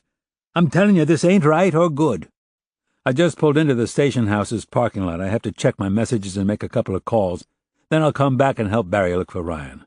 It'll take me about an hour and a half. If Ryan does return, call me right away." "I'm a little queasy about this. Rudy's missing. Ryan's missing." Anger in Liam's voice. "Why'd you mess things up, mate? Why didn't you just let well enough alone?" "Wasn't my doing, Odell. It's the ghosts of murder past who stirred things up. I'm just the translator for the dead."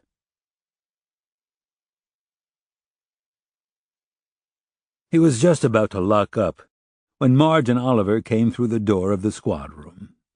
Decker flagged them down and beckoned them into his office, plunking himself back down on his desk chair and rubbing his eyes. "Sit." The detective sat. He turned to Marge. "I got an allowance for the trip to Ohio." "Great." Decker's tired eyes drifted to Oliver's. "If the trip's necessary, I'll send both of you. Don't call up Arlington yet. We have other business first. Ryan Goldberg's missing." "Who's he?" Oliver asked. "The guitarist of the Doo-Doo Sluts, the one who had a psychotic break." Marge said, "I'm sorry he's missing, but is he relevant to our case?" "He is, and I found out this afternoon just how relevant. Not only did Melinda Little screw Rudy Banks, she fucked the whole damn band." "Oh, my," Marge said. "Busy gal, our Melinda is." "I talked to Liam O'Dell, the drummer for the group. He was a font of information." He recounted his afternoon with Mad Irish. "How'd you even find O'Dell?" Oliver wanted to know. "By accident. Liam's involved in a lawsuit with Banks. I met him at Banks's place when he was trying to track Rudy down just like I was doing. O'Dell remembered a Melinda who seemed to fit Melinda Little's description, although he didn't remember her surname." "Maybe she was using her maiden name," Marge said. "That's a thought." Decker looked at his detectives. "So there's your source of independent information about Melinda Little and Rudy Banks. Arrange another interview with Melinda. Let's concentrate on her before we spend money tracking down Arlington." He raked his hands through his hair. "I want some answers. I'm tired of this fucking investigation dragging on and taking people like Ryan Goldberg down with it." "Maybe he's involved and he's running," Marge suggested. "I've talked to Ryan. The guy doesn't have enough brain matter left to plan his dinner, let alone a murder." "But he wasn't always like that, Pete," Marge said. "He was in love with Melinda, and people do weird things when they're in love." Decker blew out air. "You're right. I've been surprised before." Oliver held back a smile. "So Melinda Little was a groupie?" "Sounds more like Melinda Little was a woman desperate for money." "How believable is O'Dell?" Marge asked. "He's got nothing to gain by lying." Decker thought a moment. "I believe that they all screwed her, but Ryan Goldberg was the only one unbalanced enough to fall in love with her. He gave her money, and when the rest of the band found out about his largesse, they turned off the cash tap. Eventually, she stopped coming around." Oliver was already taking notes. "When did all this happen?" "Sometime during the period when the band was together. Liam couldn't get any more specific because his memory was fogged by drugs. But even if he didn't remember exact dates, I'll bet that she does. Pounce on her, press for details. Tell her you're going public unless she tells you the damn truth." Decker glanced at the wall clock. "I'm going back to hunt down Ryan before someone else gets to him." Marge said, "You think Rudy Banks is behind his disappearance?" "Maybe Rudy, maybe Melinda. In his present state, Ryan Goldberg is certainly naive enough to go with either of them and not question their motives." "What motives are we talking about?" Oliver asked. Marge said, "Maybe Melinda hired Rudy to kill her husband, and Rudy hired out Goldberg to actually do the murder. If Goldberg was a little off to begin with, and he loved Melinda, he'd have a reason for wanting Little dead. Then maybe once Rudy got wind that we were reopening Bennett Little's investigation, he killed Goldberg to keep him silent about Little." Oliver scratched his head. "You were hot on Leroy Josephson as the bad guy just a few minutes ago." "He still could be," Decker said. "If Wenderhall is believable, Leroy was the one at Clearwater Park with a wad of cash in his wallet. And it was Leroy who was crying and sobbing like he did something wrong. So where's the link between Josephson and Goldberg?" "Maybe through Rudy," Marge said. "I'm thinking that Josephson must have had some help to pull off the murder, and that help was Goldberg." Oliver said, "Didn't you just say that you thought Darnell Arlington had figured into Josephson's involvement?" Marge was thinking out loud. "Maybe Rudy called Arlington, his former drug runner, and told him to call up one of his buds to help out Goldberg." Oliver said, "Rudy's doing all this murder for hire, putting himself on the line. What would be in it for Rudy?" "Insurance money," Marge suggested. Melinda promised him a bundle. Rudy already had money from the band, Oliver said. Maybe Rudy loved Melinda, Decker suggested. Oliver gave him a sour look. The woman screws his entire band, and you're telling me that Rudy Banks, a psycho by everyone's definition, falls in love with her? A bad boy liking an even badder girl. Marge laughed. Badder? Decker smiled. Maybe Rudy loved Melinda, or maybe he hated Bennett Little, or maybe both. The only good thing I can take out of Ryan's disappearance is that perhaps it means that Rudy's still in town. Marge said, If Rudy's still in town and kidnapping people, do you think Melinda Little's in danger? Decker said, You might want to bring that up when you talk to her. It'll no doubt make her more amenable to the truth.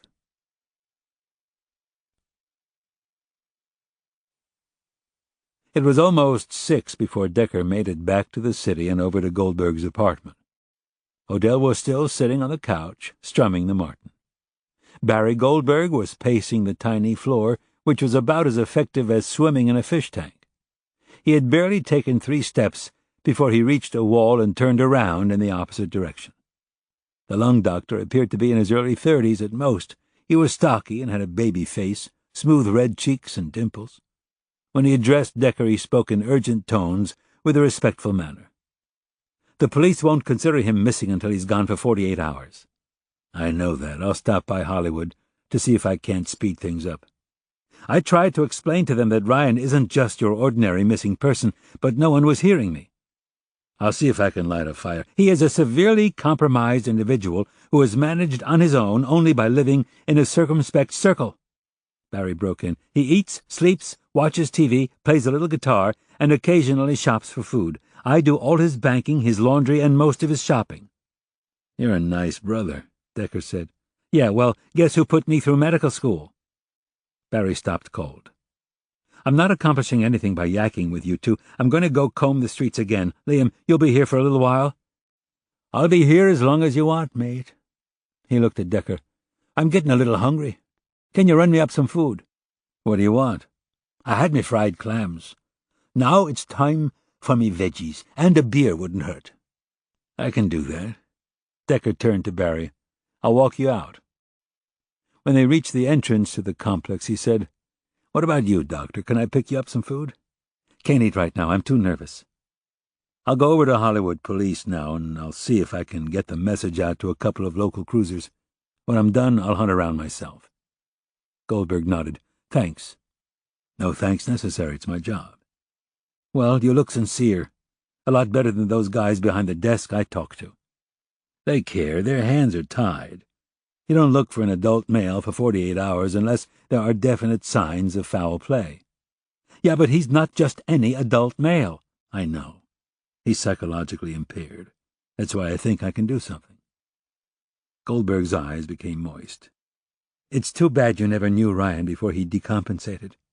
He had a poet's soul and was so incredibly talented. It was all those fucking drugs that took him to a place he couldn't handle. It pushed him over the edge. Decker nodded. It must be hard for you. I've made peace with it. The Ryan I knew and loved died a long time ago. The Ryan that now exists is just a shell.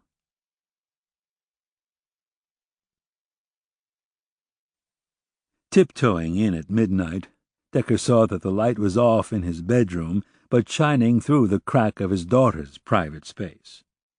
He knocked gently and went in after receiving permission to approach from the Queen.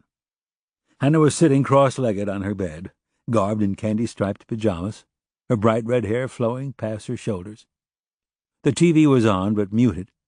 Her computer was in her lap, and she was talking on her phone while highlighting something in a textbook. She put down the phone. Hi, Abba. Decker said, Did you hang up the call? No.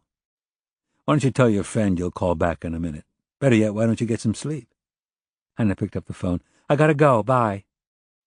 She looked at her father. What's up? You look tired. I am tired.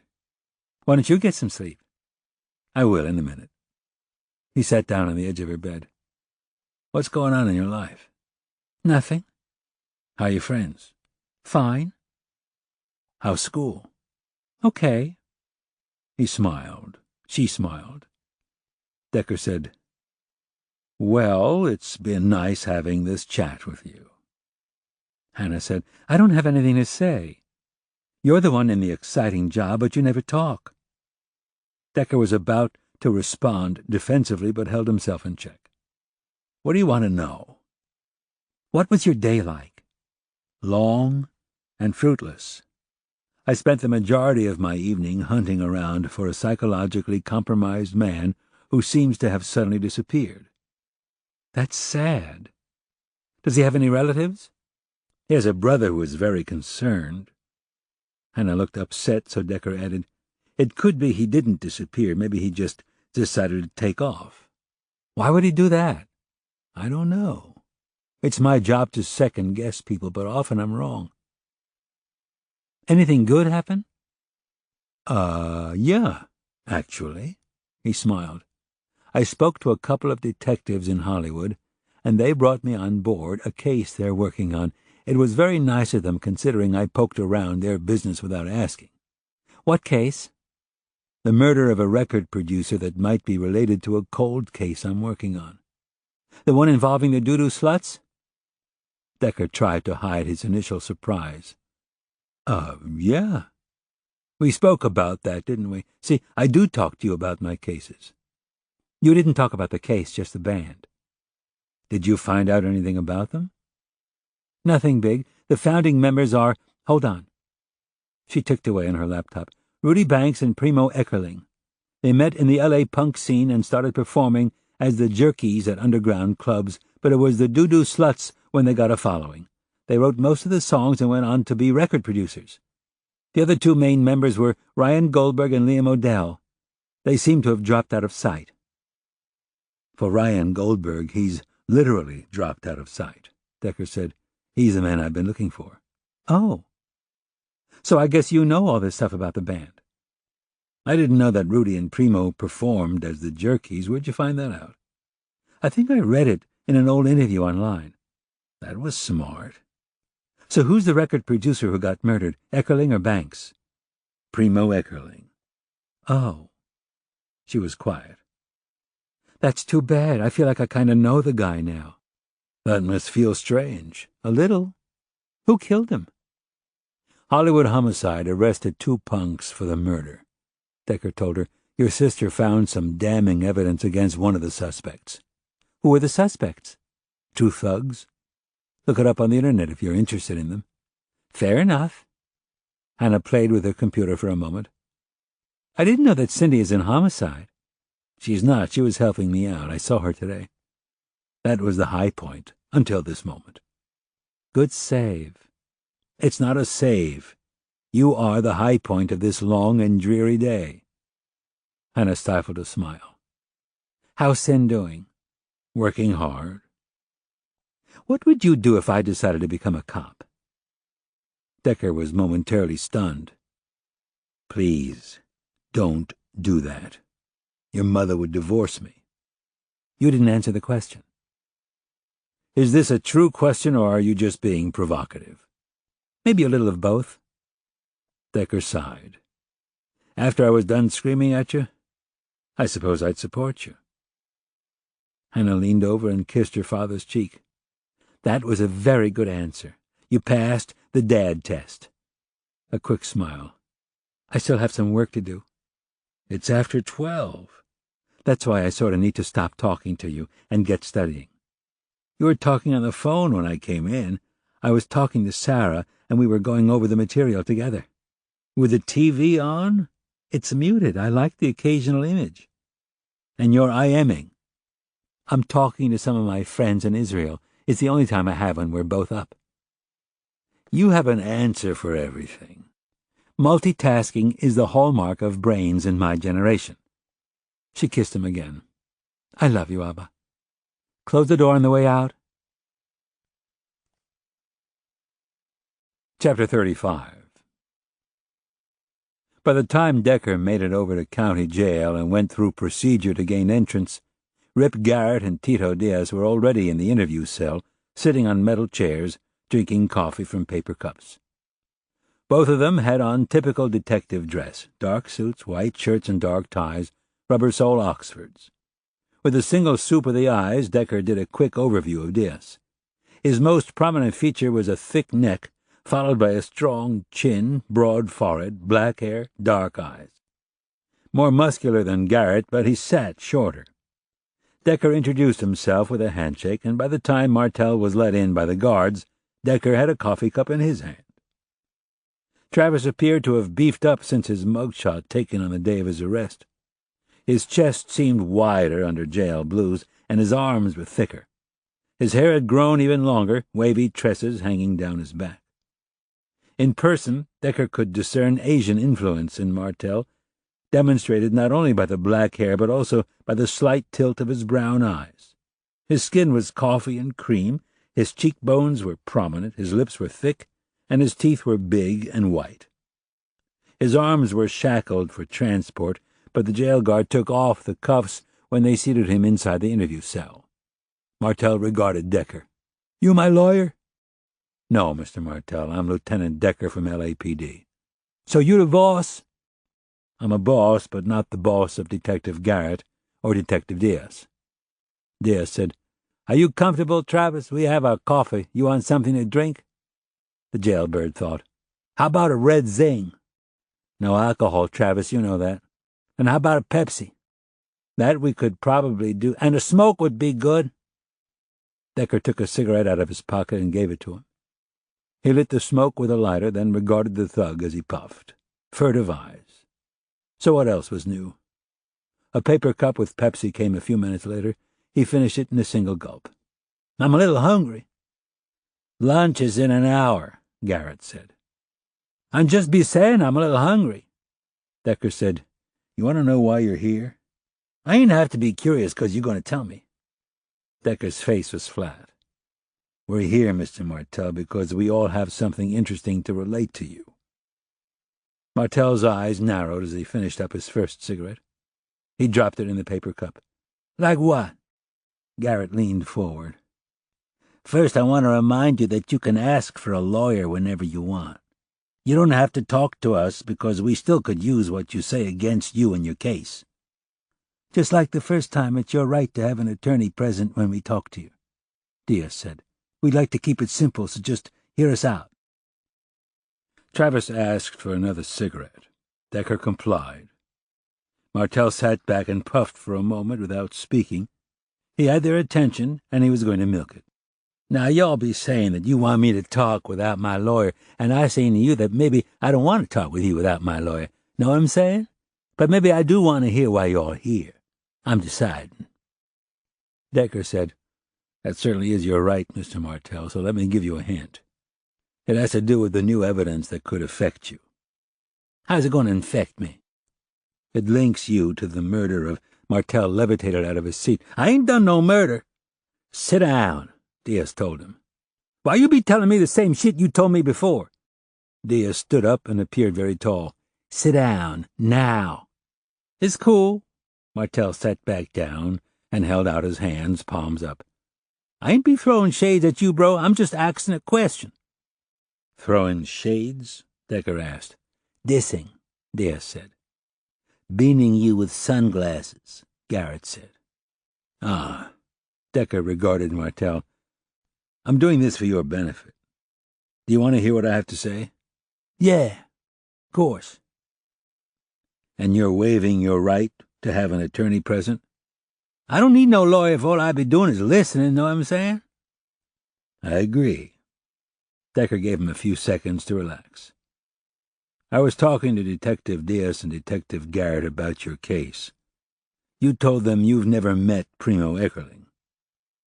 A swift shift of the eyes. "Who?" "The guy you're accused of murdering, Mr. Martel." "Oh, yeah, him." He sat back in his chair and spread his legs apart. "I didn't whack that guy. I don't even know the dude." "Yes, you told us that," Garrett said. "That's what Lieutenant Decker is saying, that you don't know Primo Eckerling." "True that." "You've never met Primo Eckerling?" Another shift of the eyes. "Saying I don't know him be meaning I never met him." "Never talked to him?" "I don't know the dude," Martel repeated. "This is what you come here to yak about. I ain't hear nothing that interests me." You don't know Primo Eckerling. You never met him. You never talked to him. You never communicated with him. You've never even heard of him before you were arrested for his murder," Decker said. "Is that what you're telling us, Mr. Martell?" "Yeah." Again he slumped back in his chair. "That's what I've been telling you over and over. Are we done here?" "That's real interesting." Diaz laid the bagged jewel boxes on the table. "Do these look familiar, Travis?" Martell picked up one of the plastic sacks. "Of course they do. They're mine. Is this a trick question or something?" "Know where I found them?" Decker waited for Martell's attention, specifically eye contact, because when Martell was talking, he was looking at the floor. "I found them on Primo Eckerling's office shelves." Martell's eyes skittered back and forth. "So what? How do I know how Eckerling got my demos? Maybe someone thought I had talent and sent them to him." Garrett said, "We dusted the jewel boxes, Travis." "See, that's why they're all dirty with black powder," Diaz said. "We got a couple of perfect prints, Travis. You sent those jewel boxes out, and you sent them to Primo Eckerling." Martell's eyes made a swipe at Garrett's face. "So what's the big D? My shit must have went to 1,000,000 producers." "You sent out your stuff to 1,000,000 producers," Decker said. "Yeah, that's what you gotta do to get your foot into the door, know what I'm saying?" "You sent them out?" "Yeah, that's what I said, to 1,000,000 people. I don't be remembering who I have sent them to and who I have not sent them to." "When you sent them out, you addressed the envelopes," Decker said. A pause. "You gotta talk to my manager," Martell said. "He's the one who have sent out the CDs to the producers, y'all. I don't remember no names. Why don't you ask my manager?" "Who's your manager?" Garrett asked him. "I ain't going to tell you shit, man, if you're going to start accusing people." "We don't have to ask your manager if he sent them out or not, because the handwriting on the envelope was yours." Decker's lie was smooth. The envelopes containing the jewel boxes were long gone. Another shift in the eyes meant another shift in strategy for Martell. "Like I told you, I have sent them out to about 1,000,000 producers. How am I going to remember one name or the other? I thought you were here to tell me something. So far, all you be telling me is a lot of shit that you throw in my way." Decker said, "Travis, if you knew Primo Eckerling, if you had a business deal with him, it's better if it comes out now. This is the only chance that you're going to have to explain the relationship to us," Garrett said. "I don't know what you be talking about." "Sure you do," Decker said. "We're talking about your relationship with Eckerling. Those jewel boxes will be entered into evidence at your trial, so explain to us why Eckerling had your jewel boxes. If you don't, some state prosecutor will provide his own explanation and make you look like a fool." "I ain't got no relationship with Eckerling. That's whack.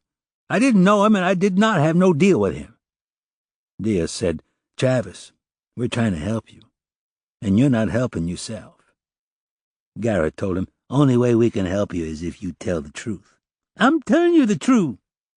"No, you're not. You're telling us smack." Diaz said, "Help yourself out because everything's going to come out." Garrett said, "The best thing you can do is to stop playing games and admit that you knew Primo Eckerling." "Truth is easy to remember, Martell. What's the big deal telling us that you knew him?" Travis dug his heels in. "'Cause you're trying to make a connection, and there ain't none there. I don't know him." "Now, how do you think that's going to play?" Garrett said. "You keep on saying you don't know him, and then we show the jury the envelopes in your handwriting addressed to Primo Eckerling." "I told you I sent the CDs out to 1,000,000,000 producers." Decker said, "Did you also send out 1,000,000,000 CDs with handwritten notes saying, 'Yo, here's more, let me know what's happening'?" Eyes darted from one face to another. Martell looked down, then up, then any place except Decker's face.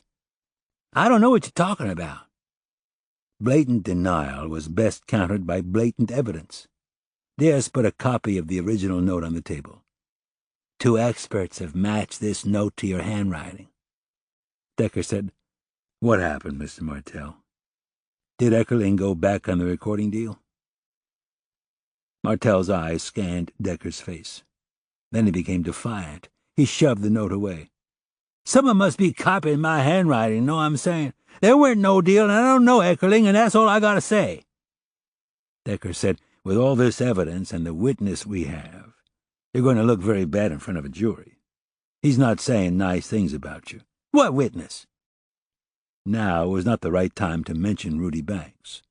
First, Decker wanted Travis to admit that he knew Eckerling. You know who I'm talking about. You mean Jerry? Martell shook his head and smiled. Shit, Jerry ain't telling you nothing he hasn't told you before. Talk about smack, man, that's total bullshit. Who said it was Geraldo Perry who's talking? Decker looked at Garrett and Diaz. Did I say anything about Geraldo Perry being a witness? Nah, you didn't say anything about Geraldo as a witness, Diaz said. Perry wasn't even part of the Eckerling hit, Decker said. He didn't know what was flying. You just took him along for an alibi or maybe to help you chuck the body. You be making shit up. I don't have to be here. You want to go back to your cell? Diaz asked him. I can have someone take you back.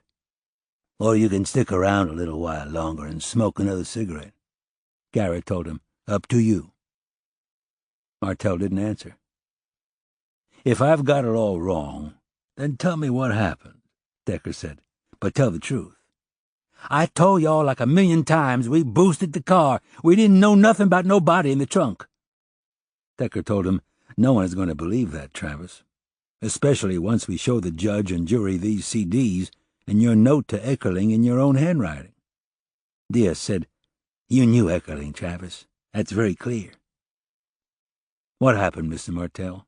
Decker asked. Did Eckerling tell you he was going to produce your CD and then did he back out? Y'all talking shit and I ain't got no more to say.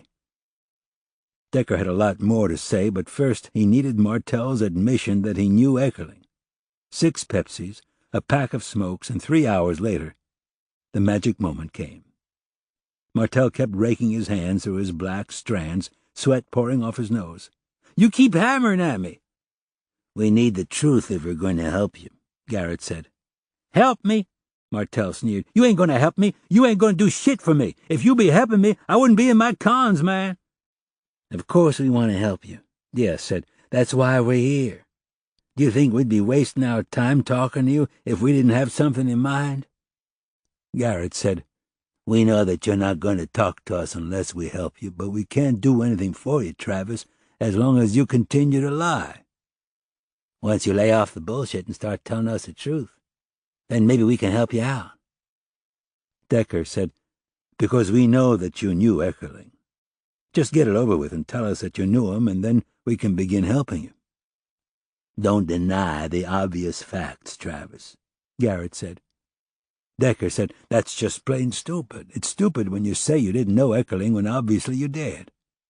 So what if I knew him? Martell blurted out. Don't mean I pinched the dude. I'd be having nothing to do with his murder. The glory hallelujah words took a few seconds to sink in. Decker broke the silence.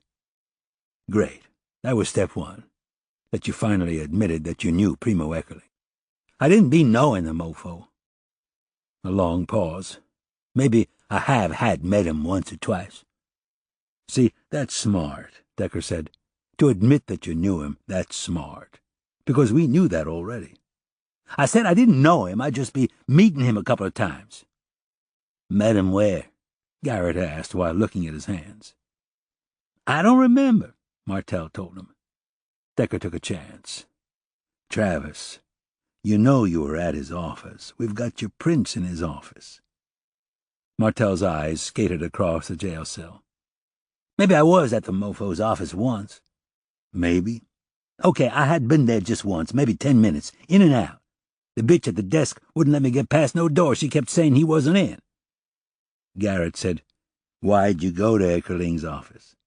'Cause I had not heard from the dude, Travis said angrily. He wrote me that he liked my shit and I sent him more shit, know what I'm saying? But then I never had heard from him again. He could have called. How long would that have took? About 1 minute, Decker said. Must have pissed you off.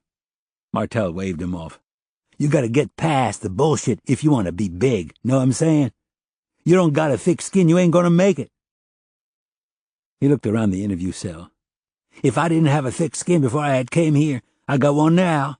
Fucking mofos here dig my shit, though. Once I got out, I got my credentials, know what I'm saying? Nice to be appreciated, Decker said. True that. Must have pissed you off when Eckerling went back on his promises. Course it pissed me off, but that don't mean that I whacked him. Then it's too bad that we have someone who's saying that you did. Finally, Martel made eye contact. Say what? That you whacked Eckerling. Martel squirmed in his chair. For the last time, I didn't whack Eckerling. We have someone who said you did, Decker said again. Then he be lying. Interesting that you don't ask who we have as a witness against you, Diaz said. Decker pulled the trigger. Come on, Travis. Tell us the whole story. Somebody set you up. You're taking the rap for someone who isn't worth it. Who set you up and why? If you got a witness, why don't you ask him? We have asked him, Garrett said. We've heard his side, and it doesn't look good for you. Diaz said, Now we want to hear your side. Martel folded his hands across his chest and looked smug. You're total bullshitting me, man. You ain't got no witness. We've got a witness, Decker said. Yeah? Another sneer. Who? We know who set you up because you've told the world on your download in MySpace. Decker leaned toward him, like music and the crime, the shit of B&E. Martel's head snapped back. He attempted to recover and tried to stare down the cops, but he couldn't pull it off. He finally figured out that the best way to combat undesirable information was to remain silent. Decker started to reel him in. B&E, he repeated. Very clever. To anyone not in the know, it's just breaking and entering, right? But we know what the real crime is. Martel remained silent. Once we arrested him, how long do you think it would take Mr. B to start talking against you? You want to talk about Mr. B? He's sure as hell talking about you. Martel didn't answer. Decker kept at him without mentioning specifics. B&E, B&E, the music and the crime, the shit of B&E, the shit of B against E. It took another hour before Martel's cracks began to appear. Martel opened and closed his mouth. Maybe I know what you mean, maybe I don't. We need more than a maybe if you want us to help you, Garrett said. Maybe I know, maybe I don't know. So which is it? If it be the same dude, maybe I met him once or twice. Once or twice, Travis? Garrett questioned. Something like that. Decker said, Mr. B liked your music? That's what he said. Martel talked under his breath. He wanted to do a record deal with you? That's what he said. But only if you'd whack Primo. I didn't do no whack. And if Banks be saying that, he's lying. That's whack. Yes, Decker said inwardly. The name has been verbalized. He wanted to play the video camera back just to make sure that it was recorded for posterity. The only thing lacking was the first name. He still wanted Martel to call him Rudy before Decker mentioned the name. So what was the arrangement between you and Banks? I didn't do no murder. And if you pootbutts don't know righteous from smack, that ain't my problem. Know what I'm saying? Decker's brain was firing snippets of past and present. Using the parallel from Little to Eckerling, Leroy Josephson is to Little as Travis Martel is to Eckerling. If his assumption was true, it made sense that Banks used Travis Martel in the same way as Leroy Josephson, either to do the hit or to dispose of the body and car. He said, Banks said you whacked Eckerling. When Martel tried to protest, Decker held his hand up to silence him. That's his side. If you didn't pull the trigger, tell us who did. That's what I'm trying to tell y'all, Martel cried out. I don't know who did it because I wasn't there. All I did was boost the whip. You got it? Okay, Travis, let's have it your way, Decker said. All you did was to steal the car. So how did that work? Martel thought long and hard. For a minute, Decker thought he lost him. Then Travis made eye contact. First, I want to hear what Rudy be saying about me. There it was. The first name, Rudy. Banks. He had said them both. Decker said, You know what Rudy's saying. He fired an imaginary gun with his fingers. That's what Banks is saying. I didn't whack Primo. So what happened, Travis? Garrett said. Just tell us the truth and maybe we can help you out. Decker said, Don't go down for Capital One murder if all you did was boost a car. That's what I'm telling y'all, Travis was hot with frustration. Garrett said, "If all you did was boost the car or help out in accessory after the fact, then let's hear it all, but let's hear the truth. Then maybe we can help you out." Martell looked away. "I need a smoke." "I ran out," Decker said. "I'll get you another pack just as soon as you tell us what happened." "I don't exactly know what happened, 'cause I wasn't there." "Just tell us what you know," Garrett said. Travis started out very slowly. "Banks be saying that he wanted to produce me, know what I'm saying?" "Yes." "That he thought my shit was real good. The man had plans. He told me his plans. He could do stuff." Decker said, "Rudy is a successful producer." "Yeah, that's what he told me." The three detectives waited. Martell said, "I need a smoke." Decker made a show of patting down his pockets. He found a cigarette and gave it to him. A few drags later, Martell began to talk more quickly. "Rudy told me that there was a problem with Eckerling. You see, Eckerling had my shit, and Banks told me that I had gave permission to Eckerling to produce the CDs." "How did Rudy know that Eckerling had your demos?" Decker asked. "I told him when I met him. I told him how the mofo dissed me, know what I'm saying?" "You told Rudy Banks that you had a deal with Primo Eckerling?" "There was no deal. Eckerling blew me off, but Rudy says that he can't do my shit because Eckerling has the rights to the CDs, and he weren't going to give us the permission back." Decker said, "Rudy Banks told you that he wanted to produce your songs, but Eckerling owned the CDs and wouldn't give you your rights back?" Martell's eyes clouded. "Yeah, exactly." "Why would Eckerling own your CDs?" "'Cause Rudy said that it looked like we had a deal." "Okay," Decker told him. "Go on. So you need Eckerling's permission, but he isn't giving it to you." "Yeah, exactly." Another drag on his smoke. "So Rudy said that he would fix the problem if I would give him permission to fix the problem. So I says, yeah, I give you permission to fix the problem.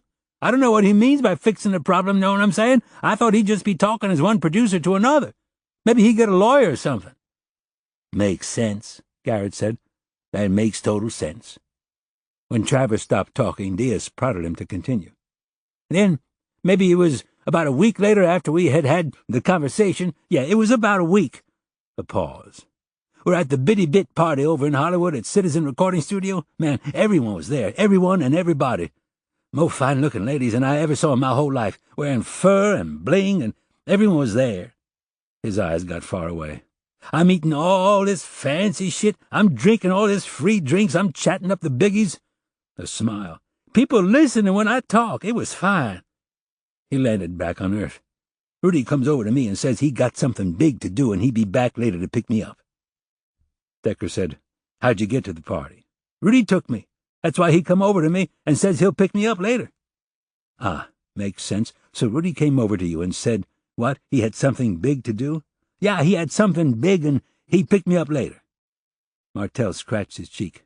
"He must be like 3 hours later. The party's still on and I'm having a real good time. Rudy finds me, pulls me over and tells me we got a problem." The detectives waited. "I was drinking lots, know what I'm saying? I don't be remembering too clear." "Tell us what you remember," Diaz said. "Rudy comes over to you and tells you that there's a problem." "Yeah, that we got a problem."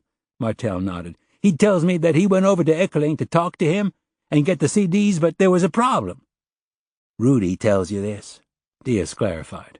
"Yeah, Rudy. I'm talking to Rudy. Rudy tells me that Eckerling was being a real motherfucker and wouldn't be giving him no permission to produce my own CDs." "Okay." "Rudy was saying that it was my CDs, and Eckerling wasn't being righteous not giving me my own CDs back." "All right." "Then it all kind of gets a little fuzzy. I was drinking, maybe doing some other shit." In other words, his brain was fried with mind-altering materials. Martell said, "Rudy be saying that Primo got all wired. Then, bam, Primo starts coming at him with a blade. He starts swiping at him, so Rudy defended himself." "What did Rudy tell you he did to Primo?" Garrett asked.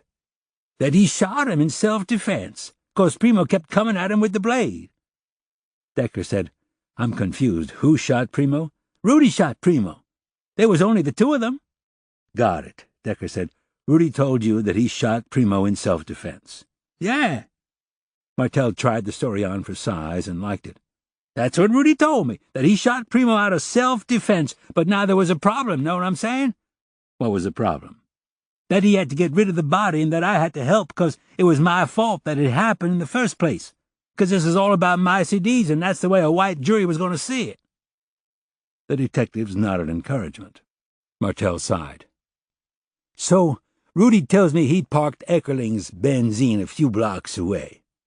He had gave me the keys and told me to dump the car somewhere in the hood, and for my efforts, he gave me a couple $100. And he says if anyone asks me where I got the money, just tell them from drugs, know what I'm saying? Decker said, weren't you curious why he had Primo's Mercedes-Benz and why he wanted you to ditch it?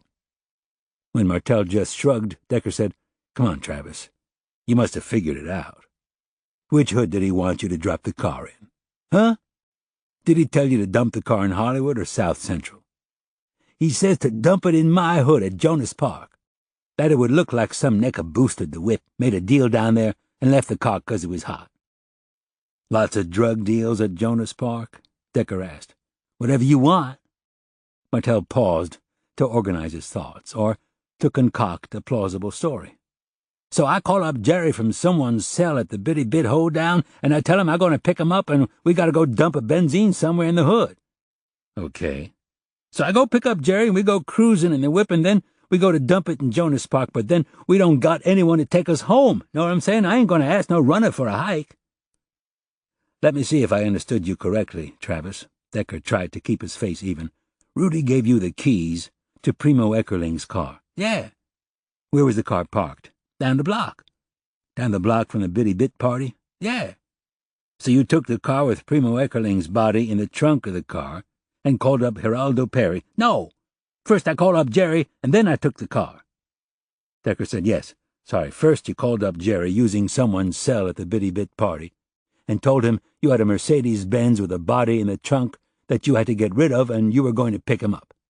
I didn't know there was no body in the trunk, just that I had to dump the whip. Whose phone did you use? Garrett asked. What? You said you called up Jerry at the Bitty Bit party. Whose phone did you use? I don't remember. Some hoe. He seemed annoyed by the question. Decker said, so you picked up Jerry, and you two are riding around with Primo Eckerling in the trunk of the car, and then what happened? We take the whip to Jonas Park to leave it there. But once we there ain't no one to get a hike from, so Jerry says we got the benzine, let's cruise and have some fun. And I figured the man is dead. It don't make no difference now. Travis Martel had just contradicted himself with the admission that he knew about the dead man in the trunk. We take the whip back to the Bitty Bit party, but by then it was almost 2 a.m, and all the food's gone, and all the liquor's gone, and Jerry... He leaned forward. See, we be riding around for over 2 hours, so Jerry's hungry and tells me he's in the mood for pancakes. So we get back into the whip and ride around till Jerry sees Mel's. So he says, how about Mel's? Jerry's hungry and says, how about Mel's?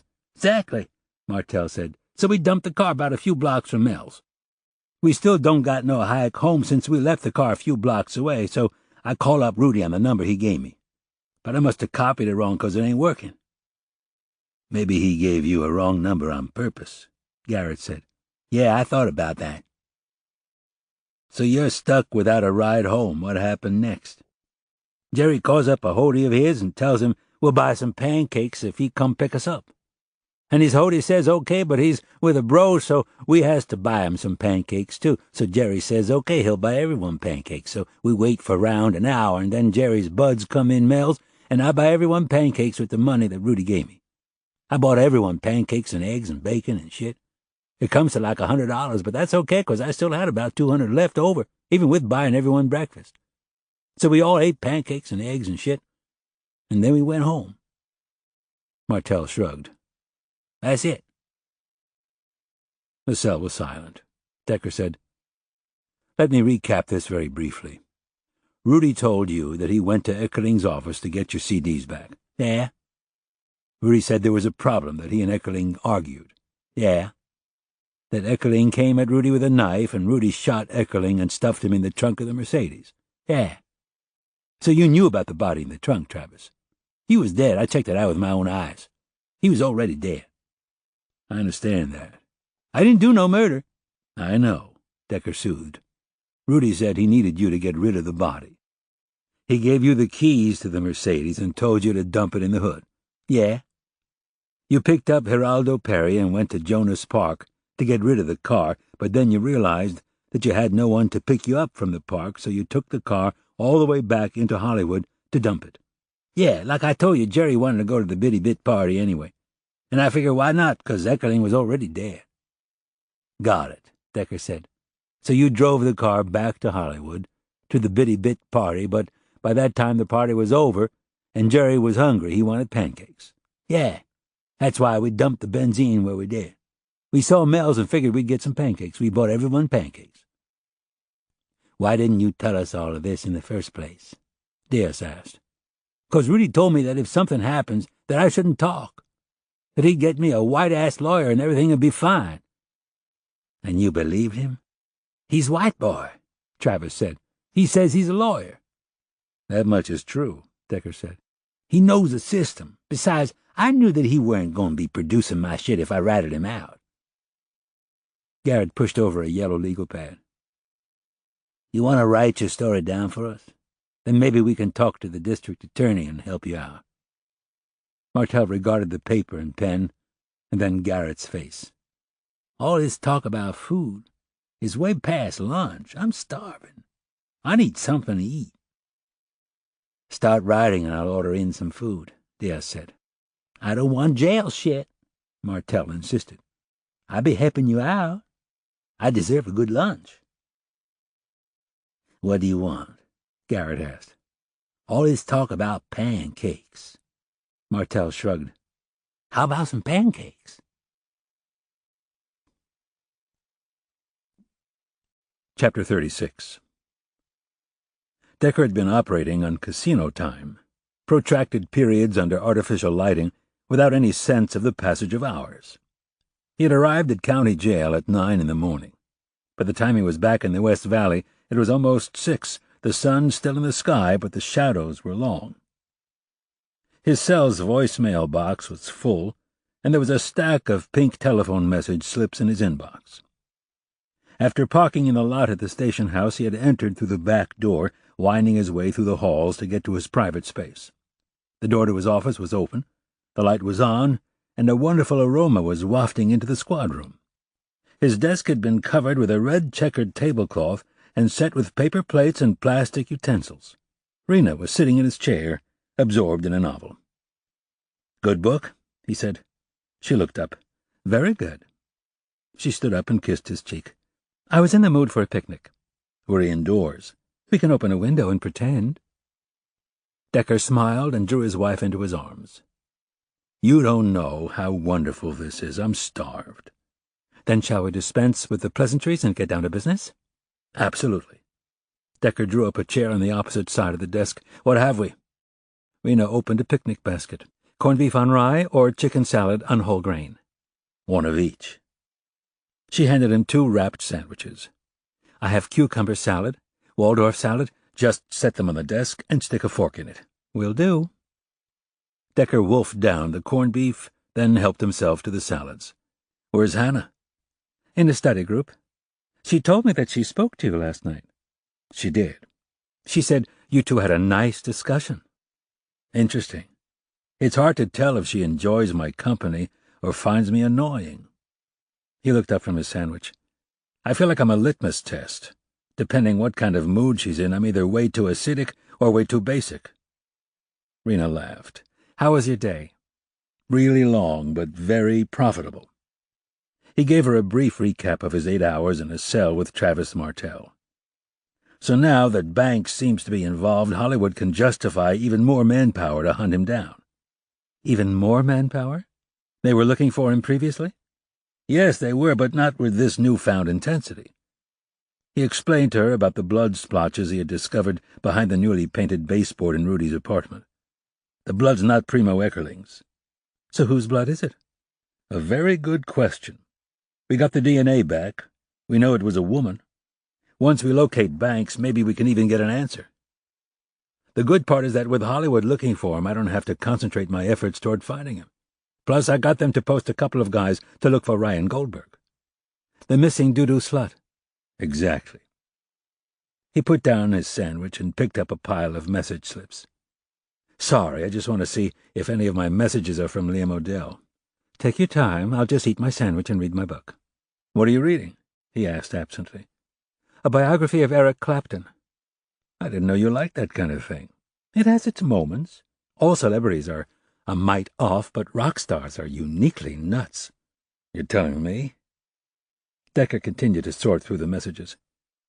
"Just the little acquaintances I've made with D-list people have made me realize that.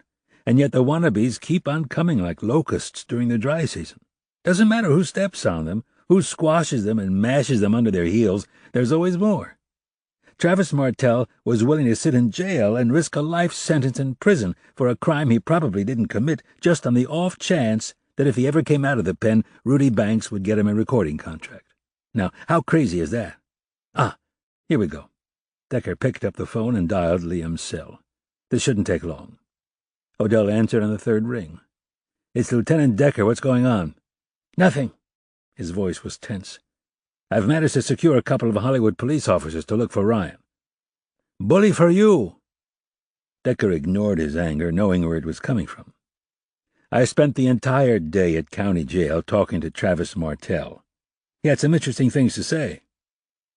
He summarized 8 hours of master interrogation for Mad Irish.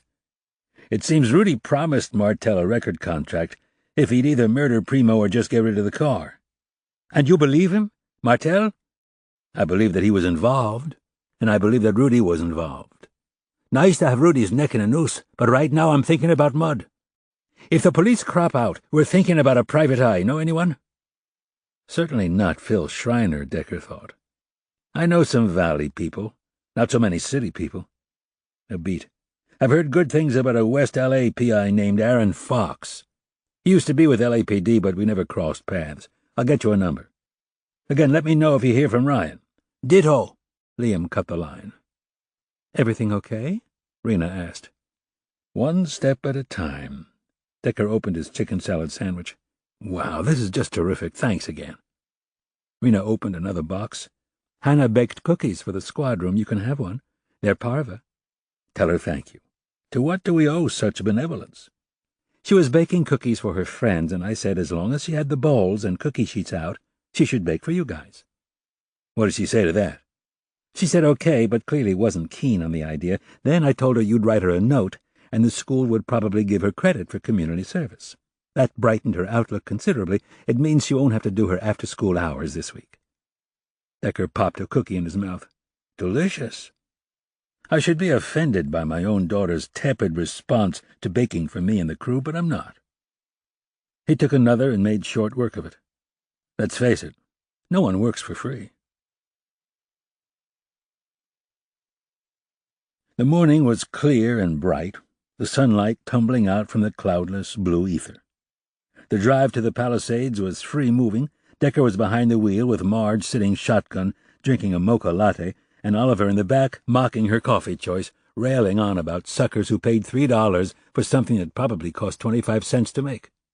Marge broke into his rant. "If you don't shut up, I'm going to pour this over your head." "Let me just ask you a question," Oliver said. "Does Will drink any of that shit?" "Will's a coffee drinker." "I'm a coffee drinker, but that's not what I asked you. I want to know if Will drinks any of that mocha, chocolate, whipped, foamed, soy, non-fat—" "Occasionally he does, for your information. Now, if you'd kindly save your obnoxious, aggressive streak for Melinda Little, I'd be much obliged." "I bet she drinks mocha, whipped, foamed—" "Can I kill him?" Marge asked Decker. She turned around to the back. "You know, if you would have ordered a plain coffee and gotten some caffeine in your system, you wouldn't be bitching at me. I don't pay $2 for something I can make for 10 cents. Scott, you don't own a coffee maker. You don't even own a jar of instant. That's your problem. You show up in the morning and wait for someone in the squad room to make coffee, then you mooch off the common pot. This morning, no one bothered to make coffee. Now you have a friggin' headache and we have to put up with your chemical withdrawal. It's not fair." She rummaged around in her purse. "Here, take a Motrin. Maybe it'll take the snarl off your face." Oliver wanted to sneer, but the pain got the better of him. "Do you have something to wash it down with?" Marge handed him the last of her mocha latte. "Thanks." "You're welcome." She looked out the window at the billows of white foam barreling across the cobalt marine expanse. "Sure is pretty around here, especially without the excess noise." Oliver held his head and grumbled from the back seat. Decker said, how the other half lives. Marge said, I wonder how Melinda, with 2 kids and probably a lot of debt, managed to snag a multi-rich guy like Michael Warren. She's a beautiful woman, Decker said. Marge said, there are lots of beautiful women in L.A. My guess is that she's hot in the sack, Oliver said. There are a lot of women who are also hot in the sack, Marge said. But probably not many who'll do whatever the guy wants. What makes you say that Melinda's that kind of gal? She had a gambling problem. She fucked the doo-doo sluts for money. When you whore, you do whatever the client desires, and in the punk scene, I bet they desired some pretty strange stuff. Chapter 37. The woman looked as if she had just stepped off a yacht. The reality was that Melinda Little Warren was just about to step onto one.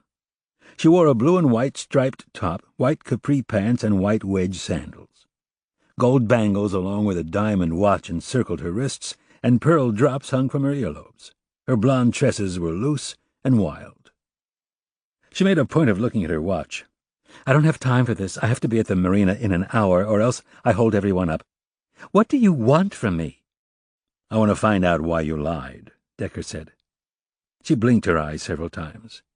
I've already told you. I lied about Phil Schreiner because I was embarrassed about my gambling problem. I didn't see the point of bringing up my past issues when I don't have them anymore. Not that lie, Decker said. I'm talking about the lie about not knowing Primo Eckerling. The record producer who was murdered in a manner similar to your husband. I asked you if you knew him. You told me the name didn't sound at all familiar. Melinda was silent. Mrs. Warren, you're a very bright woman. You knew that we were assigned to investigate, and we were going to investigate. You should have known that the lie was going to come back on you. Schreiner told you. Her face was purple with outrage. That bastard broke confidence. I'm going to sue. It wasn't Schreiner. It was Liam O'Dell. Melinda's mouth opened and closed. You should have known we'd speak to all of them because Eckerling's murder was similar to Ben's. Didn't you think that there might be a connection? When I read about it in the papers, I thought it was odd, but... She stopped, and tears pooled in her dark eyes. Am I going to need a lawyer? Oliver said, Why don't we ask you a few questions, and then you can decide that for yourself? I shouldn't need a lawyer. Her cheeks reddened with anger. I didn't do anything wrong. Decker said, All we're trying to do is get the truth. Maybe we should all sit down and start from the beginning. Melinda glanced at her watch. A big, dramatic sigh. I guess a relaxing day on the ocean is not going to happen for me. Another hostile glare. I need to call up my husband and tell the group to go without me. You have to give me a moment to compose myself. If he hears tension in my voice, he's going to come home, and I don't want him knowing about any of this. Fair enough. After taking several deep breaths, she made the phone call. Her voice was smooth, and her lies were silken. Something about meeting an old friend who's in L.A. for only a day. When she hung up, her eyes were wet. Happy? Your misery doesn't make us happy, Mrs. Warren, Decker said. You could have fooled me. She changed from the sailor's get-up into jeans and a T-shirt. The bracelets had come off, as well as the diamond watch. She had scrubbed down her face, and without any makeup she looked like the 50s-plus woman she was. She made a pot of coffee and served it with some nuts and candy. She sat in an oversized chair, with her legs tucked under her body, sipping coffee and letting the steam tickle her face. Oliver put his mug down on the coffee table and took out a small notepad. When you read about Primo Eckerling's death and its similarity to your husband's murder, what did you think? She licked her lips. It was odd, but I didn't think it had anything to do with Bennett's death. 15 years apart. Why would it have anything to do with Ben's death? But why not? Oliver said. The similarities were right in front of your face, and if I may be blunt, Primo was one of your former lovers. Her laugh was derisive. When my husband was murdered, that psychotic episode of my life had been long over. Decker said, Let's go back a little bit. How did that psychotic episode happen in the first place? Her eyes moistened. She put down her coffee cup and kneaded her hands. "Do you know what it's like to be married to Jesus?" When there was no response, she continued. "Bennett was a saint, and everyone told me so. How lucky and fortunate I was to have bagged him. My parents preferred him to me, so much so they gave him my money." "Your trust fund?" Decker said. When Melinda gave him a quizzical look, he said, "We talked to your mother." "She hates me." Her voice was matter-of-fact. "The woman is so incredibly narcissistic that she was jealous of any attention not focused on her." Marge said, "Must have been hard having to live up to your husband's image and dealing with a hurtful mother. Then as a topper, Mom gave away your trust fund to your husband." "Oh, you got that right, sister." She got up and started to pace. "Can you imagine the betrayal? Trusting a stranger over her own daughter? I wanted to kill her." "What about your husband?" Oliver asked. "What?" Face flushed with anger, she turned to him. "My husband? What about him? I'm talking about my mother." Oliver pulled back the rhetoric. "I was just wondering if you were as angry at your husband as you were at your mother." She stopped walking and let out an exasperated sigh. Ben tried to be fair. He spent the money on things that he thought the whole family would enjoy. I wanted the Mercedes as much as he did. I don't know. Maybe I was a little pissed at Ben for setting up the arrangement with Mom. Like they were colluding against you? What choice did Ben have? Either it was that or nothing. My mom was ready to take the money back and put it in trust for the kids. Ben was trying to act the peacemaker, but it was really hurtful. Marge said, "Is that when you started having affairs?" "Maybe. I don't know." She shook her head and sat back down, looking at the ceiling as she spoke. Ben was never around, always doing something for someone else, for the kids, for the school, for my parents, for the community. I was always last. "Did you ever tell him how you felt?" Decker asked her. "Tell Jesus what to do?" She pointed to her chest. "Moi?" She rubbed her eyes and looked away. "I got pregnant while we were engaged. The kid wasn't his. I got an abortion, and he married me anyway. Saint Ben. My first mistake. I shouldn't have gone through with it. My mother loved Ben. I thought she might like me better because I chose someone she liked." Silence blanketed the room. "Did you like Ben?" Marge asked softly. "Sure, I liked him.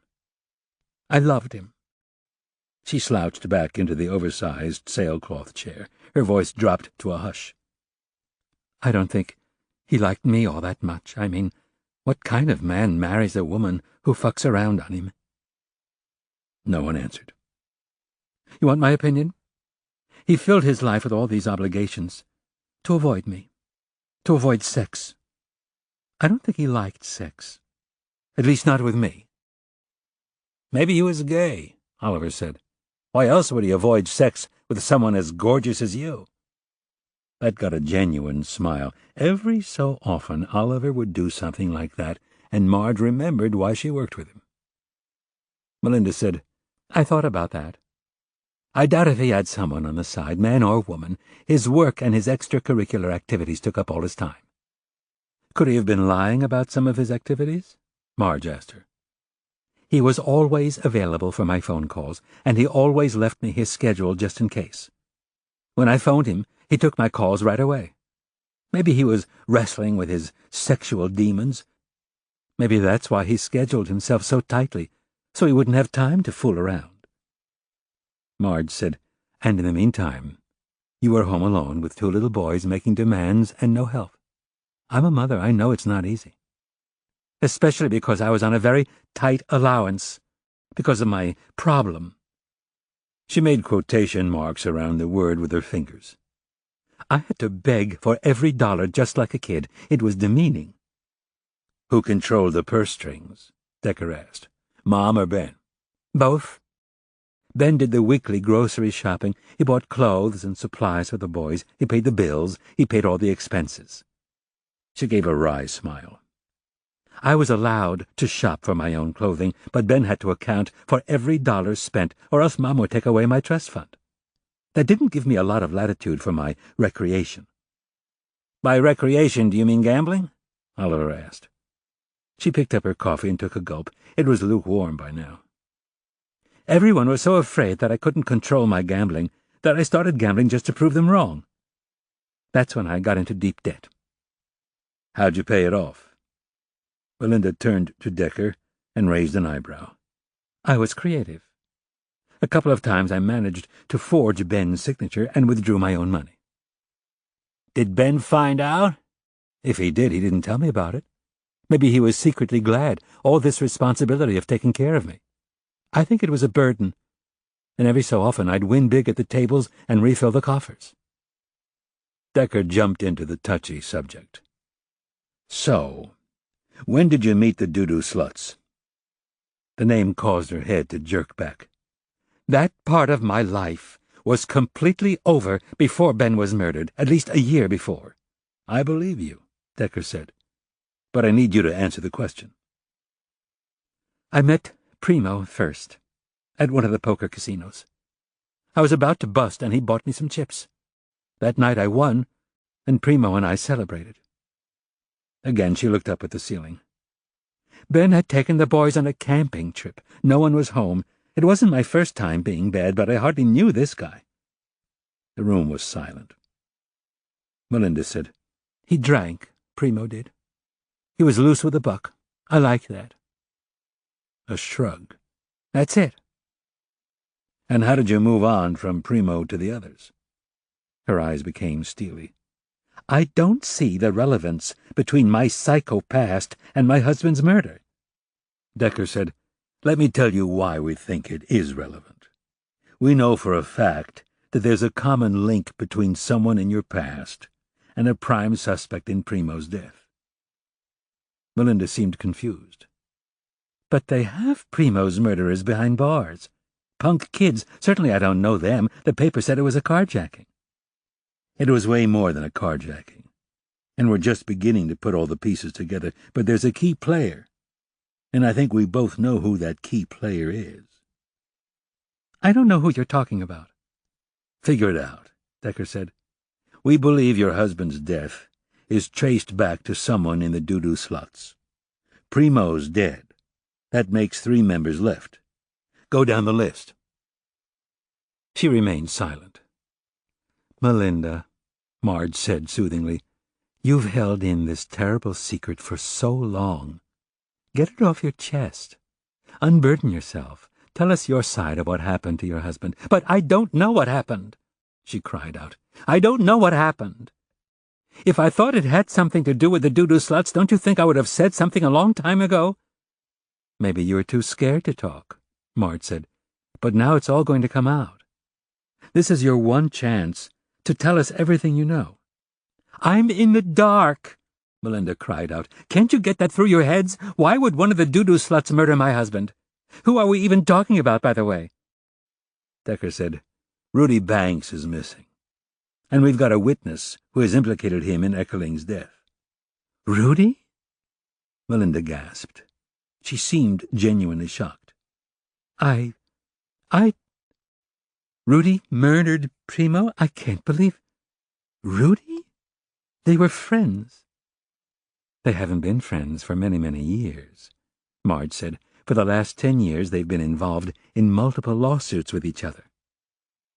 Melinda shook her head. I didn't know. I walked away from those bad boys about a year before my husband was murdered, and I haven't seen any of them since. Decker tried a different tactic. Why'd you break away from the group? Melinda blew out air. Because I felt tremendously guilty. It felt good for a while, and then it felt very dirty. I wasn't getting any affection at home, but I didn't care anymore. I just wanted out. Especially after the band stopped giving you spending money, Decker said. She turned daggers onto his face. Yes, especially after the band stopped giving me money. Don't be so damn smug, Lieutenant. I've paid for my sins in more ways than you could count. After it was all over, I was haunted by a lot more than just nightmares. Haunted by what? Oliver asked. That Ben would find out? Yeah, that too. Look, guys, I'm exhausted. I can't deal with this anymore. You've got to go. Something clicked inside Decker's brain. You weren't afraid of Ben finding out. You were afraid of the band. And not the entire band, only one member. He was stalking you. Tears leaked from Melinda's eyes. Decker gave Marge a barely perceptible nod.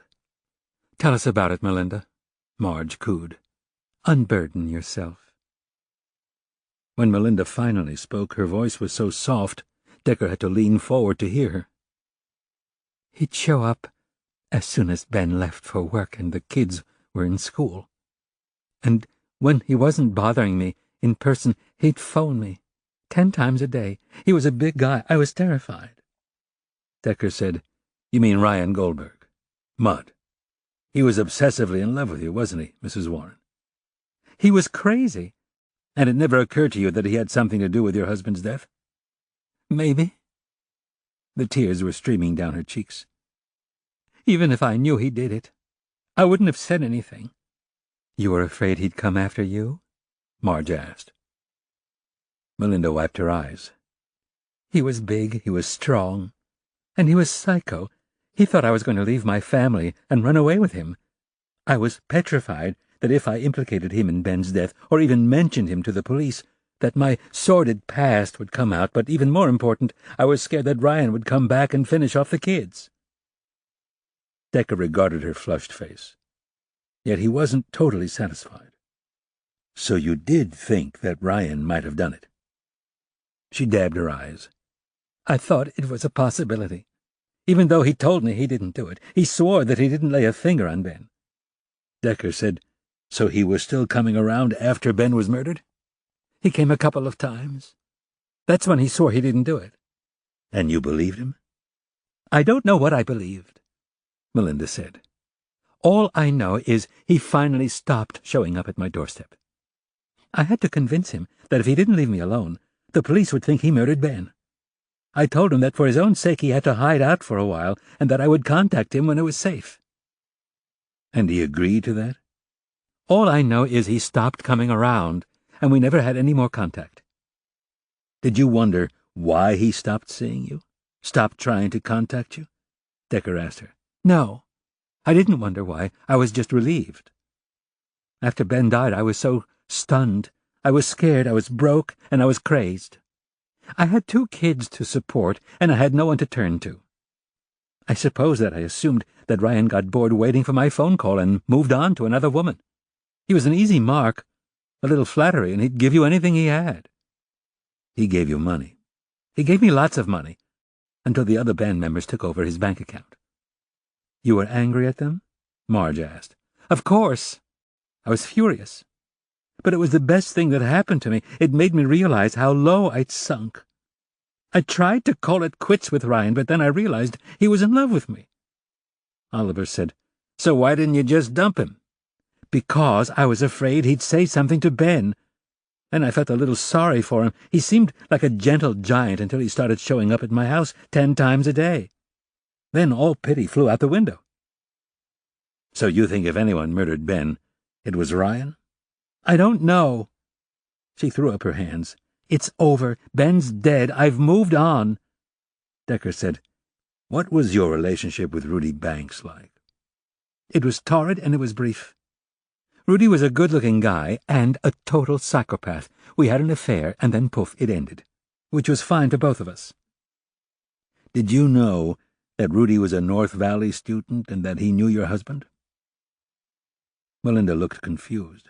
I seem to recall him being a local." "Rudy didn't like your husband," Marge said. "He claimed that your husband got him expelled from high school." "News to me," Melinda said. Oliver said, "Your husband also busted up Rudy's drug business." "Rudy had a drug business?" Her surprise seemed real. Decker said, "Rudy sold drugs to North Valley High. He used ghetto kids as runners because they were easy targets. One of his runners was Darnell Arlington. When Darnell got suspended, the whole business collapsed." Melinda said, "I didn't follow what went on in my husband's school." "But you knew Darnell Arlington." "I knew that my husband had a special interest in him. And I knew that Darnell had a grudge against Ben when he got expelled. But he had an alibi, and that was that. Rudy never mentioned anything about knowing your husband? No, of course not. I wouldn't have gone with him if he had. When I met him, he was pure punk, lots of drugs, kinky sex, and angry music. He was young, he was really good-looking, he was wild, and for a while he was very exciting. Then it got boring. When he stopped giving me cash, I hooked up with Mudd, who was very generous. Why else would I have a fling with Ryan? It certainly wasn't his dashing looks. Decker could see the calculated shrew inside the respectable woman. He said, "Where did Liam O'Dell fit into the string?" You don't need to know all the sordid details, okay? It ended with Ryan. I did not murder my husband, and I don't know who did. Decker raised a finger. "You cheated on your husband, you stole from his bank account, you resented his time away from you and his disinterest sexually, so tell me why I should believe that you had nothing to do with your husband's murder." How about this? Melinda snapped back. The police spent hours checking me out. They checked out my story on the evening of the murder, and it was all true. They checked my phone records. They checked my financial records. They checked insurance policies. They checked if I had ever purchased any weapons, if I was cheating on him at the time, which I wasn't, by the way. I had come to appreciate how much I had. I truly loved Ben. She became suddenly angry. Look, I've been cooperative. I've told you everything, and I've talked without a lawyer. What more do you want from me? Oliver said, "Really quickly, you were interviewed at the time by Arnie Lamar and Cal Vitton. They're the ones who cleared you?" Melinda rolled her eyes. I don't know who cleared me, but they were the primary investigators in my husband's case, and yes, I spoke to both of them many times. If you don't believe me, go ask them. "I can ask Lamar. Vitton is dead." When she didn't react, Oliver added, "Suicide." She flinched. When was this?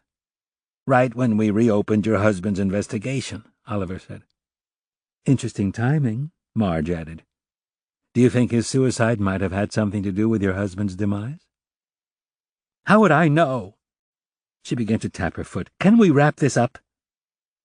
Decker said, "Rudy Banks moved out of his apartment about a week ago. Since then, no one has heard boo from him, and his disappearance also neatly coincided with our reopening the case." Didn't you tell me that you had a witness who implicated him in Eckerling's murder? Or was that utter bullshit? No, it's absolutely true. We do have a witness. Then maybe he felt you were closing in on him and he took off. It doesn't worry you? Decker asked. Vitton's dead, and Rudy's missing? She didn't answer. "Well, how about this?" Decker said. "Probably one of the reasons that you stopped hearing from Ryan Goldberg is that he had a serious mental collapse. His breakdown was so serious he underwent shock therapy. I spoke to him a couple of weeks ago. He's completely decompensated." "Did he bring me up?" Melinda asked. Decker digested the question. Talk about narcissism. Or maybe it was fear. "No." "Why'd you go to see him?" "Initially I went to get some information about Primo Eckerling. Then Rudy went missing, and I went back to Ryan for information about Rudy and to make sure he was okay. Now Ryan appears to be missing as well." Melinda's reaction was slow shock. "Ryan's missing?" "Maybe he's lost. Maybe he packed out. We can't locate him." She bit her thumbnail. "Should I be worried?" When none of the detectives answered, she cursed out loud. "God, this is just terrific. Just fucking terrific. Eckerling is dead, and 2 maniacs are missing, plus the police are breathing down my neck. I think it's time I hired a lawyer." "Sure, do that," Decker said. "And while you're at it, you might also consider hiring a bodyguard." Chapter 38. Decker tossed Marge the keys to the Crown Vic. "You drive. I need to think." No one spoke for the first 10 minutes of the ride back to the valley. Oliver put his hands behind his head, lay back, and closed his eyes. Decker had popped open a can of root beer and was sipping it while reviewing his notes and making diagrams. He said, "Okay, let's have a go at it. Melinda Little Warren. Lying or not lying about her involvement in her husband's murder?" "Even though she is a liar, in this case I vote not lying," Marge said. She spoke to us without a lawyer. To play devil's advocate, maybe she knew that once a lawyer was involved, her current husband would find out about her past and dump her. True, but if she was in real trouble, I don't think she would hesitate to hire the best legal mouthpiece in the country. She certainly could afford it. Or at least her husband could. How much money does she have on her own? And what if her current husband is like her past husband? What if he holds all the purse strings, and she knows he'd be reticent to hire a lawyer to defend her? All true, but the fact that she did speak without a lawyer to me means either she thinks she's clever enough to beat the system, or she doesn't have anything to do with Ben Little's murder. Plus, she was checked out thoroughly by Vitton and Lamar, and they couldn't dredge up anything against her except Ben's insurance policy. I think Ben was worth more to her alive than dead. He allowed her to tap into her trust fund, and as a woman, I think part of her really liked her husband. Ditto, Oliver chimed in with his eyes still closed. Are you agreeing with him or me? Marge said. You! Oliver straightened up. Melinda's arrogant and a liar and a thief. She could even be a murderer, but I don't think she murdered Ben Little. I believe her when she said she had enough of the sex, drugs, and rock and roll. I think she was grateful to get out of the scene with her marriage intact and get rid of those losers. Decker said, You think she was happy in a loveless marriage? Marge said, Some women can deal with passionless marriages, especially if they occasionally get it from an outside source. Melinda seems to me to be one of those. Oliver said, I also don't think that she set up Ryan Goldberg to murder Ben. She wouldn't be involved with a loser unless she was planning to whack him afterward. Otherwise, he'd be an albatross around her neck.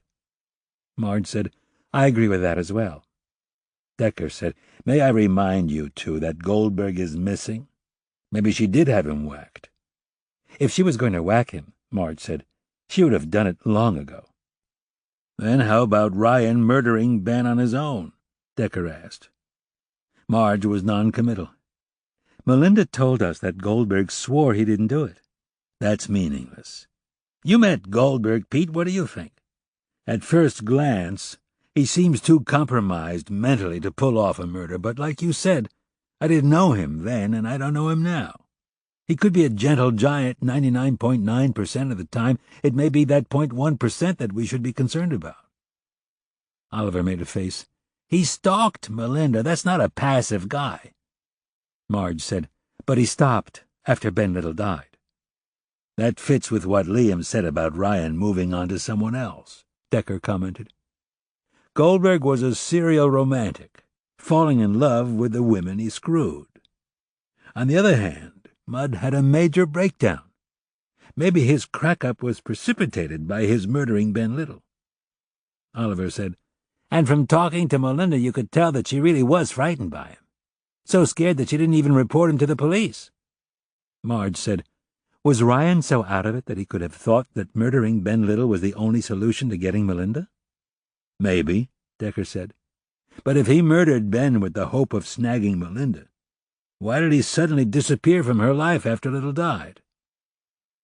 How about this? Oliver said.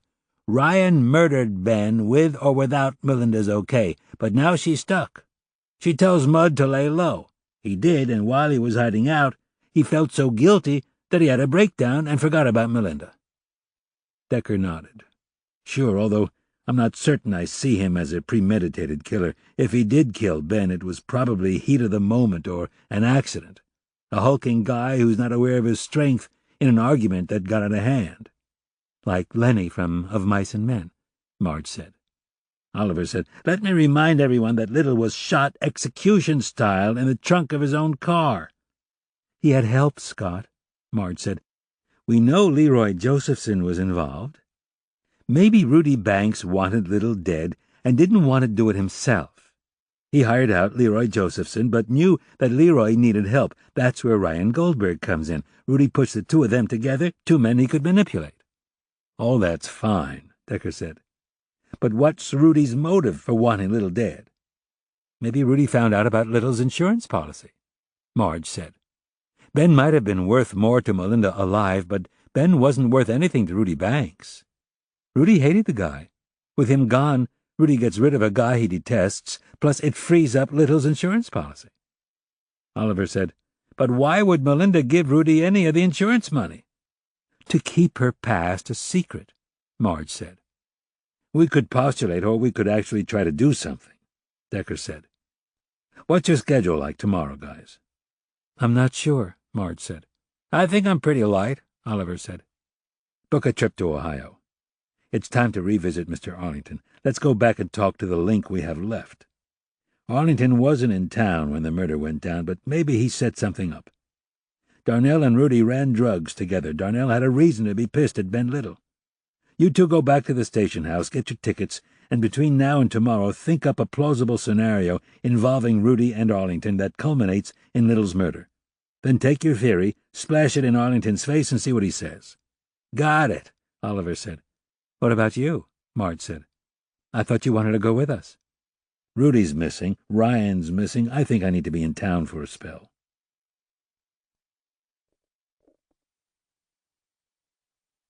The coach was dressed in black jogging pants and a collared, striped black and white ref's shirt. A whistle hung from around his neck. Multiple basketballs were bouncing on a wooden gym floor as his boys were going through drills. I don't have to talk to either of you. Darnell's voice was molten metal. I hope you realize that. We appreciate your cooperation, Marge told him. Oliver said, It's very important that we talk to you. Why else do you think the government would allocate our travel not once but twice? Arlington was still angry, but he held it back. He blew 3 sharp punches on his whistle, and the dribbling stopped. The big gym echoed as he spoke. 20 minutes free practice time. Work on whatever you want just as long as you're working. I'm going into my office so I can see what you're doing. Anyone who shirks is going to incur my wrath. Coach led Marge and Oliver into a glass-walled office that looked over the gymnasium. The floor space was ample, about 4 times the size of the Lou's office, with shelving that sagged under the weight of trophies. The walls were plastered with certificates of honor, as well as black-and-white photos of Polk High winning athletic teams, past and present. Arlington's desk was tucked into a corner, but he elected to stand at the window and watch his charges work. You have quite a legacy, Marge told him. Wrong, he said. I'm creating a legacy. Oliver took out his notepad and quickly glanced at his outline of the story that he and Marge had invented to link Darnell with Rudy. Then he regarded Arlington. We're just trying to get at the truth about Ben Little. The guy went out of his way to help you. What are you so angry about? Get off it, Darnell shot back. I know how you guys operate. You don't get what you want, you make shit up. Away from his wife and children, Marge could see the drug runner in Darnell. I want to talk to you about Rudy Banks. I told you I hardly remember him. Now who's making shit up? Oliver accused. You ran drugs for him, Darnell. You and Jervis Wenderhole and Leroy Josephson. Leroy's dead. Jervis is working as a community counselor for the underprivileged. I'm working my ass off, trying to bring home another trophy so I can keep my damn job and feed and clothe my kids. I had nothing to do with Dr. Ben's death. He spun around and glared at the detectives. Sergeant, after you left my home, I thought of Dr. Ben, and I cried. As an adult, I can finally see what that poor man was trying to do for me. His eyes got moist, and he looked away. I never got no opportunity to thank him. Just a simple phone call to say, hey, your faith in me was not for nothing. Look at me now. I'm doing fine. I believe everything you just told me, Darnell, Marge said. But that doesn't change the fact that you and Rudy ran drugs for North Valley High. It doesn't change the fact that when Ben Little found out about it, he shut down the entire drug operation and expelled you from school. Arlington's steely voice had returned. If y'all got it so figured out, why wasn't Rudy arrested for drug peddling at the time? Come on, Darnell, Oliver said. You know what happened. Rudy's walking was probably part of the deal that Ben made so you wouldn't get sent to juvenile. If the operation would quietly cease, Rudy would disappear without charges, and you'd be shipped off to Ohio with nothing on your records. Marge said, It probably worked for a little bit. But you know Rudy, Darnell. You know that he wasn't about to walk away from a cash cow. He went back to work using Josephson and Wenderhall. And then Ben Little found out, Oliver told him. He was furious. He thought that you and Rudy were still running drugs behind his back. This time he was going to whack you hard, Darnell. Rudy said that Little had to be stopped, and if you didn't help get rid of him, Ben was going to expose you, and this time you'd go to jail. Must have really pissed you off, Marge said. You'd finally gotten your shit together, and Dr. Ben, the same man who expelled you from high school, was about to mess you up again. Darnell pivoted around, his face wet with fury, his eyes on fire with indignation. He spoke with a hiss. You two jackasses ain't worth a penny of what they're paying you, if that's the best you can come up with. That's what Jervis Wenderhall told me, Marge pushed. He said he got his information directly from Leroy Josephson. Rudy Banks promised Josephson and Wenderhall a recording contract if he'd help them out with the little problem. You're feeding me total horse shit. Like hell I am, Marge shot back. Rudy arranged some studio time for you before you were busted and sent to Ohio. You thought that Banks was going to make you a star, so tell me how that's bullshit. After I got expelled, I didn't talk to any of them again. You just looked away from me, Marge told him. Now who's feeding who horseshit? Oliver said, This is your chance to make it right, Mr. Arlington. We're open to your side of the story. We're just telling you what Jervis didn't tell you nothing about me. He zeroed in on Marge's face. He called me after he saw you, Sergeant. He scrunched up his face in pure hatred. We were bros, man. We were tight. I know exactly what he said to you, and I ain't saying anything more because you'll turn it against me. Arlington checked his watch. I've got to get back to the kids in 10 minutes. We can meet you after practice, Marge said. What I got to tell you won't take more than 30 seconds. I didn't know anything about what happened to Dr. Ben, and I never bothered to find out because when he was killed, I wasn't on good terms with anyone back in Los Angeles. Dr. Ben tried to call you, Marge stated. Yeah, a couple of times, but I was pissed as hell at him, so I didn't take his calls, and I couldn't take calls from Jervis and Leroy because Nana monitored the phones and wouldn't let me talk to no one from L.A., including my own mother. A pause. I was pissed at her for that at first, but she was right. I had to start from scratch if I was going to start over. Nana sent me to an inter-city Catholic school that had a pretty good track record with its students. I was there, and I had a clean slate. I could either fuck up again, there was lots of opportunities to do that, or turn it around, so I decided to give it a shot. And that's what I did. I tried out for the team and made it. I wasn't the tallest, but I was fast with my hands and feet, and just as important, I began to work. I was being scouted by some local colleges to play on their teams. Now, why would I fuck up my last chance to succeed, to do something 2,000 miles away to a man who tried to help me? Because you were angry. Not that angry. Arlington checked his watch again. I gotta go. Marge lowered her voice until it was at a silken pitch. Yeah, you can go, Darnell. We can't stop you.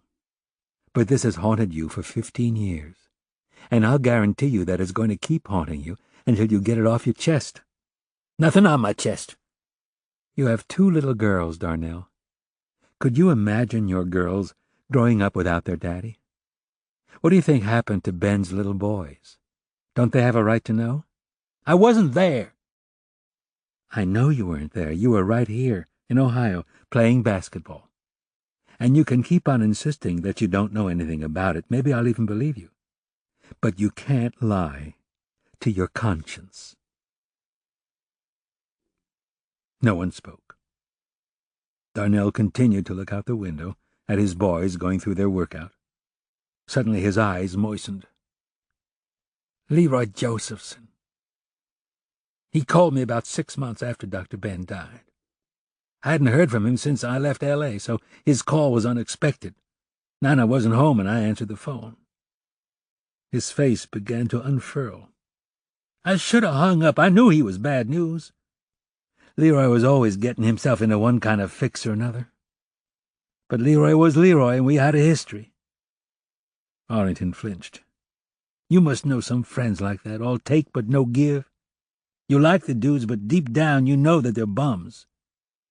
I know about 20 guys like that, Oliver said. In fact, some people might say I'm that kind of friend. Arlington raised his eyebrows. So Leroy's on the phone, and suddenly I'm back in L.A. and I'm all ghetto. Yo, bro, what up? Shit like that. Leroy's crowing about some recording deal that he got for ATAC, Jervis Wenderhall. I know Jervis is ATAC, and I know he cut a CD for Primo Eckerling. Yeah, exactly. Leroy's going on that Jervis cut a CD and is going to be a big pimp, and Leroy was going to be Jervis's manager, and they already got gigs opening for bigger pimps and shit like that. and that I should get my ass over to L.A., and Leroy would make me a pimp, and that if I didn't have no money to come out, Leroy would give me some because he was flush. Did he say how he earned the money? Nah, he didn't say. I assumed he scored big on some B&E. Not drugs? Nah, you don't make much money running drugs unless you're up at the top. All the soldiers get is pocket change and maybe some free shit, whatever you can steal from a rock or a bag. He licked his lips. Now, I knew Leroy was full of shit, but he sounded true. I was just about to say, yes, I'm in. I was working my ass off in school and still bitter about being shipped off. And with Dr. Ben out of the way, I figured that I could maybe even pick up where I left off, selling to North Valley and doing some rap. But the good Lord must have been looking over my shoulder. I meant to tell him yes, but what came out of my mouth was a no. He starts trying to up me, and suddenly I'm back in his face, besting him. I told him that I was a star basketball player and I was being looked at for the bigs, which was a total lie, but hell, if he was going to do better than me, know what I'm saying? Oliver nodded. So how did Leroy respond to that? Just by telling me what a fool I was? And then he said that it was probably a good thing that I said no because Rudy was still mad at me for botching up the operation. So then I told Leroy it wasn't me who botched the operation, it was Ben Little.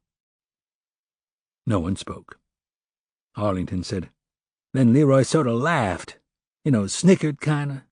Then he said to me, he said, we don't have to worry no more about Ben Little. And I said, I know that, he's dead, someone shot him. And he said, I know all about that, Big D. That's what he used to call me, Big D. Then he says, I was there when it went down. Another moment of silence. I got mute. Like Leroy just sucker-punched me. I felt sick just like when I first found out about the murder. I mean, I didn't even know that Leroy and Dr. Ben knew each other. But I suppose that Dr. Ben knew everyone. So I said, you did it, Yo King? You snipped Dr. Ben? Then Leroy was acting all defensive. He said, I didn't do no snipping. I just said I was there when it went down.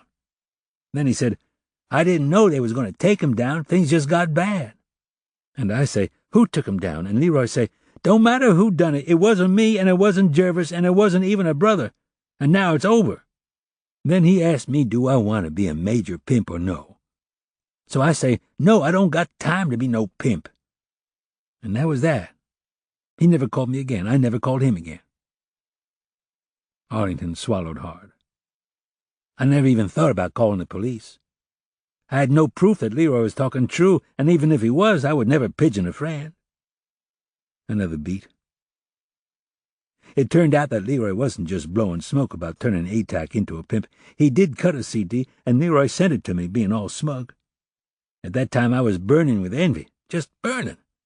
I was determined to do better. I figured I really fucked up myself by not going back and joining Leroy. I kept playing the CD and saying I could do better than that. I could do way better than that. Silence. If you know what happened to Jervis and Leroy, you know what changed my mind. Marge asked, how'd you hear about the shooting? My mama told me. He looked away. She called me up all excited and told me about Leroy dying and Jervis being paralyzed. What did you think? What did I think? A beat. I was sick. I got down on my knees and thanked Jesus for my salvation. He blew out air. I tried not to look at Leroy being shot as God's justice for Dr. Ben, but you think what you think. I didn't know why it was in God's plan for Jervis to be hurt. Hell, if Leroy would have called me to pick him up, I would have done the same thing. The shooting turned Jervis's life around. He told me that since he was in a wheelchair, he had lots of time to think about things. He found Jesus and never looked back. That's what he told me. Did Jervis try to contact you again after you left California? Nah. We faded out of each other's life for 10 years. Then, out of the blue, he sent me a Christmas card, telling me what he's doing. So I wrote him back, telling him what I'm doing. We've been exchanging cards now for about 5 years, but nothing more than that. I was happy he found his life, and he seemed happy that I found mine. I hadn't actually talked to him until last week when he called to tell me about the interview he had with you. He looked at Marge. That's when he told me that he had gone to Clearwater Park to pick up Leroy. He also told me that Leroy was real jingly. and Jervis knew that something bad had happened. Then I told him about my phone call with Leroy 6 months after Dr. Ben died. I told him that Leroy said he was there but never admitted to doing nothing. Arlington stared at the window. Maybe Leroy snipped him. Maybe he had help. We're never going to know because Leroy's dead. And you're sure that Leroy never mentioned Rudy Banks in connection with the killing? Oliver said. Leroy didn't tell me any names. I know that the police talked to Leroy after Dr. Ben's murder. If they couldn't get the truth out of Leroy, I figured why should I do their job for them? He turned to the detectives. I suppose if you're determined to arrest me, you'll do it no matter what I say. We're not going to arrest you, Marge said. But we're not at that point yet where we have to be concerned with legal matters. We're just trying to solve an old crime. We're trying to speak for Ben Little, who can't speak for himself. Thank you for talking to us again. We'll probably have some follow-up questions if you don't mind. Arlington opened the door to his office and blew the whistle. Back in formation. I want to see you practice going down the lanes. Keep it smooth. He turned back to Marge and Oliver. You can go ahead and ask your questions, and I'll answer them. But do me a favor, detectives. Next time you want to talk to me, use the phone. Chapter 39. Decker leaned back in his desk chair and regarded his two detectives. A dedicated duo, they had come straight from LAX to work. So Leroy Josephson told Darnell Arlington that he was there when Bennett Little was shot? Leroy saw it go down, was the quote, Marge answered. Leroy made a point of telling Darnell that he didn't murder Ben, just that something bad had happened and Little was killed. And that was about the extent of his details, Oliver added. Yeah, it seems that everyone that we've talked to is involved and connected, but none of them murdered Little, Marge remarked. And equally as convenient, the supposed guilty ones are either dead or missing. Decker said, And both of you found Darnell to be credible? Oliver rubbed his eyes. He and Marge had been up since 4 a.m. to make a 6:30 flight out of Ohio to get to work by 10. Going cross-country east to west was always disruptive. True, he gained 3 hours, but his internal clock was so discombobulated that it hardly mattered. Even full-strength coffee wasn't helping. Right now, I don't know. When we left, I felt like he was telling the truth. I did too. Marge was wearing drawstring pants, a loose-fitting T-shirt, and an unstructured jacket. Comfortable traveling clothes that went anywhere. If you think it's necessary, we can set up lie detector tests to rule out Wenderhole and Arlington, but even if they came back as being deceptive, we don't have anything that ties them to the crime. No witnesses, no physical evidence, just a lot of hearsay. Oliver yawned. I agree with Marge. Decker said, You look tired, Scott. I'll wake up eventually. I have to. I have a court case this afternoon. Lester Hollis? Yeah. What about you? Decker asked Marge.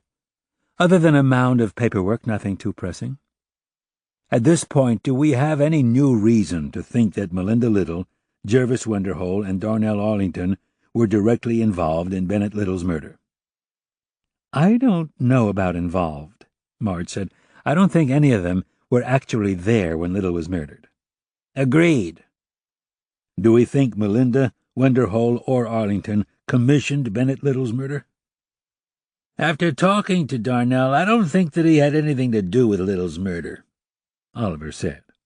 He wasn't in town. He had no money to commission a murder. He was turning his life around, and phone records don't show any contact between him, Rudy Banks, Jervis Wenderhole, or Leroy Josephson directly after the murder. Marge said, There were some phone calls to Arlington from both Josephson and Wenderhole before the murder, after Darnell left L.A., but those calls could have been the ones that his Nana intercepted. They certainly didn't last long. After Little's murder, no contact between the boys until around 6 months later, when Josephson called him. Then there was nothing in the way of any communication for a long, long time. I think Arlington is in the clear. What about Wenderhole? Marge said he freely admitted that he picked up Leroy at Clearwater Park, so he was involved. But he insists that was the extent of what he did. He admitted that he did wrong, and he's willing to take a polygraph to clear him of the murder. I believe Wenderhol's telling the truth. So let's save the department the expense of a polygraph until we have more reason to think that Wenderhol was directly involved. In his condition, he's not going anywhere. So that brings us to Melinda Little. She was home when her husband was murdered. Do we think that she hired someone to kill him? She's the joker in the deck, Oliver said. She could have hired Banks. She could have hired Goldberg. She could have even talked Goldberg into doing it for free. But for all the reasons we said before, I don't think she did it. Marge said, also, bank records don't indicate any large transfers of money going in and out of the account immediately before or after the murder. Even after she got the insurance money, the amount of cash taken out was steady. No big lump sums paid in cash or suspicious-looking checks. It looked to both of us like the money was slowly being drained to pay for her gambling habit, Oliver said. Decker said, so with those three out of the picture and with Leroy Josephson dead, I think we've taken this as far as we can. Hollywood has more immediate reasons for wanting to find Banks. They're also looking for Goldberg since the MP report was filed in their division.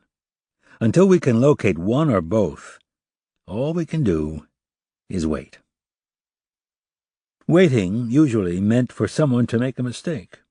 That could mean a day, a week, a month, a year, or never. After 2 weeks had passed with nothing to propel the case forward, Strap told Decker to call up Genoa Greaves and give her an update. Strap said, "Make it sound like we're on top of it." "We are on top of it," Decker said. "We're just at a standstill." "Don't tell her that. Tell her an arrest is right around the corner." "I'll handle it." "See that you do." The woman came down 2 weeks after Decker's phone call. This time she was all casual, dressed in jeans, a white T-shirt, and sneakers. Her face was free of makeup. She was unadorned by jewelry, and her hair was braided. No purse, just a briefcase. She extended a hand to Decker. "You'll have to excuse the informal dress. I just got off the plane." "Traveling is hard enough without having to worry about how you're dressed. No matter what the airlines say, it just seems to get worse and worse." "I flew privately," she said. "Ah, of course." He ushered her into his office. "Thanks for coming in." "No problem." "And thanks again and again for redoing the station house's computer system. We at West Valley are the envy of the rest of LAPD." "All this advanced technology doesn't seem to help you solve cases," she said. "It does, but not in Bennett Little's situation. Eventually it's going to break open, but I don't know how long eventually is. I'll tell you what we've done." Genoa took her laptop out of the briefcase. "Go ahead." As Decker recounted the case, her fingers clicked away. She was fast at the keyboard and seemed to be taking down every word he was saying. When he had finished, she folded up the laptop and stowed it neatly into her briefcase. "I'll review what you said later. How are you trying to locate Rudy Banks and Ryan Goldberg?" "We're talking to everyone who knew them. Goldberg is hard to get a handle on because he was such a loner." When she didn't comment, he continued. "His brother and a former bandmate have hired a private detective to try to find him, but so far he hasn't had much luck." "What about Rudy Banks?" "We've determined that his furniture is in storage here in L.A. The name and address on the rental application is phony, so is the driver's license number. The rental unit was paid for in cash for 2 years. We've set up a camera in front of the bin. So far no one's been there." "So you are saying that no one has been at the bin?" She smiled at her joke. Decker smiled back. "No one has been at the bin. We've made arrangements with the people who work there to call us if they have any kind of contact with anyone associated with the bin. We haven't been able to determine who moved the furniture out of his apartment and into the bin. All the standard moving companies have been ruled out, but we're still checking out van rentals like U-Haul and Riders." "What about Rudy's friends and business associates?" "Rudy doesn't seem to have much by way of friends. He does have people who he's done business with. They haven't heard from him. What seems to be especially troubling is that his lawyers haven't heard from him. The man has at least a half-dozen lawsuits currently filed. I frankly don't know whether he's dead or alive." Genoa's face was passive. "And Goldberg? You don't know if he's dead or alive either?" "Yes, ma'am, that's correct." "Would it help if I put some private detectives on the case?" It might complicate things, but I can't stop you." She paused. "You're under a lot of pressure with this case." "It's not pressure. A pure lie. When I get involved, I work it hard, but I've backed off a little. Right now, Hollywood Homicide really wants to find Banks. They actually have a witness who can implicate him in one of their murders." "The Primo Eckerling case." "Exactly. We've sent out a bolo for Rudy's car." "A bolo?" "Be on the lookout." "You actually use that phrase?" "We do." Genoa smiled. "You've done some work, but the case is far from solved." "That's true, but we're still on it. No one has thrown in the towel." A pause. "I once learned in psychology that partial reinforcement increases behavior. Do you know what I'm saying?" "Yes, I do, Miss Greaves. Reward a little for each successful step, and the person will keep working for the next reward." "Exactly. I suppose you deserve a partial reinforcement." "Not me, ma'am. The police department. I'm just an employee." "See, that's what I abhor about the government. There is no personal incentive." "I have plenty of incentive, Miss Greaves. My job is very important to me. My reward is getting the bad guy behind bars." "You're telling me that you don't work for money?" "No, I wouldn't work for free." "So what's wrong with my giving you an extra incentive?"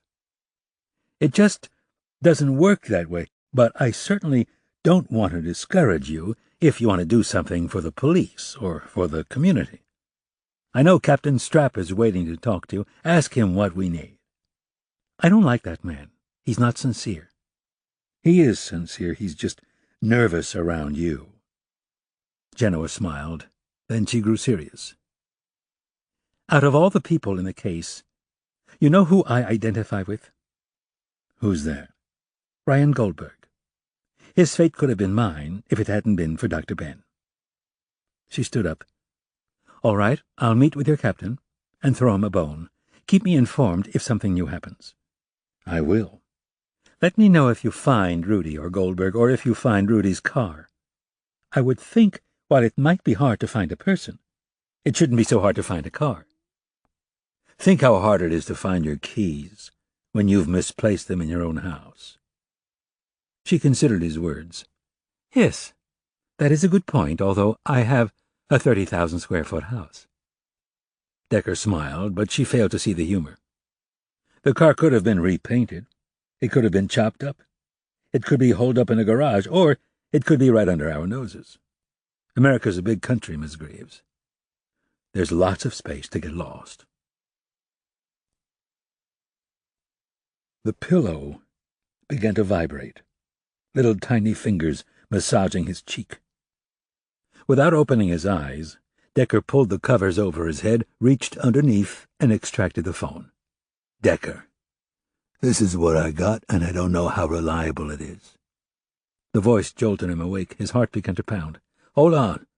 Decker slithered out of bed and tiptoed into the walk-in closet.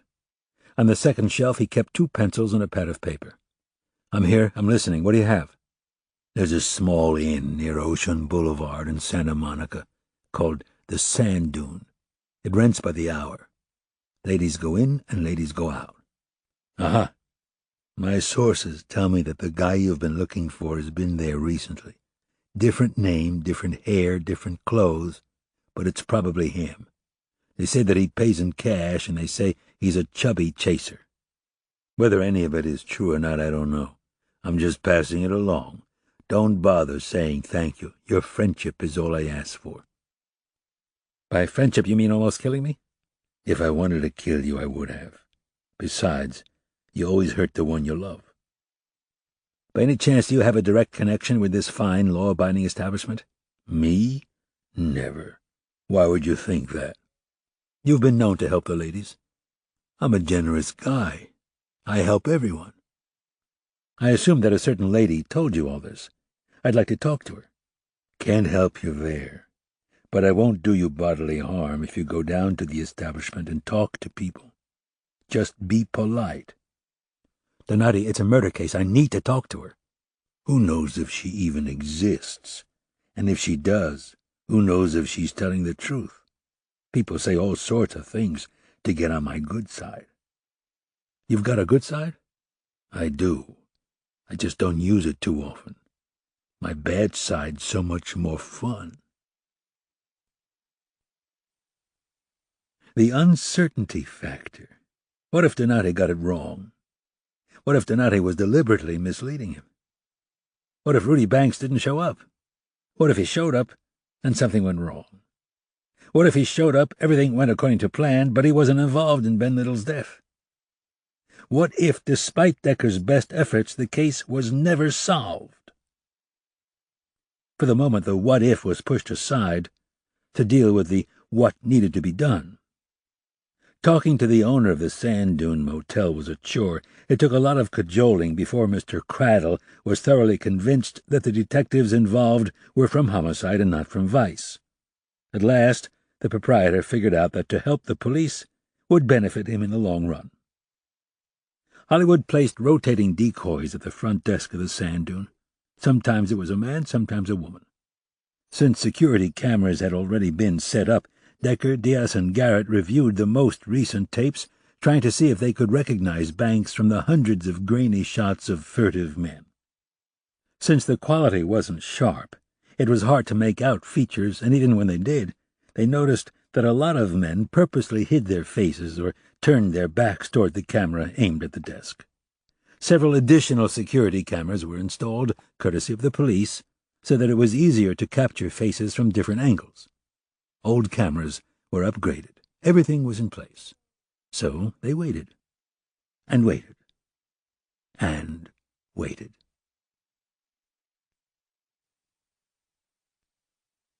Chapter 40. Patience was not only a virtue, it was a necessity. As months passed and there was no sign of Rudy Banks, the Hollywood brass became disenchanted with Decker's tip. They pulled back the decoys at the Sand Dune and allocated them to other operations. Every week, Diaz or Garrett or Decker or Marge or Oliver or some other Hollywood homicide detective went in to check the tapes and replace them with clean cartridges. No one was surprised when the contents revealed nothing significant, just sneaky Johns and call girls. But that was detective work, hours of mind-numbing tedium followed by that compensatory glory hallelujah once in a blue moon shot in the veins adrenaline rush. Marge was in her living room drinking coffee, flipping channels via remote control when she received a call from newly minted detective Cindy Decker-Cutiel. "Do you know where Dad is?" "Have no idea." Marge pressed the mute button. "You can't reach him on his cell?" "It's turned off. Maybe he and Rena are watching a movie. He usually has it on vibrate. Maybe the battery is low. What's up, Cindy?" "I'm here at Hollywood doing Sand Dune tape duty. I've put in a call to Rip and Tito, but I figured that maybe someone from your neck of the woods might want to come over as well." Marge sat up abruptly, almost spilling coffee onto her lap. "You found him?"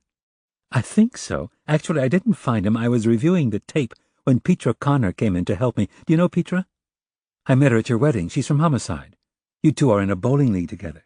"Exactly. Petra's also an artist. Her eye is particularly well trained to notice nuances in faces. I don't know why we didn't think of her before. I'm calling Oliver, and we'll be right over." "Good. I'm getting a call. I think it's Dad. I'll see you later." Once they determined that it was most likely Rudy's face, they discovered that he'd frequented the place before, one time with a bald head, probably a head cap, and another time with a blonde wig. The most recent visit, 3 weeks ago, showed him wearing a baseball cap with a bomber jacket. "This one," the clerk hit the photograph with the tips of his fingers, "he likes them with meat." The clerk was Cecil Dobbins, 58, 5'6", 240, with a raging potbelly, white hair, and milky blue eyes. It had been a slow night, and Dobbins was in a talkative mood. He had been under Mr. Cradle's employ for the last year and a half. The work was okay, a little boring. The hardest part was keeping a clean establishment, making sure that whatever went on was legal and lawful and between two consenting adults. "Mr. Cradle don't want any problems. That's why he's cooperating with you." "We appreciate it," Marge told him. "Just keep your eye out for this guy," Garrett said. "If you see him, don't try to apprehend him yourself. He's dangerous." Decker added, "Just don't let on that you know who he is." "You need a flat face to do my work." Dobbins spoke as he filled in a number in a Sudoku puzzle. Non-judgmental like, know what I mean? A lot of nervous men here. The more bored you look, the calmer they are. Besides, I play cards in Gardena every weekend. I got a good poker face. You ever win? Oliver asked. I win just enough for me to keep coming back. I could probably save a little more if I stopped, but what's life without a little risk? Dobbins went back to the numbers grid. You don't have to worry about me letting on. I'm one smooth guy. Garrett said, You see this man, give a call. Diaz said, Immediately. Yeah, Dobbins said. Marge said, Any time and any day, call one of the numbers we gave you. Decker said, And if you don't have the numbers in front of you, just call 911 and ask them to patch you through to one of us. Dobbins said, We ain't talking brain surgery. I know how to deal with the customers. He finished the puzzle. Stop worrying. Diaz said, Just don't try to take him down. I got it. With nothing more to add, they left Cecil Dobbins to his dreary job. He picked up the paper and began to fill in letters in the daily crossword. Monday, 9 p.m. Garrett to Decker. We got him.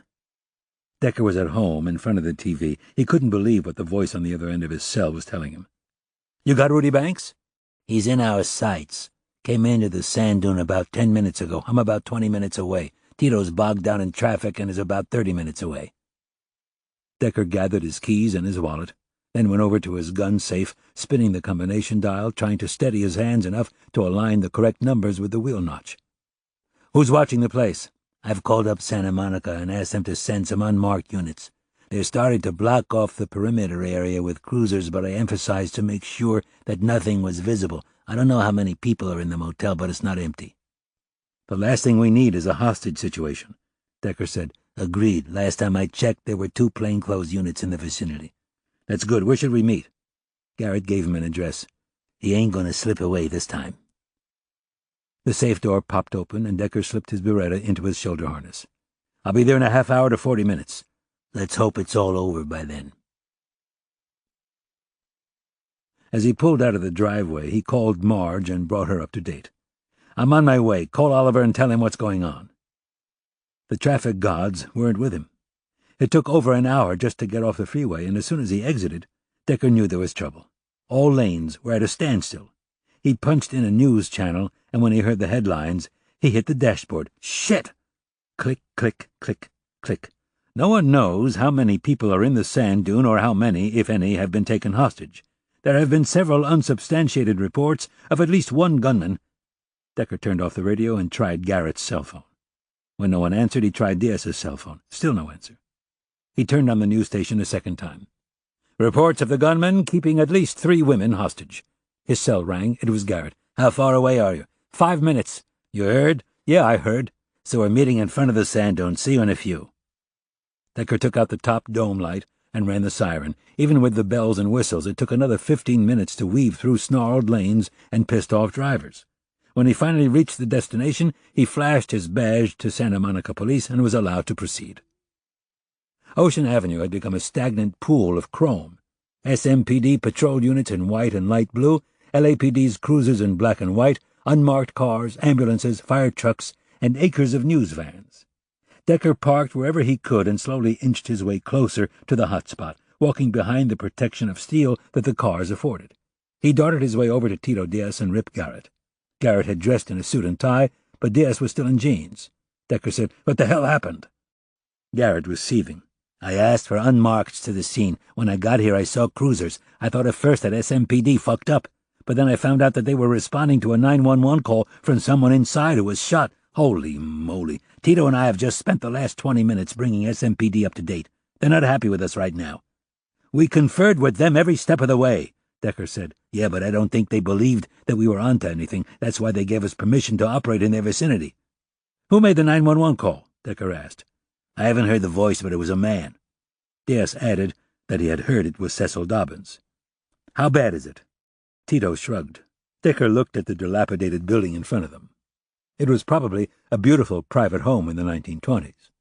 A 3-storied, white wood-sided green-and-green bungalow style with a wraparound porch. Decker could imagine a family lolling about on a summer's eve like tonight, enjoying the cool sea breezes. That hadn't happened for a very long time. The place hadn't seen a paintbrush in decades. Even with the minimal outside lighting, he could make out peeling paint flaking off like snow. Historically, it was great that the building retained many of its original leaded window panes. For their purposes, the cut glass hindered sharpshooters' visibility. Garrett said, SMPD has sent out for a hostage negotiator. What about a back door? Decker asked. He can't guard two portals at once. Garrett said, SMPD managed to get a few people out through the rear, but then he started shooting. Didn't hit anyone, Diaz said. And is definitely Rudy Banks? Garrett said, one of the women that SMPD rescued identified him from a picture. She also told us about the hostages. We think he has 3 women locked up, Diaz said. Maybe even Dobbins. Garrett added, we know the cell number of one of the ladies. Diaz said, I think SMPD is just waiting for the negotiator before a call is placed. Decker felt his pocket buzz and answered his phone. The voice over the line had a strong Irish brogue. I'm flipping the bloody channels and a picture of Rudy in a blonde wig flashed across my screen. Fuck. Decker turned to Garrett and Diaz. TV's flashing a picture of Rudy Banks over the airwaves. Oh, shit, Garrett mumbled. He's probably watching our moves right now. Irish said, what the fuck is going on? Is Mudd involved? I don't know, Liam. I have to go. He hung up, but his cell sprang to life a few moments later. It was Cindy. Daddy, I was listening to the news, and apparently Rudy Banks is holed up at the sand dune with some hostages. I'm already down here. I'm coming down. Don't. Too late. She'd hung up. Fuck it. It would probably be over by the time she made it through traffic. 10 minutes later, Marge and Oliver arrived, after having slogged through almost 2 hours of traffic. She was wearing sweats, but somehow Scott had found the time to put on a Glen plaid sport jacket and a pair of brown slacks. It took Decker just a few minutes to bring them current. Diaz said, We've been asked to stand by. Right now, we're just accessories. Garrett said, Turf war. That's ridiculous, Oliver said. We included them in every step of the operation. True, but if there's a homicide, it's going to fuck up their statistics, not ours. The media started coming their way, just in time for a live report on the 11 o'clock news. There was a woman from ABC, a man from CBS, a man and a woman from NBC. There were people from the local networks, people from Fox, people from CNN and MSNBC. The print media, internet as well as newspapers, was equally eager for answers. Big headlines sell. If Rudy Banks had expectations of regaining his bad boy spotlight, dormant for the last decade, now was his chance. The detectives were barraged with questions. All the respective media got for their efforts were legitimate shrugs of ignorance. The press kept at them for a while, then moved on to another group in hopes of snagging something more interesting. By then it was 11:30. Decker's cell rang again. It was Liam again. How can I get over to you? I can't get through this bloody mess. Go home, Liam. You can see all the action better on your own TV set. I'm already seeing it on TV, mate. There are about 100 people with laptops, another 100 with video cameras. Odell, I have to go. If you don't talk to me, I'll start talking to them. Lots of bloggers out there, mate. Don't do that, Liam. Where are you, mate? You tell me where you are. Decker listened and then said, I'll send someone to get you. He hung up and said, Liam Odell is threatening to talk to the media unless we pick him up and let him watch at close range. Marge said, I'll find him. Decker called Rena, telling her it looked like a long night. After he had hung up, his eyes focused on 5 men in dark suits stepping out of a black town car. Special ops, or maybe feds. Oliver said, It's not a federal case. Maybe SMPD requested the help. Decker said, Maybe FBI has a field office close to here, or maybe the hostage negotiator lives nearby. Too many people around, Oliver said. We should go home. We're not doing anything here, and by morning it'll probably be resolved. You can go, Decker said. I'm sticking around. Marge managed to find her way back with Liam Odell in tow. He wore a sweatshirt and jeans with slippers on his feet. Any sign of Mudd? I don't know a thing, Odell, Decker shrugged. We're just watching, same as you. Who are all those guys? FBI or Special Ops, Decker said. Can't tell without a scorecard. Odell pursed his lips. Shouldn't we go over there or something? No, Odell, we should stay right here, Decker said. If the men in black want to talk to us, they'll come get us. What are they doing? If I had to guess, they're probably figuring out how to establish phone contact with Rudy. How long is that going to take? Decker slapped an arm around Odell. Liam, my friend, the wheels of justice grind very slowly." Cindy showed up a half-hour later with a laptop, a large keg of coffee, and a pile of paper hot cups. She poured some Java for all to share, and then she logged on to one of the local networks. The group sat around watching themselves sit around. It was after midnight, and the crowd hadn't thinned a whole lot. Since L.A. usually shut down by 11, Decker figured he had provided the city with its late-night entertainment. A half-hour passed, and the suits deigned to come their way. The agent who spoke looked to be around 40. He was well-dressed, with a chiseled chin and an angry expression. He was chomping gum. "Who's Decker?" "It's Lieutenant Decker, and that would be me. Who are you?" "Special Agent Jim Cressley of the FBI. What do you know about this?" Decker told him everything he knew. "So you have a prior relationship with Rudolph Banks?" "I told you I spoke to him once over the phone. What's going on?" Cressley said, "He wants to talk to you." "Who does? Rudy?" "Yeah, Rudy, this way." When the group of detectives started to surge forward, Cressley held up his hand. Only Decker." "I'll be back." Decker rolled his eyes and spoke in his best governor voice. Cressley led Decker into a police mobile unit van set up with phone lines, then introduced him to Jack Ellenshaw, the FBI hostage negotiator. Ellenshaw was around 40, with a long face and a prominent chin, neatly dressed and neatly trimmed just like Cressley. The FBI liked them a certain way. Advancement could be based on an inch of hair length. After Ellenshaw gave him a 2-minute lecture on the electronics, he asked, "Have you ever done anything like this before?" "Actually, I have." "1 time, 2 times?" "2. "Were you successful?" "I never lost a hostage," Decker said. "1 time the shooter died, 1 time the shooter lived." "Let me handle it. I'll write down what you need to say on a pad of paper. Just stick with my lines and you'll be okay." Decker didn't answer. He had no intention of adhering to a script. He was an ad-lib-as-needed kind of guy. "Do you know how many people he has with him?" 3 women and Cecil Dobbins." "The clerk, you mean?" "Yes. I heard he was injured. He was shot in the arm. We need to get a move on." "How about the women? Names, ages?" "Amber Mitchell, 26, Lita Block, 18, and Pamela Nelson, 21. "Any of them have a medical condition?" "We're trying to find that out right now." "And you sure there's no one else except those 5? "Not sure of anything." "Whose line are you calling to get to, Rudy?" "Pamela Nelson. We need to get started." "Call him up." Decker felt surprisingly calm until he heard the line ringing. When he heard the voice, his heart started beating full force. Chapter 41. "Who the fuck is this?" If Decker hadn't recognized the timbre, he sure would have recognized the hostility. "It's Lieutenant Peter Decker, Rudy. You asked for me." Silence. "How are you doing?" "How the fuck do you think I'm doing? All of a sudden I'm looking down the barrel of the fucking U.S. Army. What the motherfucking hell is going on?" The negotiator was writing like mad and pointing to his pad. Decker ignored him. "I'm not sure. I just got here." "What the fuck did I do?" "Who said you did anything?" There was a pause. "Then why is some fucking cunt on the news flashing my picture on TV and saying I'm wanted for murder?" "I have no idea," Decker told him. "Why don't you fill me in on what happened?" "Why don't you ask one of your fellow morons what happened? Don't you idiots talk to each other?" "All we're doing is trading ignorance. Only you know the real story." "Fucking A right about that.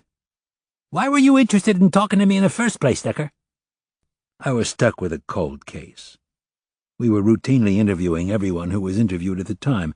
I told you that the first time we spoke." "Who the fuck remembers what cold case?" "Dr. Bennett Little." "Nobody ever interviewed me for Bennett Little's murder. I told you I barely remember it." Decker said, "Well, your name came up somehow. Who the hell knows? We haven't made any progress on it, so we're shelving it again. What's going on inside there, Rudy?" "Assholes. A guy can't even fucking peace anymore. How the hell did you find me?" "Find you?" Decker paused for effect. "I didn't know you were missing." A beat. "What's going on, Rudy?" "I was rudely awakened from a sound sleep and told to get my ass down here. I'm getting all kinds of conflicting information. I want to hear from you." "Don't give me that fucking sincere jackass bullshit. What you want is for me to step outside so you can shoot my ass off." "If that's what you think, don't step outside." The negotiator was gesticulating like a wild man. Decker looked down at the notepad and promptly passed up his suggestion. "Hey, Rudy, you called me." A beat. "Talk to me, man. Maybe I can help you." "You tell those motherfucking asshole pricks that if I go down, I'm going down in a blaze of glory. You fucking assholes don't know who the hell you're dealing with." Decker began to improvise. "Rudy, everyone knows who you are. The doo-doo sluts went platinum, buddy. We all know who we're dealing with." "Who put you up to this?" "To what?" "To looking for me." "I told you, Rudy, I wanted to talk to you about Bennett Little. But that case is dead." "You talked to that bitch, didn't you? Fucking cunt thinks I had something to do with her asshole boyfriend's death. I was nowhere around. I was at a party." "Which woman are you talking about?" Come on. I don't like games. You play me for a fucking fool, I fucking blow holes in these bitches' heads." Decker took a chance. "I don't know who you mean. Do you mean Melinda Little?" "Melinda Little?" A pause. "What does she have to do with it?" "I told you I was working on the Bennett Little case. She's the only woman I know." "Not Melinda Little, Marilyn Eustace." "Who's she?" "You're shitting me." "No, I'm not. Who is she?" "Primo Eckerling's girlfriend." "Eckerling isn't my case, Rudy." Decker hoped his lie was smooth. "It's Hollywood's case. The only thing I know about it is what I've read in the newspaper. I know you two were business partners. I know you two were bandmates. I had no idea that Hollywood wanted to talk to you." There was a long pause. Decker said, "What's going on, Rudy?" "What's going on is that piece of fat lard shit came after me with a gun. Suddenly I'm surrounded by a bunch of fucking Nazis. What did I do except try to defend myself?" "Rudy, they tell me that the lard ass has been shot. Is that true?" "I was trying to defend myself." "I know, and I completely believe you, but if the asshole was shot, it would be good if you sent him out here so the paramedics can take a look at him." "Paramedics, my ass. You fucking assholes want to stormtroop the place." "How about this, Rudy? I'll stay out on the front lawn with my hands up in the air. You send out lard ass while you keep a bead on me. If you think I'm trying to snow you, shoot my head off." "I don't even know what the fuck you look like." "I'll be the only one standing in the middle of the lawn with a helmet on my head and my hands in the air." "How can I shoot your head off if you're wearing a helmet?" "Aim for the chest." "You're probably going to be wearing a bulletproof vest." "Absolutely, I'll be wearing a bulletproof vest. The point is, you'll have the gun, but I'll be unarmed.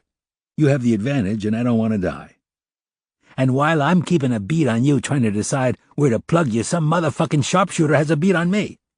"Rudy, I have no idea what room you're phoning from." "And I have no idea where you're phoning from. I don't see anyone out there on the phone." "I'm in a police mobile unit, but I have my cell phone. How about this? I'll walk into the center of the lawn with my helmet and my vest and call you from my cell." "Don't call me. I'll call you." He cut the line. The Kevlar vest and a helmet were waiting for him. The vest fit, and although the helmet was a little tight, he could get it over his skull. Cressley said, "Try not to get picked off." "I'll do my best. We've got guys from all angles, SMPD, LAPD, and our sharpshooters. I appreciate it. Good luck."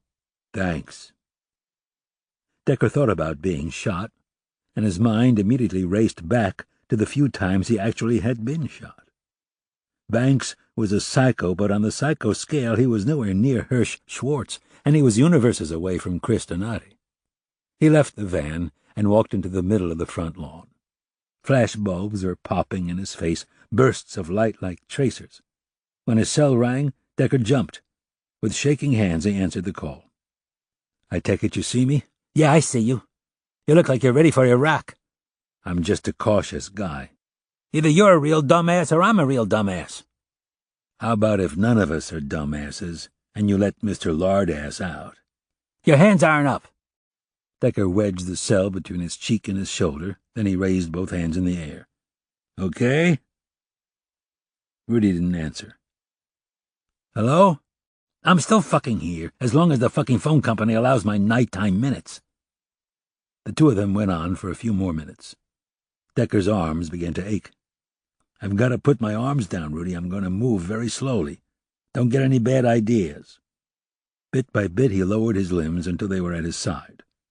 His feet were cold and tired, but he soldiered on. See, I'm still harmless and still talking to you. Open communication. How about letting Lardass go?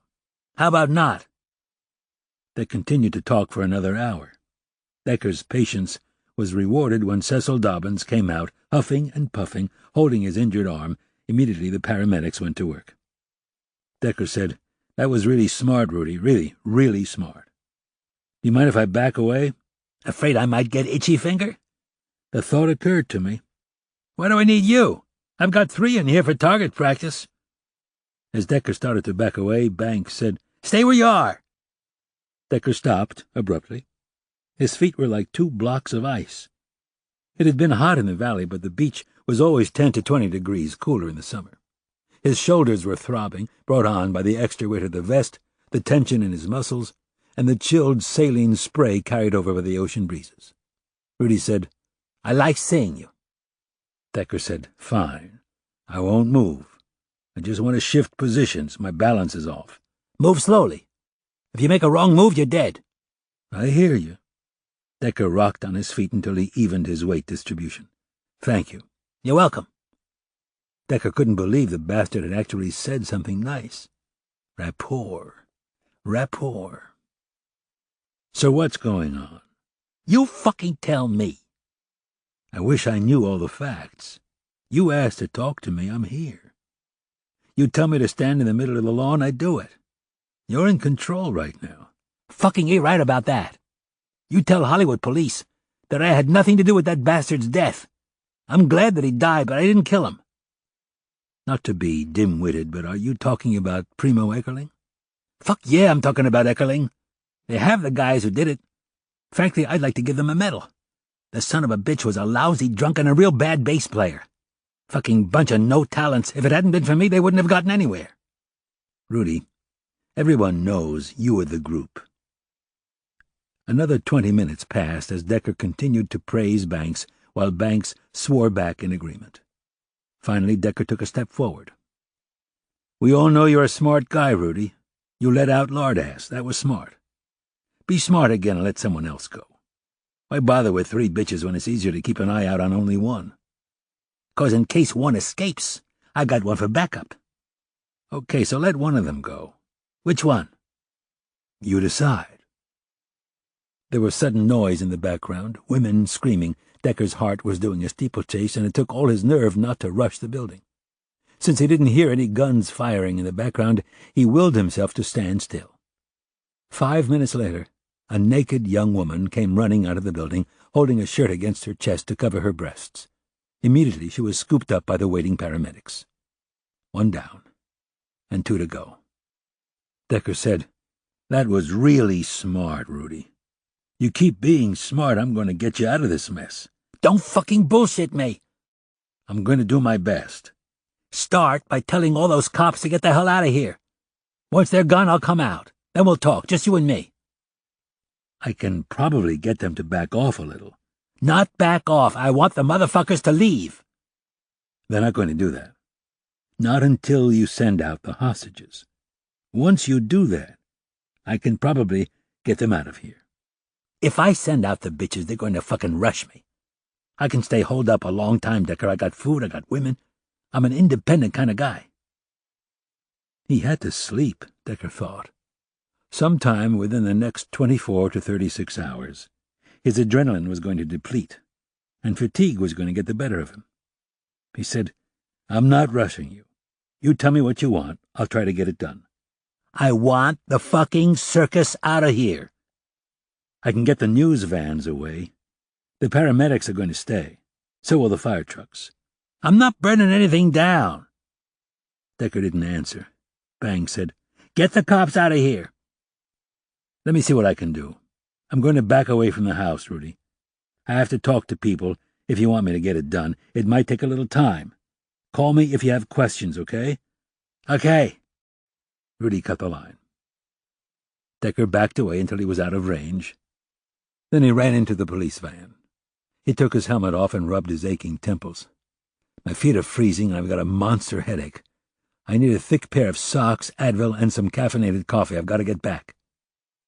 Cressley handed him a bigger helmet and said, Get the lieutenant what he needs. Thank you. Decker tried on his new head protection. Much better. Banks wants the heat to back off. Make a show of doing something while I think of my next move. Any advice? Ellenshaw said, No advice, you're doing fine. Cressley said, We'll try to pull as many cars off as we can, but we don't want to leave you naked in the wind. Just do something to give me some credibility. Decker downed the tablets and poured himself a giant cup of coffee. A few minutes later, Cressley got off the phone with SMPD. He said, We're taking away some of the visible units. He's not stupid, though. He'll know we're still out there. Yeah, but sometimes seeing is believing. Decker had wolfed down 2 muffins and had chugged 2 cups of coffee.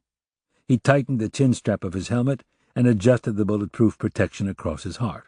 In addition, he had put on a double-ply pair of gym socks and a bomber jacket. He was sweating. I should be getting back. Good luck, Cressley told him. Thanks.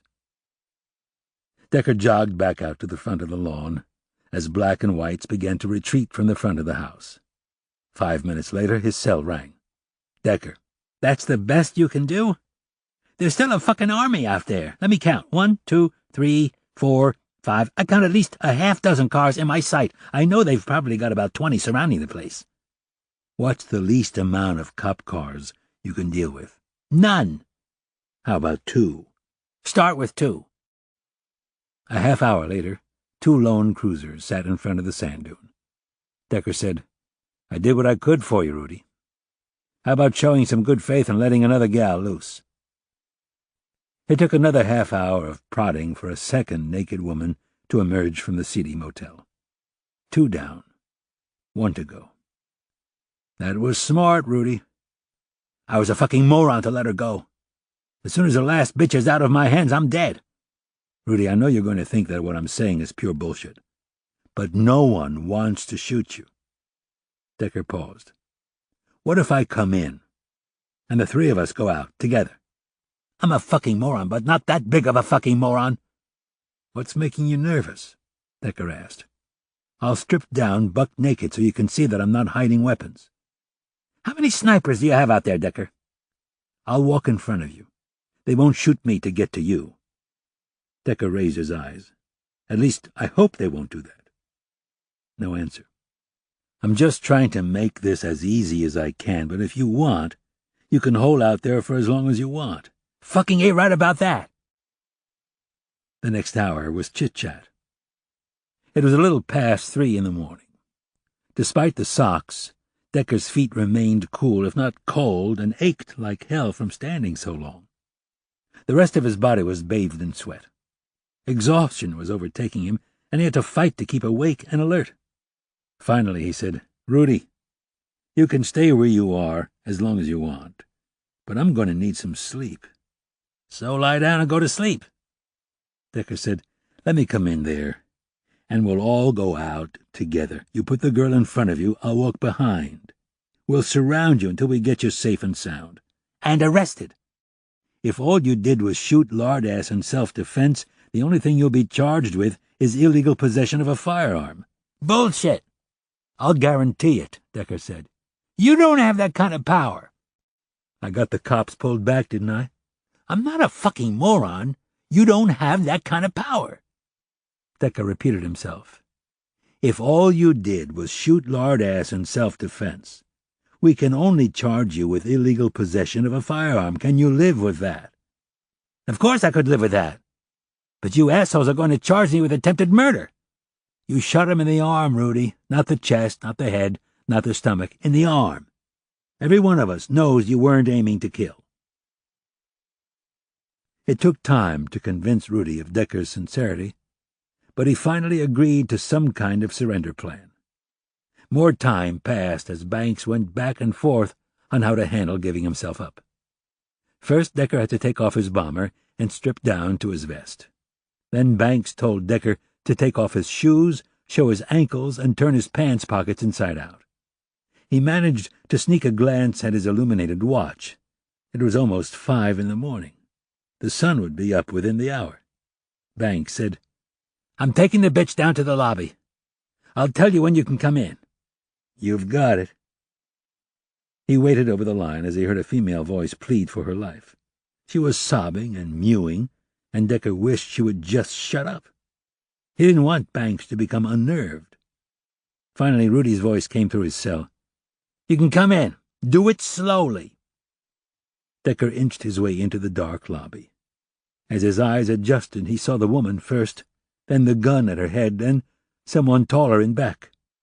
Curly dark hair with burning eyes, a square chin and high cheekbones. The same Rudy Banks he had seen on the web, but with the look of a feral animal. Rudy talked softly. His voice was surprisingly calm. "I just thought of something. If you're in back of me, what's stopping you from jumping me?" "I won't jump you.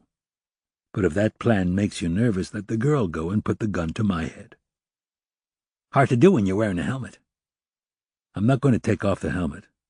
Let me repeat. You have the gun. I am unarmed. You're a big man. As soon as I let her go, you're going for my gun. If I was going to charge you, I would have come in with 10 sharpshooters. I also know what it feels like to be shot. I'm not anxious to experience it again." "You've been shot before?" "Twice." Decker waited to hear his next move. No one spoke for what seemed like eternity. Rudy weighed his options. "I'm not going to let go of the girl. She's the only protection I have against getting my head blown off."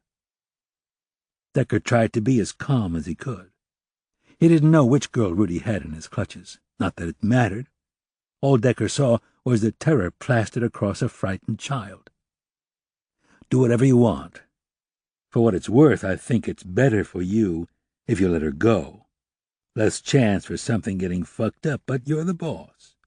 "Fucking you're right about that."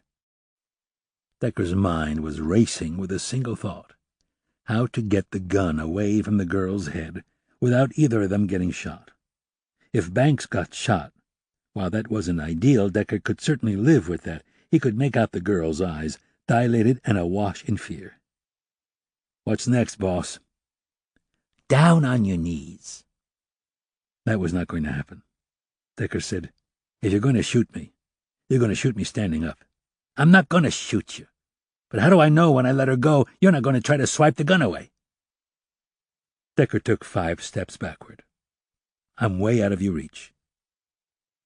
After what seemed like hours, more like a few moments, Banks let go of the sobbing girl, and she ran out of the lobby.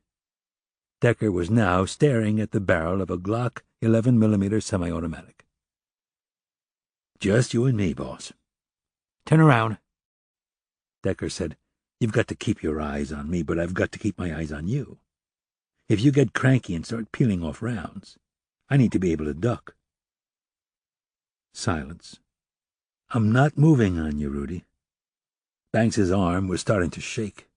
He propped it up with his free hand. Decker said, "You'll notice that we've been in here for, 5 minutes, and no one has stormed the place. It's still just you and me." Rudy didn't answer. "All I have to do is phone and tell them we're coming out," Decker said. "That's all I have to do.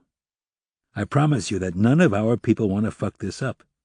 Once you're out of this sketchy situation, you'll get your lawyer, you'll get your bail, and you're home drinking scotch and watching the game on TV.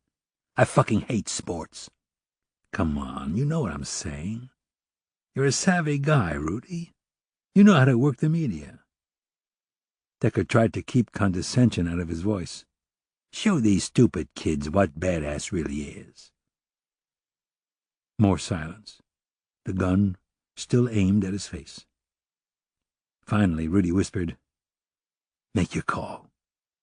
"Smart," Decker said. "Very smart."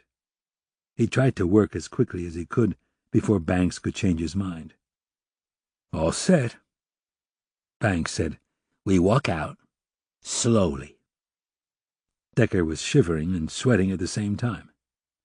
"You better believe it." "You're an idiot for coming in and making yourself a human shield." "I'm sure my wife would agree." "I think I'm a bigger idiot for trusting you." "At this point, the only option we have is to trust each other." "Are you going to get some kind of promotion for this?" "Maybe I'll get a bonus." "If we walk out alive?" "Yeah. If we don't, maybe my wife will get some insurance money." Fuck. How the fuck did this happen? I don't know, Rudy. Hollywood called me down and told me you wanted to talk to me. That's all I know.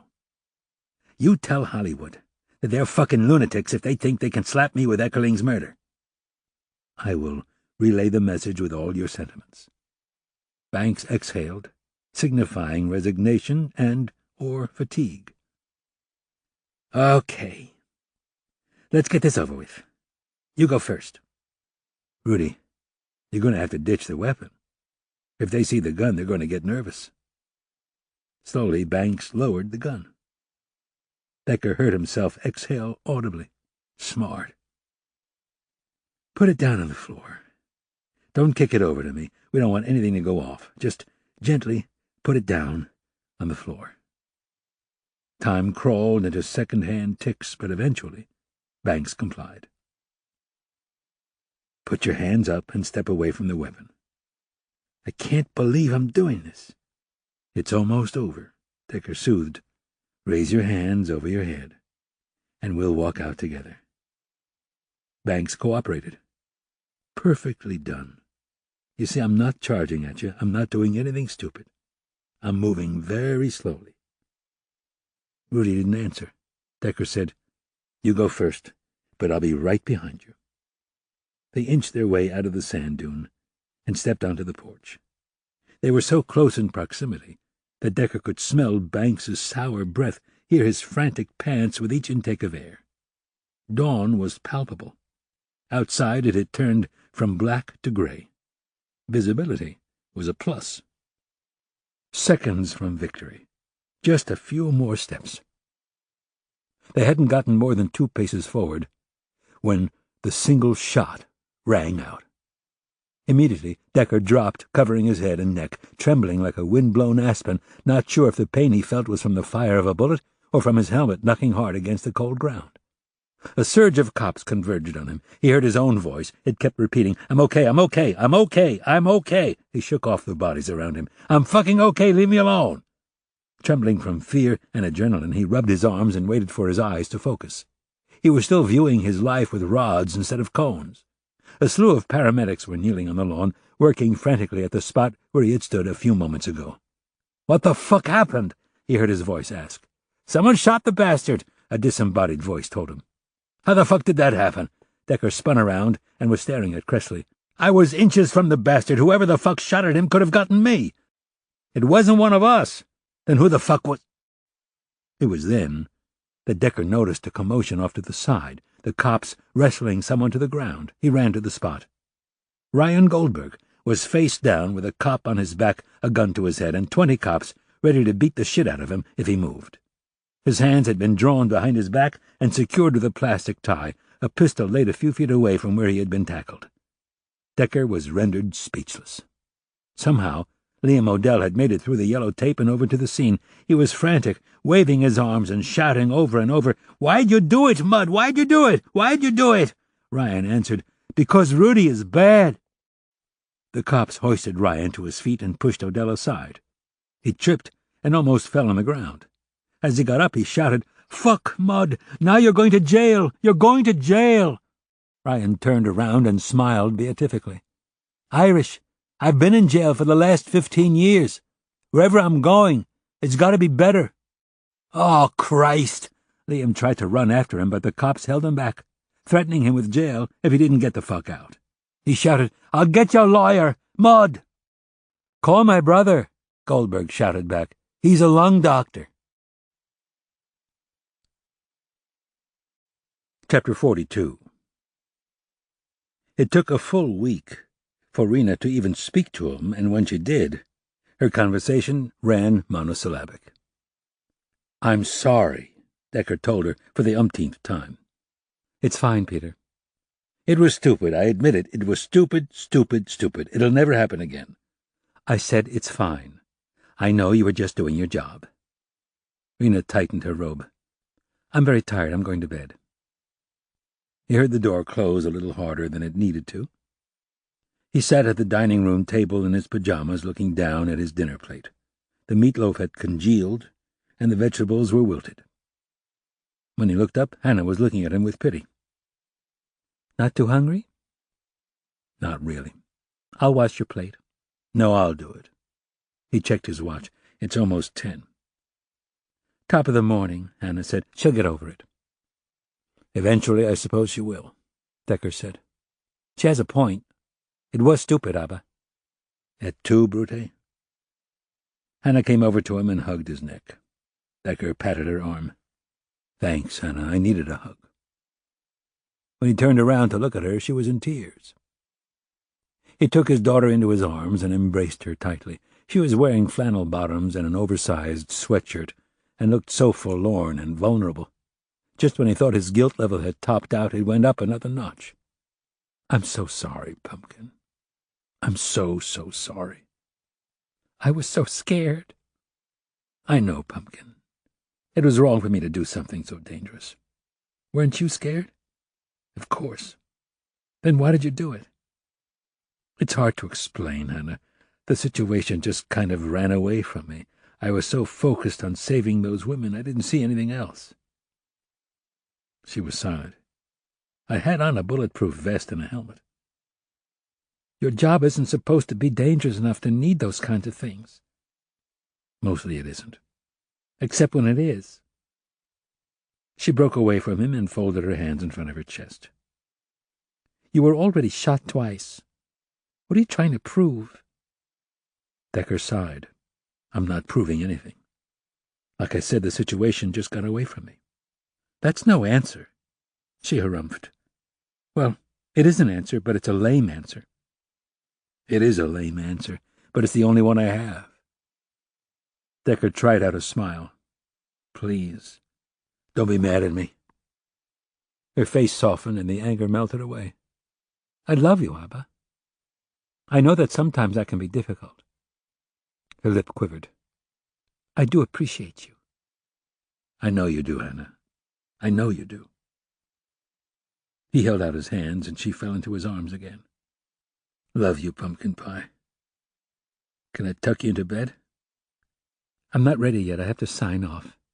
I have to organize my backpack. I have to brush my teeth and hair and put on my acne medication. Tell me when you're ready. It may take a while. I'm not all that tired. I'll wait.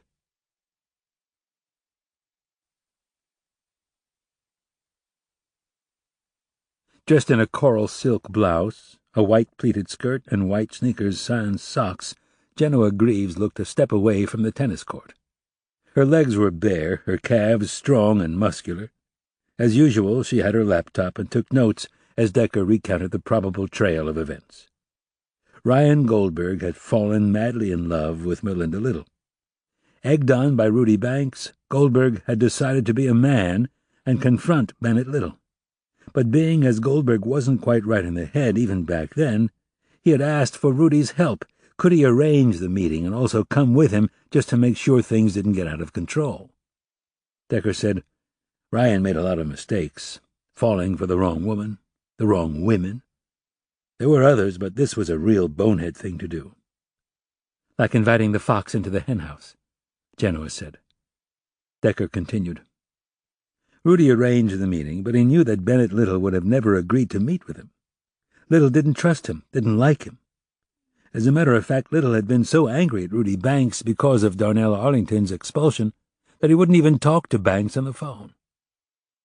That much we got out of Goldberg.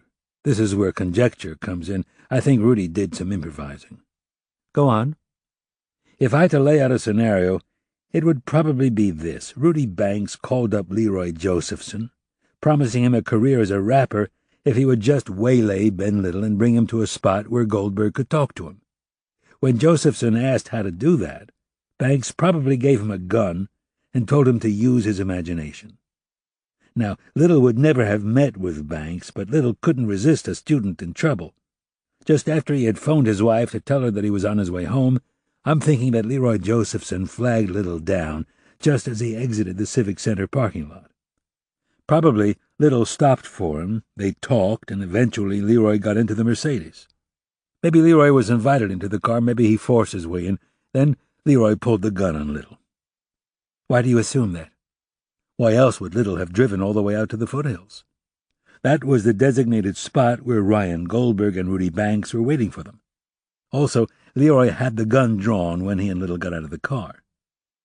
That's awful. Involuntarily, Decker rubbed his neck. Goldberg told us that all he had wanted to do was to talk to Little, to find out if Ben loved Melinda as much as he did. He told us that Little was patient with Goldberg's pleas. He also remarked that Little didn't seem surprised by the affair. He didn't even seem upset by it. In the end, Little told Goldberg that it was up to Melinda. He couldn't make that decision for her. Decker shifted in his desk chair. This part is where Goldberg's memory got murky. Rudy was telling him things, and Leroy was telling him things, and Little was telling him things. What things? Genoa asked. Something like, "Are you just going to take that? Come on, Mud, show 'em who's boss." A pause. It appears that Rudy wanted a confrontation between two guys who weren't anxious to fight. But words got heated. Mud remembered someone coming after him, and he threw a punch. The next thing that Mud remembered was Little lying on the ground. Rudy went over to Little and felt for a pulse. He told Mud that Little was dead. From a single punch? Mud was a big guy. Rudy also could have been lying. Rudy told Mud to put Little in the trunk of his car, and he'd take care of everything. Mud complied. Then shots rang out. Mud claims he didn't know who did the shooting, just that Little was dead. Sounds like a convenient time to forget things. Could be Mud's lying, but remember also that Mud wasn't too focused to begin with. He admitted being stoned. He was always on one kind of drug or another. That seems convenient, too. Agreed. Go on. Mud said he went crazy after the shooting. Rudy managed to calm him down and get him into his car, but before they left, he remembered Rudy with his hand on Leroy's shoulder talking to him. Goldberg couldn't hear what he was saying. Ryan also seemed to remember that Rudy gave Leroy money. That would fit with Winterhole's version of Leroy carrying around a lot of cash. What I think happened was that Ryan and Rudy went home while Leroy drove Little's car to Clearwater Park. Then he called up Winterhole to pick him up. I see. And Goldberg just let the incident go without a protest? Apparently he did. Mud must have read about it in the papers. He must have been scared, but he swore that after that night he never talked about it again, except to tell Melinda that he didn't kill her husband. But you're not so sure about that. No, I'm not. What I am certain about is that for 15 years, Mud lived with the guilt. Genoa said, But if Mud lived with the guilt for 15 years, why did he suddenly snap? Again, no one knows for sure, Decker answered. This is my theory, for what it's worth. When I visited Mud that one time, he said he called up his old bandmate, Liam Odell, to ask questions about why I was there. Liam made the mistake of telling him that I was looking for Rudy, probably in regards to Eckerling's murder. I think my investigation unleashed something inside of him. He told his doctors that he suddenly wanted to find Rudy himself and take care of something that should have been taken care of a long time ago. How'd he find Rudy? Not by any brilliant deductive powers. The standoff made the news. Somehow Mud managed to find a secret spot with a good view of the sand dunes' front lawn. He waited for Rudy to come out, and from there we all know what happened. I thank God every day that Goldberg was an accurate shot. How'd he do that? Wasn't it pitch black outside? It was actually light gray. The sun hadn't come up, but it wasn't nighttime. Genoa said, I can't understand this. If Rudy was involved in Primo Eckerling's death, and you think he was, definitely, then why did he dispose of Eckerling's body in the same way that he disposed of Little's body? Didn't he think that someone would put two and two together? We were dealing with two deaths, 15 years apart, in different parts of L.A. The principal investigators on the Little case had retired. Banks probably thought that no one would notice. I did. Decker smiled briefly.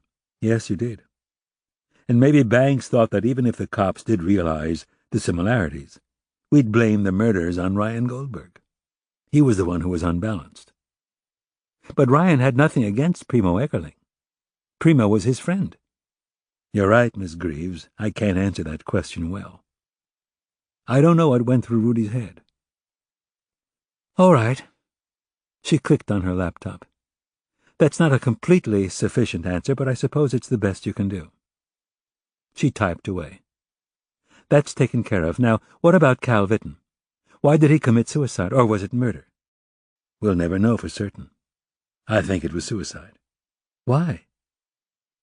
Okay, let me see if I can make some sense. Phil Schreiner had passed along Rudy's name to Cal Vitton as a suspect in the Little murder. Schreiner knew that Melinda had had an affair with Rudy, and he thought that Rudy looked like a pretty good candidate for Ben Little's murder. But Vitton never followed through. Maybe he forgot about the tip, or maybe he chose to forget about it. I think Vitton didn't want to antagonize Rudy because Banks knew that Vitton's younger son was gay. I thought you said that everyone knew that Vitton's son was gay. But Cal J hadn't come out of the closet. Big Cal was embarrassed about it and didn't want the information to be common knowledge. Big Cal was from the old school where homosexuality was an embarrassment. Vitton was embarrassed enough to hide a murderer? Maybe. Besides, Vitton didn't know for certain that Rudy had anything to do with Little's death. I'm betting that he probably chose not to find out one way or the other. I do know that Big Cal had been so ashamed of his son's homosexuality that he didn't stop Rudy and other boys from bullying his own flesh and blood. That's appalling. Yes, it is. So why should Vitton have sudden pangs of remorse? Maybe Vitton knew it was all going to come out in my investigation. Maybe he didn't want to be around to see his reputation crash. Or maybe he was just depressed. Then again, maybe Rudy slipped him some pills, aimed the gun at his head, and somehow had Cal pull the trigger. Cal pulled the trigger? Yes, we're certain about that. It's the why that's a mystery. There were lots of mysteries that they'd never know now that Rudy Banks was dead. Like whose blood was splashed under the baseboard of his apartment. Win some, lose some. As far as Little's death, I can't say for sure who actually killed him. But I think we can safely narrow it down to 3 people. 2 are dead, the others in custody.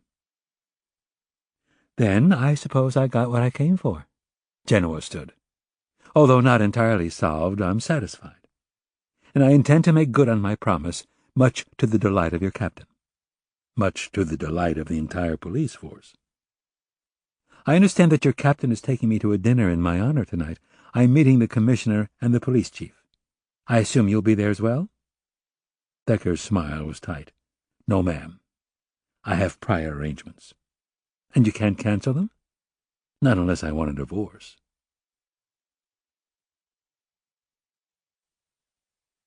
Decker was in a suit and tie. Rena was in a black dress and black pumps and wearing pearls. Just as they pulled up to the valet, Rena said, "I'm not in the mood for this." Decker was silent. "Not that I don't want to be with you, I'm just not in the mood for a dog and pony show. Nor the giant bill that will surely follow. I packed a picnic dinner. Let's find a nice spot at the beach and eat in the car." If Decker never saw the ocean again, it would be too soon. "Sure. Where?" "How about Sunset Beach?" As long as it wasn't Santa Monica, it was tolerable. It took about a half hour to drive and find a good spot on a paved parking lot right off Pacific Coast Highway. Decker pulled the Porsche over and killed the headlights and the motor. Looking out the window, the 2 of them staring out at vast nothingness. No moonlight, lots of overcast fog and tides rolling back and forth. "The picnic basket is in the front compartment." "I'll get it." Decker returned a moment later with the food. Rena may still be pissed at him, but it didn't translate in her cooking. There were smoked chicken breasts on baguettes, brisket on rye, butter, lettuce salad with macadamia nuts, potato chips, strawberries dipped in chocolate and champagne. "I'm unworthy," Decker said. "You're not kidding." Silence. "That was mean. I apologize." "Why don't you just get it all out, and maybe then we can move on?" "There's nothing to get out." A pause. I can't believe how little disregard you have for your loved ones and yourself." Decker didn't answer. "Well?" she asked. I have no response that isn't going to get me into more hot water, so I plead the fifth. "This is getting it all out?" When Decker remained silent, Rena said, "You want a brisket or chicken?" "I want to get along." "Am I fighting?" "You know what I mean." "What am I doing? I cook you dinner. I take care of your daughter. I make love to you." "That's for both of us." "I do whatever you need." "You're talking about me like I'm a house pet." "I don't make love to a house pet," she huffed. "By the way, thanks for the flowers. Again. But no more. The house is looking like a funeral home." "It isn't?" Decker's attempted joke was met with silence. "Pass the brisket." After Rena handed him a sandwich, he said, "This is much too good to eat when you're not getting along. What do you want from me?" "For you to promise that you'll never do something that blatantly stupid again." "Done." "I don't believe you." "That's probably wise." Rena hit him. "So you don't care about making me a widow twice?" "I'd only be making you a widow once. As pissed as you are, you can't blame the first time on me." "You're not funny." Decker put down the sandwich.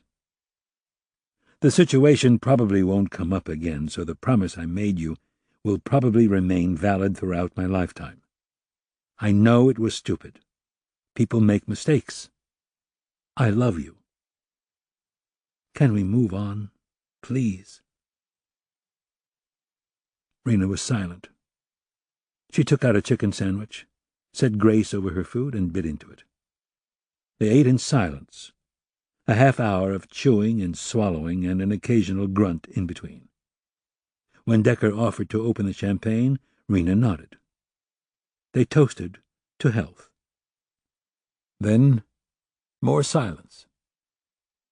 Decker finally said, "In a very weak and not-so-subtle attempt to get on your good side, I've upgraded our accommodations for the cruise.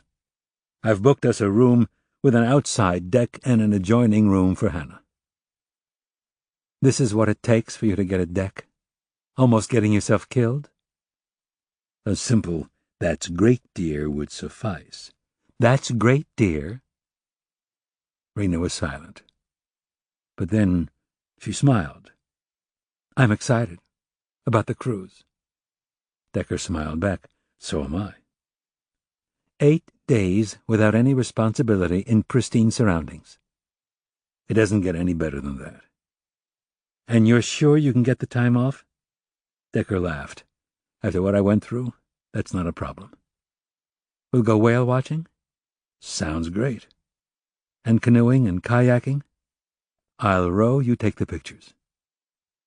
"Will you serve me breakfast in bed?" "I will." "Will you wear a black uniform and call me madam?" "Pass the strawberries." "I think you'd look cute in a butler's uniform." "I'll be the butler if you'll be the maid." "I already am the maid." "Yeah, but I'm talking about the kind of maid that wears a black little thing with a white apron and a feather duster." Rena hit him again. "What, a guy can't dream?" "Not if he already has a dream girl." No argument there. Decker leaned back. "This was a very good idea. Much better than a stuffy old restaurant. As usual, you were right." He leaned over and kissed his wife. "I love you. Thanks for being the wonderful woman that you are." "I love you too." Rena's eyes moistened. "Thanks for being a terrific husband. And thanks for just being alive."